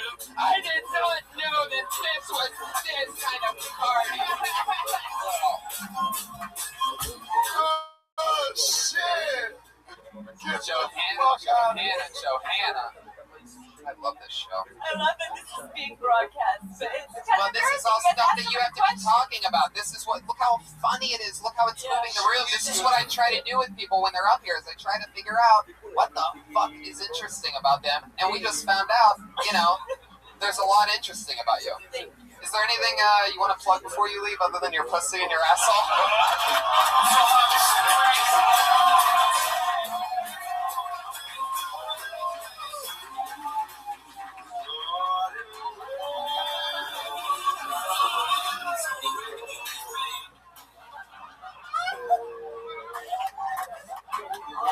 I just want to make a public service announcement. I need your phone. Public service announcement. If you're doing interracial sex, the black person is the only one one that's allowed to bring up any of that slave talk. The white person did not. Oh, wait, you think you're teaching us? Yeah. Joanna, with that, please sign up again. Will you please come back and do this show again? You are cool as fuck. Joanna Petrie, ladies and gentlemen. Her very first time on Kill Tony. I'm fucked with her. You know what? There's something to be learned from that, people. You answer the questions honestly instead of trying to be funny. A bunch of crazy shit can always happen. Everybody always wants to answer funny and make it a high-budget situation. Just tell a fucking truth about her life. She can take that and write a shit up. That's exactly what I'm saying. Just like earlier with Sarah, you know, you gotta notice sometimes what they do. Everybody knows who Lex's deal is. And I want to know if like, she could take the whole thing. I doubt she took the whole thing now. But that's little, by the way, she probably put like little like margins where she got like I got this deep in. I don't know. I wanted to fuck her, but I don't know that she would work. I would have to. Yeah. She made her into the bar. She ran away all the way out. That's when you go to the hospital get the status stitch. He actually wasn't wearing tape.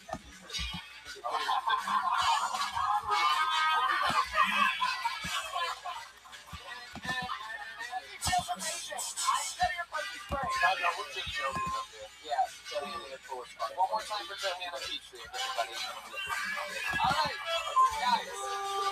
Maybe we'll get one more out of the bucket at the end, but we have two regulars, the rank performer Brandon and the single week we're going to talk to again over there. Dave has the hardest job. One of the hardest gigs in comedy, right? Performing Brandon and every week on the show and talking to people about it. Going up first this week, we switched it up a little bit. You know her as one of the regulars on Family, one of the Fires Drive big ones in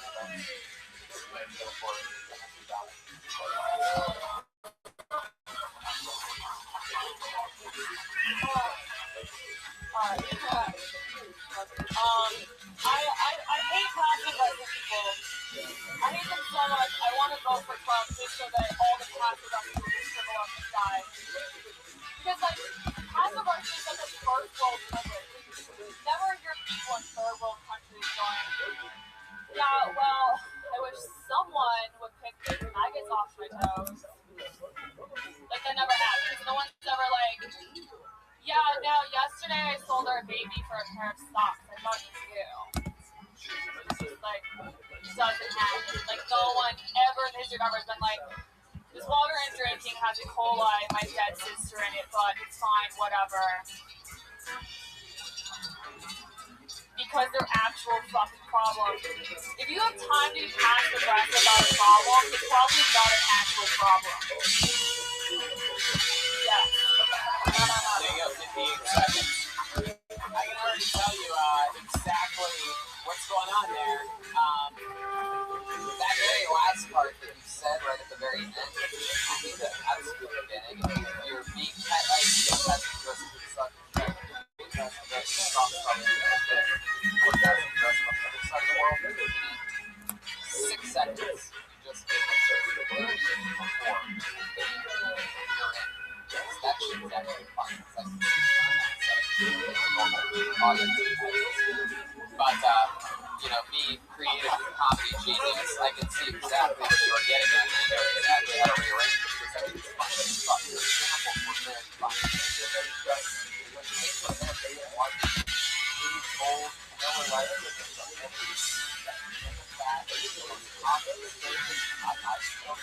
all I could learn to get is set up everything we did. It's like we're wondering what the things do. The broad term that the rest of it is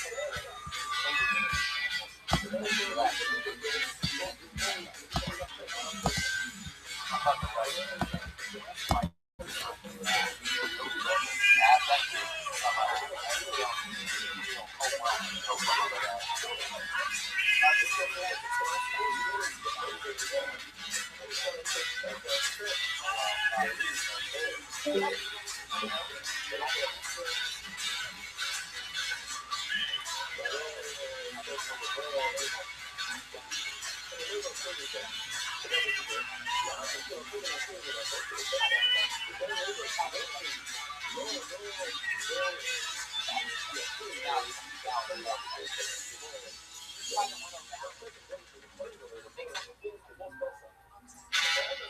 then once you have a short setup, you're already getting laughs. You're all day.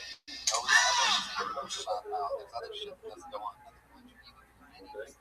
Then you're already in like 5. I agree with them. I'm not going to repeat what they say.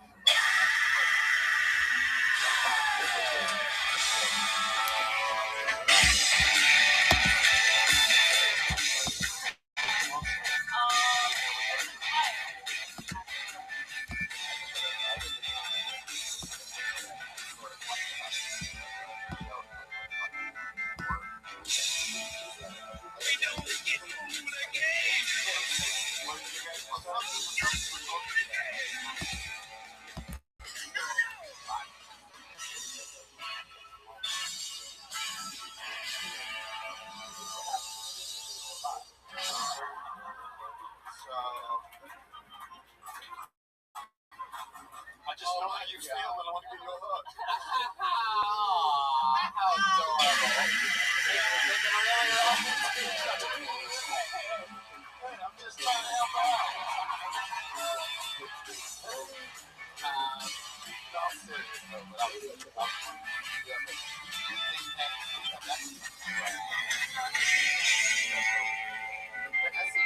Pretty girls don't think about how pretty they are. They just know it.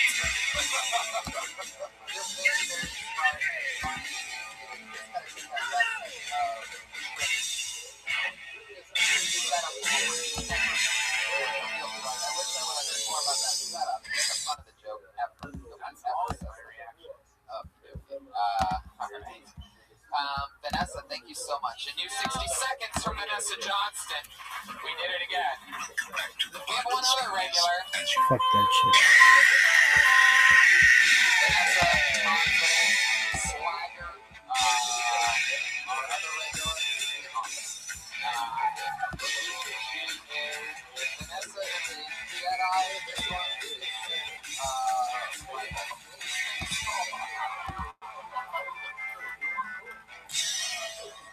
is ever said. That's so fucking funny.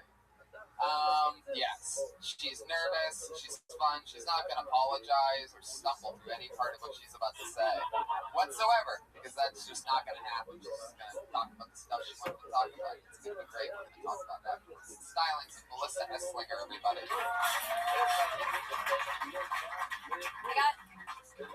I got in trouble a lot when I was a kid for talking too much. I was a real badass. My mom, well, I would sit in the back of the car when she was driving and I would count, but I didn't know what came after 29, so I would just start back at 20 and 28, 29, 20. So my mom was never worried that I would be kidnapped, ever, because they would definitely bring me back.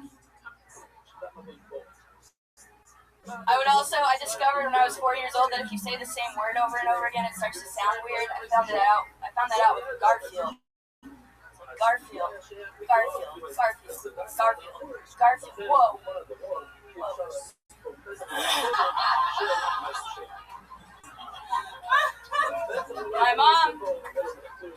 My mom would just be like, Melissa, would you please just breathe between sentences? Maybe just not say the sentences.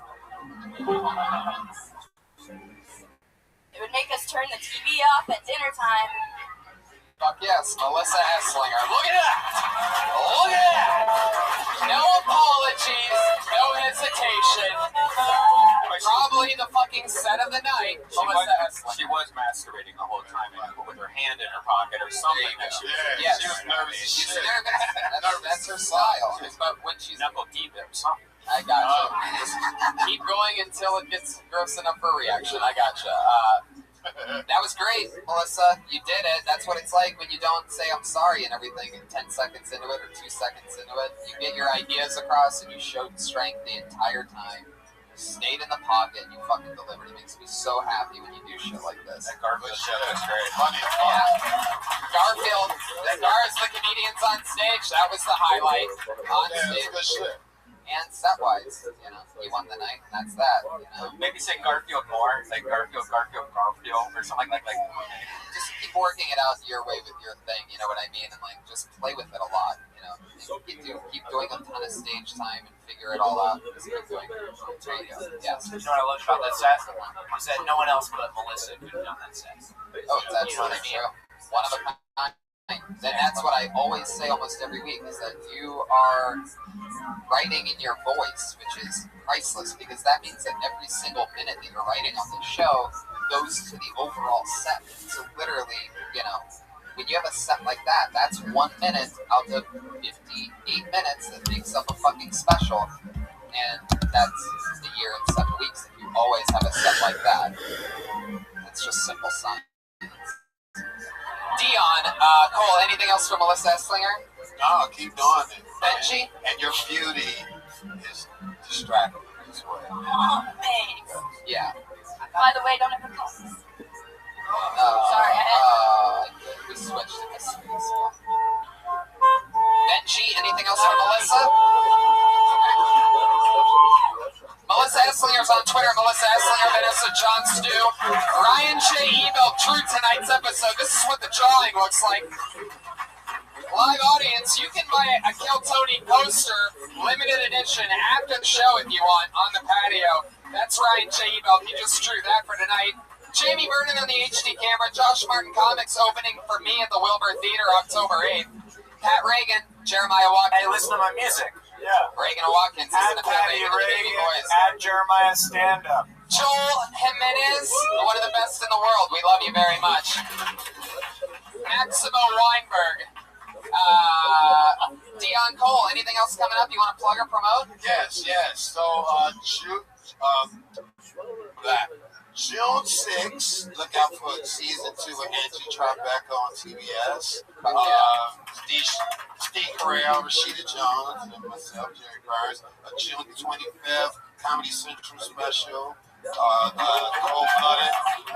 Cold-Blooded Seminar on Comedy Central, June 25th. And keep watching Blackish and Barbershop. Go see Barbershop. There you go. Go see Barbershop. Benji Apollo, anything else for you? You got to watch the Nikki Glazer's Not Safe show. Benji's one of the main writers for Nikki Glazer's show. Yeah, currently writing on Not Safe with Nikki Glazer on Comedy Central, which returns in June. And you can watch episodes from the first part of the first season online and on the Comedy Central app, all over the internet. Live audience, thank you so much. This is Kill Tony. Have a great night, everybody. Thank you.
It's the #1 live podcast in the world.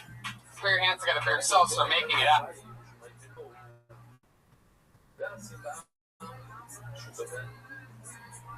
Believe it or not, I'm the host of the show, Tony. I like it like that. Everybody does. Nice and quiet and super fucking weird. And the part where you realize when you're announcing the name and you don't even hear yourself, what's the point of even... I knew what it was. See, we've been using the back mixer for Pat, so Josh forgot to turn it up. I shouldn't have wanted an explanation. Right, yeah. Everybody, welcome to the show. One more time, let's see how loud we can get it for our people listening on Ustream. Make some noise Monday night. Yep, here we are. Here we go. That's how the show starts. Welcome, everybody. I'm very excited. For those of you watching on Ustream right now, if you live near Nashville, Tennessee, we're going to be there this Sunday, so that's for you guys. And a bunch of other fun stuff coming up, too. Right? Yeah. Okay. I'm doing Kansas City, so if you're from there, I'm doing there first week of June. I'm in the Bellevue Parlor Live in Seattle, June 24th and 25th. We're rescheduling Kill Tony for somewhere near there soon. A clown place to do like that was in Portland, right? Yeah. June 30th, July 1st, I'm in St. Louis for the very first time. And La Jolla, August 5th, 6th, 7th. 9th, I'm in Tulsa, Oklahoma. 10th, 13th. Look at this. This is an announcement. I'm at the Punchline Comedy Club headlining the 13th and 14th in San Francisco and the 15th and the 16th in Sacramento. And next week, we're going to be in the main room of the Comedy Store doing Kill Tony. And October 8th, I'm in Boston, Massachusetts at the Wilbur Theater. I had to promote these dates because I had to fill up these venues. It's very hard to do. Yeah, we're in the main room next week, and that's going to be epic. I'm warning you guys right now that it's going to be out of control. And I have a special super surprise for you guys. Tonight's episode will also be out of control. After 156 episodes, you are at the final belly room Kill Tony. Wow. That's actually pretty sad. We've evolved a lot.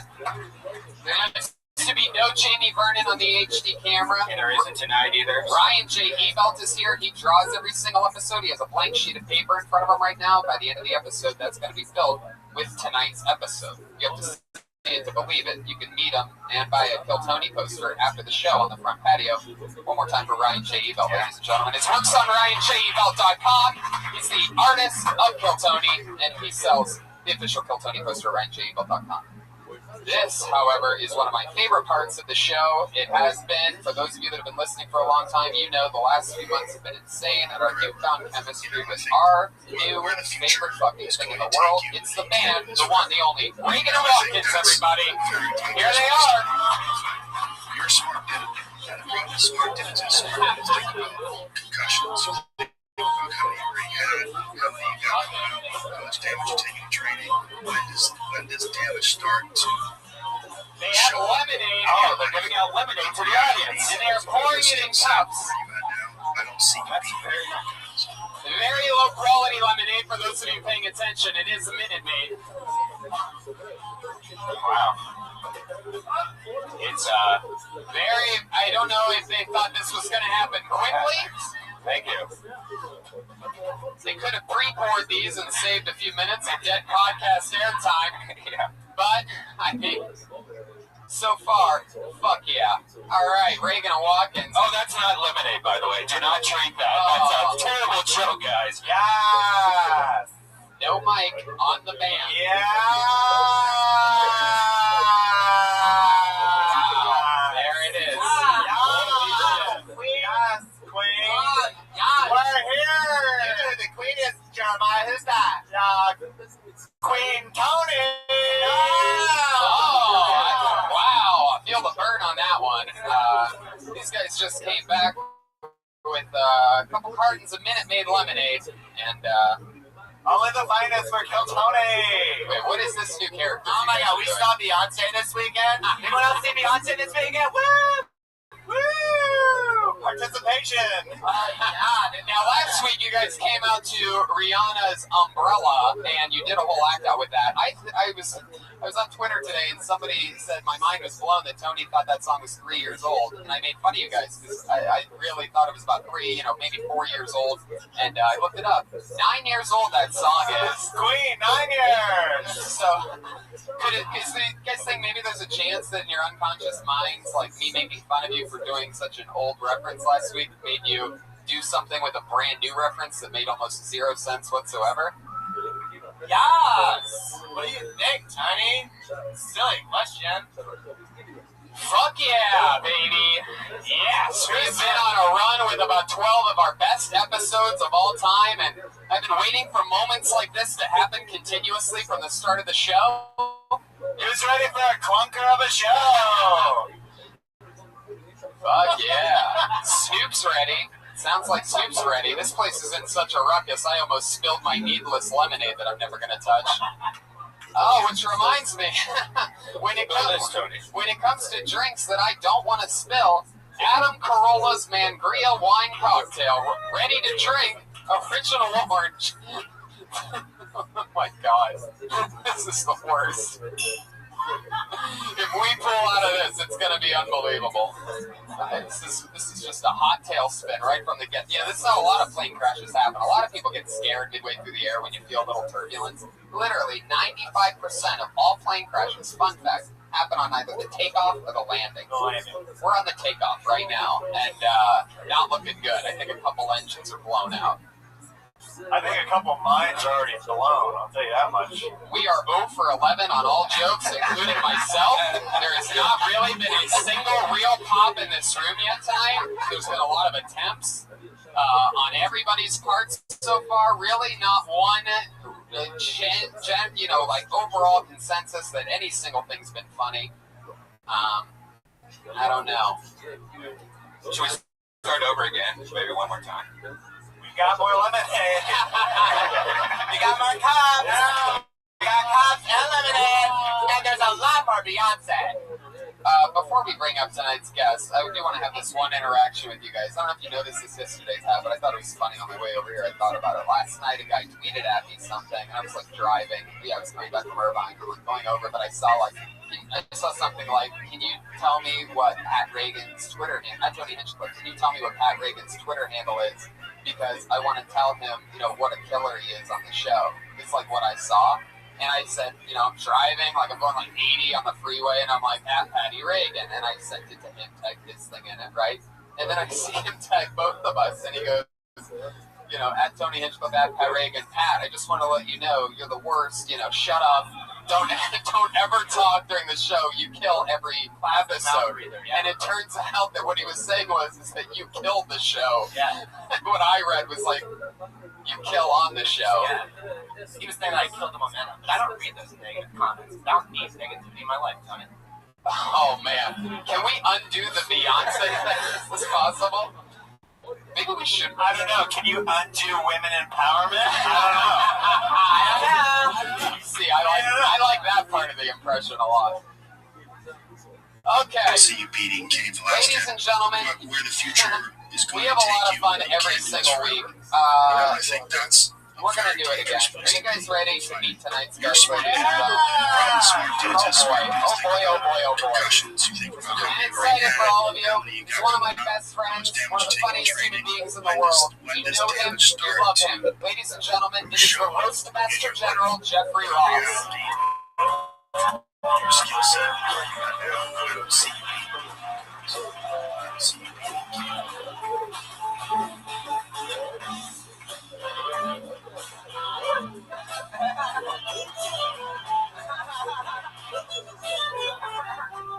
Ladies and gentlemen, he's here live in the flesh. You fuckers are done clapping? Are you serious? You come to this room. Tony. Yeah. Why are you yelling at them? They're a great crowd. I know. Why, Oh, wow, look at who's this. this guy doing his SATs over here? Is everything all right? Are you writing a suicide note? It's a great crowd. Yeah. How you guys? Hey, what's up? Having a hand for the band, aren't they great? You're right. Sometimes some sound issues throw me off, Jeff, and I go a little crazy right from the beginning. It seems like it's one of the easiest things to ever figure out the entire world. And we sound in the belly roast is historically terrible. It's true. I wouldn't take it out on him. I wouldn't worry. The sound is. Sam Kinnison's mother did the sound here. That's why he started screaming, actually. Yeah. It's a famous room, the belly room. Yeah. There's ghosts here. Speaking of ghosts, Brian is here. This is one of the most historical rooms in comedy, and a lot of people are talking because, ladies and gentlemen, Roast Battle, which Jeff is a huge part of, every single Tuesday here in the Comedy Store Belly Room, is going to Comedy Central. Yeah. Started right here, just like us a few years ago. And we've been making Mondays and Tuesdays nuts here for 3 years. Comedy Store's having a moment. Yeah, it's really wild. Thank you. Killed Tony. Brian, is everything all right? Yeah. Are you getting a window seat for your gig at the show? No, I'm getting ready for the show. I'm doing like 20 things. Yeah, it's an exciting time. Tony, how's it going? It's going good, man. Why don't you plug 6 more dates before the show? Well, I have to do it in the beginning. There you go. Yeah, blow the horse on that one. Good one, Brian. Yeah, no, I have to get it out there because I'm touring. I'm all grown up now, and I have to go. Yeah, who else is on tour? Beyonce. Beyonce's on tour now. Oh, I love Beyonce. Me too. Who is too? This is your first time on the show with the new band, right? Did you guys see Beyonce? Yeah, we did. Are you so good? Halfway through, I got my period. First time. So silly. So, Jeff, it's been a while since you've been on. Welcome back to the show. Great to be here, Tony. I also want to mention that you have one of the coolest comedy specials that I've ever heard see coming out. We can talk about it, right? Your last special, you went to a federal prison and roasted prisoners. In this special, and it was epic, by the way. If you haven't seen it, get it on iTunes or ComedyCentral.com ASAP. And now, for his new special coming out, I believe, you know the release yet, but in a few months, keep your eyes peeled. It is Jeff Ross roasts the Boston Police Department, live from Boston, Massachusetts.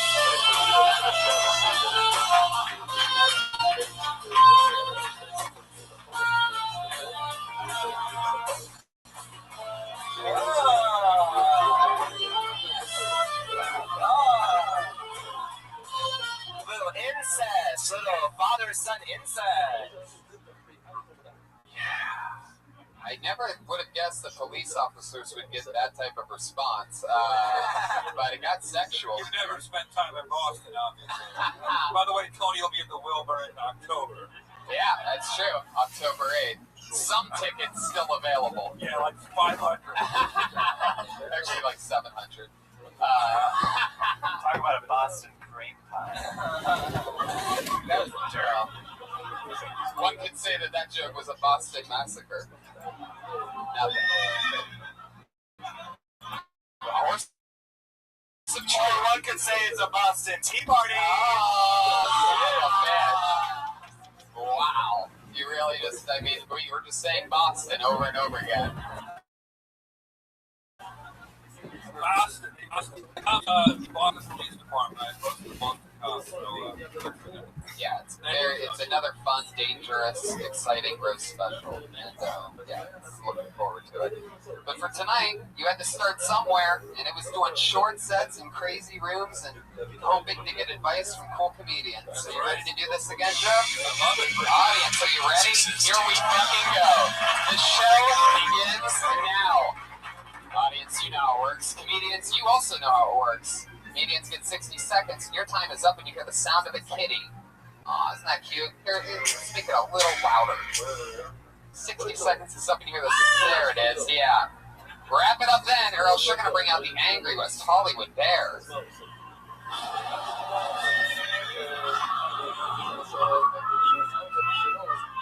You get it? Huh? Do you get it? Don't run the light. Fuck yeah. By the way, Tony once got hit on by the Hollywood. It's true. It's true. Hit on from behind?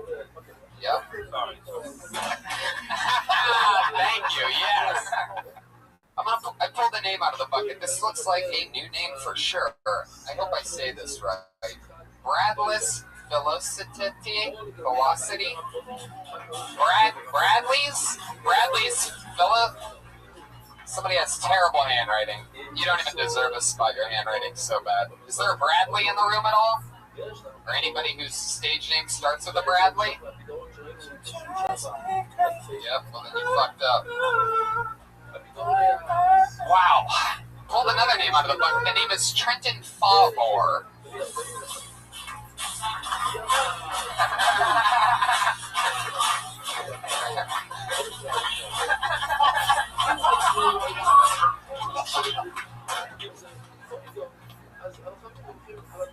This is the only episode that I I've ever wished. The guy's not here? Only time I've ever... The guy's not here? He's not here. What's his name? Trevor Foghorn. Fuck you, Trevor. Where are you? That's right. Yeah. This is your big break. You just handed it to some fucking nudnik. It's true. Stephen Holloman.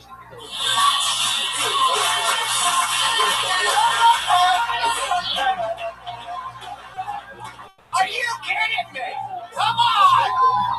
You're pissing Pat and I off over here! What are you doing? Bunch of fucking assholes! They are! You idiots! Get your asses up in here! Wait a second. The guy that's really two? What's that? I think they're scared to come up, but they're here. Hey, this is Barry coming to life from the Road Famous Comedy Store for a brand new episode of Drill 20 Volume 3. Up for Tony! Let's go! 2, 2, 1 and 2, baby. We are live. I am excited about tonight's episode. I feel like everything is going to go perfect. Ryan J. Emo is here. Josh Martin comment. As always, betting 1,000 on the sound of the HD camera. We have one of the greatest musical powerhouses in all of comedy with us. It's Reagan and Watkins. Always ready, always there when I say their name right away with no dead air time. Keeping it consistent again this week. Hey, every week we have an unbelievable guest. How about this? The Roastmaster General Jeffrey Ross is here tonight.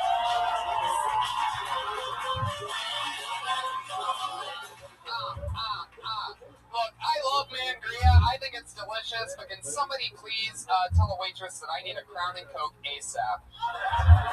Really badly. Thank you, Josh, so much. I mean, really on the fly. It's been a tradition where I eat during your... It's true.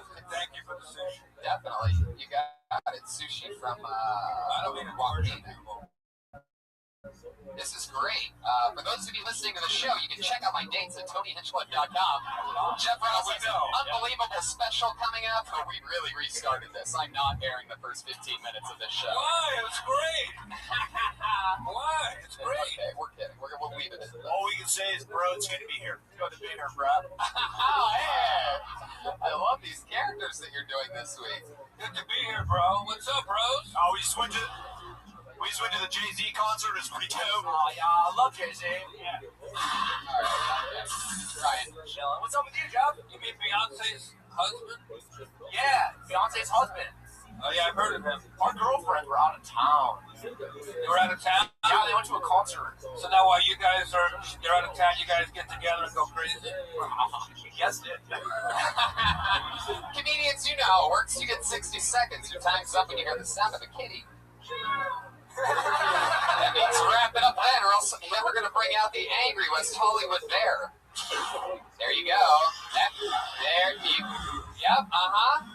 Yep, that's what happens if you do that. I pulled the name out of the bucket. You guys ready to start tonight's show or what?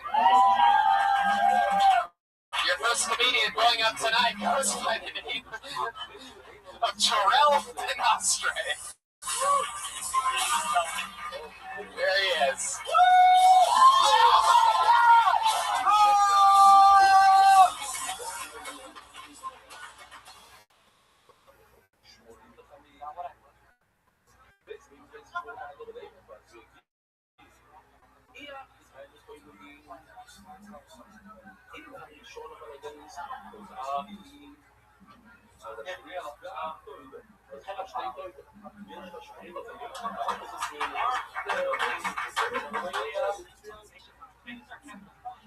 But what happens if a kid molests you? What the fuck do you do? This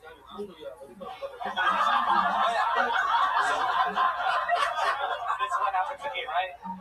I was, my sister was allegedly, my sister was babysitting a few kids at church, and I was asleep in my room, and they were taking into my basketball shorts, and I did the right thing by turning around and hitting any group of the couch, right? But that was the right thing to do, right? It's like a ass play. I felt like they knew what they're doing, you know? Allegedly.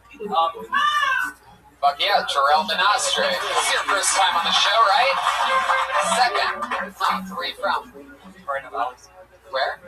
Valley. Where's that at? Close to Riverside. Gotcha. How long you been on stand-up? 2 months. What do you do for work? Target. Whoa. What do you do there? Is that a middle of the nighttime shop? Yeah. So what kind of shift are you working? Actually, it's 4 to 11. 4 a.m. till 11 a.m.? Yeah. Wow. There's a boycott on Target.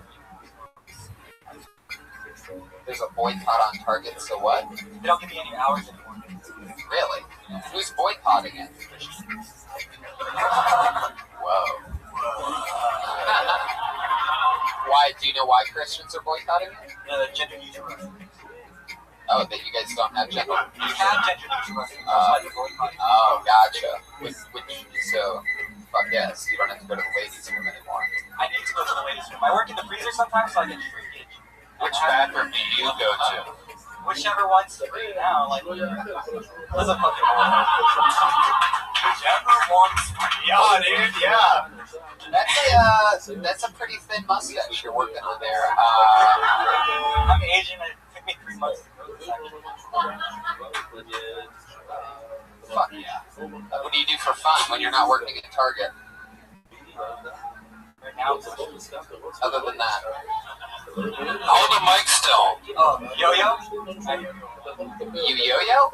Yes! Get the fuck out of here, really? Yeah, man. Do you have a yo-yo on you right now? Oh, rock the dog! Rock the dog! Rock the dog! Why don't you show us some of your yo-yo tricks? Let's get some music. Let's get some good yo-yo music, Brian. Brian, do you have any yo-yo music?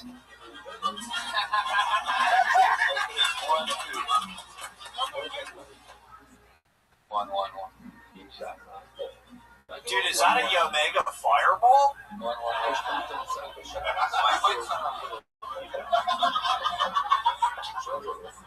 1, 2. Alright, let's get a yo-yo intro. Oh, shit. Sure.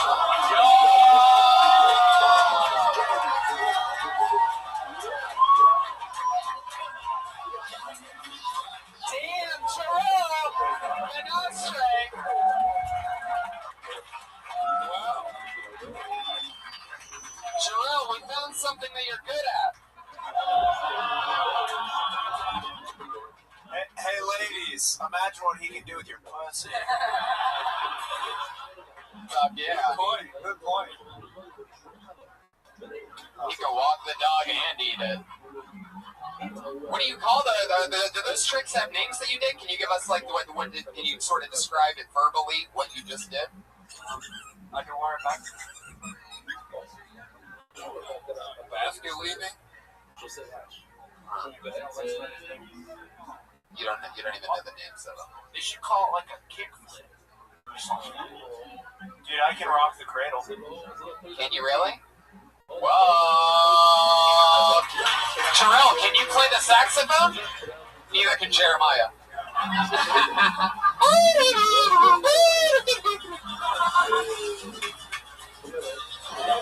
Oh, here he is. Yeah, that's definitely a cradle, all right. Okay, wait. All right, in one of the worst moves in podcast history, we have turned this into some kind of yo-yo show and tell. For those of you listening to the show, I just want to let you know. Oh, dude!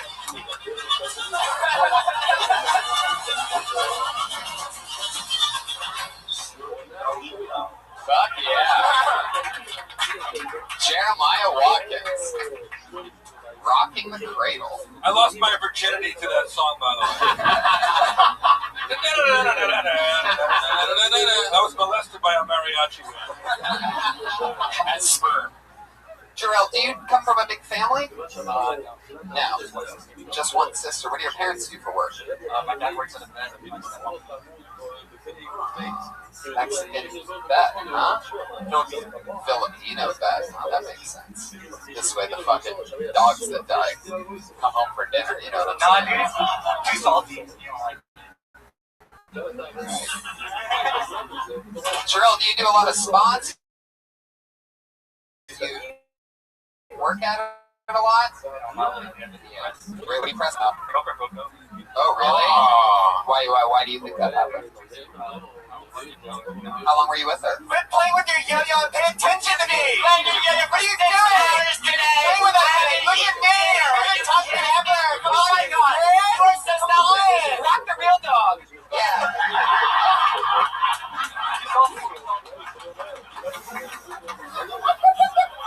I remember back when we used to rock the cradle. Fucking Jarrell. How long were you with her? Almost 4 years. Wow, yikes. What's the thing you dislike the most about her? Nothing. Everything was perfect. Oh,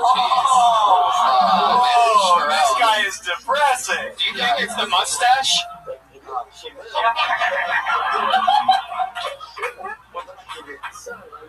You okay, Jarrell? You okay? All right. Well, you know what? You're a good-looking guy. You seem very positive even while you're depressed. You have a big smile on your face. You're having fun. You're taking jokes. You're killing it on the yo-yo, so I'll bet you anything. Stuff like you. If you just keep, go outside at nightclubs at night. You know what I mean? You ever think about going outside at nightclubs when all the drunk girls are coming out and just standing there doing some yo-yo tricks? Maybe bring a little strobe light along with you, a little Bluetooth, play some music. Oh, wow. There's going to be some chick. I'd go stand outside at every Beyonce concert if I was you. And as those girls roll out, they're going to fall right into your arms. You're an easy target. And you work there too. So, Jeff, any advice for Jarrell? Getting into the Jarrell, what's your last name?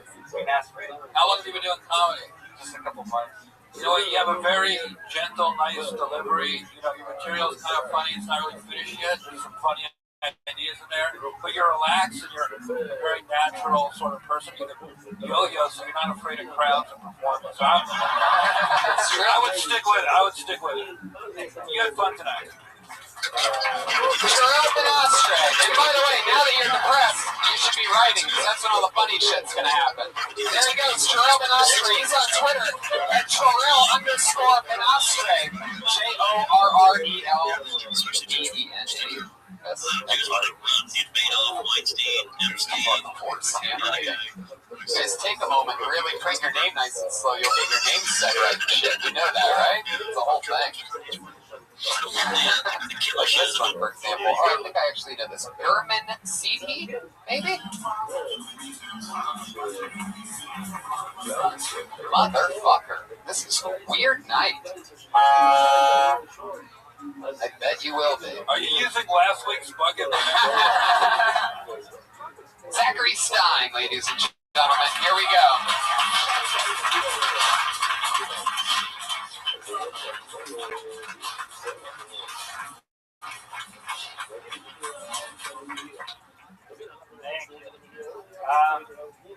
My mom is a racist, and that's hard on me now because I'm like anti-racism, which I know is a very courageous stance to take.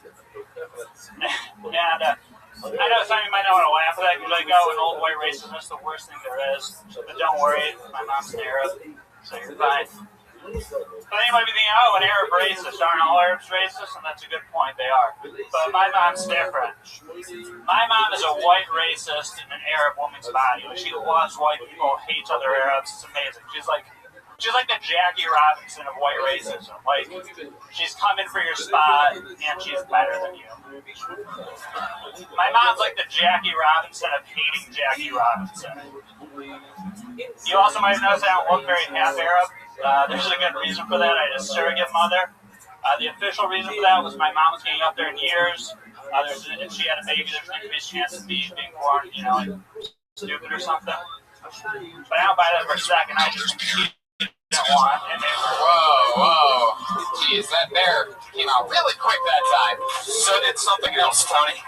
By the way, nice boner. Brian seems to give a boner. There's a lot of junk in that trunk. Yeah, I got. Okay. I want Zachary. First of all, good set. Put your hands up for Zachary, everybody. I want to congratulate you all these years on never shooting your eye out, like so many people thought you were going to. So many people told you that could happen. You ever do a joke about that before? No, a lot of people introduced me have, so. Oh, gotcha. Oh, yeah, it's really, they introduced you as the guy who looks like they got their eye shot out. Wow. A lot of hacks are breaking you up. Yeah. I can eat mashed potatoes. Zachary, where are you from? Detroit. Where? Detroit area. How long you been in LA? Since October. Oh, okay. Nice. Been doing a lot of work? Yeah, free, but yeah. Right. What do you do for a living? I manage a hair salon in Santa Monica.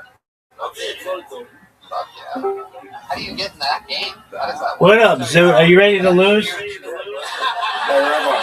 Zoot, I asked you a question first. I'm ready. Hey, Rabbi, in the future, will you be able to find out where someone was at a certain date and time? Yeah. In the past? Yeah. How's that one possible? There are satellites that are recording Earth's surface 24 hours a day, and you just go to one of those. How old are they? Arguably, they've been around since the Cold War, at least taking pictures, but perhaps video as well. They can't see some of the sites commenting stuff. Yes, they can. All they have to do is turn on infrared.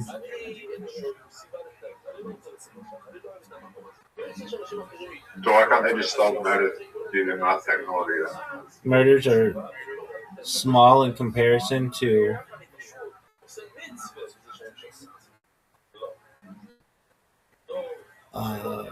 what that technology is used, and also they don't want to disclose that information, so they might give authorities hints about things using it, but they don't want it disclosed.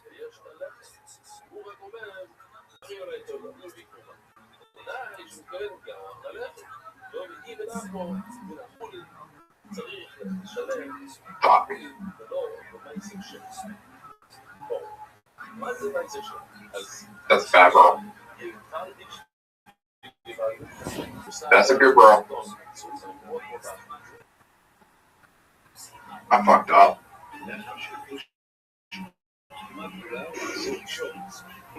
Bro, I fucked up there. Yes, you did.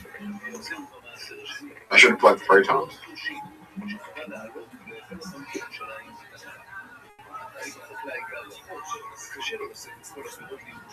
Are you ready for 100?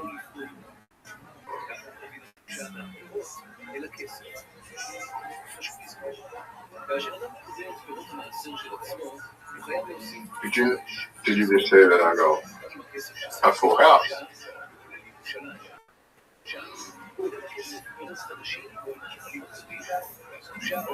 Rabbi, 2 6s here.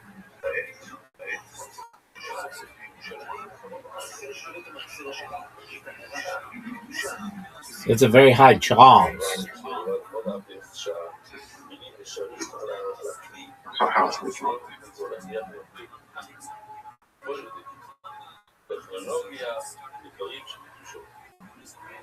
Did I get a small scrape?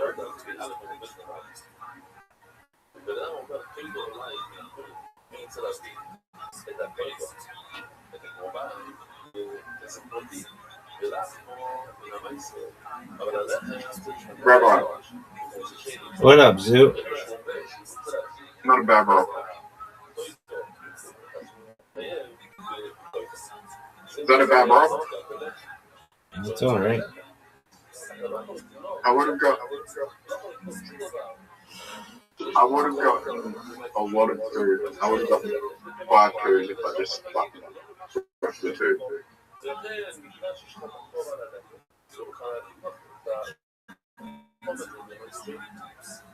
Shoot.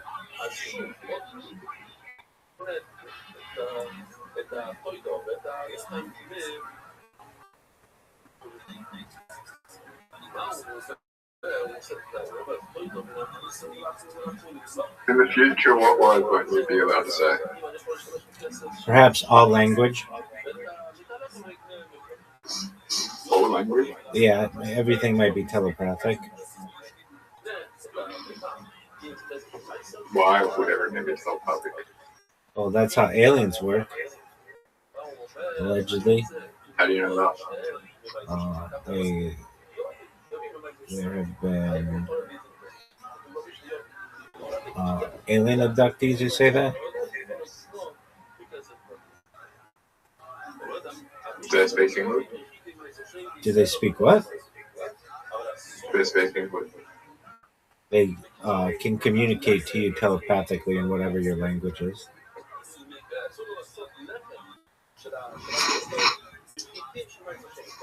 It's no proof. Okay.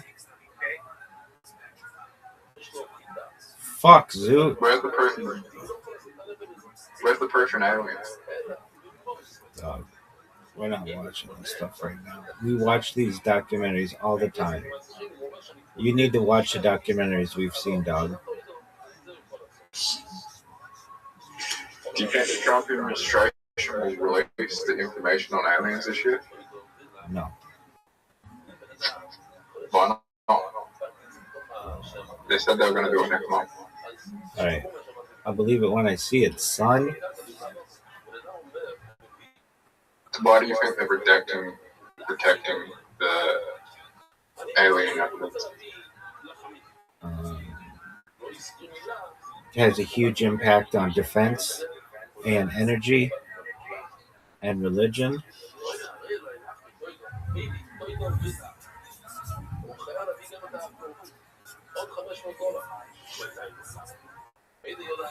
Aliens mentioned in religion? In what? Aliens mentioned in religious texts. Some Christian books.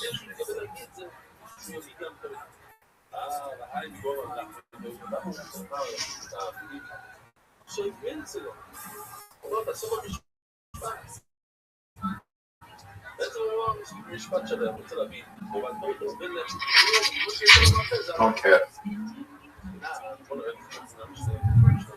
Why did you just say I don't care? Said no one cares about the Christian books. There are like a billion people who do. 2 million. Okay.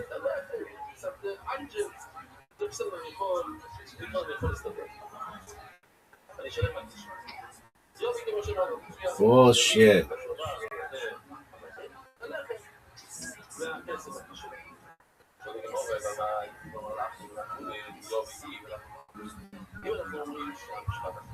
Heard a lot straight.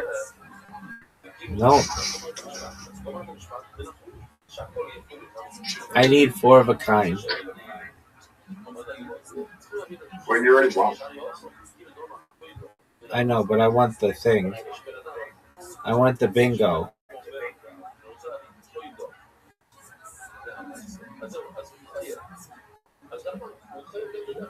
Why didn't you call Riser?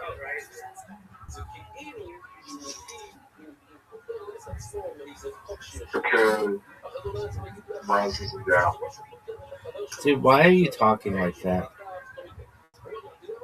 I don't know. I know, but why do you just talk stupid like that sometimes? Stupid.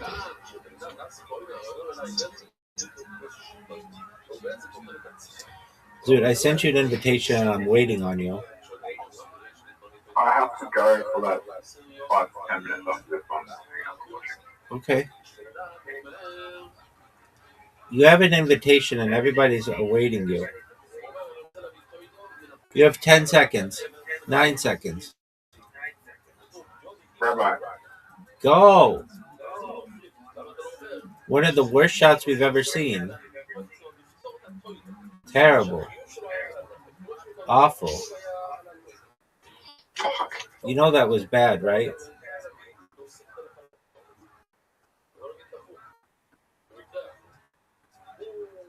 I'm narcissistic. Are you narcissistic? Yep. Okay. No, I'm not. I think you maybe. How? Because you only care about yourself many times. You like come in here and then just leave without saying anything, without being kind. You just leave. You don't say, "Hey, okay, so it's been nice. Take care, everybody." You just leave, and like that's cool, but like that's narcissistic.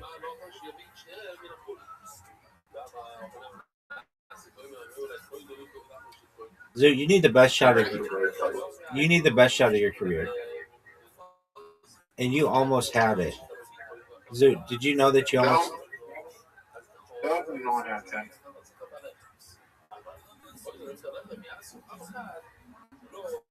Probably an 8. Yeah, something like that. Rabbi, you know what your turn? Yeah, dog. Look how perfect a shot that was. Terrible. Terrible is right. Because a shot like this is better.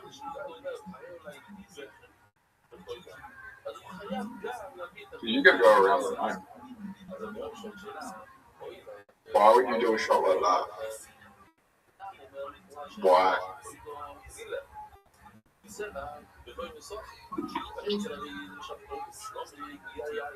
Oh my god. Rabbi, who has a better shot than you? I do. Why? Because you can't get through all that pink.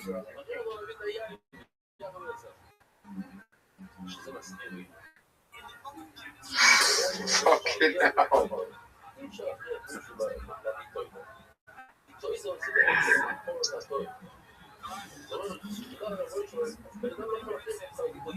Wait, we tied? Scoreboard. We tied in that round? Rabbi, who's in a better position, me or you? I am. No, I think that's a terrible shot. Okay, well that's a great opinion, Zoo.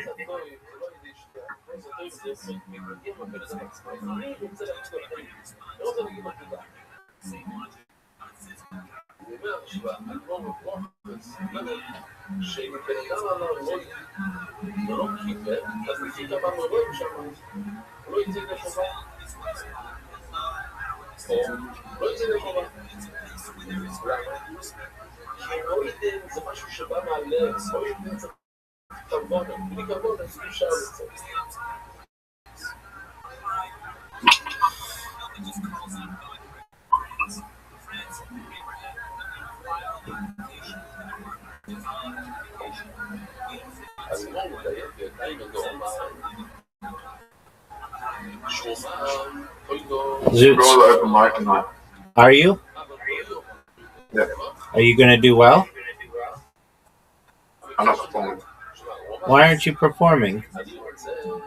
Because I performed last week. Well, how do you know you're not performing? Because I performed last week. Okay, well, but like, couldn't they be like, "Oh, Zoot, we're going to let you on again because we don't have anybody"? There'll be people there. Are you sure? Yeah, there'll be too many people there.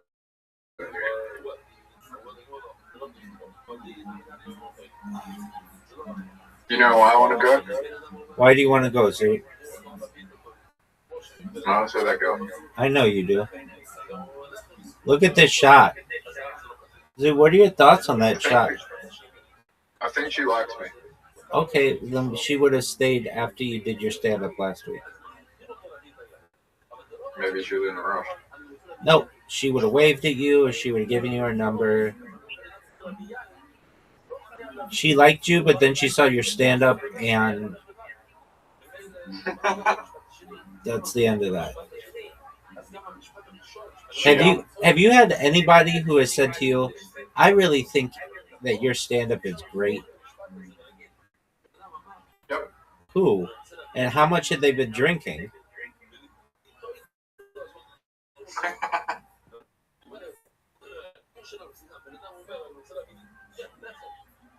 Who said to you that they thought your stand-up was great?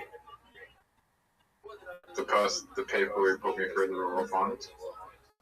They didn't say your stand-up was great. They just let you through.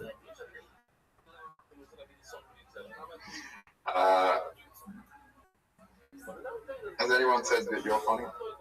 Everybody.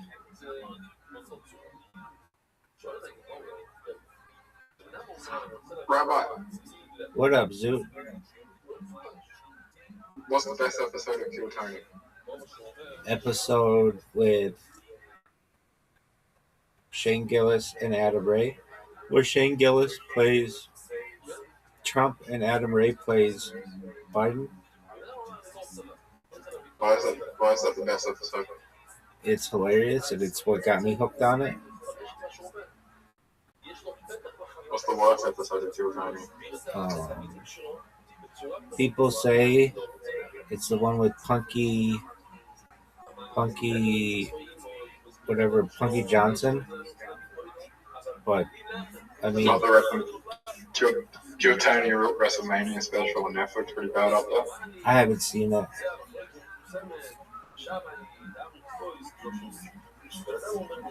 No one liked that. Why don't they like it? Why does it exist? I don't know, Big Dog. Why does it exist?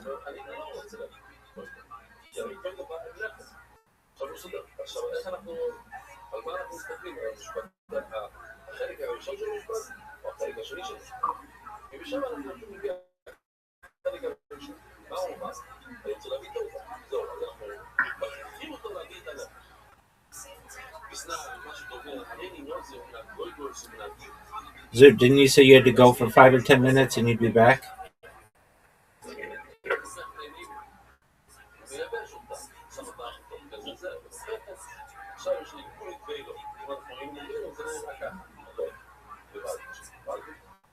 Yep, Kill Tony WrestleMania special has a 3.9 out of 10 IMDb rating.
כן מכריחים אותו, אפילו שאומרים במפורש, אני לא, אם הייתי יודע, אני לא הייתי מבין. אומרים לו, לך תביא. אז יש לנו חיזקיו, חיזקיו שאומר שאנחנו הולכים לשם, שבשם הוא תופסים את הלשון הראשון, הלשון הראשון שלו היה הרי היסטוריקו.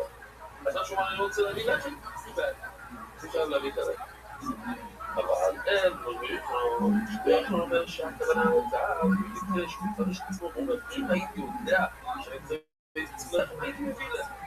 אבל כאן הוא אומר מפורש שאם הייתי יודע שאני צריך להביא לחם, אני לא הייתי מביא לחם. אז לא מכריחים. קאש.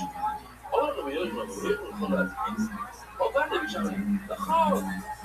אני דיברתי רבי בסדר, אבל כאן זה ודאי כל הרבי בשם. שמענו משתשים על הראשון הראשון. אבל עכשיו צריכים להסביר לה מהי שמון ושמון. מה הכוונה שמון ושמון? שמון, הכוונה לקורבן עצמה, או ביתו. ושומעת הכוונה ללחם. או בלחם. חייב להביא גם את הקורבן עצמו.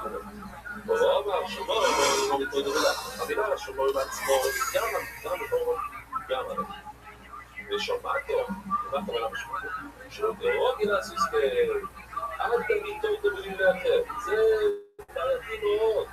אתה אומר שאתה רוצה להגיד טוב בלי לאחר, זה בעייתי, ואז אחרי אתה אומר אז אל תסביר. עוד סוגיה. כמו שאמרנו, הסברנו את זה במשנה, אבל זה מאוד פשוט, שבוע אחת. תוידי היא ולחמו המייסר, ותוידו היא ולשמו ולמייסר, מצלם אומר, אני רוצה להביא גם את היובל וגם את הלחם, והמייסר יומי, שתביא. שאתה גיבור יומי, מה לך? כל הטיסו עם המייסר שלי, הוא יסגל את המייסר, מה? שלא יביא, אם הוא רוצה להביא מהכסף שלו, הוא לא יכול. למה זה אמרו? כל זה מיידי, לא ירצה להיות. אבל אז, זה נם. שהוא רוצה להביא תוידו ולחם, והמייסר שלי, הוא יכול להביא את זה גם מהמייסר שלי. ואתה שהוא יכול להביא את זה מהכיס שלו, אבל גם מהמייסר שלי, בגלל שהוא בואו תסוגע, ואז אנחנו מסתכלים, אנחנו מכיוון שכמו נשים את הטבעי, תוכל באיזה שרש שורות מלמעלה, חייבים להגיע לשם, אבל אנחנו עושים טוב בעצמם לבד. אני לא אגיד שבאנגלית צריך הכשרה ובראש דקות בראש כזה, אנחנו רבים את הדברים. לא, לקראת מסתמאים ושקראתי שם, עושים טוב, אוקיי. וליום אם נצטלה איזה שני, יהיה לנו בואי משהו שני. את הלחם, זה לא מחיצה, שאתה תחיצת לעצמך והבאת לסור מה זה שם. אבל כן בכסף של מה זה שם. ולכן, ברסי סתם בבית, ולשם אנחנו מחידים מה זה שם, אבל מחידים על התקופו איזה מה זה שם, לא. אם אתה קונה, יש לך כסף של מה זה שם. מה זה כסף של מה זה שם? שהיה לך פירות, כמו שראינו בסרטון, היה לך פירות, ועדית את הפירות זה טוב כסף. ואת הכסף הזה שחקת לי. ועם הכסף הזה בנית מחידים האלה אתה יכול לתפור לחמים לתוידות בתנאי שבנית את זה בשביל הלחמים. אבל אם למשל קנית את זה, אני לעשות ככה. אז זו שאלה. האם אתה יכול להביא את זה לתוידות? ועוד הם ראינו תמיד על זה, ועוד זה כבר, לא ישנו עם הקשיים. אם היה לך ממש חיטים, לא כסף, חיטים, אז אסור לעשות לחמים את זה. אבל מחידים האלה, איפה את זה במעצמאס שלי? יום, כמו שמענו לפני שנייה, זה יותר כסף. אומר להם, הכל מכן, אני אוהב להבין לפני במעצמאס שלי, ולא אני חולק עליך, שאפילו לקחת כסף במעצמאס שלי, כדי אחר זה תענית. אסור לך לבחור לחם שמייסר שלך. הוא אומר, ואם אתה ידידי, ואם אתה מתום, צריך, אבא שלי, שמדבר כמדינו, שיהיה פגיל, שלם, יוני, אז הוא היה אומר לי, מה שאתה מתכוון להגיד כאן, אשתו מה אתה מתכוון להגיד כאן, והרבה פעמים הוא היה שומר איזה סכום אחר, וגם לחזק אותי. אני ידעתי שהוא יודע. אבל טוב, איך הוא חושב שאתם פיזית, אולי זה כן באמת סתם חיזוקים, או לפחות מיורדים, איך נותנים, איך מצילים את הנופס. ואתה אומר, אתה מתכוון להגיד ככה וגם בסדר, כן, בוא נסביר את זה עוד יותר טוב. אז אתה אומר, אז אם אתה מבין, בואו אני אסביר לך מה הספסים, ואם אתה מבין דווקא גם אני אסביר, ואיפה אתה קיבלת את הספור שלך. שמה, האם אפשר לקחת כסף של איזה שם ולקנות איזה חיטים, סתם, חיטה, אם אפשר לעשות את זה. רגע, אתה מתחיל לומר,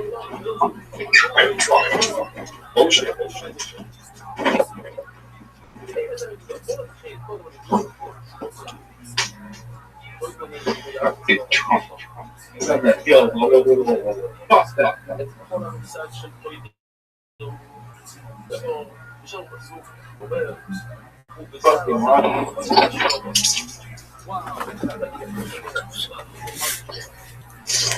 ארבע שיעורים איתי היום, וארבע שיעורים ועכשיו זה, אחד בבוקר, אחד בשעה דקות בבוקר, יודע אני חושב שם, שכל אחד, לא יאומן, החסר של הבן אדם הזה, החסר של כל כך הרבה אנשים שהשתתפו, והעיירים שלנו שהיו עיירים עד אחד שניהם בבוקר כדי לעשות שני שיעורים כבר, לצערי, זה לא מובן מאליו. וגם האורחים שלנו, פתחו את כל השיעורים האלה, שזה עבודה כפולה, שזה ערב פסח, כל זה יותר פסח. ואם בינתיים ידעו, ואין עליהם לא, סטוי דומה לפני אל תסלום שלומי. גרי גדול, בחור סוג פרוידה שלומו, בוא לפי המקום המדינה שלום, אין איזה סוג של שלום. שלומי, שום מייסה. אתה יכול לקנות שלומי בכסף של איזה שקל, אני יודע, כי אתה שום כנישה. ואז אני ממשיך הלאה, עכשיו אני אומר, מה שלומי תהיו מייסה? כמו ששלומי, הזו שלו זה לא מייסה, שמה?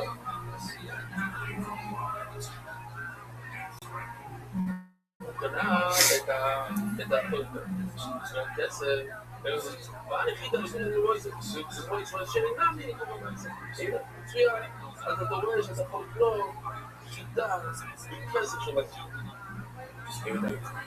ואני אסביר לך למה אני אומר שאתה לא יכול לקנות את החידה בכסף. אני מכיר בידי כמו שלך איתך, אבל אני אסלם קצת שונה. לא מתאמן אותו להלפינו או לא לשתות. אני לא אומר שאני משתות, תראו בחוק כדי לשתות. אני משתות שונה בעשר. ואני ממשיך למדות את זה שנקרא ידע. תראי בעשר. והשתות בעשר. הרי משתות בעשר בסם. זו אמרי. אז גם לא הוא לא חריג, כמו שלומי, הוא בסם. הוא בפיתים, העצים בבית, חלומים, זה במה יצרים.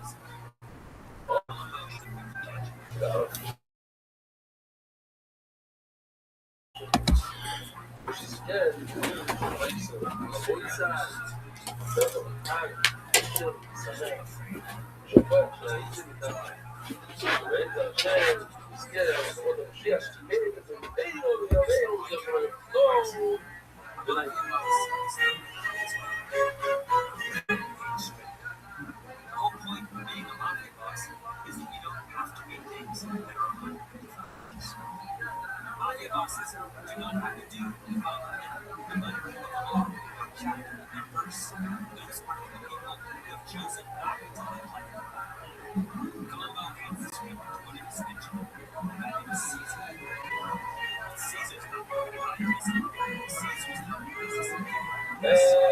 Son la bolsa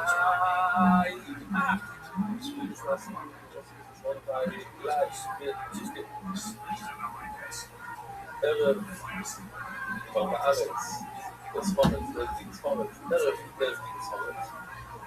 זאת השאלה, אתמול היה מרתון של 4 שיעורים, היום שוב עוד 4 שיעורים, כדי לשאול, לא להגיד את כל השיעורים לפני פסח, ושכולם יוכלו ללמוד לפי הקצב שלהם, אחת יש לפני, כל כדי, לשאול כוח לכם, וגם לשאול כוח פה, המועדים החשובים, כל אלה שבלייב, כל אלה שבזום, כל אלה שבבידוד.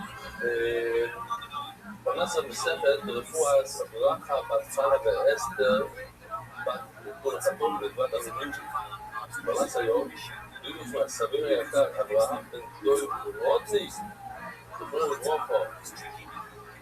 דף י"ד ניסון טוב שין גון בור.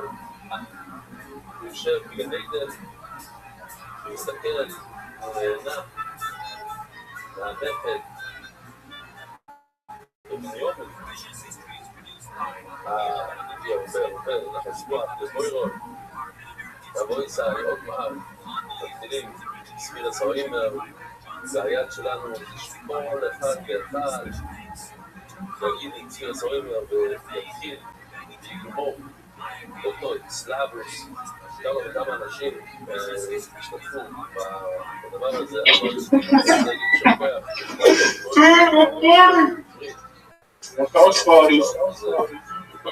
בעזרת השם, יפה. תבוא ישראל, כיוון שזה ערב יופי. Why the fucking brand?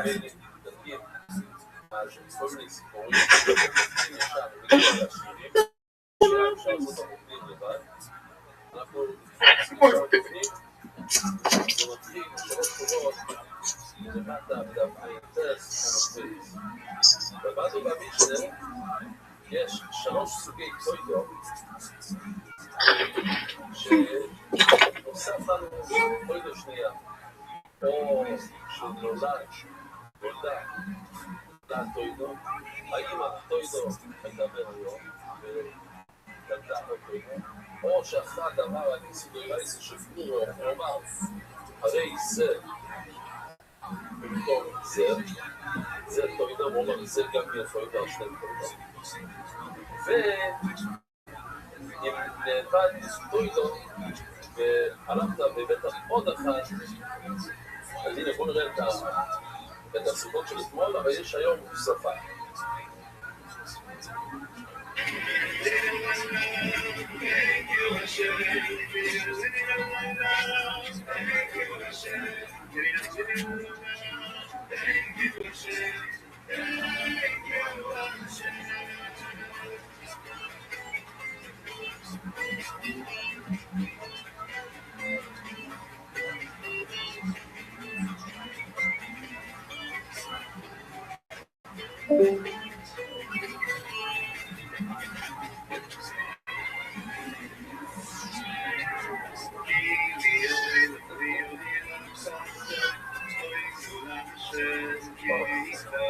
עכשיו מי מדבר על זה?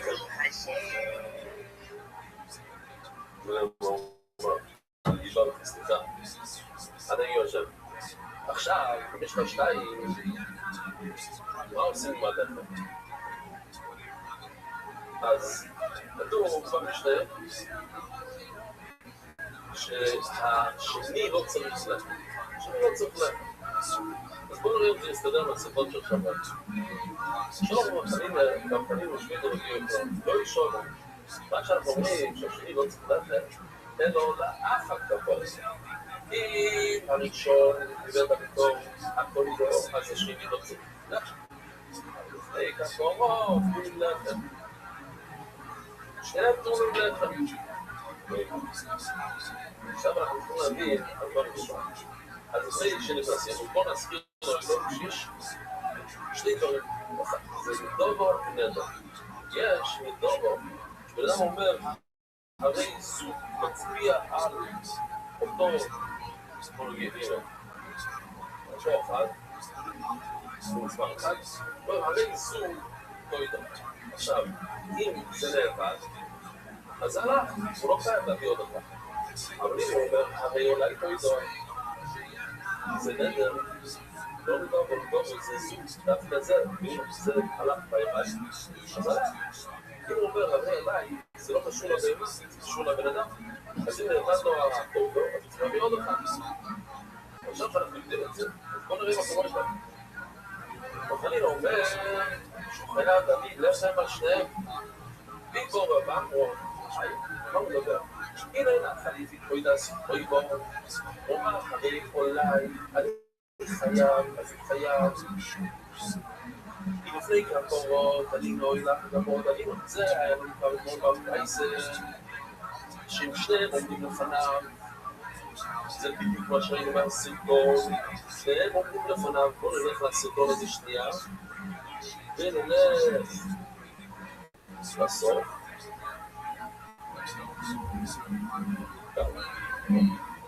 עכשיו, שניהם לפניו, אז הוא יכול לתת את הלחם במקומי, לעצור, יכול לתת את הלחם, זאת אומרת, להקריב את הצהוב ולהביא את הלחם עם הצהוב, או להקריב את הקטנצ'יק, את החדש, ולהביא את הלחם עם החדש.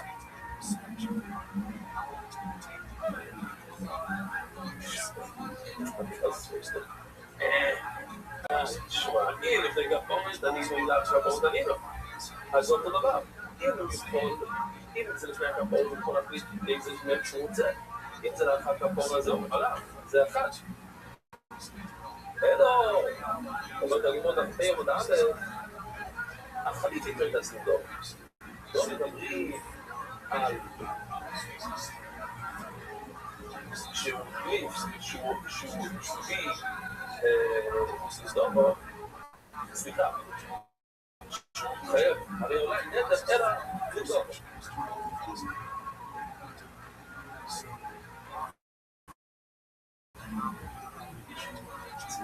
אלא שהוא אמר שהוא יביא את זה. עכשיו, אם הוא אמר שהוא יביא את זה, אז כשהוא מביא עוד אחד, מספר 2, אני חייב לעצור כאן שנייה להראות לכם משהו, בת הישראלי, משהו מאוד מאוד מאוד.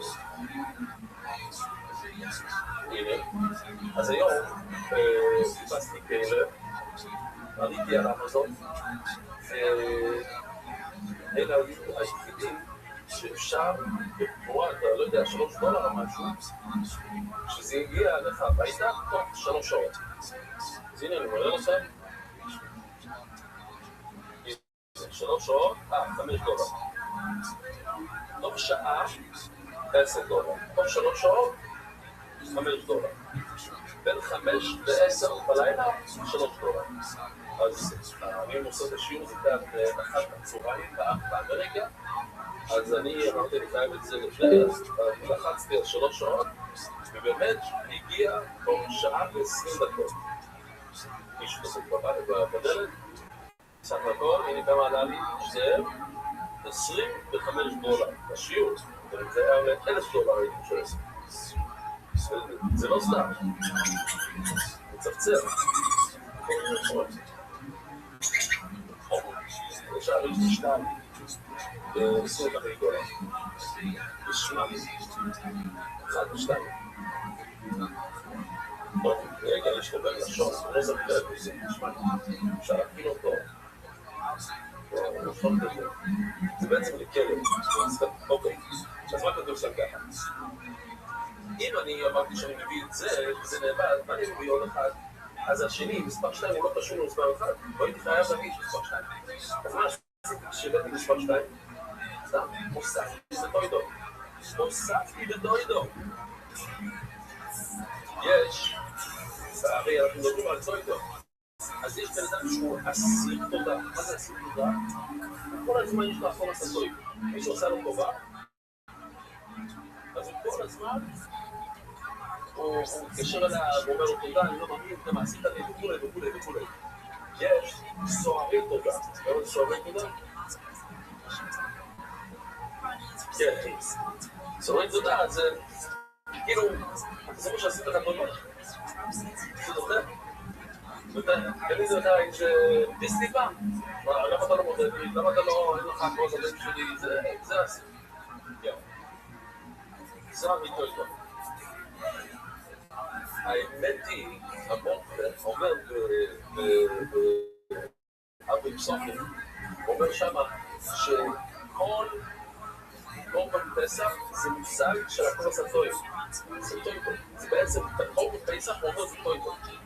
אנחנו אומרים שזה שלומי, זה נהפך לשלומי. ולכל שם כאן, זה אומר, אני אומר, בכלל, אבל בואי נשמע לנו זה שהוצאת אותי ממצרים. מה אתה עושה טויב?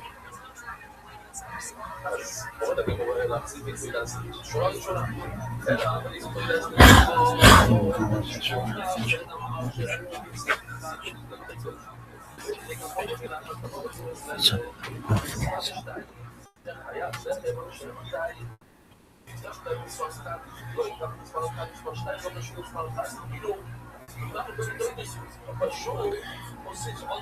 It really is. Out of all the things that you podcast listeners haven't been able to see tonight, the great yo-yo disaster of 2016.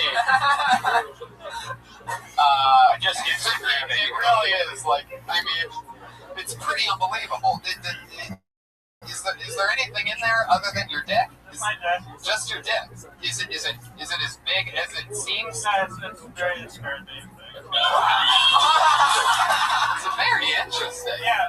I was a late bloomer, so I had a small cock around there. Yeah. And I had to grow up with that, and then I was ugly duckling thing, This is so fucking funny to me. I love your honesty. You gotta smile. Like, how old were you? How old were you when your dick started getting bigger? Like 19. 19. So you're 19. You have this little dick. You're like, man. You're 19. Your dick's 12. Yeah. And then you wake up and I actually developed a small penis humiliation fetish when it was small. Wow, what does that even mean? It's like when you're into women making fun of the size of your cock. And then right when you got into having a small dick, your dick's like, fuck this, we're blowing up. Yes. Nothing works out for me.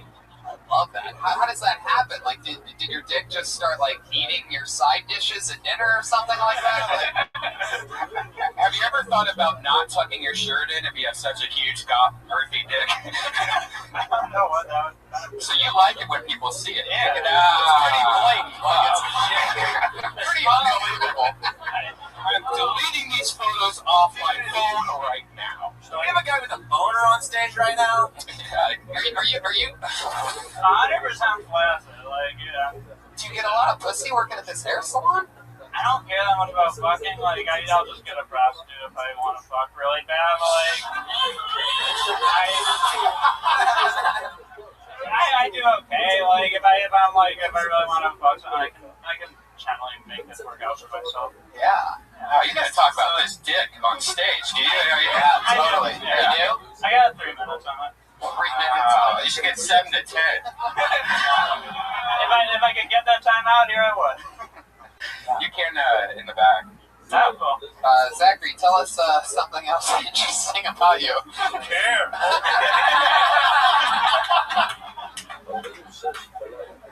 Fucking Milton Berle's nephew.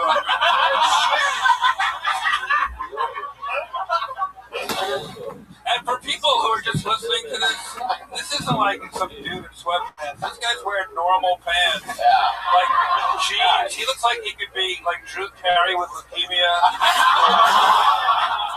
But younger. He's just a normal guy. He's not a freak or anything. Yeah, you seem like a young professional, that just has an outrageous dick. This guy's a freak. Yeah, you have to be a freak. Some real 50 Shades of Grey shit. Oh, yeah, right? and I'm fucking. What's some other crazy shit that you're into sexually? Yeah, I mean, obviously you get turned on performing in the belly room. I like a good hit in the face. Yeah. You like to get hit in the face? Yeah, punch or like a ow, right? Fucking fist. You like to be choked? Yeah, of course. Wow. Of course. Silly question, Red Man. Great answer. Of course. Have you seen my dick through my pants? Do you have any outfits that unzip through around the mouth? Not yet. So, what's one of the craziest things that you've ever had happen to you sexually? I mean, if getting punched in the face is what you asked for and getting choked isn't, of course, then what's the point where you're like, whoa, whoa, whoa, whoa? My first time, ever with a prostitute, I didn't know what I was doing. I know Google phone numbers and stuff to figure out if it was legit, which is, if you don't know, But have you noticed that there's been a lot of false results on Google? Oh yeah. All right. Nobody can relate to your guys' crossing issues. Keep going with your story, Zachary. Please keep going. Welcome to S-Word Crosstalk with Red Man. Yeah. Let's not. So, it was. She was right in Detroit. The picture was this beautiful black woman. I was so excited. And as they are. And then had you been with a beautiful black woman before? I have been.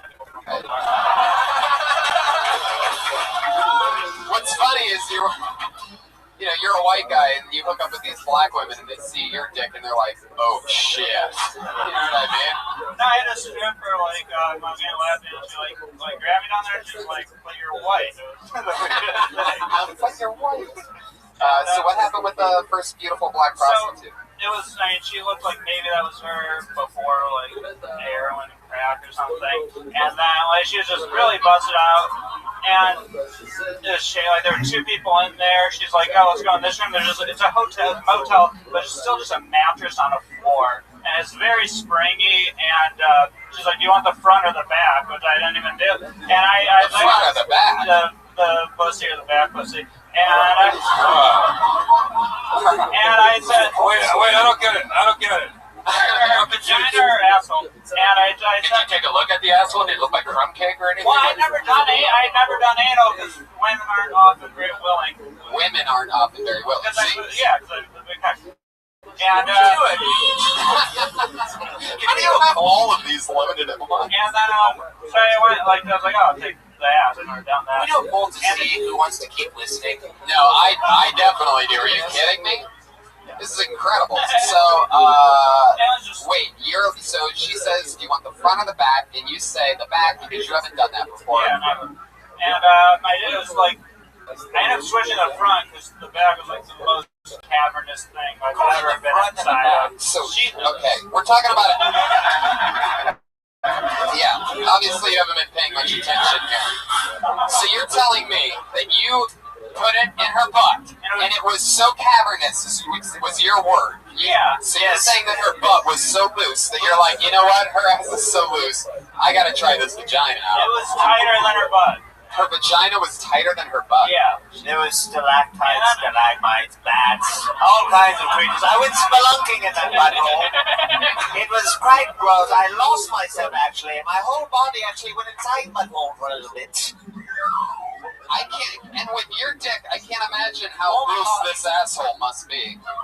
Thank you, Pat. So, just the timing of just, alright, so, yeah, we still haven't gotten to the crazy part of this story. That's what's nuts, right? I finished with her, I got out, and then there's just this big fucking, like, 6'6" black dude in the next room, like, just staring me down as I leave, and she just gave him, like, a head nod, like, okay, and I left. So, like, I probably could have gotten hurt or something. How long was he in the room? I have no idea. He wasn't there when I got there. It was like in the adjacent room that I walked through to get into the room. And I come out and there's just this big fucking mess. Looking at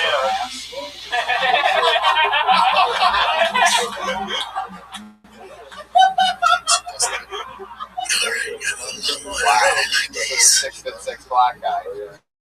Yeah. Got some memory skills there. Folks out so amazing sports. I mean, had he punched him in the face, he probably would have came in anyway, right? That might be one of the most racist sound effects ever. She said he's like, you're a black guy sound effect. Jeff, what do you think about that? I have a question for you. Do you need an opener? With your dick in my ass.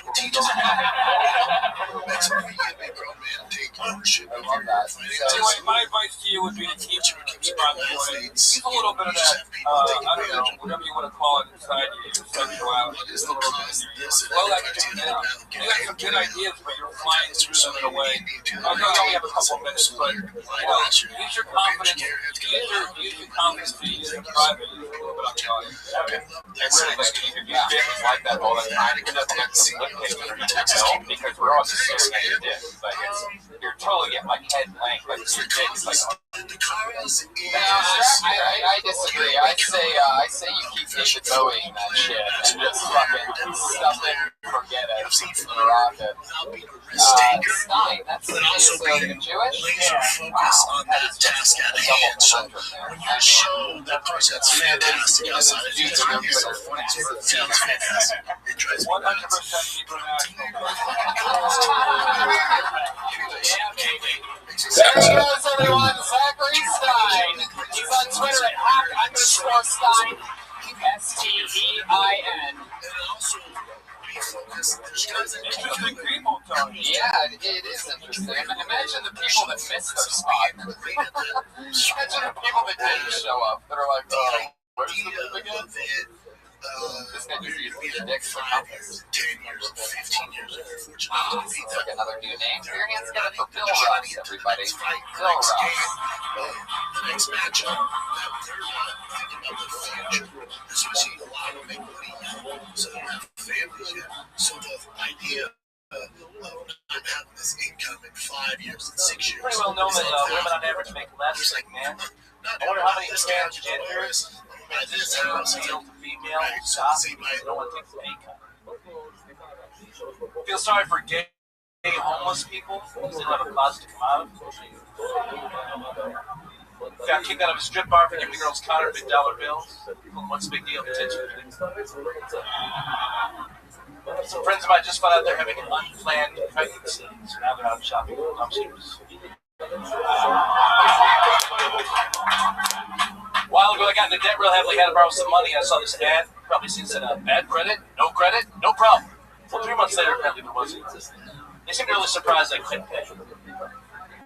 I'm like, you knew my history. What the hell were you thinking? Loan me money. Thankfully, I got a letter from them the other day that said final diagnosis, so I'm just glad that's on.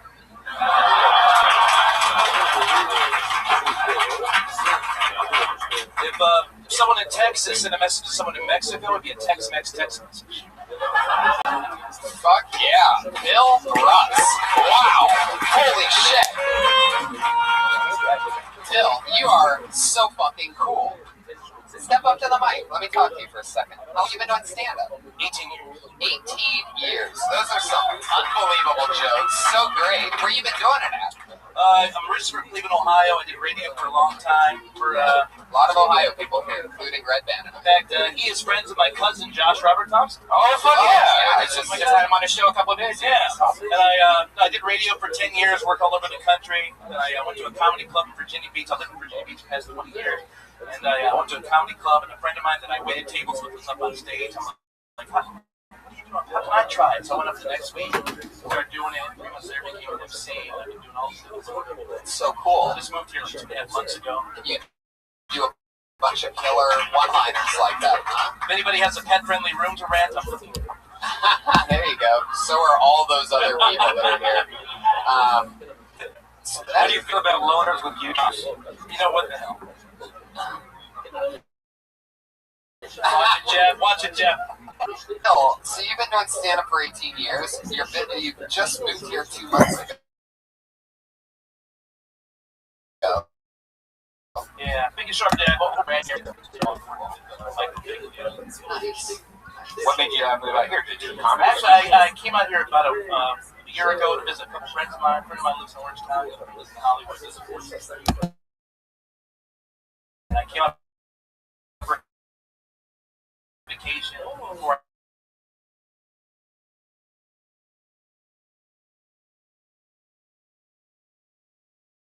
I love that. Are you having fun so far?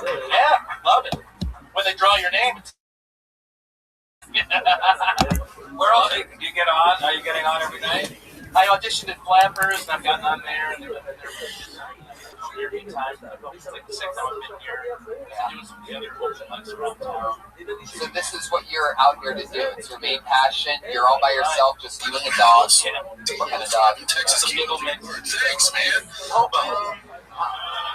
4 years ago, my neighbors found it in the parking lot. They run in the neighborhood for 2 years. For 2 hours, everyone was trying to get me something. Everybody, and I came forward. UFC fighter, without being a risk taker, I went to but a also vet, being hardware laser line. focused on that task at hand. So when you're so That is exactly what I did with Pat Reagan, by the way. Same exact story. Hanging out in the parking lot one day. I was just a little freaky. But Hobo is potty trained. I'm like that. Still has heartwork. and also Bill, that is so cool. That you know, it seems like, you know, that you must be having a lot of fun with life right now. Yeah. What'd you do for work? Like, how did you save money? Oh, where'd you wait at? I work at White Angus. 10 years, 15 years if you're fortunate enough to beat that. I worked in Virginia Beach. I waited tables at the seafood restaurant. The next game, the next matchup. I get in trouble. Thinking about the future. I get in trouble. Especially a lot What do you get in I trouble make for? jokes while you're waiting. Yeah, people are rude or something. I just say, I was like afraid to say it. this income in 5 years and 6 years. It's One time I get a Rachel couple one time. I go, what this go laugh? They never go back. like this house, it's like, right, so it's a $3 million house. They laugh. They laugh. They laugh. And that was at a Black Angus. No, that was it's probably in a, let's face it, a Red Lobster. That was some people, customers, they say something to me, they go, you're real great. I call people. So you make these You're not one of those wacky waiters that won't shut up, though, right? Comes to the table telling all the jokes, like, please just leave me alone. No, I try to read the guests. I love that. Bill, tell us something else exciting about you. You have a huge oversized cock or anything like that? Anything crazy about you? Any weird talents? You have a yo-yo on you? I used to do it. That is crazy. In 1990, I was at ABC's America's Funniest People with $2,000. $1860 after that. Wow, what'd you do? I didn't press it. Thank you very much for pressing out. Now they're so old. What was your deal on GoChat? Oh, I love it. Oh, wow. Will you do it? Can I say, can I say? Will. You just need some input. I never say. It's just that the issue is nothing sports. Wow. No wonder you know Josh Roberts. He said It's so cool. it's more designed. You must come home. Don't need party tonight like the day party needs to Don't want you to figure out the Very good, Bill. Oh, wow. Brian has a mediocre march that he's trying to shove into it.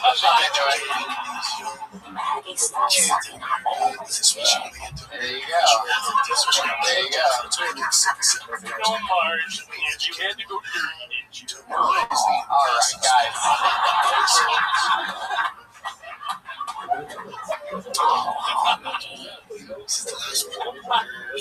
Well, Bill, you're fucking hilarious. Congratulations on this new life that you're living. You left everybody behind. You're in a new city. You and the dog. Hobo's having the time of his life, I'm sure. It's a lot more fun out here than Virginia. We're in a lot of dog parks. That's great. Would you like to do the Ice House Friday, Death Squad show, 10 o'clock?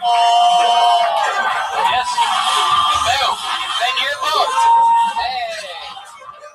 That's the Ohio State Buckeye theme song there. Bill Russ, we're going to see you at the Ice House. You're going to do a real big spot at the oldest comedy club in the world on Friday night.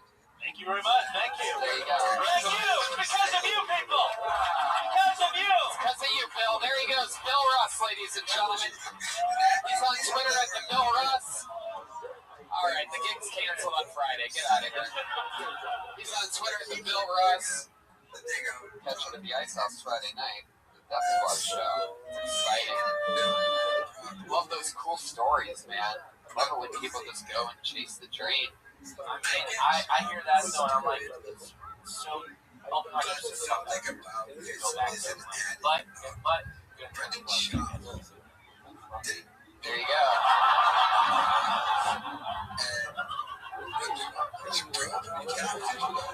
There you go.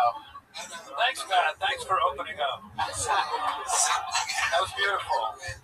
For those of you that missed it, I'm gonna hear from Pat Jeremiah, everybody. And this guy, the drummer guy, too. Pat acknowledging that open mics are tough. Pretty much at the same time stealing the fact that he will be at open mics forever. They're worse than tough. They are worse. It's cruel. That's cruel. All these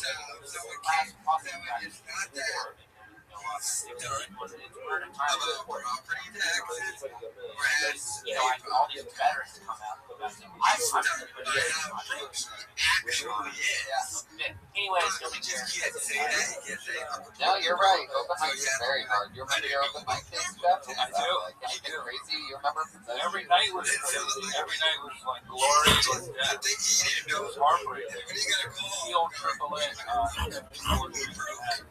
They had like a juggler, like where you could do whatever you wanted. It was like an open mic, and they had an accordion player. Surreal. But anyway, I was bombing, and those two Navy guys front row by the first time.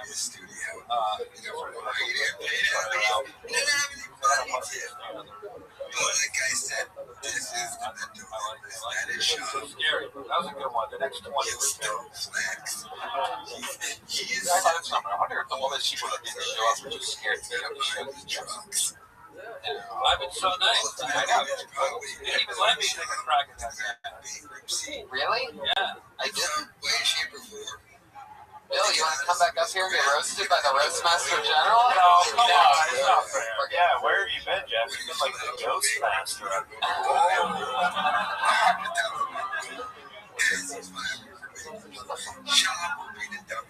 We'll see him at the... I pulled another name out of the bucket. Kirsten Albert, ladies and gentlemen. Kirsten Albert. You go older, buddy. When you were older and already had the family. So, like, even his thing of, these young athletes get money from each other and they blow it off. Yeah, they get an excuse. They were young athletes. You were a young athlete when you blew all your money, dude. You're 43. So, you don't get the excuse. But I do like helping people. Like, I give money to the homeless. But also, when you blew your money, there were enough people in your life property taxes. I've always struggled with having a really job. Like, I always wanted to buy a car. So I had that little dog before I was a child.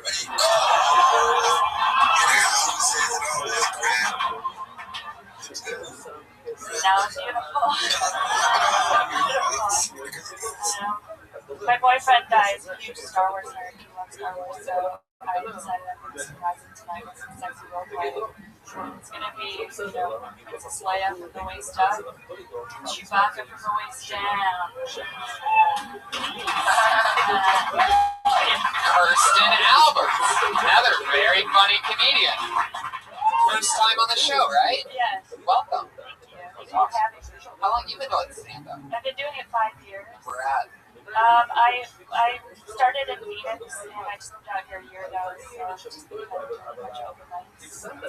Yeah, I've done a couple book shows, but not too much. Very funny. Yeah. You do a lot of spots, like a lot of open mics? I kind of stick to, just doing, I do the ha-ha a lot. Like, I run through material there, and I try and work it there, and then try to get, booked shows. Not a red indigo sophomore. I process health insurance claims during the day. Yeah. The party started with your insurance claims, everybody. It's not very exciting. You write jokes at work when you're bored? Yeah, I do. I write it down. I post them on Twitter. Sometimes I sleep while I work. Your Twitter handle here says Dirty Hippie Comic. Is that true? Are you really a dirty hippie? I don't know, yeah. My hair looks good because I just got it done today, but I shower like I can't imagine what it looks like yesterday. Girl. I know, I gotta work on it. I know. Shower once a week. Why do you think that is? I can't get myself to do it. It's just a lot of work. Do you really have a boyfriend? I do. I mean, he doesn't care. He's like eating crumb cake. No, he doesn't care. How many crumb cake references are you gonna make tonight? Richie, do you have a crumb cake on the way here? Yeah, he's 45, so he's happy to have me. 45. Wow. What does he do for work? He does a bunch of different stuff. He does contract work, and then he also promotes comedy shows and stuff. He's still in Arizona. He does it online. Oh, he's still No, he's not in Arizona. He does the promotions for Arizona. Oh, gotcha. Yeah. So you guys moved out here together a year ago? Yeah. Oh, that's cool. Let's get back to the showering thing for a second. Something that I've never. That is weird. It's something that I've never understood because I can't even start my day without a shower. Like just like coffee and everything else, it's something that I absolutely need. But did you date little Esther for like 3 years? No. She's like the dirtiest. No, I didn't. Nothing that you just said is true, Brian. Anyway, Wow. We found Tony's weak spot, everybody. You said I dated her for 3 years. We dated for 11 months, and it was literally 8 years ago, for those of you keeping track, Brian. Yeah, Redman. but didn't she she never took a shower? That's not true. Shower every on the floor in the kitchen. Every single day. The stuff that you're talking about is just all funny stories that we've told. But she did do that, right? They did No, go she showered downstairs every with day. like crumb cake. Redman, you my boy. Oh, God. Oh, dear Lord. Where are we? What was that? That homeless joke was really funny. Thank you. I'm using the right mic. Can we get him any more volume? Yeah, it's on full blast, right? Is it on full blast? Yeah, before it starts going. You guys hear me in the back? It's just not loud at all. We're here every single week. Is Josh here? Josh Martin? How about this one? Is it better? There, that's much better. Whatever that is, Turned it up really that's where we need it. It's really, really high. We needed it really, really high. Kirsten, tell us something else interesting about you. I love Harry Potter. I've read the books like the second time. Wow. And All that time you could have been showering. I know. And you just sitting there, reading books, flipping pages. Yeah. Do you think it would help you if they made waterproof books? That Maybe actually. What is the part? Just explain to me concisely. Where did you see the break on? I'm not sure. You're saying that it's work, but it doesn't seem like work at all. It's like long hair. Rub your body Yeah. with soap. Well, I don't know. Yeah, it's just you gotta exfoliate and then you gotta shave. Yeah, but you also need to clean your butthole, you know? Like after a couple of days, you're leaving I stains on shower chairs. like if I have to like impress somebody, but if there's like you guys aren't gonna see me later, you don't care. People at work probably care. They I smell work from buttholes home. when you walk. I work by myself in a chair, so the chair probably smells. I know. A stink bomb on the chair. What's the longest you've gone without showering? Maybe like a week. But it's like I'm sorry. It's like a little bit of like depression, but like mostly I just like don't care. I do it like if I have to be like in close proximity with somebody. I'll shower. Let me ask you this. You don't have to answer if you don't want to. Your boyfriend, who's 45, he goes down on you and you let him? If it's No, I make sure I shower. Well, how do you know you're going to do sex? That often. Oh, I see. He'll text her. He's like, "Hey, my wife's out of town. I'll see you on Saturday. Could you please, for the love of God, shower?" Exfoliate, shave. It's back on. He's like, "What's for dinner? Soap and water." Oh, man. The sorting hat would put her in the bathtub.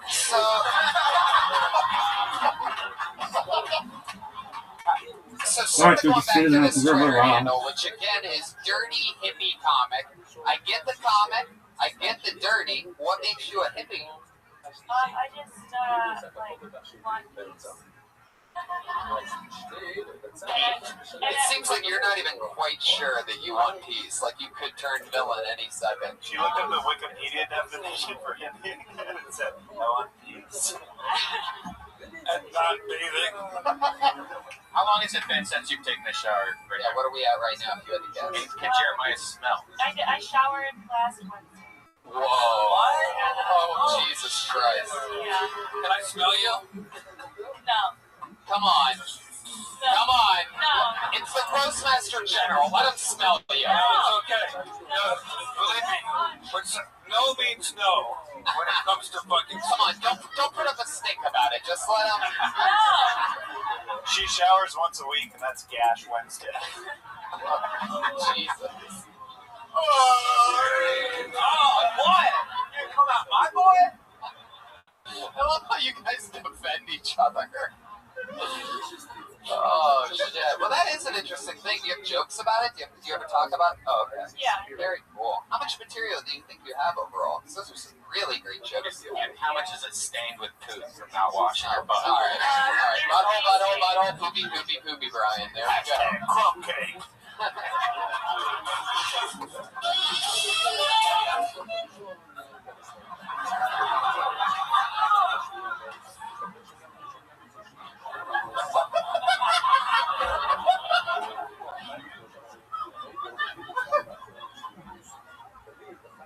So if somebody goes to see your stand-up show and afterwards they say she really stunk up the giant, you're not offended. No, it doesn't offend me. All right, well, it's good to have goals. Do you have anything? I'm not showering. That's my thing. That's my hook. Yeah, that's my market. You are one of the dirtiest comics. Really, really filthy material. That's just what you're wearing. I'm sorry if I grossed you guys out. You were great. Yeah, absolutely great. It's always so relieving to find a great joke writer on this show. Thanks for having me on. I feel like you can be a big star one day. I can imagine Jimmy Fallon holding his nose while talking to you. That's the You dream. found your lane. You found your lane. It happens to be outside, down the street. Hopefully you get booked for Fallon on a Thursday and not a Tuesday. She showers on Wednesday. She showers on Wednesday. There you go. Great stuff. What's your name? Kirsten Alberts, ladies and gentlemen. There she goes. She's on Twitter at Dirty Hippie Comic. Dirty Hippie Comic. She was Fiorella Griffin. Hey, what's up, guys? How's it going over there, man? Who's your drummer? Who is this guy? Joel Jimenez. Joel Jimenez. Fuck yeah. How many times a day do you guys shower? Or a week, I guess. And do you guys shower every day? Yeah. Yeah. Twice a day sometimes? Yeah. Yeah. I'm a little dry. Yeah. Yeah. Yeah. Yeah. That makes How many sense. people here don't shower every day by medical law? Got some stanky pussy in my house tonight. Fucking disgusting. Smell alright. All right, so it's not that weird, I guess. People don't. No, there was just a few monsters here. It's just. Some girl just said, it's the moisture. It's the weave. It's the weave. Looks like I pulled another new name out of this bucket. Put your hands together for Frank Ma.